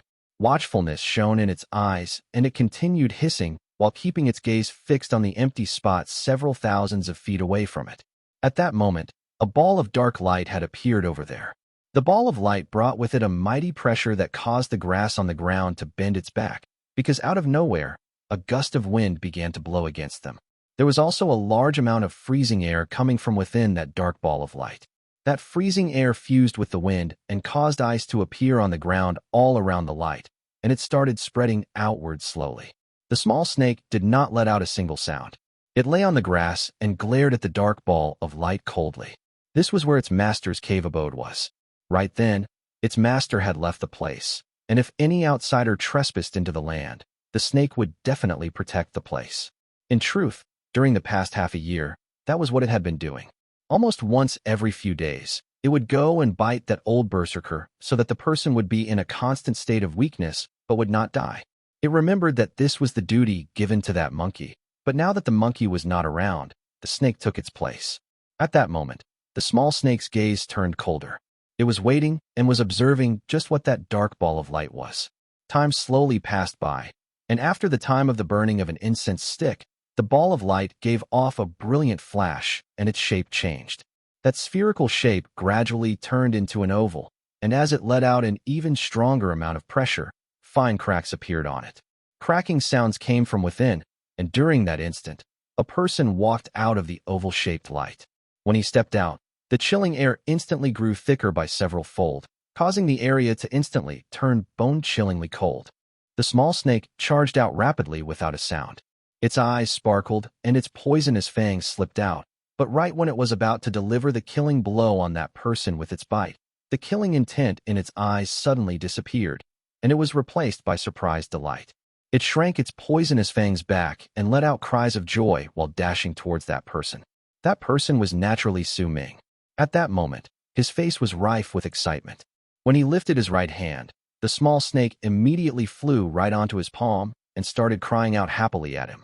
At the same time, due to his arrival, an unimaginable amount of freezing air that seemed to come from his body spread through the ground, immediately covering the entire land around the area in a thin layer of ice. Chapter 409, Refining a Puppet.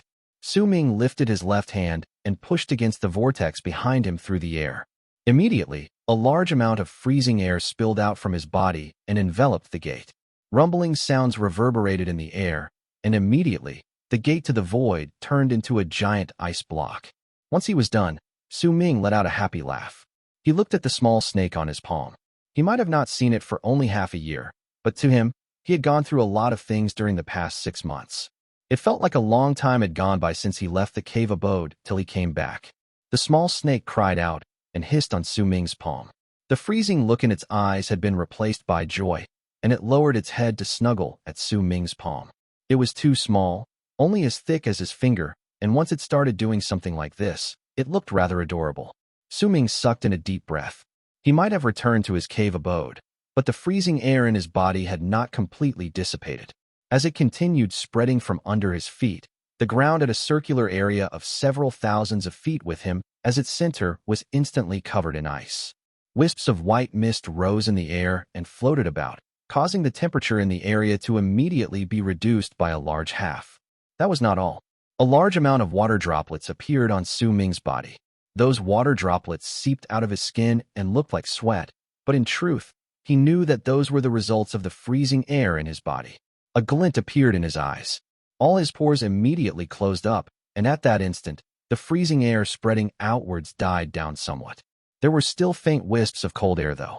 I can't let all the freezing air in my body leave, or else it'll take me a long time to get used to the temperature again if I ever go to the glacier at the seabed of the Dead Sea. Su Ming thought in his heart. He lifted the small snake and moved his right hand to his shoulder. Once he did so, the small snake immediately flew up and landed on his shoulder, lying down there. looking as if it was lounging on his shoulder. Su Ming looked at his familiar cave abode, and the excitement in his eyes gradually disappeared. When his gaze fell on the two corpses on the ground, his eyes lit up with a freezing glare. Ji Yunhai. Su Ming looked at the thin, dried-up corpse, and could not help but remember what had happened during his fight with Madame Ji. He walked towards Ji Yunhai's corpse at an unhurried pace. Crouching down, he placed his hand on Ji Yunhai's corpse. After observing it closely for a few moments, a pensive look appeared in his eyes. Then he dipped his head down to look at the large amount of black beetles that had not died but had only fallen into deep sleep scattered around Ji Yunhai's corpse.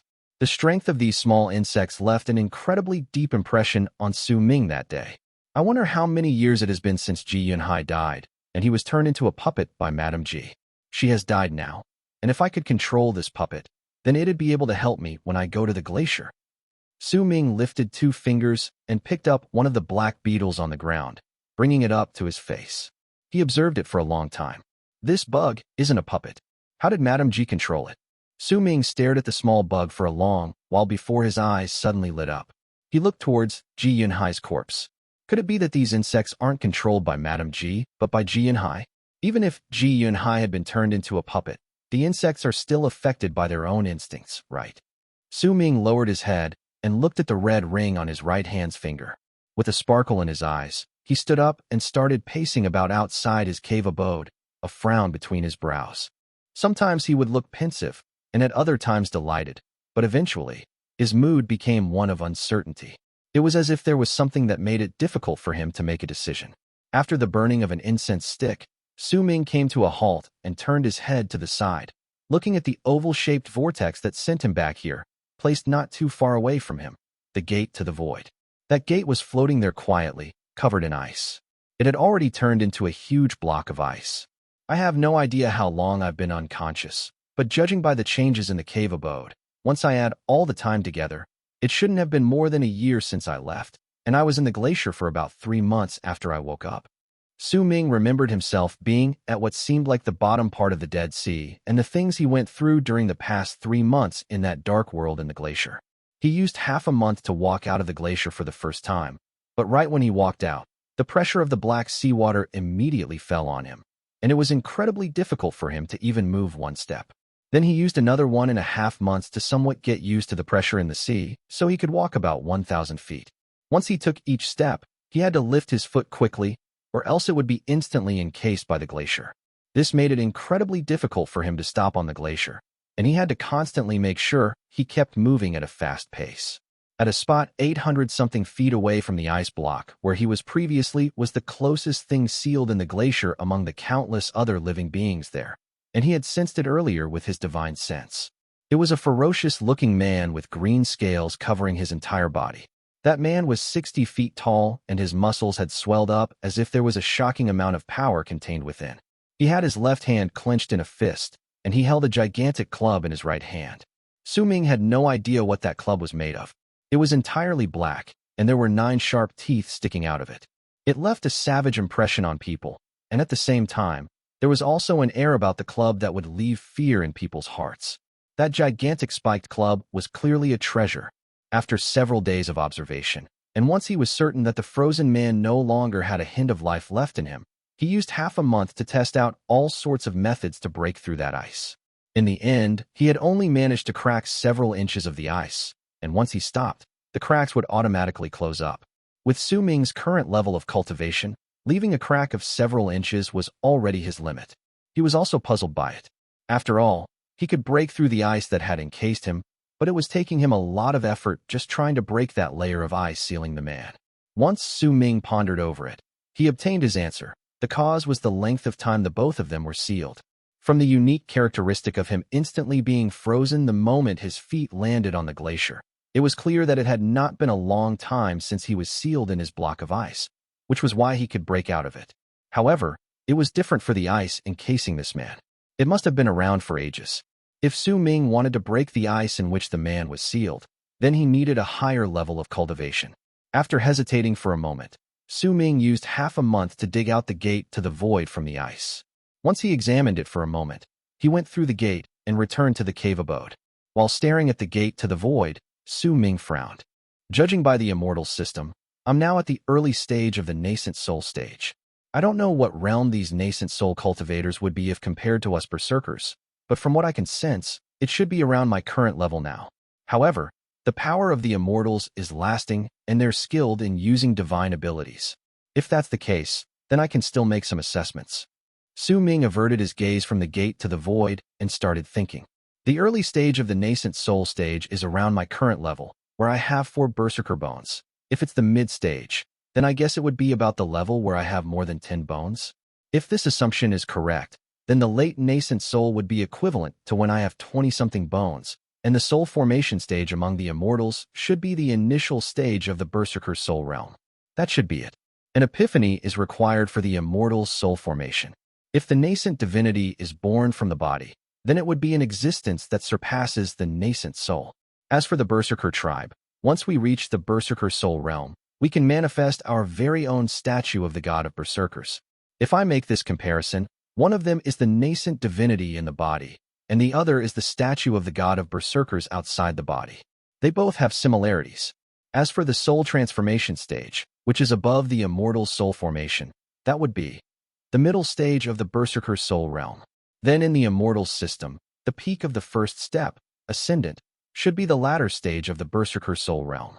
The Immortal system has a illusory yin and corporeal yang state between the first step and the second step. Judging by that case, then this illusory yin and corporeal yang is equivalent to the full great completion of the Berserker soul realm. If they manage to break through, then according to their system, the Immortals will truly arrive at the second step. It's a pity that the Berserker's cultivation system has been cut off after the Berserker soul realm. But there's definitely a similar realm among the Berserker tribe to the Immortal tribe's second step. Su Ming closed his eyes, and after a long while, he reopened them. I'm practicing both the Immortals and Berserker's cultivation methods, but it's a pity I can't combine these two powers. When I cast the Immortals' arts, the power of the Berserkers will fall silent, and when I use the power of the Berserkers, I can't cast the Immortals' divine abilities. Besides my divine sense operating as usual, I can't use any other arts. Still, even so, if I use them alternately, then my battle prowess will be stronger by a large margin compared to when I was half a year ago. Su Ming clenched his fists. Once he swept his gaze past the land, his eyes fell on the dried-up corpse belonging to the tribe leader of Black Crane. Su Ming walked towards him. He looked at the corpse coldly and eventually stared at the person's right leg. There was a wound over there that had clearly not recovered, along with a gigantic, dead scorpion. This person is the one I injured from Black Crane tribe. A chilling glint appeared in Su Ming's eyes. He had been quite puzzled before about Madame G's arrival. That distinct killing intent was clearly directed towards him. Both White Bull tribe and Black Crane tribe were suspects. However, in his heart, Su Ming held more suspicion towards Black Crane tribe. When he saw the tribe leader's corpse, a cold sneer appeared at the corners of his lips. Madame G's appearance had made Su Ming experience many things during the past half a year. There were good things and bad things, but his narrow escape from death made it impossible for him to let Black Crane tribe, who was the instigator for Madame G's arrival, off. Su Ming's eyes were freezing cold. With a swing of his arm, he brought Ji Yunhai's corpse and the sleeping black beetles back to his cave abode, along with the small virescent sword that came flying towards him automatically with a whistle. Once he returned to his cave abode, Su Ming immediately went to the stone chamber with the medicinal cauldron. When he saw that everything was as it was, he felt relieved. Then he went to the stone chamber with the old Berserker.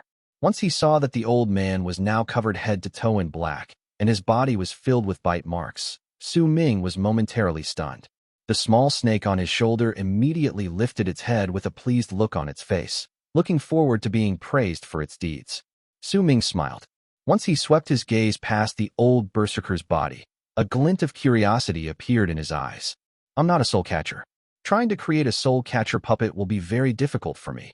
But now that I have the Immortal's power, Hong Luo had some divine abilities he left with me that can allow nascent soul cultivators to cast their own puppets. Su Ming stroked his chin, then sent a thought to the small snake on his shoulder. The small snake immediately flew up and charged out of the cave abode, floating in midair while keeping vigilance of its surroundings, protecting Su Ming. Chapter 410, Poison Corpse and Clone. Tian's projection should have disappeared under the power of the god of Berserkers. But his clone is already so powerful. If he sends another one or comes himself, Su Ming sat down cross-legged in his cave abode, and when he remembered what happened half a year ago, a dark look settled on his face. But if he has such power, then why am I so important to him? Is there a secret on me, or perhaps in Tian's heart? Su Ming had been thinking about this question for a very long time, but he still had not found a complete answer. Fei Air, Su Ming said softly. At the same time he said those two words, while there was no grief in his divine sense, but sorrow rose within his heart and body uncontrollably. He closed his eyes. When he opened them after some time, anguish surfaced in them. Perhaps the greatest sorrow in the world is when you don't even know why you're sad. Su Ming mumbled softly in anguish. He remembered the stone statue of the girl in the coffin. He also understood that everything in the dream was perhaps real, but there was still a large part of his memories missing, and it was difficult for him to experience that sort of misery in both his body and soul. Without deeply etched memories, even the most familiar people will turn into strangers, but no one can wipe away the body's memories. The pain in my heart is reminding me of the existence of this sorrow, but my mind is calm. It's as if my body and soul are separated. Just what is this destiny? Just what is Tian's will? Who am I? Was everything in Dark Mountain really just an illusion? Why did Elder name me Su Ming? Destiny. Destiny. Once I control my own fate, then who else can call me Destiny? No one. Su Ming lifted his head, and his gaze seemed to have penetrated through the cave abode to look at the sky beyond the seal. After a long while, he closed his eyes and started forming seals with his hands. The nascent soul in his body moved in accordance to the seals and cast the divine ability required to refine puppets. The material for it was that old Berserker. Time trickled by, and in the blink of an eye, another month passed. During that time, the small snake kept vigilance and observed the surroundings outside, keeping to Su Ming's orders given to it through his thoughts, acting as a protector. On this day, the power of the world in Su Ming's cave abode suddenly started churning in waves and turned into a vortex in an instant, absorbing all the power of the world around the area. Even the mountain range started roaring, and this continued for most of the day until two people walked out of the cave abode. The person walking in front was Su Ming. His expression was aloof, and he was dressed in a black robe. Behind him stood the old Berserker, whose gaze was blank. He was covered head to toe in black, and there was a ghastly air emanating from him as he followed Su Ming. Su Ming stopped outside the cave abode and turned his head back to cast a glance at the old Berserker behind him. A faint glint appeared in his eyes, and he lifted his right hand, formed a seal, then pointed at him. Immediately, dark light shone in the old man's eyes. He took a step forward and threw a fist towards the sky. That one fist caused a loud rumble to ring in the sky, along with a large amount of ripples. There was also a wave of black fog that spread out as he threw his fist outwards, and it covered an area of 70 to 80 feet. Not too far away, the small snake lifted its head and stared at the black fog with a quizzical look in its eyes. The old Berserker stood in midair, unmoving. Su Ming stared at the old man, then shook his head and sighed. This person might just be in the initial stage of the Berserker soul realm, but he practiced some sort of divine ability that not only made his body really sturdy, he could also split his soul up in several parts and hide them in his body. With the Immortal's art to refine puppets, I can only refine 2 of his souls and 4 of his spirits. 1, I still can't find where he hid that one other soul and 3 spirits of his, or else I would be able to use him to cast divine abilities belonging to the Berserker soul realm instead of me being only able to use his physical strength. But this is good too. From this corpse transformation through all Venom Hong Luo left for me, I can refine a poison corpse. I don't need any divine abilities, I just need a strong physical body, because the venom in that body is the best divine ability it has. Right now, while I'm only halfway done refining it, but some of the small snake's poison is in his body, and that poison is very domineering. I can use that poison temporarily.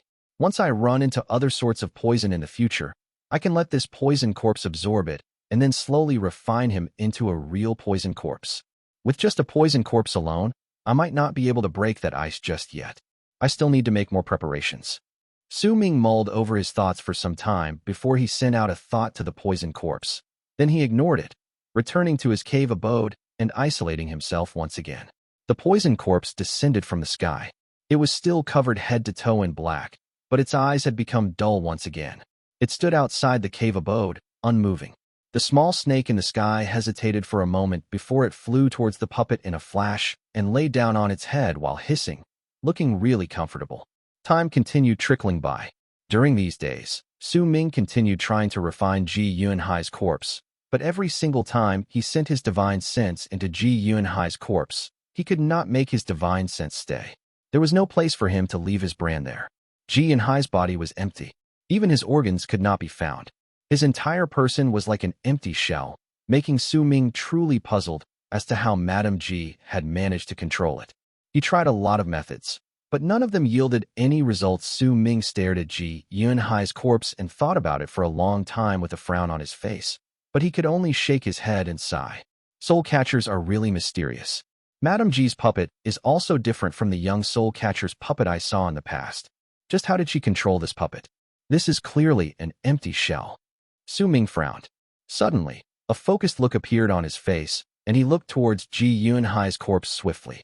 A brilliant flash gradually appeared in his eyes. Empty shell, empty shell. Su Ming's eyes sparkled. After a moment of pensive silence, he closed his eyes, formed seals with his hands, then tapped on several spots on his body. His entire presence changed, and the small nascent soul in him opened his eyes. The spirit in his eyes made it clear that this was indeed Su Ming. With one move, that small nascent soul seeped out from the top of Su Ming's skull, then floated above his head. His body was rather indistinct, as if he would dissipate when wind blew against him. He also shuddered, and it caused shock along with confusion to appear in the small person's eyes. The nascent soul cultivators only train their souls. Their bodies are just an empty shell. Their nascent souls are their foundations. For a cultivator, once their nascent soul or nascent divinity is taken away, it would signify their death. On the other hand, their bodies are less important. Su Ming's voice tumbled out of that small nascent soul. With a dash, it charged towards Ji Yunhai's corpse and disappeared without a trace. After a moment, Ji Yunhai opened his eyes. They were gray, but within the depths of that gray a dark light was flashing. Yunhai sat up slowly and dipped his head down to inspect his body. After some time, a smile appeared at the corners of his lips. Not bad. So I can use puppets like this as well? It must be different from Madame Ji's method though. At the same time, Su Ming opened his eyes. Once he met Ji Yunhai's gaze, a smile appeared on his lips, and at the same time, a rather intrigued look crossed his face. Su Ming looked at Ji Yunhai and felt as if he had been split into two. One of them had manifested in Ji Yunhai's body with his power in the Immortal tribe, while the other one was his real self, watching himself casting an art akin to possession so that he could control Ji Yunhai. Su Ming smiled. Ji Yunhai, who was under the control of his nascent soul, also smiled. He got up, and with one move, booming sounds came from another stone chamber. There was a large amount of black beetles there, and they were all waking up, charging towards him. Su Ming's gaze narrowed, but he did not move. Even Ji Yunhai, who was under his nascent soul's control, did not move. He simply let those beetles approach them and cover up Ji Yunhai's entire body, making it seem as if Ji Yunhai had become another person. If no one took a closer look, they would be unable to tell that this body was not made of flesh and blood, but by those insects. If that's the case, then I can consider this to be another clone for me. Su Ming's spirits were lifted up. He witnessed the might of Tian's projected clone, and now that he obtained this strange puppet as well, his understanding towards the Immortal tribe increased. Su Ming was already sitting cross-legged on the ground. With just one thought, a hint of a smile appeared on the dark clone's face, and he took a huge step forward before he walked out of the cave abode.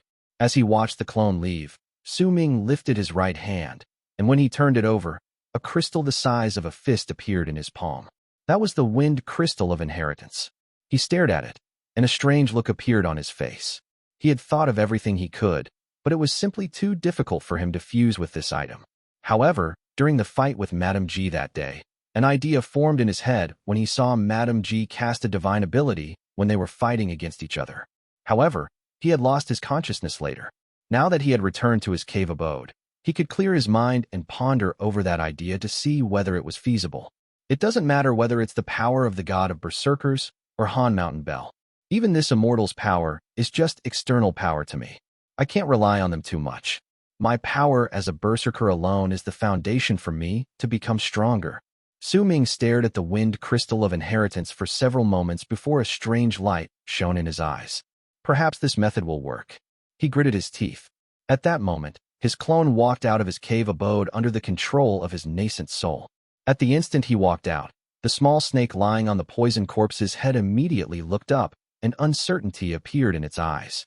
Su Ming's clone smiled. He swung his right hand at the ground, and the Black Crane tribe leader's corpse flew towards him. With it in his arms, the clone shot into the sky and turned into a long arc to charge into the distance. Once he was close to the Sealhong Luo made around the mountain range, Su Ming's clone lifted his right hand and formed a seal before he pointed at air. Immediately, ripples appeared right in front of them. Su Ming's clone stepped into the ripple and disappeared without a trace.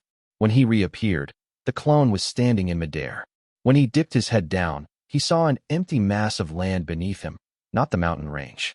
There was also a fiery red ape squatting down not too far away, and it was looking at him with a flabbergasted look. When he saw the fire ape, Su Ming's clone let out a laugh and joy could be seen radiating off his face. He lifted his right hand and pointed at the fire ape. Immediately, ripples appeared in the space before the fire ape, revealing the entrance to the cave abode. The fire ape was momentarily stunned before it immediately crawled in and disappeared within that entrance. The smile on Su Ming's clone gradually disappeared, replaced by coldness. He looked towards the direction of Black Crane tribe, then charged straight towards it. *****. Translator's notes. 3 Gan, Hun, and 7 Koa, Puh. Translated as 3 Hun and 7 Puh, but it sounded really odd if I used pinyin, like I'm talking about something else entirely, which is not. So here we have 3 souls and 7 spirits. In Taoism, it's believed that the 3 souls and 7 spirits make up a person. The people in Imperial China also believed in this thing. The 3 souls govern your life, your will, and your intelligence. The 7 spirits are 7 emotions: joy, anger, sadness, fear, love, hate, and desire. Chapter 411, Black Crane. The clone looked like an extremely powerful man from the distance. He was about 10 feet tall and had no hair. His entire body was black, and there were waves of murderous aura spreading out from him. That murderous aura came from those black beetles. At the same time, lying within that murderous aura was a dense life force, and hidden within it was a similarly dense aura of death. The fusion of life and death could be said to be perfect, and it was enough to shock all those who saw it. This was not a normal puppet. In fact, it could be said that there were a lot of differences between this clone and the other soul catcher's puppets. Due to Su Ming's nascent soul, the clone looked like a normal person. As Su Ming's clone moved forward, black fog tumbled about under his feet. Buzzing sounds could be heard faintly, echoing in the air. If anyone lifted their heads to look from the ground, they would definitely be terrified by this scene. Black Crane tribe was not far from this mountain range to begin with. Su Ming's clone would be able to reach it very soon with his current speed. Smoke could be seen coming up from Black Crane tribe's mountain from the sky in the distance. It was noon at that moment. Clearly, the members of the tribe had lit up fire to cook their food. Some children were still playing, and the warriors stationed around Black Crane tribe were not on alert. Most of them were lounging around. The stone statue that looked like a crane at the top of the mountain cast a shade on the land under the sunlight. As time passed by, that shade started moving slowly. It was peaceful in the entire tribe, but that peace turned into cries of surprise when Su Ming arrived. The children quickly ran back to their houses, and the expressions of the lounging warriors changed drastically as they looked towards the sky in shock.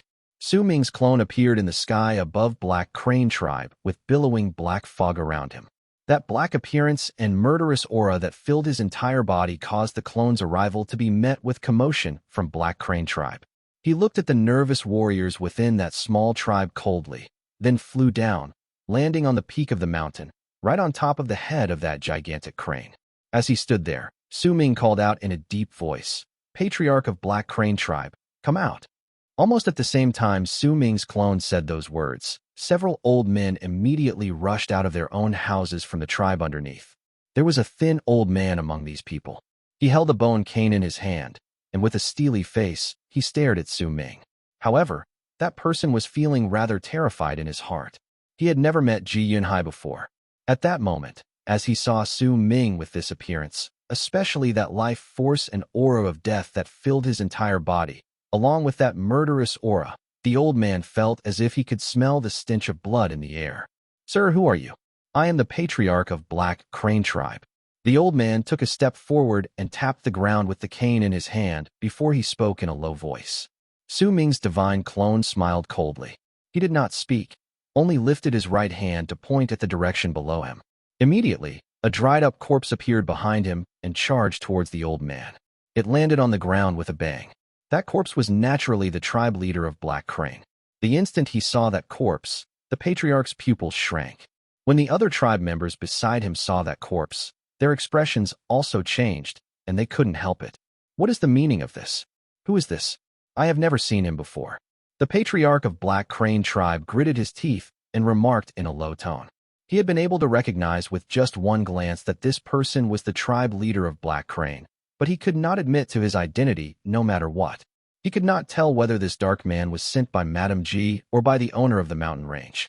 Yet no matter who sent him, the patriarch was not exactly in a position where he could offend either one, which was why he decided to grit his teeth and not admit to his identity. It doesn't matter to me whether you admit it or not. A freezing glare appeared in the eyes of Su Ming's clone. He lifted his right hand slowly. This tribe had made him go through all those dangers half a year ago. If Su Ming had not wanted to bring trouble on himself and not destroy this tribe, only choosing to teach them a lesson, then perhaps this would not have happened. Hong Luo's appearance and the things that happened later might have been extremely meaningful for Su Ming, but it also made him a lot of enemies in the land of the shamans. The outcome of it all was not exactly very valuable, and there was in no way Su Ming could accept it if the source of it all did not pay for the consequences. Almost the instant Su Ming lifted his right hand, the patriarch of Black Crane tribe let out a piercing howl and charged over. Behind him, the other powerful warriors of Black Crane tribe flew up swiftly and charged towards the close as well. This was different from White Bull tribe's restraint. Black Crane tribe had chosen to attack. A cold sneer appeared at the corners of Su Ming's lips. He might not have gotten himself completely used to this body, but if he worked together with the Black Beetles, his battle prowess would increase by a large margin. At that moment, as the people from Black Crane tribe rushed over, Su Ming let out a cold snort. Immediately, a deafening buzz stirred up around him. Then, as if his body was dissolving, the Black Beetles scattered away and flew up. At the same moment they turned into a black fog. They charged towards the incoming members of Black Crane tribe with hisses and killing intent. At the same time, the true appearance of Su Ming's clone was revealed. The dried-up body and gray eyes made all those who saw him feel terrified. Shrill cries of pain instantly spread through the attackers. Those people who had rushed over were enveloped by a large amount of black beetles. Blood gushed all over the place from their bodies. They no longer rushed forward, but chose to quickly retreat. Su Ming watched everything aloofly while standing on the crane's head. He lifted his right hand and made a seal before pointing in the direction before him. Immediately, the power of the world around him rushed to him with a boom, gathering up into a gigantic sword before him. He lifted that sword and swung it down in the direction below him. The patriarch of Black Crane tribe let out a low growl and pushed his hands forward to crash into the incoming sword. His body shuddered, and a purplish-red hue appeared on his face, but he managed to keep that sword in midair. There was not a hint of change on the clone's face. He only said one word coldly: "Explode." Once that word was spoken, the sword suddenly exploded and stirred up a whirlwind that swept through the area. The patriarch of Black Crane tribe coughed out a mouthful of blood and tumbled backwards. The instant it happened, Su Ming's clone took a step forward and disappeared. The patriarch of Black Crane tribe saw this with his own eyes, and a bad feeling immediately rose in his heart. As he turned around, his pupils shrank. He saw a finger coming swiftly to tap at the center of his brows. That life-threatening crisis made the patriarch of Black Crane tribe bite his tongue and cough out a huge mouthful of blood. His body rapidly withered away, and he looked as if he had aged several dozens of years in an instant. His face was covered in wrinkles, and his presence weakened. When Su Ming pierced through the center of his brows, his body started scattering away. Clearly, this was just an afterimage. The old man's body reappeared several hundreds of feet away. His face was ashen, and there was fear in it. Shrill cries of pain rang non-stop all around him. All the warriors in the tribe were surrounded by the invincible black beetles. Those bugs were mysterious insects that Ji Yunhai had personally refined in the past.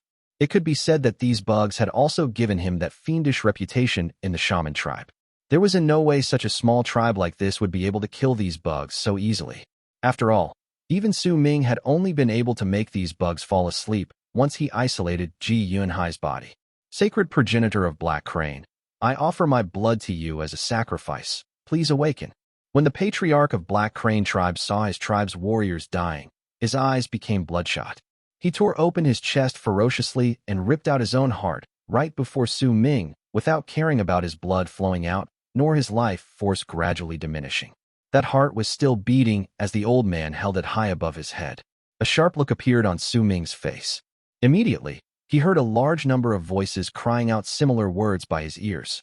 Those people who were fighting against the black beetles imitated the old man's actions with madness on their faces.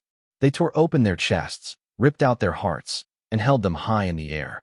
Sacred Progenitor of Black Crane, please receive our offerings and awaken. Bring down sacred punishment on this person. The patriarch of Black Crane tribe coughed out a mouthful of blood. The instant he finished speaking, cracks appeared on the gigantic crane statue at the top of Black Crane tribe's mountain. Rumbling sounds reverberated in the air, and the stone on the statue turned into numerous fragments that shot out everywhere. At the same time, a black figure flew up from the shattered stone statue, turning into a huge black crane that was 100 feet in size. With a screech, that crane turned into a ray of black light that charged straight towards the patriarch of Black Crane tribe.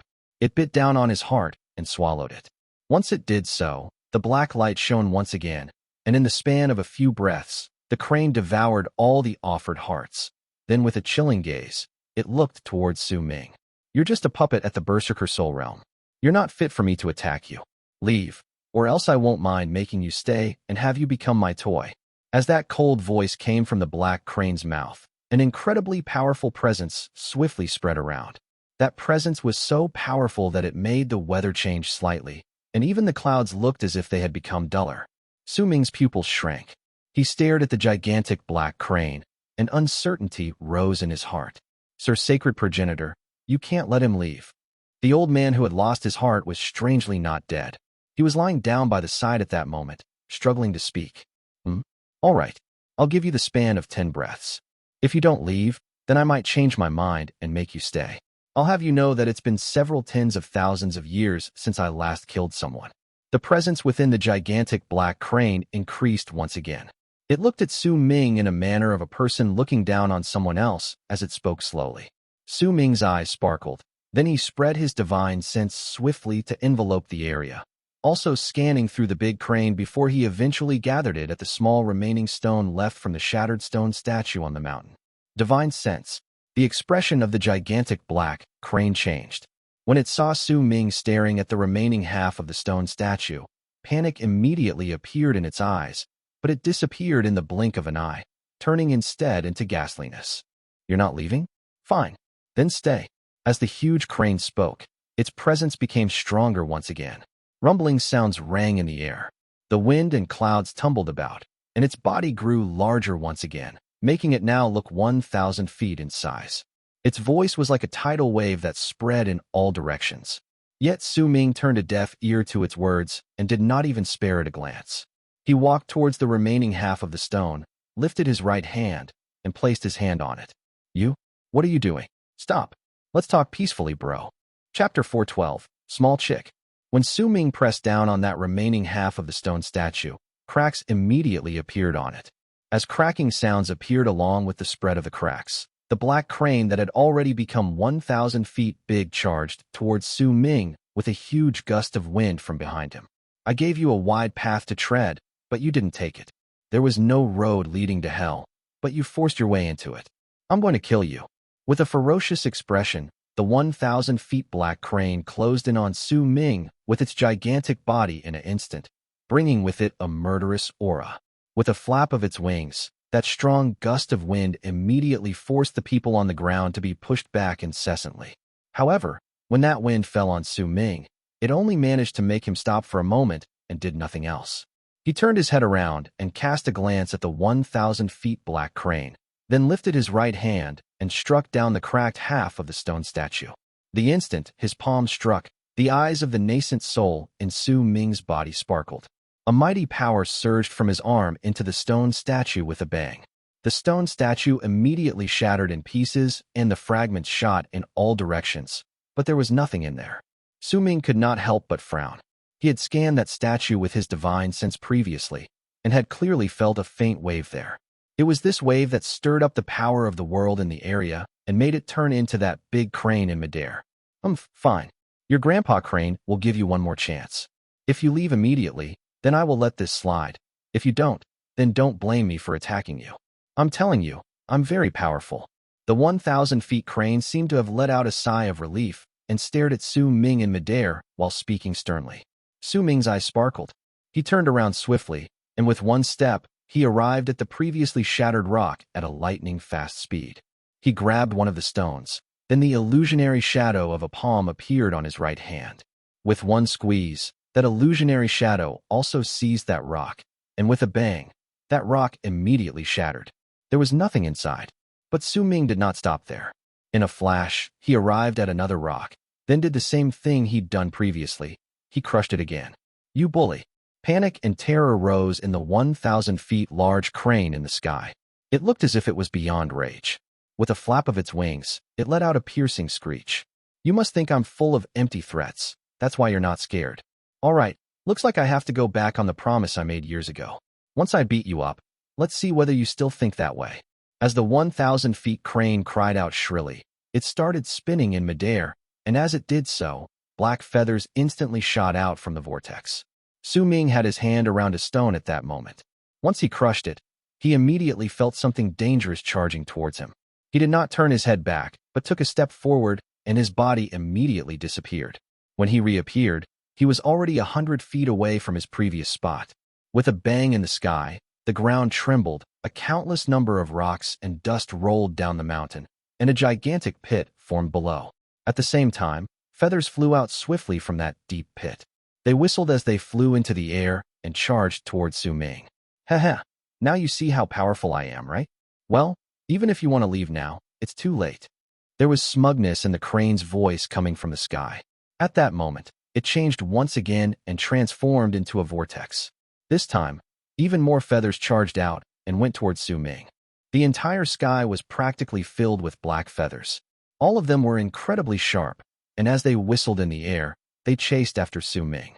His clone's gray eyes sparkled. He did not manage to dodge those feathers chasing after him even after several warps.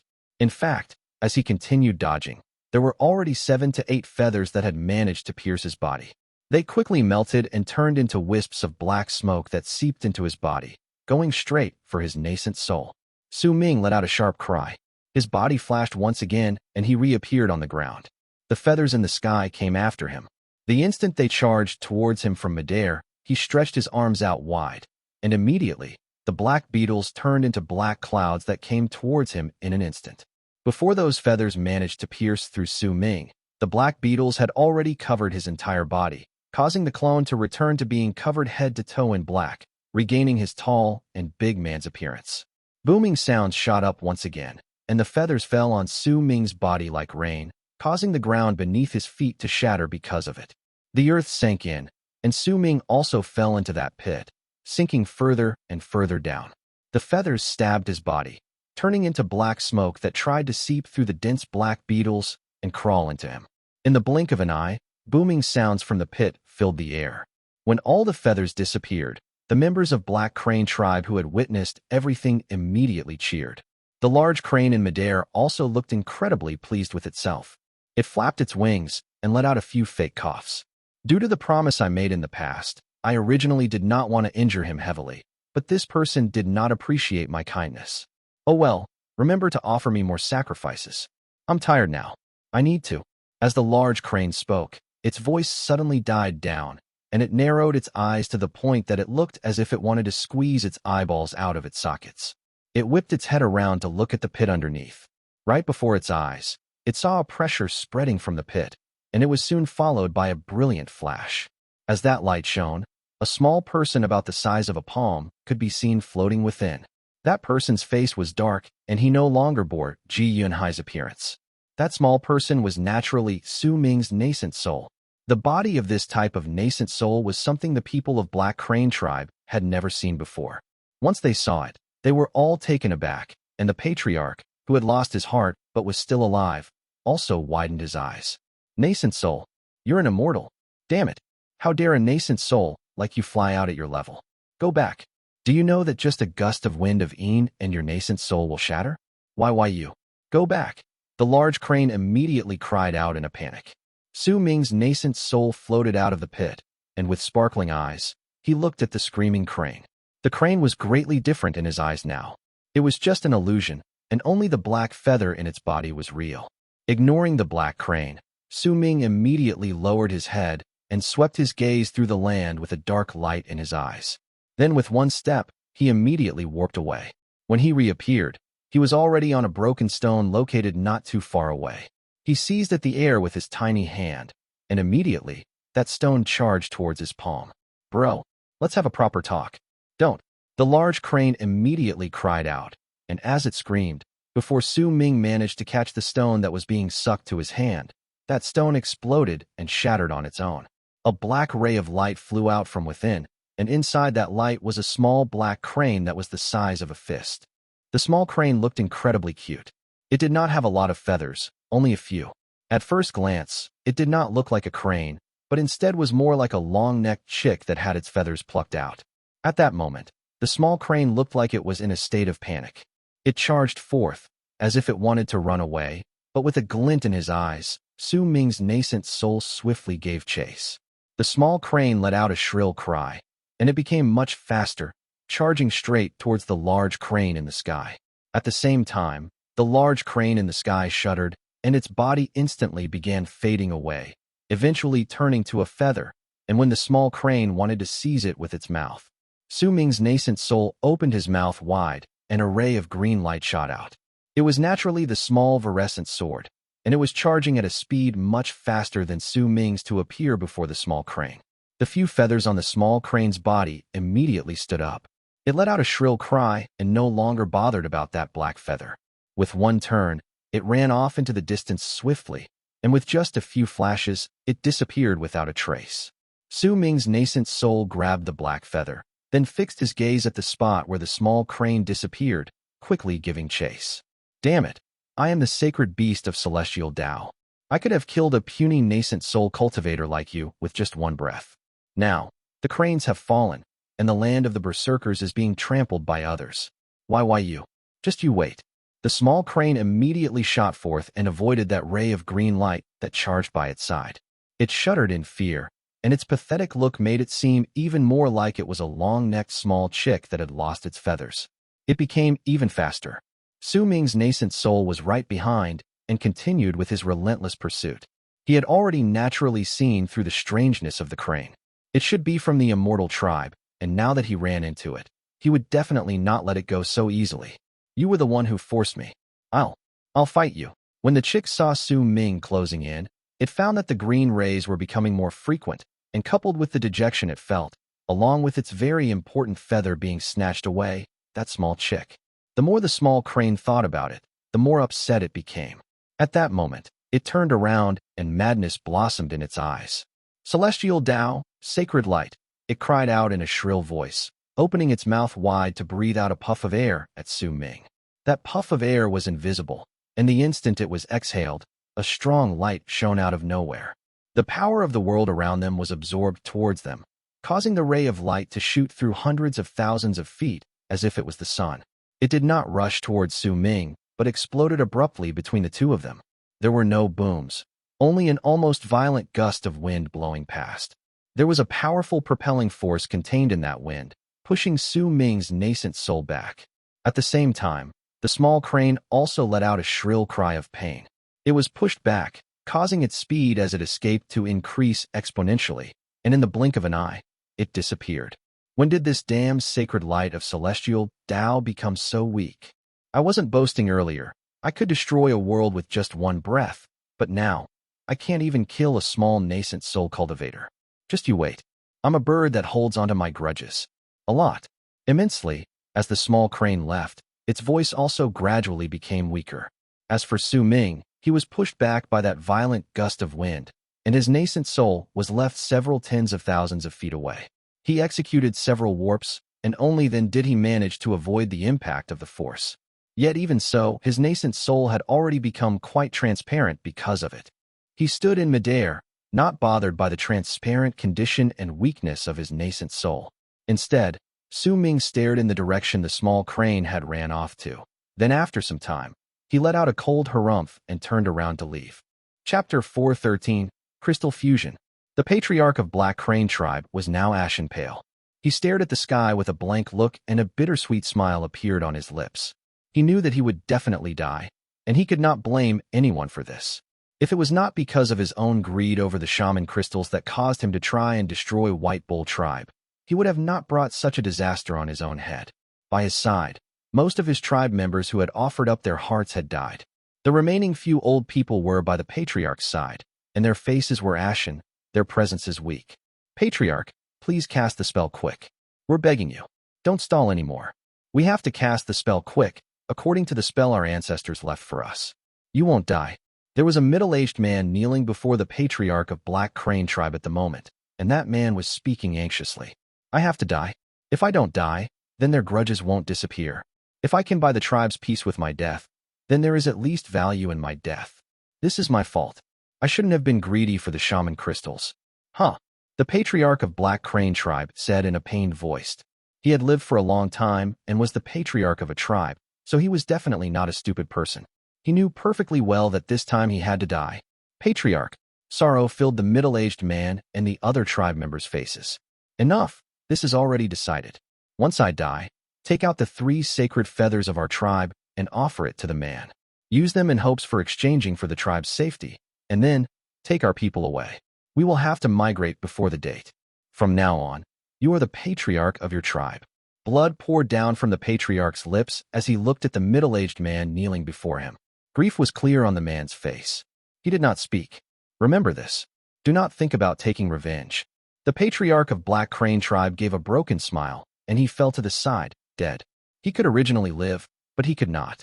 He could have not died, but for the tribe, he had to die.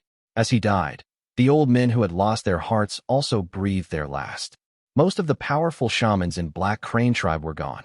When Su Ming's nascent soul returned, he saw the patriarch's corpse and the members of Black Crane Tribe kneeling down on the ground under the lead of a middle-aged man once they saw him. With a calm expression, Su Ming charged towards the deep pit in the ground. After the burning of an incense stick, his clone slowly flew up from the pit. Sir, please forgive us. We are willing to offer you our tribe's sacred items. Once Su Ming flew out, with sorrow on his face, the middle-aged man from Black Crane Tribe lifted his arms high in the air. There was a stone plate in his hands, and there were 3 black feathers on it. There were waves of pressure spreading from those 3 feathers. Yet compared to the feathers Su Ming obtained previously, they were insignificant. Su Ming swept his gaze past the 3 feathers coldly. He did not look at the middle-aged man, but towards the dead patriarch of Black Crane Tribe. He remembered that the old man had not died when his heart was eaten by the small crane. Clearly, there was some sort of secret in Black Crane Tribe's offering that allowed the people who made sacrifices to continue living. However, the old man still died. Su Ming closed his eyes. When he reopened them a moment later, understanding appeared in his eyes. He paid the price, so I'll let it go. Su Ming averted his gaze and looked towards the normal tribe members in the tribe. Then he walked towards the air and turned into a long arc that gradually disappeared into the horizon. He did not take the 3 feathers. Those things were useless to him, but to a small tribe that lost most of their powerful warriors, the use of those feathers was great. Su Ming was not the type to kill everyone and spare no one. His grudge had disappeared when the patriarch of Black Crane Tribe and the other powerful warriors died. Su Ming sat in his cave abode in the mountain range and held the wind crystal of inheritance in his hands. There was a long gash on his arm. The blood there had dried up, and there was a variety of emotions on his face. If anyone took a closer look, then they could see that the size of the wind crystal of inheritance had shrank slightly. When Madame G brought out the red ring that day, she took it out from a bone. With that method, she managed to use the ring. Else, she wouldn't have had to suffer so much and could have just put it on her finger. Su Ming mumbled under his breath. I tried putting this thing in the gash on my arm earlier, and when I circulated my chi, I managed to absorb some of it, but I only managed to absorb a little of it. It wasn't particularly useful. Su Ming held the wind crystal of inheritance in his hands in a tight grip, then gritted his teeth. Oh well, I'll try it with my original idea, but I won't do it here. We're at room temperature here. If I use this method, I'll lose too much blood. Su Ming stood up and took a deep breath before he lifted his head to look at the fire ape crouching and leaning against a wall. His lips curled up in a smile. The fire ape also looked at Su Ming and bared its teeth as if it was smiling at him. It looked rather excited. He walked up and patted the fire ape's head, then walked out of his cave abode. Once he walked out, the small snake on the poison corpse's head immediately looked towards him. Su Ming fell into a moment of pensive silence, then gave up on bringing the poison corpse on his journey. He sent out a thought and comforted the small snake before walking out of the mountain range towards the frozen gate to the void floating in the air. Standing next to the gate to the void, Su Ming closed his eyes, as if he was waiting for something. After a moment, ripples appeared in the sky, and his clone appeared to stand behind him. Su Ming opened his eyes and lifted his right hand to press against the frozen gate to the void. Immediately, the layer of ice shattered slightly. Once a crack showed up, Su Ming moved inside. His clone followed behind him, and with a flash, he disappeared along with Su Ming and the gate to the void.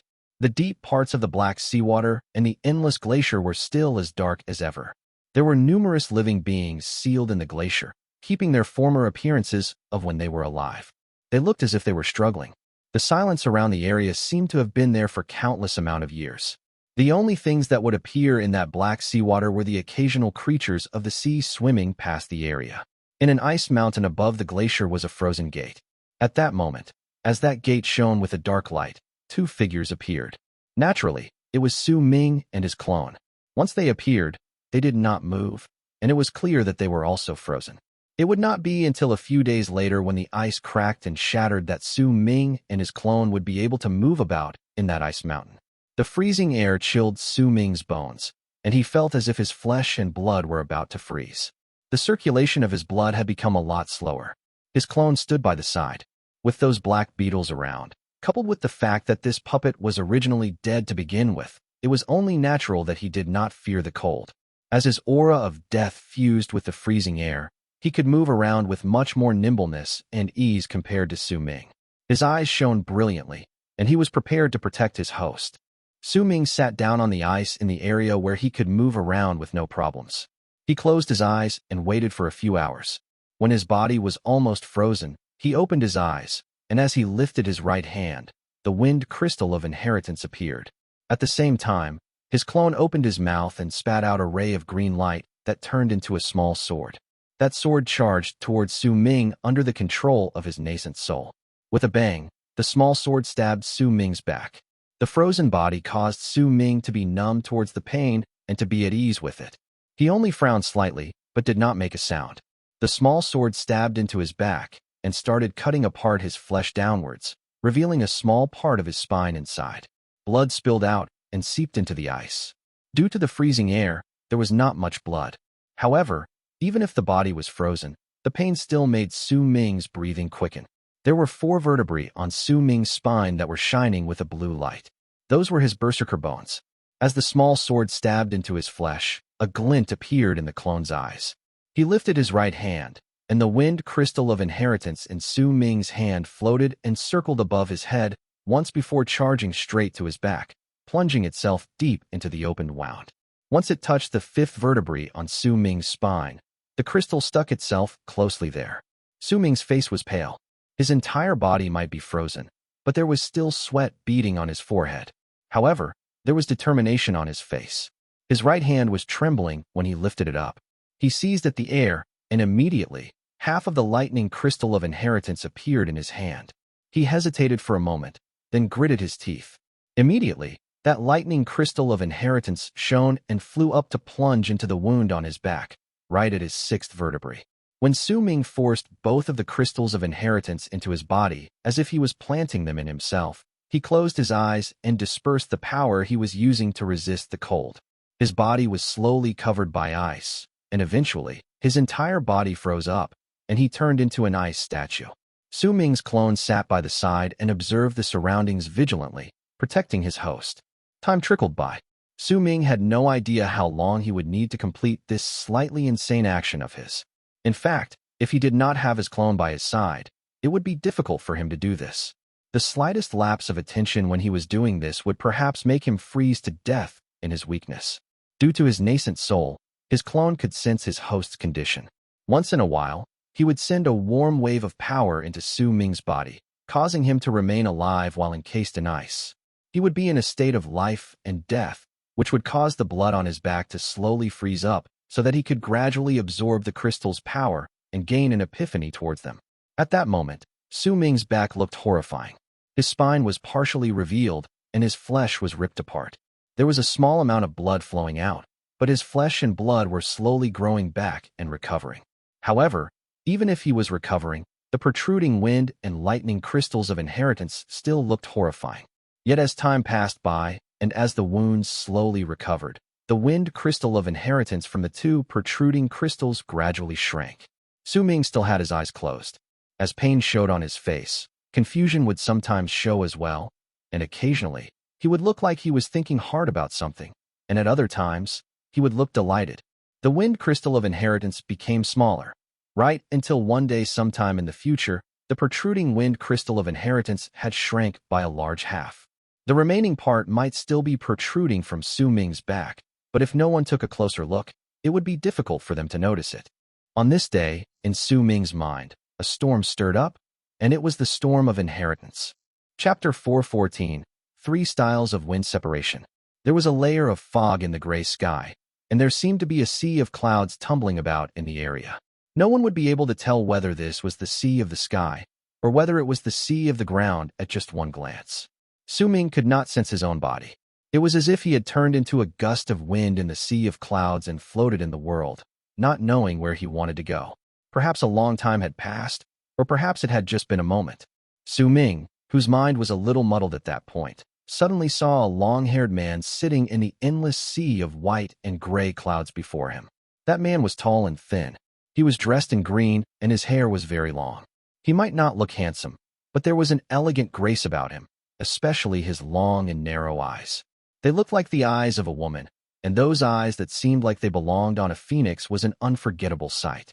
At the same time Su Ming saw this man, the man slowly opened his eyes, and a brilliant light shone within them. "You came, my scion."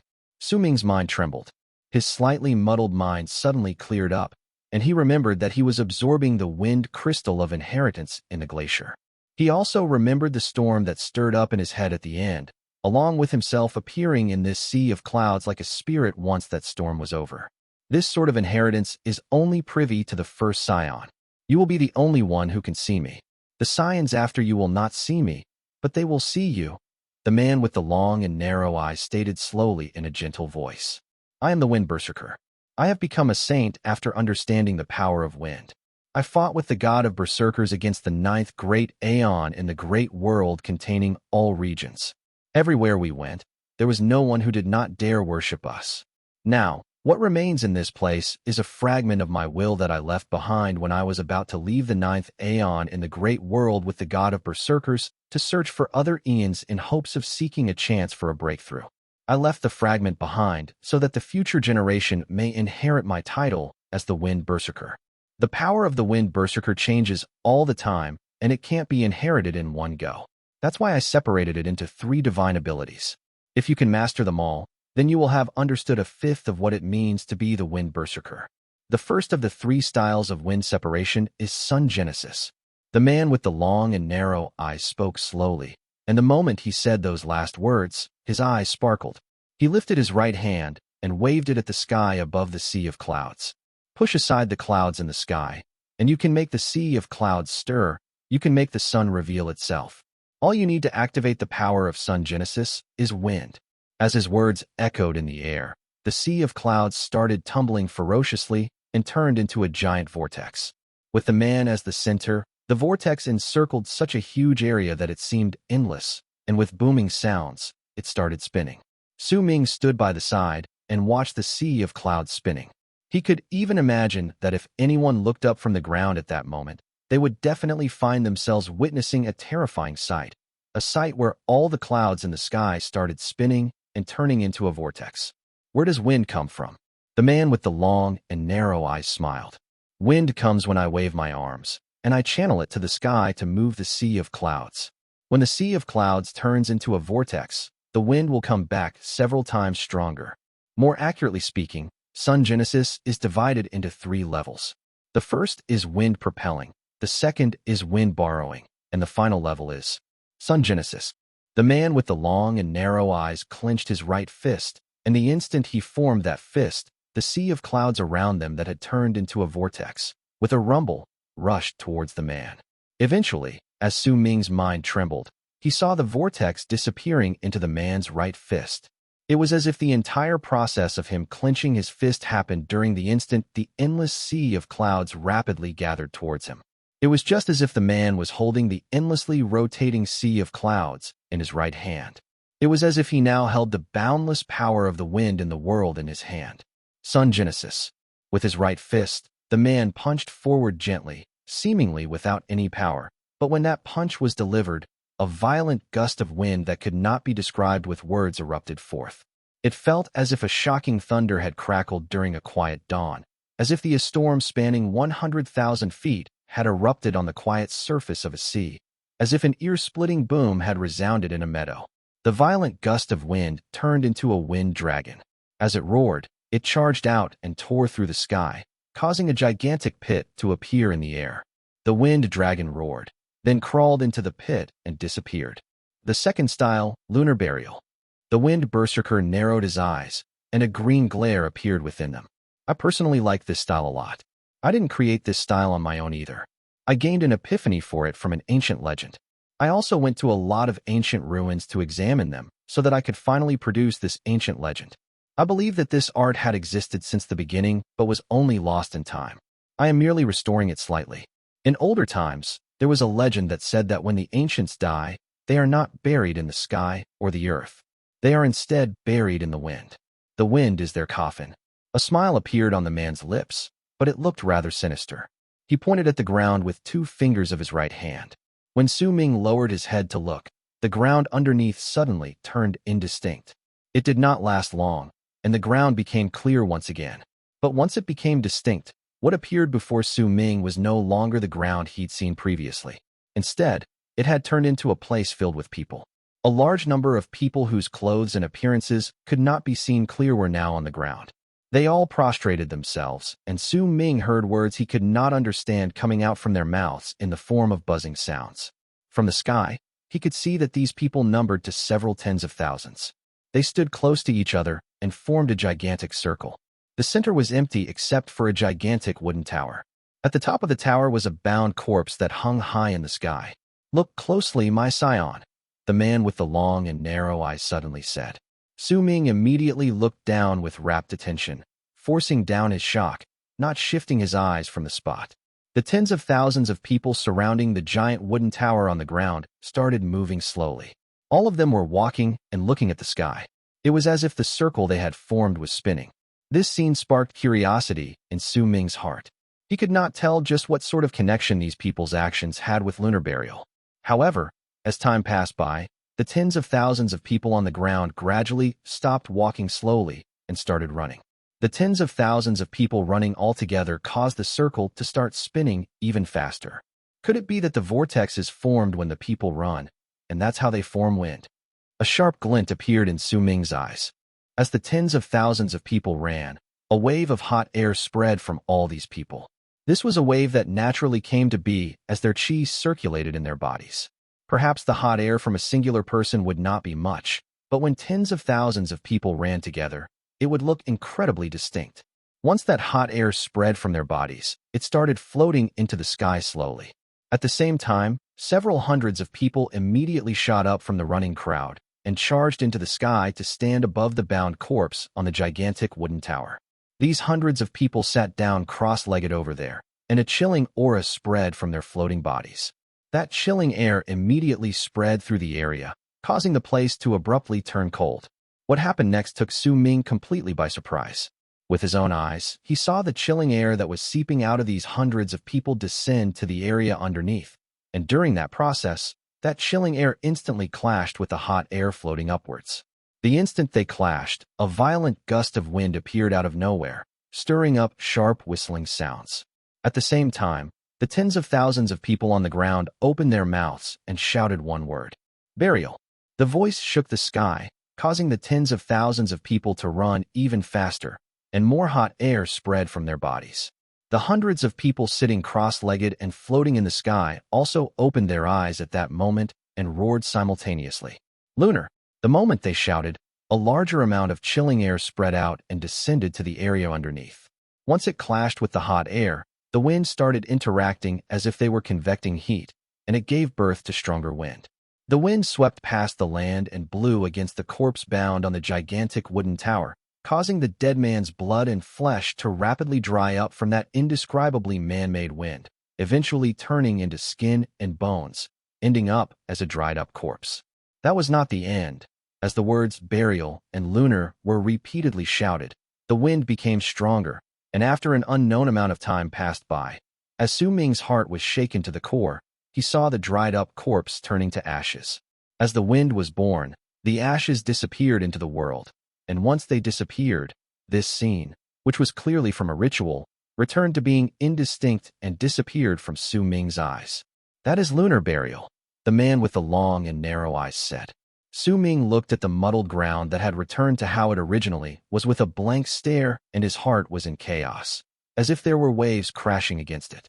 He was not shocked by the lunar burial, but stunned by these people's intelligence and how wind was formed. Is this how wind is formed? The clash of cold and heat. Perhaps I should say it is the transfer between cold and heat that formed wind. Convection forms wind. That's right, if I throw a punch, I will cause wind to stir, but I've never thought about how that wind came to be. By the looks of it now, wind is born due to the transfer between two auras. Su Ming looked as if he had gained an epiphany. My scion, wind exists in all parts of the world, but if you can separate the wind from a particular region, thereby causing wind to no longer exist in that region, then you can become the lord of that region. Without wind, there is no aura, and without aura, there is no power. When the power of the world is sealed within, when all manner of aura no longer exists, then from then on, the place where you are will be a forbidden area for all lives, and that is wind separation. The 3 styles of wind separation contain all my understanding towards wind. I am passing it to you, and it will depend on you on how much you can understand out of the provenance of wind. Also, besides wind separation, I will also use the remaining fragment of my will to give you 3 chances to gain an epiphany. Each of the chances will be for a style of the divine ability. This is your first chance, Epiphany for Sun Genesis. The man with the long and narrow eyes disappeared as he spoke. Soon after, a violent gust of wind whistled by and enveloped Su Ming within. Chapter 415, Three-Headed Dark Turtle. Time passed by, and in the blink of an eye, it was 6 months later. A year had gone by since the chaos caused by Hong Luo to the land of the shamans. Several large-scale battles had happened in the war outside Sky Mist City, while the small-scale battles launched over the war zone were already so numerous that they could not be counted. These battles were only becoming more intense. The defense of Sky Mist City was also gradually being weakened. Most of the powerful berserkers in the Berserker tribe were acting as garrisons for Sky Mist City. There was a rumor regarding the calamity of the eastern wastelands spreading out secretly among the berserkers, and most of those who heard it took it with a grain of salt. There were no longer any tribes located at the edge of the Dead Sea in the land of the shamans. Almost 1/7 of the tribes had migrated. However, there were some tribes that did not migrate. These tribes either had no power to migrate or were small tribes that would have difficulties if they moved too far even if they wanted to migrate, which was why they decided to stay. White Bull tribe was one of the tribes in the latter category. They struggled before, pondered over it, had the urge to migrate, had even sent their people to venture out and search for any migrating tribes that would pass by their tribe, but eventually, they had no choice but to give up. This was a remote land to begin with. If their tribe members traveled far and wide, they would perhaps run into migrating tribes, but that was only a possibility. If they did not meet any of them, then instead of being destroyed, they would rather stay in their tribe. On the last month of the past 6 months, the monkey-faced old man, the patriarch of White Bull tribe, went to the area near Su Ming's mountain range multiple times. He still believed that there was something off about the place. When he learned about the things that happened to Black Crane tribe, he became even more skeptical of Su Ming's mountain range. The old man was polite every single time he came to the place, even after he'd visited it many times. He would respectfully shout outside the mountain range in hopes of meeting Su Ming, but never received any response. However, the old man did not give up. He always came back once every few days. Time passed by this way, and the fire ape laid around lackadaisically within the seal of the mountain range. The small snake flew in midair.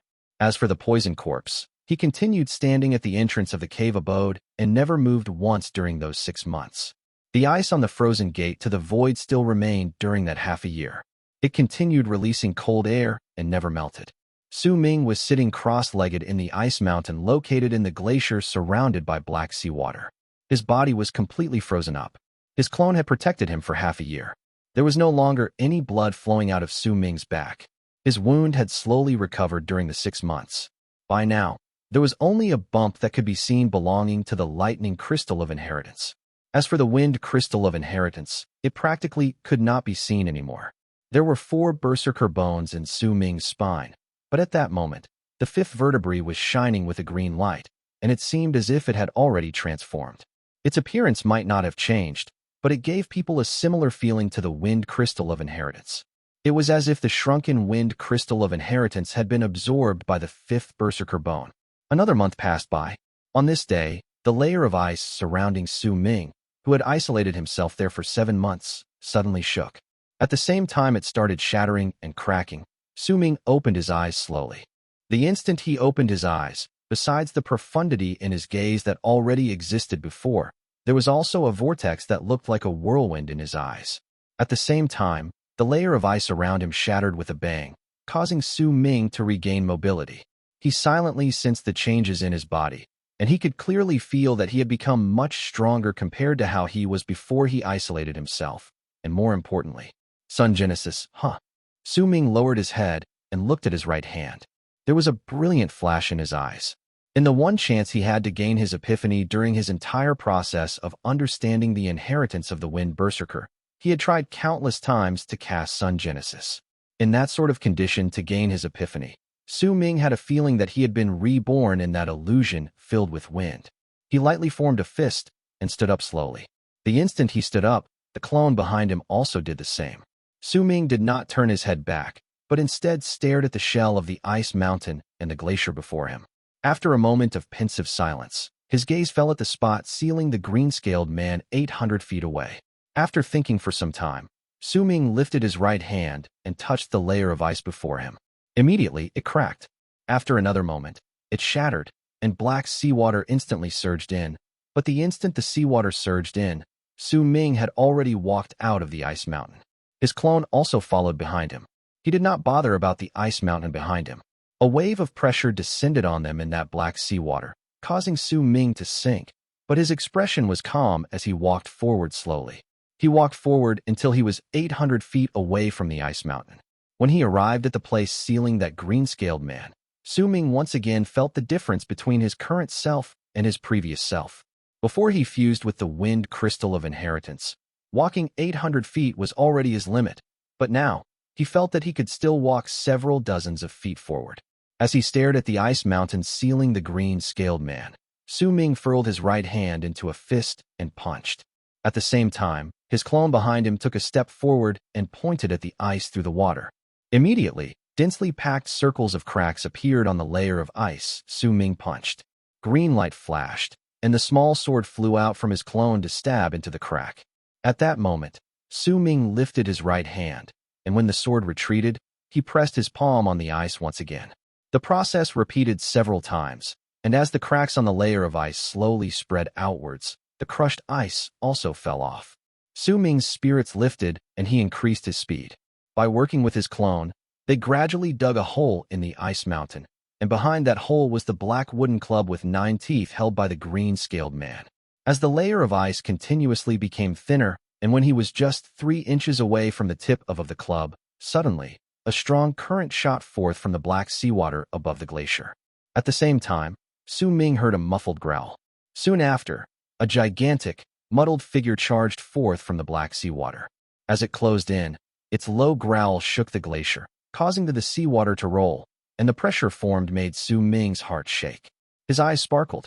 At the moment, there was already a big hole wide enough to fit a person dug out in the ice mountain. He was less than 3 inches from that club. Before long, he would be able to completely dig through. However, the arrival of that low growl made Su Ming hesitate for a moment before a resolute look appeared on his face. He immediately curled his right hand into a fist and rammed it against the thin layer of ice. His clone attacked at the same time, intending to break through before the unknown creature came over. Yet before Su Ming managed to attack, the low growl traveled to his ears as if the sound came right from his side. The seawater around him started distorting, and an incredible force came charging towards him. Su Ming's expression changed. Without a hint of hesitation, he immediately crawled into the big hole he'd dug out. His clone crawled in at the same time.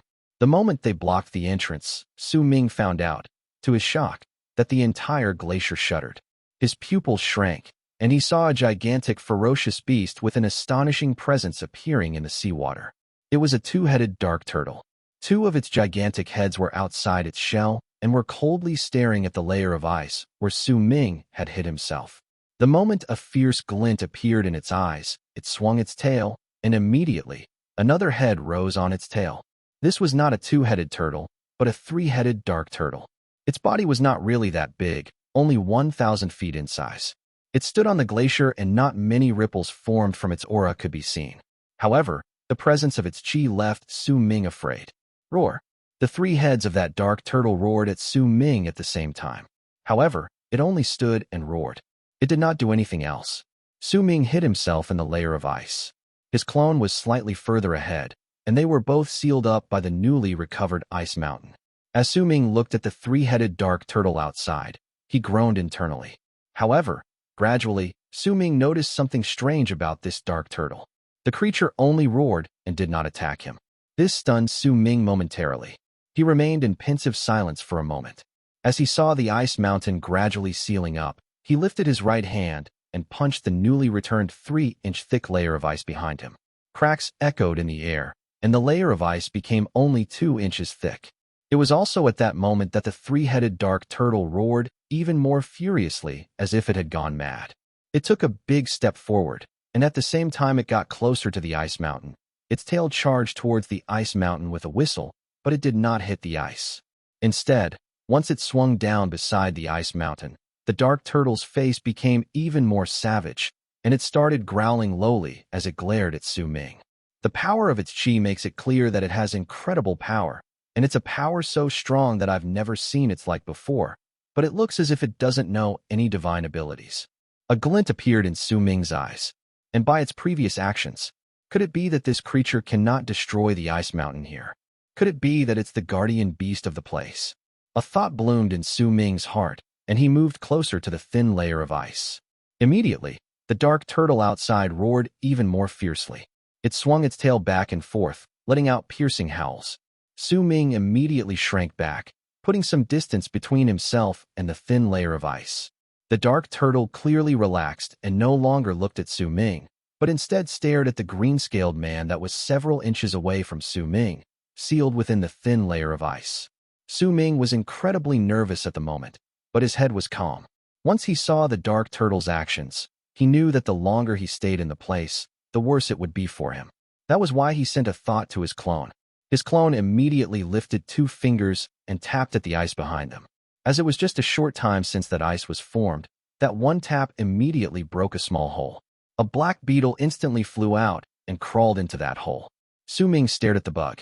When the dark turtle saw the bug flying out, it only spared it a glance and no longer bothered itself with it. It let the small bug fly 800 feet back to where the gate to the void was in the ice mountain. Chapter 416, Snatch the Treasure. It's not paying attention to us, but those sealed in the ice. Su Ming narrowed his eyes. This was not the moment for him to anger that dark turtle now and forcefully take the black club. After a moment of pensive silence, a glint appeared in the clone's eyes. He lifted his right hand and drew a circle on the layer of ice before him.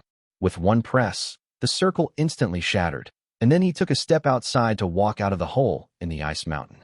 Su Ming stared at the dark turtle and was already prepared to use his nascent soul to escape, but the dark turtle only cast a glance at the clone before it ignored him. Could it be that as long as we don't touch the things that are frozen here, then the turtle won't bother us? Su Ming gritted his teeth and walked out slowly from within the hole in the ice mountain. Once he completely came out, his heart started racing. He saw the dark turtle turning its head around to cast a freezing glance at him before averting its gaze. Su Ming let out a huge sigh of relief in his heart. He walked forward slowly, but once he took a few steps, conflict appeared on his face, but it did not last for long.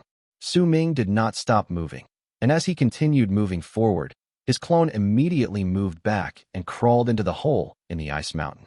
Su Ming was incredibly nervous as he did these series of actions. He continuously observed that dark turtle, and when he saw that it did not give too much of a reaction, he took a few brisk steps forward until he arrived at the frozen gate to the void located 800 feet away. Once he stood inside the ice mountain containing the gate, Su Ming immediately came to stand beside it and started dealing with the ice around it to keep the gate open at all times. When he finished doing all this, he turned his head around and stared at the frightening dark turtle outside, along with his clone inside the hole. Should I snatch it, or should I not? The turtle is clearly the guardian of this place. All the things that it guards must be extraordinary items. The glacier here is very big too. I have reason to believe that this turtle is not the only guardian of this place.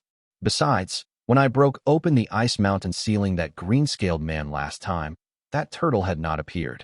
Clearly, the degree of damage I dealt was not big enough. This time, when I almost succeeded, this creature appeared. Now I caught its attention. Even if I come next time when it's not around, it'll still be difficult for me to get closer to that item. I'll take it. Su Ming's face lit up with determination. Immediately, a glint appeared in the clone's eyes, who was within the hole of the ice mountain sealing that big man 800 feet away. He lifted his right hand and tapped at the thin layer of ice with two of his fingers. Once he tapped at it repeatedly, the layer of ice instantly shattered, revealing the black, spiked club inside. As if the dark turtle had gone mad, it started roaring, and as it swung its tail back and forth repeatedly, Su Ming's clone pressed on that black, spiked club, wanting to put it away into his storage bag. However, the club did not budge.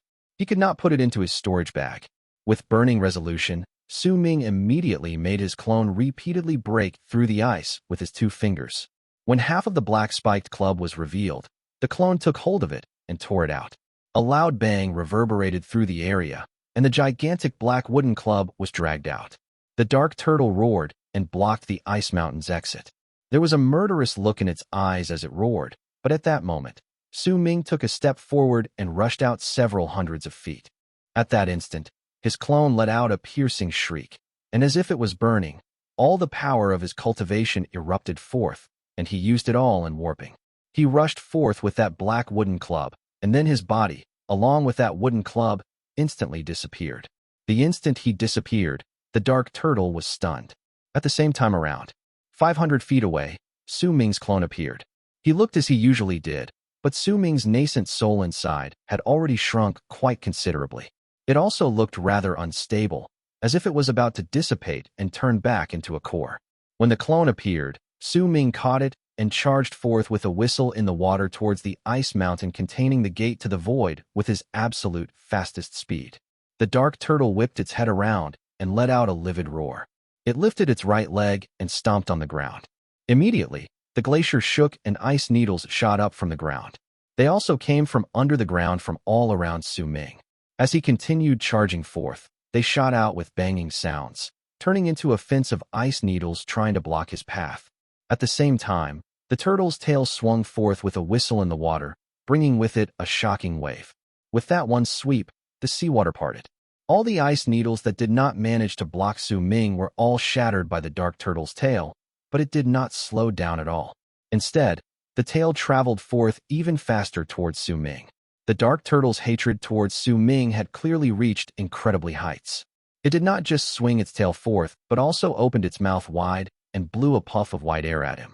When that puff of white air was let out, booming sounds immediately rang out, and the seawater before the dark turtle instantly turned into ice, and it was rapidly spreading forward. As Su Ming charged forth dragging his clone behind him, he was blocked in his path by the ice needles that shot through the ground, but he did not stop. At the same time he activated his speed, the provenance of wind in his body circulated rapidly, causing his speed to increase exponentially, and he charged out of the blockade. When he saw that he was less than 30 feet away from the ice mountain containing the gate to the void, the whistling sound behind him whipped the seawater so hard that it parted. Su Ming felt his skin crawl. His divine general armor materialized on his body, and at the same time, Han Mountain Bell showed itself. The nascent soul in his clone coughed out a mouthful of essence and warped once again, causing Su Ming to disappear without a trace the instant the dark turtle's tail rammed into his body. When they reappeared, they were already beside the gate to the void. Su Ming coughed out a mouthful of blood. Han Mountain Bell hummed and shrank back into his body. The divine general armor also shattered, but the crisis was not over. The instant Su Ming reappeared and pulled his clone to step into the gate to the void, the dark turtle behind him blew out a white puff of air, and the frozen seawater came towards him in the span of a breath, causing Su Ming's body to be filled with chills. His face instantly turned pale, but his body did not stop. He dragged his clone, and along with the black wooden club his clone held onto, they moved into the gate to the void. The instant Su Ming disappeared, ice instantly covered the ice mountain with the gate to the void, causing the ice mountain to instantly become larger by several fold. Once it was frozen in many new, thick layers, the dark turtle floated up and let out mad roars, swishing its tail back and forth as if it was absolutely livid. Eventually, it decided that it might as well lay there and fix its gaze on the frozen gate to the void. It continued staring at it. The other end of the gate to the void, located outside the cave abode in the mountain range in the land of South Morning, started flickering with a dark light. Then Su Ming and his clone rushed out from within. Once they charged out, Su Ming's clone fell to the side. The nascent soul was already in a state where it had almost completely vanished. The nascent soul had his eyes shut tightly in the clone and was silently circulating his chi to recover. Su Ming's face was pale. He turned his head around and cast a glance at the gate to the void, and fear could be seen lingering on his face. When he remembered what he had just done, Su Ming thought that his actions were a little too crazy. He sucked in a deep breath and immediately sat down cross-legged on the ground. He did not have time to be bothered with the small snake and the fire ape that came towards him, quickly meditating to recover his chi. A few days later, Su Ming opened his eyes, and his face regained a slightly healthier color. He let out a long breath and immediately turned his head around to look at the gigantic, black wooden club beside his clone. The 9 teeth stuck on that club were letting out rays of freezing light. The black wooden club was Su Ming's height, and it was filled with a savage air. Su Ming stood up and went beside it. After dipping his head down to look at it for a moment, he lifted his right hand and grabbed the wooden club, then a frown appeared between his brows. He sucked in a light breath and lifted that wooden club. I wonder what this thing is made of. It's so heavy. It'd be great if it was a little lighter.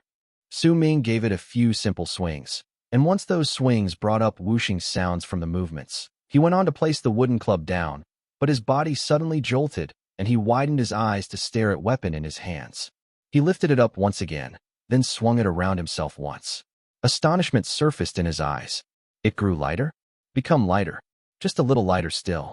With that gigantic black wooden club in hand, Su Ming continued swinging it about on the spot, and its weight became increasingly lighter.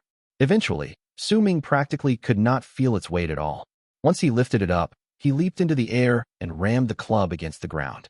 The instant the gigantic wooden club crashed onto the ground trembled with a boom, and a powerful backlash spread from that wooden club straight up through Su Ming's right hand and into his body, making him lurch forward, and he was forced to let go of the club. He took a few steps back, and his face was a mix of red and white. He only recovered after a long while. If it just becomes lighter, then the value of this thing doesn't match up to the risk I took earlier. Su Ming took a few steps forward and picked up the wooden club once again. Looking at the 9 teeth, he hesitated for a moment before he swung it again. He did not leap up this time, but instead, once he started swinging it, and the instant he readied himself to smash it towards the ground. Heavier. That word fell out of his mouth when the wooden club crashed against the ground. Its weight increased exponentially, and the instant it fell, a shocking boom abruptly resounded in the air. Soon after, the ground trembled, and a large crack started spreading on the surface with rumbling sounds, stretching into the distance. It shot through the seal Hong Luo had placed and appeared in the land beyond. The crack stretched out so far that it was several tens of thousands of feet long. Blood trickled down the corners of Su Ming's lips. He could not keep a tight grip on the wooden club in his hands, causing it to be flung out from the rebound and fall on the ground beside him. Another boom reverberated in the air. Su Ming's breathing was quick. He looked at the wooden club in the distance, then at the giant crack on the ground. He suddenly laughed, and his laughter grew louder at each passing moment. I, Patriarch of White Bull Tribe, wish to see you, Sir Soul Catcher. Sir, you still remember me? I'm the guy who prepared the 3 virgins for you in the tribe. As Su Ming laughed, a weak and complacent voice came from within the crack on the ground. The voice might have come from within the crack, but in truth, it came from the spot above the ground outside the seal. The monkey-faced old man from White Bull tribe looked at the crack that suddenly appeared 30 feet away from him with a pale face, and cold sweat trickled down his body. Damn it all. Which bloody idiot is it that made this crack suddenly appear? He scared the heck out of me. The old man wiped his sweat. Chapter 417, World of Nine. When Su Ming heard an old man's voice from the crack and that strange accent, he immediately thought of the old, monkey-faced patriarch from White Bull tribe. Su Ming did not like nor hate this person, but his act of offering up 3 women from his tribe and giving up on having his entire tribe attacked had left a rather deep impression on him. At that moment, when Su Ming heard those words, he pondered over them for a moment before walking out. The land was empty, but there was a place that sported a gigantic crack out of nowhere, and it was spread far and wide. The old man from White Bull tribe stood beside the crack and waited for a long time, but to no avail. So he went to the crack and stretched his head to look inside. Damn! The old man did not hear Su Ming's laughter in the seal. He only came here once every few days, and once he arrived at the place, he would walk around shouting the same words he said previously, though he himself did not know that his voice had already reached Su Ming's ears. He looked at the crack and started mumbling under his breath. Damn what? Before the old man finished mumbling, Su Ming's cold voice rang out behind him, causing the old man to immediately be stunned. Once he turned around swiftly, surprised delight appeared on his face. What? Damn who? There's no damning whoever anywhere. Greetings, great soul catcher. The old man quickly wrapped his fist in his palm and bowed deeply towards Su Ming. Su Ming cast the old man a glance. He did not speak. The old man was being cautious and was sizing up Su Ming from the corner of his eye as well. Once he saw the mark of the peach blossom at the center of Su Ming's brows, he quickly averted his gaze and put on a complacent look. Sir, this old man told quite a number of the women in my tribe to make preparations this time. You'll definitely be pleased with them. If you aren't, then I'll be a damned old fool from now on. What damned old fool? Stop using the word damn. Su Ming frowned. Okay, then I'll change it to boyo. The old man quickly nodded his head and put on a flattering smile. As the old man's expression fell into Su Ming's eyes, he scrutinized him. He remembered that this old man was a very tactful person. It did not matter whether it was their first encounter with each other or his decisive act of sending the 3 women to him. They were enough to show that this old man was definitely not as he seemed. What is it? Speak up, Su Ming said calmly. The old man was feeling rather nervous. When Su Ming was scrutinizing him, he immediately felt that he was being seen through. This sort of feeling, as if he was standing naked before someone else, made him instinctively avoid looking into Su Ming's eyes. It's nothing, really. The old man hesitated for a moment, and once he said those words, Su Ming turned around and walked into the distance, no longer bothering with the old man. The patriarch was momentarily stunned, then quickly walked forward and spoke with the obsequious smile. Sir, please wait. This is actually a very difficult thing for me to say. It's like this. You know that the catastrophe of the Eastern Wastelands is coming in a few years' time, and most of the tribes in the land of the shamans have already migrated. But White Bull tribe is too small, and we have a lot of normal tribe members. With my power alone and the other powerful shamans in my tribe, it's still impossible for us to protect them. That's why. I'd like to ask whether you take on jobs. The old man no longer hesitated and rambled off rapidly as he chased after Su Ming. Su Ming paused in his footsteps, then turned around to look at the old man. What are you using to hire me? If you truly have an attractive pay, why insist on finding me? Sir, the most powerful shaman around this area is Madame G. But Madame G has already gone missing. When the old man said those words, he became even more cautious, even cast a glance at the mark of the peach blossom at the center of Su Ming's brows. This is a remote place, and powerful shamans seldom come here. We're also at war now, so it's really very tough for us to find powerful shamans we can trust. Well, sir, we are kind of like neighbors, and I can trust you. As for the pay, well, I'm going to offer our ancestors priceless treasure. It's also the sacred item White Bull tribe inherited, and we offer our sacrifices to it. The old man looked rather pained when he said those words. Oh, if you give me your tribe's inheritance, then you will have broken off your own tribe's roots. What difference is there? Su Ming knew that each shaman tribe had a different item of worship. Some of them contained strange powers while some of them were common objects. But no matter what, these were all a tribe's soul. Like the lizard statue from Lizard Shaman tribe, the crane from Black Crane tribe, and the mackerel pike from Autumn Sea tribe. All of them were such items. If I don't give you this item, it would be difficult to convince you. If our tribe stays here and doesn't move, we will end up dying and being destroyed during the catastrophe of the Eastern Wastelands. But even if we leave, as such a small tribe, it will be very tough for us to survive. No one knows how many of us will end up surviving either. In fact, there's a high chance that all of us are going to end up dead. If that's the case, then what use is the tribe's sacred item? Instead of keeping it as our ancestors told us to, I'd rather use it in exchange for a slim chance of survival. The old man forced those words out of his mouth. In truth, he had thought about what he just said for a very long time before he decided to go to Su Ming for help. After the few brief encounters they had, he had slowly come to realize that Su Ming was the type of person that if no one caused trouble to him, then he would not go and cause trouble to others. But the most important thing about Su Ming was that if he truly wanted to snatch their things away, then he would not have waited for so long and still not acted. I can't agree to this.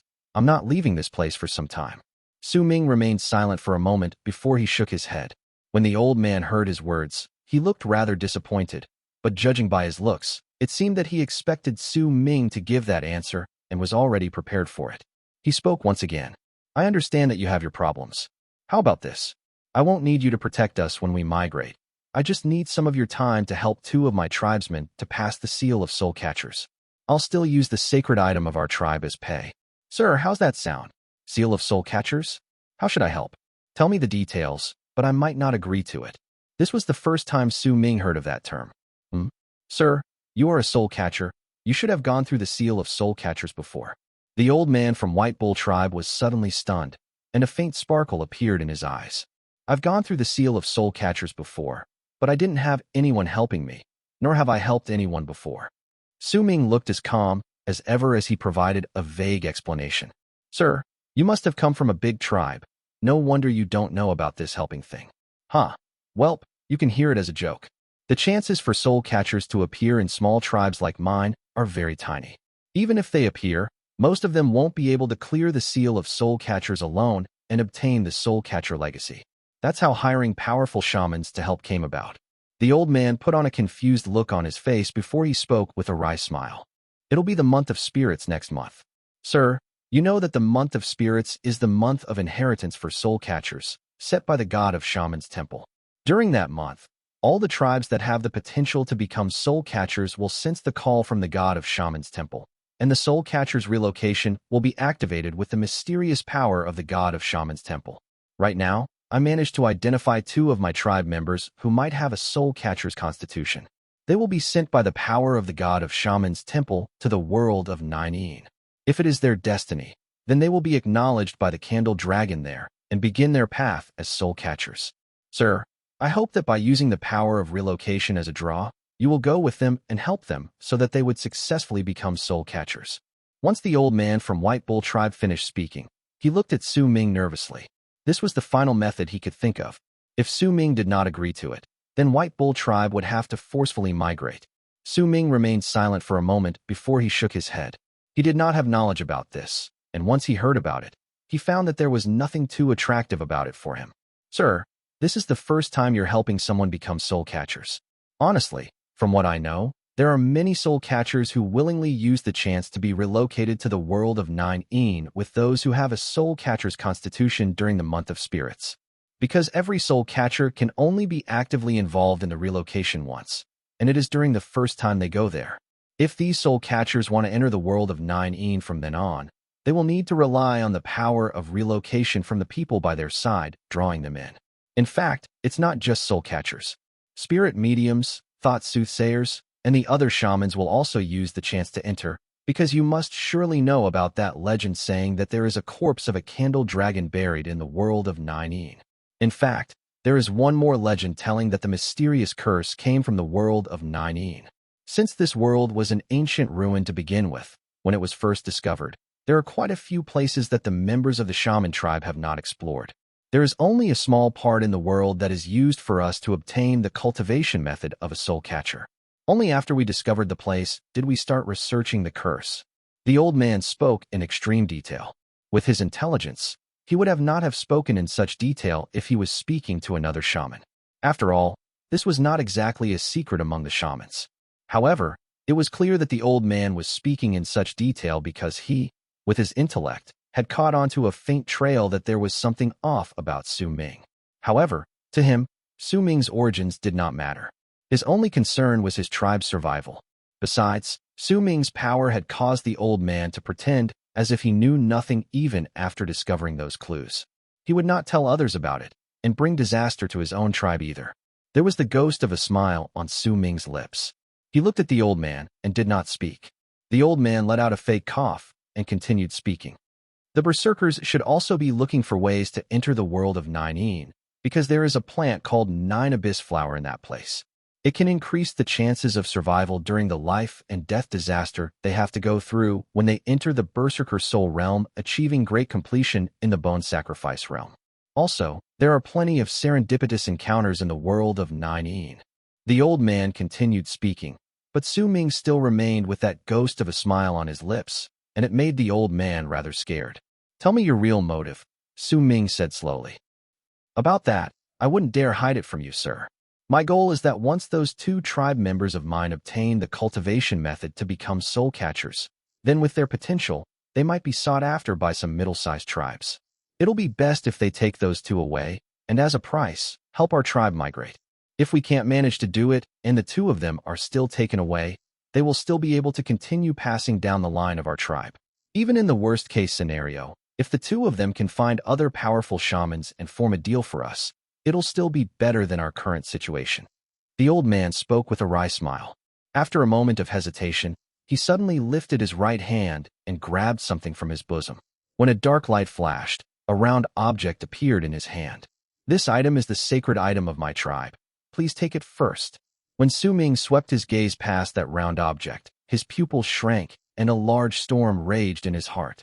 "This is—" Su Ming waved his arm and immediately seized that round object in his hand. Asterisk, asterisk, asterisk. Translator's notes. Nine. This one in particular is written as Yin, Juyin, not Tuyin, Jujuyin. The difference between the two is that the latter is the candle dragon, the one which in this book lords over all soul catchers, and the former is a world in itself.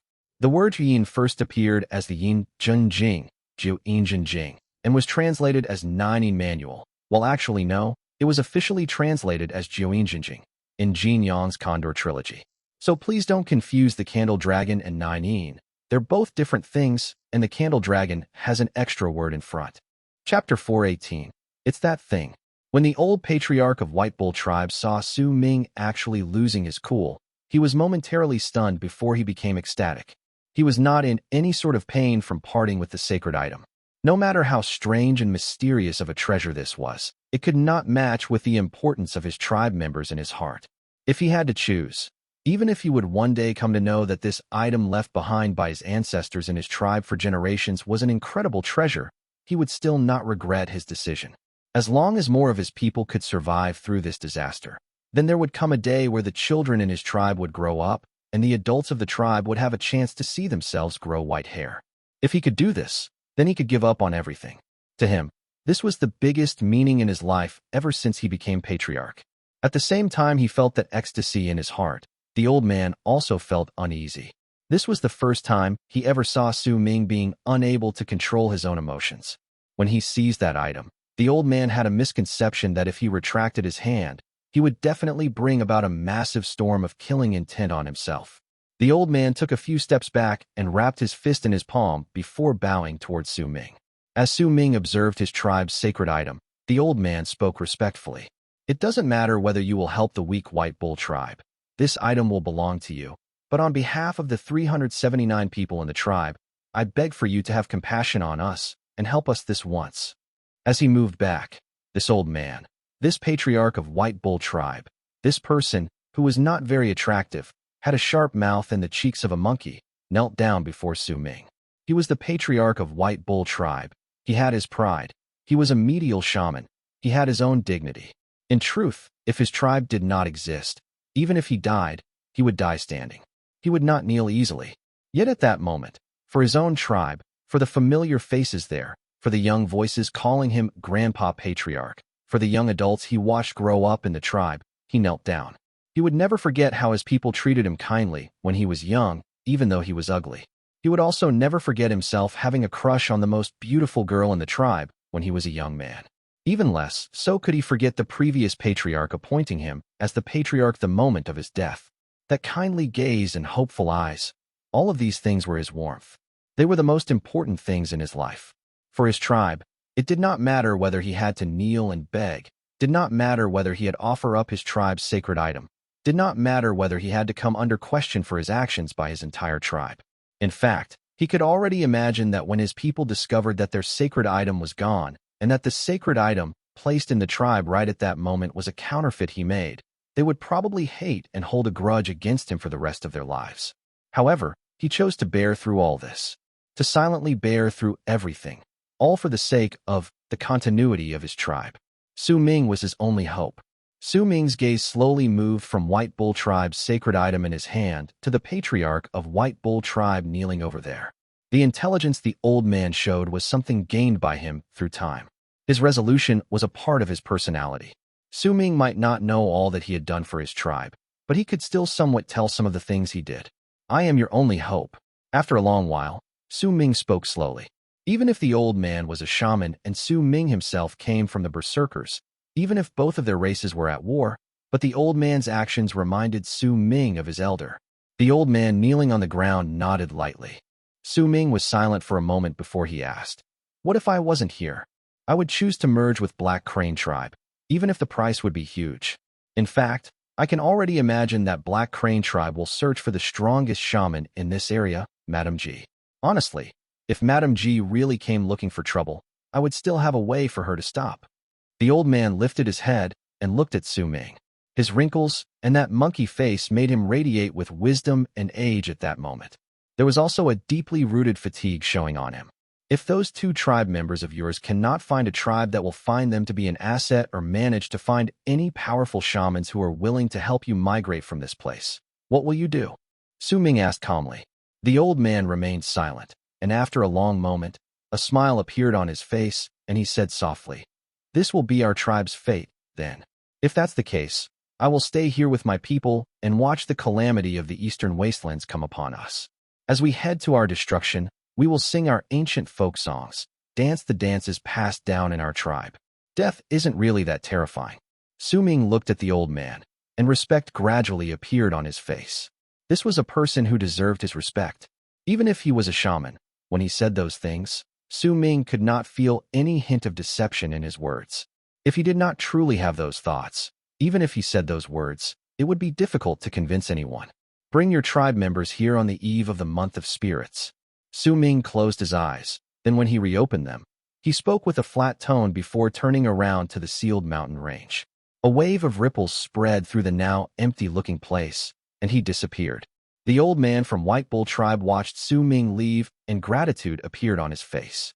He stood up, wrapped his fist in his hand, and bowed down deeply towards the place before he left with hope. Su Ming walked out of the air into the sealed mountain range. He held White Bull Tribe's sacred item in his hands and sat down cross-legged beside the black wooden club. As he dipped his head down to look at the item in his hand, an excited look appeared on his face. "I didn't expect to meet this thing again here. Just what is it?" Su Ming took a deep breath. The thing in his hand was a round stone plate. The stone plate looked very normal. Besides some rather fine carvings on it, there seemed to be nothing else strange about it. There was only a fragment the size of a fingernail embedded at the center of the bowl. The fragment's color was quite different from the stone bowl, which was why it looked quite distinct. What made Su Ming lose his control before the old man from White Bull Tribe was that embedded fragment in the stone fragment. This fragment the size of a fingernail was entirely black and was letting out rays of dark light. That item gave Su Ming the exact same feeling as the strange stone fragment hanging off his neck. However, compared to Su Ming's stone fragment, this was much smaller. This was the only item that could make Su Ming lose his cool. When he seized it, the old man had discovered some clues about him, but these things were nothing compared to him obtaining the item. Su Ming stared at the fragment, and his face was occasionally filled with confusion and at other times nostalgia. The memories of the things that happened in Dark Mountain surfaced in his mind subconsciously. From the moment he obtained the black stone fragment, to the moment he deceived the statue of the god of Berserkers, causing him to be able to practice the ways of the Berserkers, to the moment Dark Mountain was destroyed, to the moment he obtained the inheritance of the Wind and Lightning Berserkers. The black stone fragment changed everything about him. Su Ming was caught in a daze for a long time as he looked at the stone plate. When the sun set in the sky, he sighed with a complicated look on his face. Those memories made him want to sigh for the first time. He calmed his mind down and brought out the black stone hanging on his neck. The instant he placed it in the stone plate, the fragment there immediately shone with a brilliant dark light. At the same time, Su Ming's stone fragment also shone strongly with that dark light, as if they were reflecting off each other. Soon after, something made Su Ming suck in a sharp breath. The carvings on the stone plate with the fragment embedded inside started shining with a white light. Then those carvings started spinning as if they had come alive in Su Ming's eyes. However, once they spun around 3 times, their light instantly turned dim. Cracks immediately appeared on the plate, and the plate looked as if it was about to shatter. A glint appeared in Su Ming's eyes. He put away his own stone fragment, and only then did he manage to prevent this stone plate from shattering completely. This stone is embedded in the stone plate, but I wonder what sort of mystery lies within the plate itself. Next time, when the patriarch of White Bull tribe comes, I'll have to ask him. Su Ming stroked the bottom of his chin. He quelled the excitement in his heart and put the stone plate away into his storage bag. World of 9 an ancient ruin, huh? The 9 Abyss flower can increase the chances of success when I go through the life and death disaster as I try to break through into the Berserker soul realm. I've never heard about it before, but the old man didn't seem like he was lying. The curse actually came from there as well, and it's controlled by the shamans.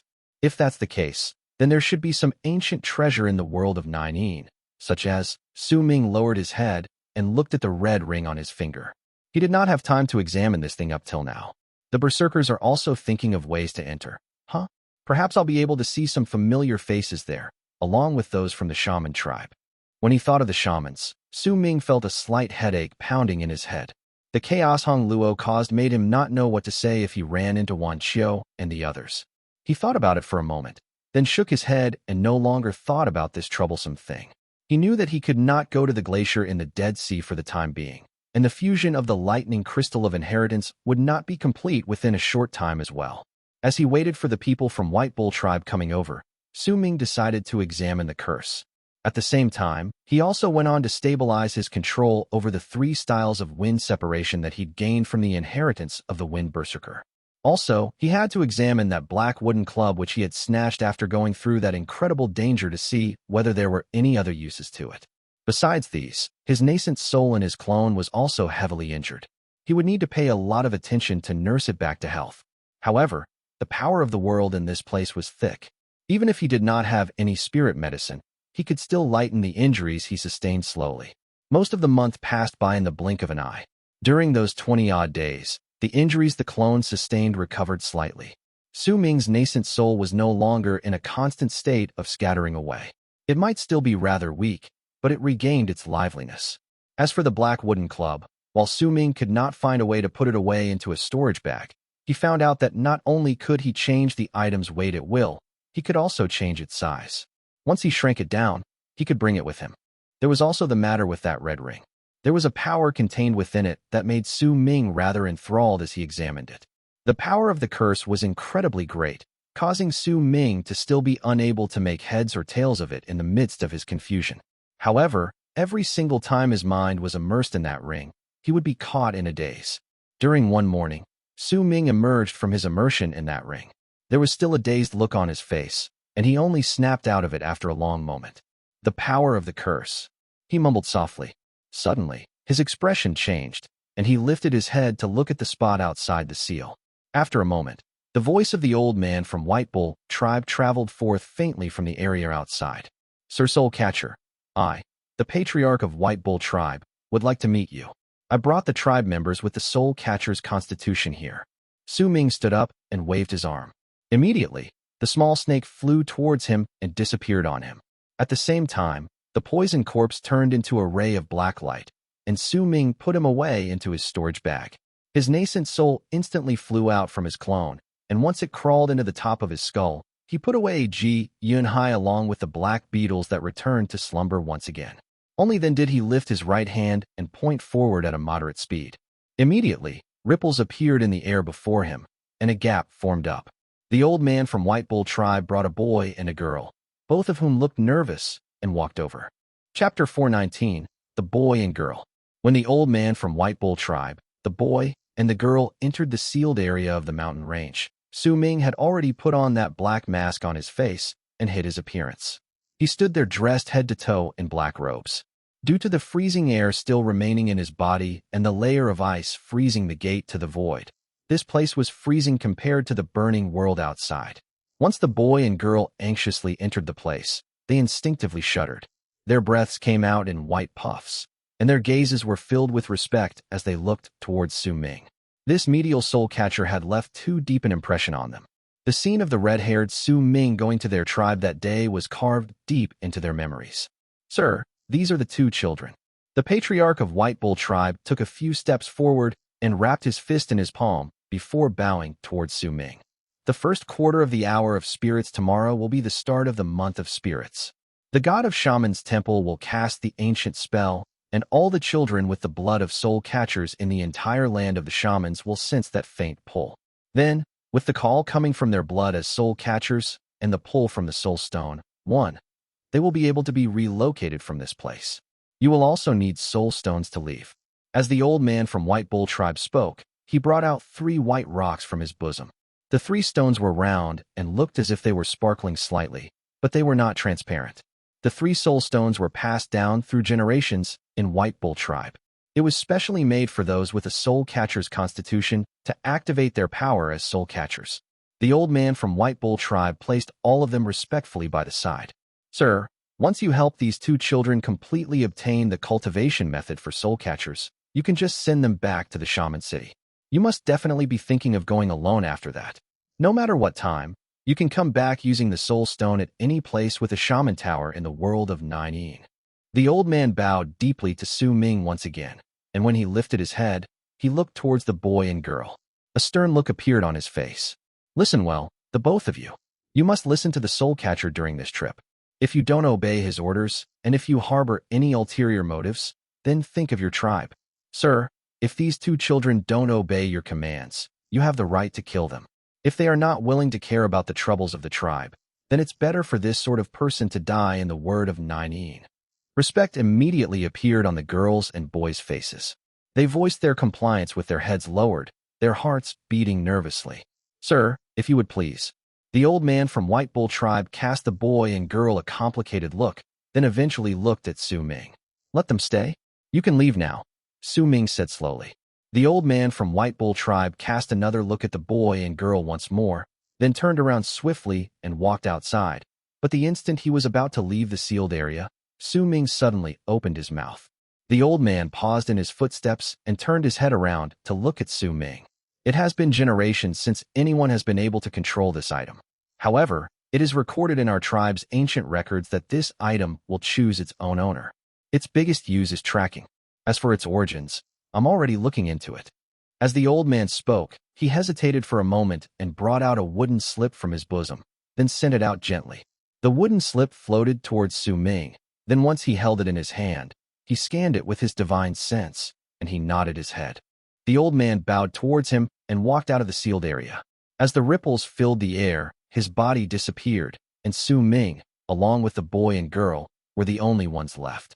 Without bothering about the boy and girl, Su Ming sat down cross-legged on the ground, then brought up the wooden slip to examine it closely. The boy and girl from White Bull tribe were very pretty, but in their fear, they looked as if they were shivering. They looked at each other, then sat down demurely at a spot not too far away from Su Ming. They remained silent, as if they did not know what to say. Time passed by slowly, and soon it was midnight. There were no stars in the dark sky. Even the moon was hidden behind the clouds, and only when it occasionally peeked out would moonlight shine gently on the ground. It was quiet all around the area. Su Ming held the wooden slip in his hands and closed his eyes, sinking into his thoughts. Perhaps it was because the boy and girl had remained immobile for too long in this freezing place that their bodies became rather stiff and numb. However, they did not dare stand up. They only used their hands to rub their arms. When dawn arrived, due to the chilly air that originally existed in the place, the area turned much colder. The boy and girl had already exhausted their minds in the cold and fear, and they gradually began to feel drowsy. However, the moment they started nodding off, a strange cry suddenly came from the mountain range.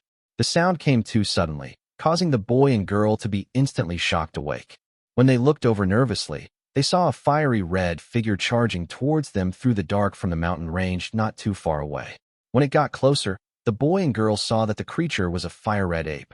The fire ape scratched its head and circled around Su Ming several times before it looked at the boy and girl and bared its teeth, showing a ferocious look. It also put up a show that it was drooling, and its saliva was dripping all over the floor as it walked towards them while growling. The boy and girl's faces instantly turned pale. The murderous aura spreading out from the fire ape's body caused their originally freezing bodies to shiver even more. When the fire ape rushed towards them, the boy let out a scream and rapidly moved back while rolling and crawling. However, when a huge gust of wind blew past his side, the fire ape instantly closed in on him. It did not chase him down, but only looked as if it was having fun while also regarding the boy with scorn. It sat down beside the girl, who looked pale but did not retreat, then turned its head to regard her closely. The girl looked to be only 15 or 16. She was fair-skinned, and her eyes were like that of a phoenix. While she might look terrified, she was looking resolutely at the fire ape. The fire ape bared its teeth at her, but even so, the girl continued sitting there, though her face became even paler. However, she did not do anything that would show that she was overly panicking. As if it felt rather bored, the fire ape laid down on the spot. Before long, it started snoring. Soon, the girl immediately noticed that it was no longer as cold in the area once it appeared. Waves of heat were spreading from the ape's body, causing her freezing body to gradually become warm. Her eyes instantly brightened up, and when she looked at the snoring fire ape, she no longer felt that it was ferocious. She was originally intelligent to begin with, and knew at that moment that the fire ape meant no harm. "Thank you, Senior." The girl stood up and said softly to Su Ming, who was meditating with his eyes closed not too far away. Su Ming continued meditating there, as if he did not hear it. The girl was not bothered by it. She treaded lightly to the fire ape's side and lifted her hand as if she wanted to touch the fire ape's fur. But at that moment, the boy who had crawled into the distance and was so terrified that he was shivering immediately widened his eyes. He wanted to remind her of something in his panic, but was afraid that the ape would wake up. The instant the girl almost touched the fire ape, it opened its eyes and started growling and baring its teeth at her. It looked incredibly terrifying, as if it wanted to devour her. Fear emerged in the girl's heart, but she smiled faintly and pressed her right hand resolutely on the fire ape's fur, stroking it lightly. The boy's breathing was practically frozen at that point. The fire ape's growls gradually weakened. It cast the girl a look, then decided to lay down once again, letting her stroke its fur. Before long, it looked as if it was enjoying itself, and it made the girl let out tinkling laughter in her joy. "Ahu, come here. It's all right. This place is warm," the girl called out to the boy. The boy hesitated for a moment. Then right when he was about to move his feet and walk over, the fire ape lifted its head and bared its teeth at him. The boy immediately froze in his footsteps and did not dare get closer no matter what. Yet even so, the spot where he stood gradually became less cold, and warmth spread through his body. The night went by just like that. The girl lay against the warm fire ape and yawned, actually falling asleep while leaning against it. However, during that night, while being envious of her, though it was envy without any bitterness, the boy found himself to be terrified, and he could not sleep. While these two teenagers' personalities could not be entirely gauged with the fire ape's arrival, but Su Ming could figure them out slightly.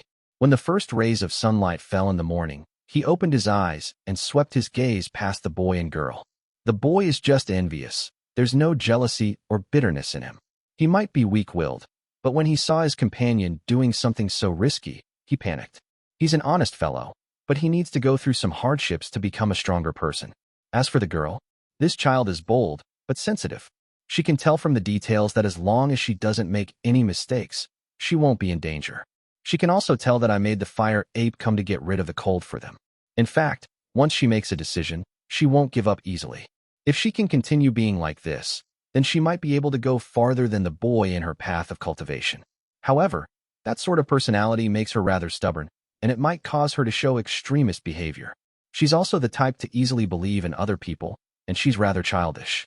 Then we talk about the chances of survival. Then the chances of her dying are much higher than the boys. The two people sent by White Bull Tribe aren't too bad. Su Ming averted his gaze and closed his eyes once again. He always used himself as the standard when he judged a person.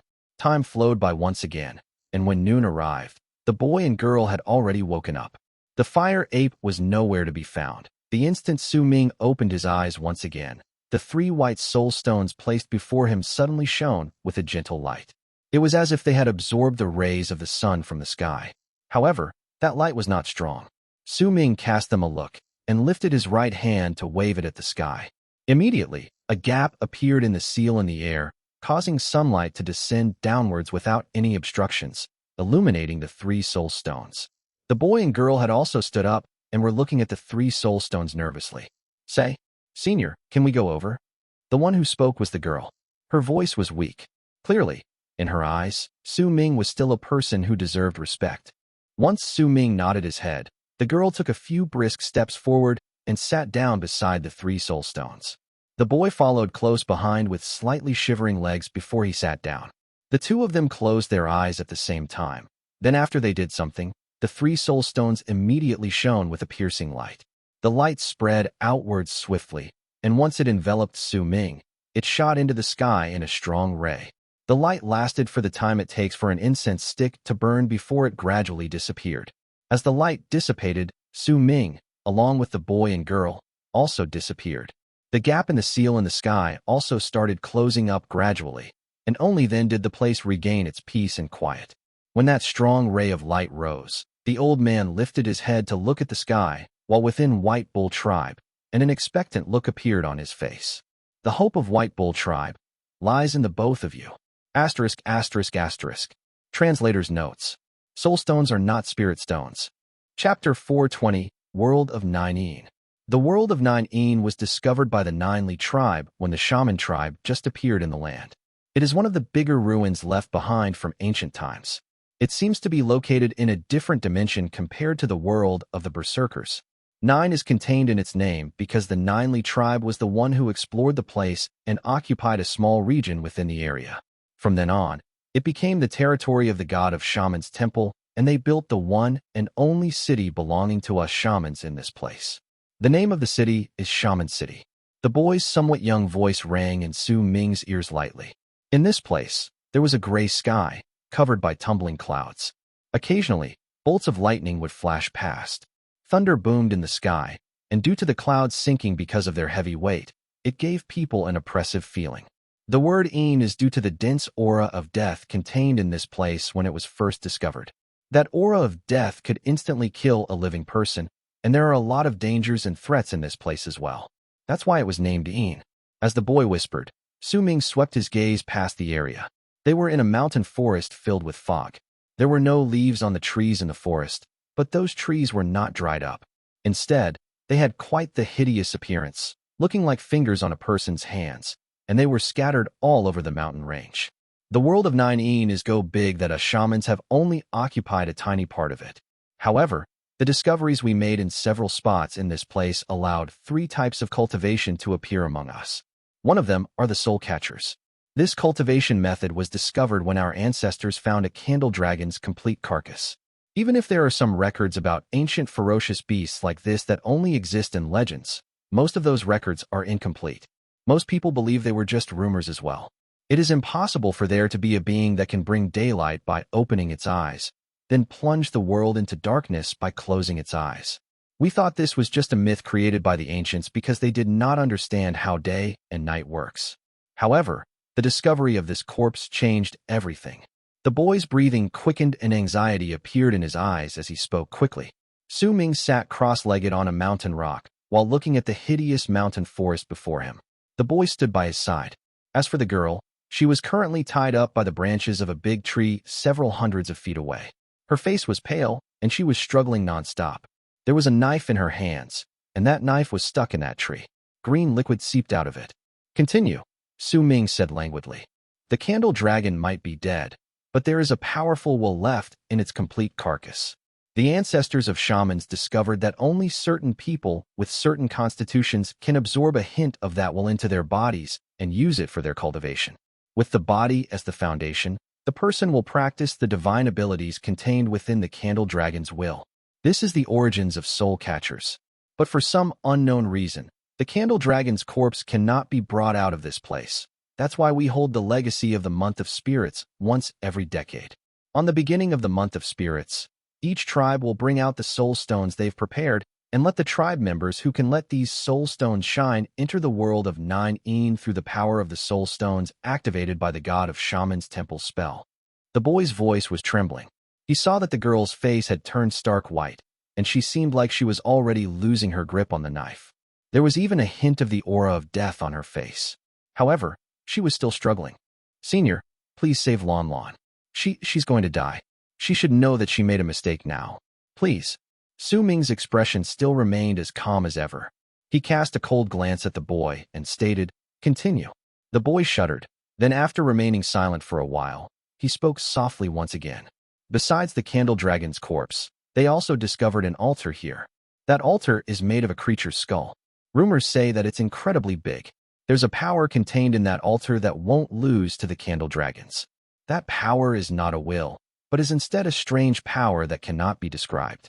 Most of the shamans who fall under the influence of this power will start hallucinating until they die. Only some people will not die after they see those hallucinations. Once they break out of those hallucinations, they will possess a similar power to that altar. Those are thought soothsayers." As the boy spoke, the girl's struggles gradually grew weaker. She had trouble breathing, and her face was breathless. The knife in her hand fell to the ground. At the same time, the strange tree lifted another branch slowly. The tip of that branch was beyond sharp, and that tip was sent hurling to the girl's forehead. Yet the moment the branch closed in, green light shone on Su Ming's body. The small virescent sword shot out and swept past that branch with one slash, cutting it down. Then, the small virescent sword flashed one more time and moved on to cut down all the branches on the tree. It also circled the girl once to immediately shatter the branch around her body. She fell to the ground. She gritted her teeth, and once she struggled to her feet, she grabbed the knife. She did not immediately run back to Su Ming, but instead turned around and stabbed the knife deep into the tree, causing it to tremble violently. During that time, the girl pulled out the knife and quickly ran back to Su Ming.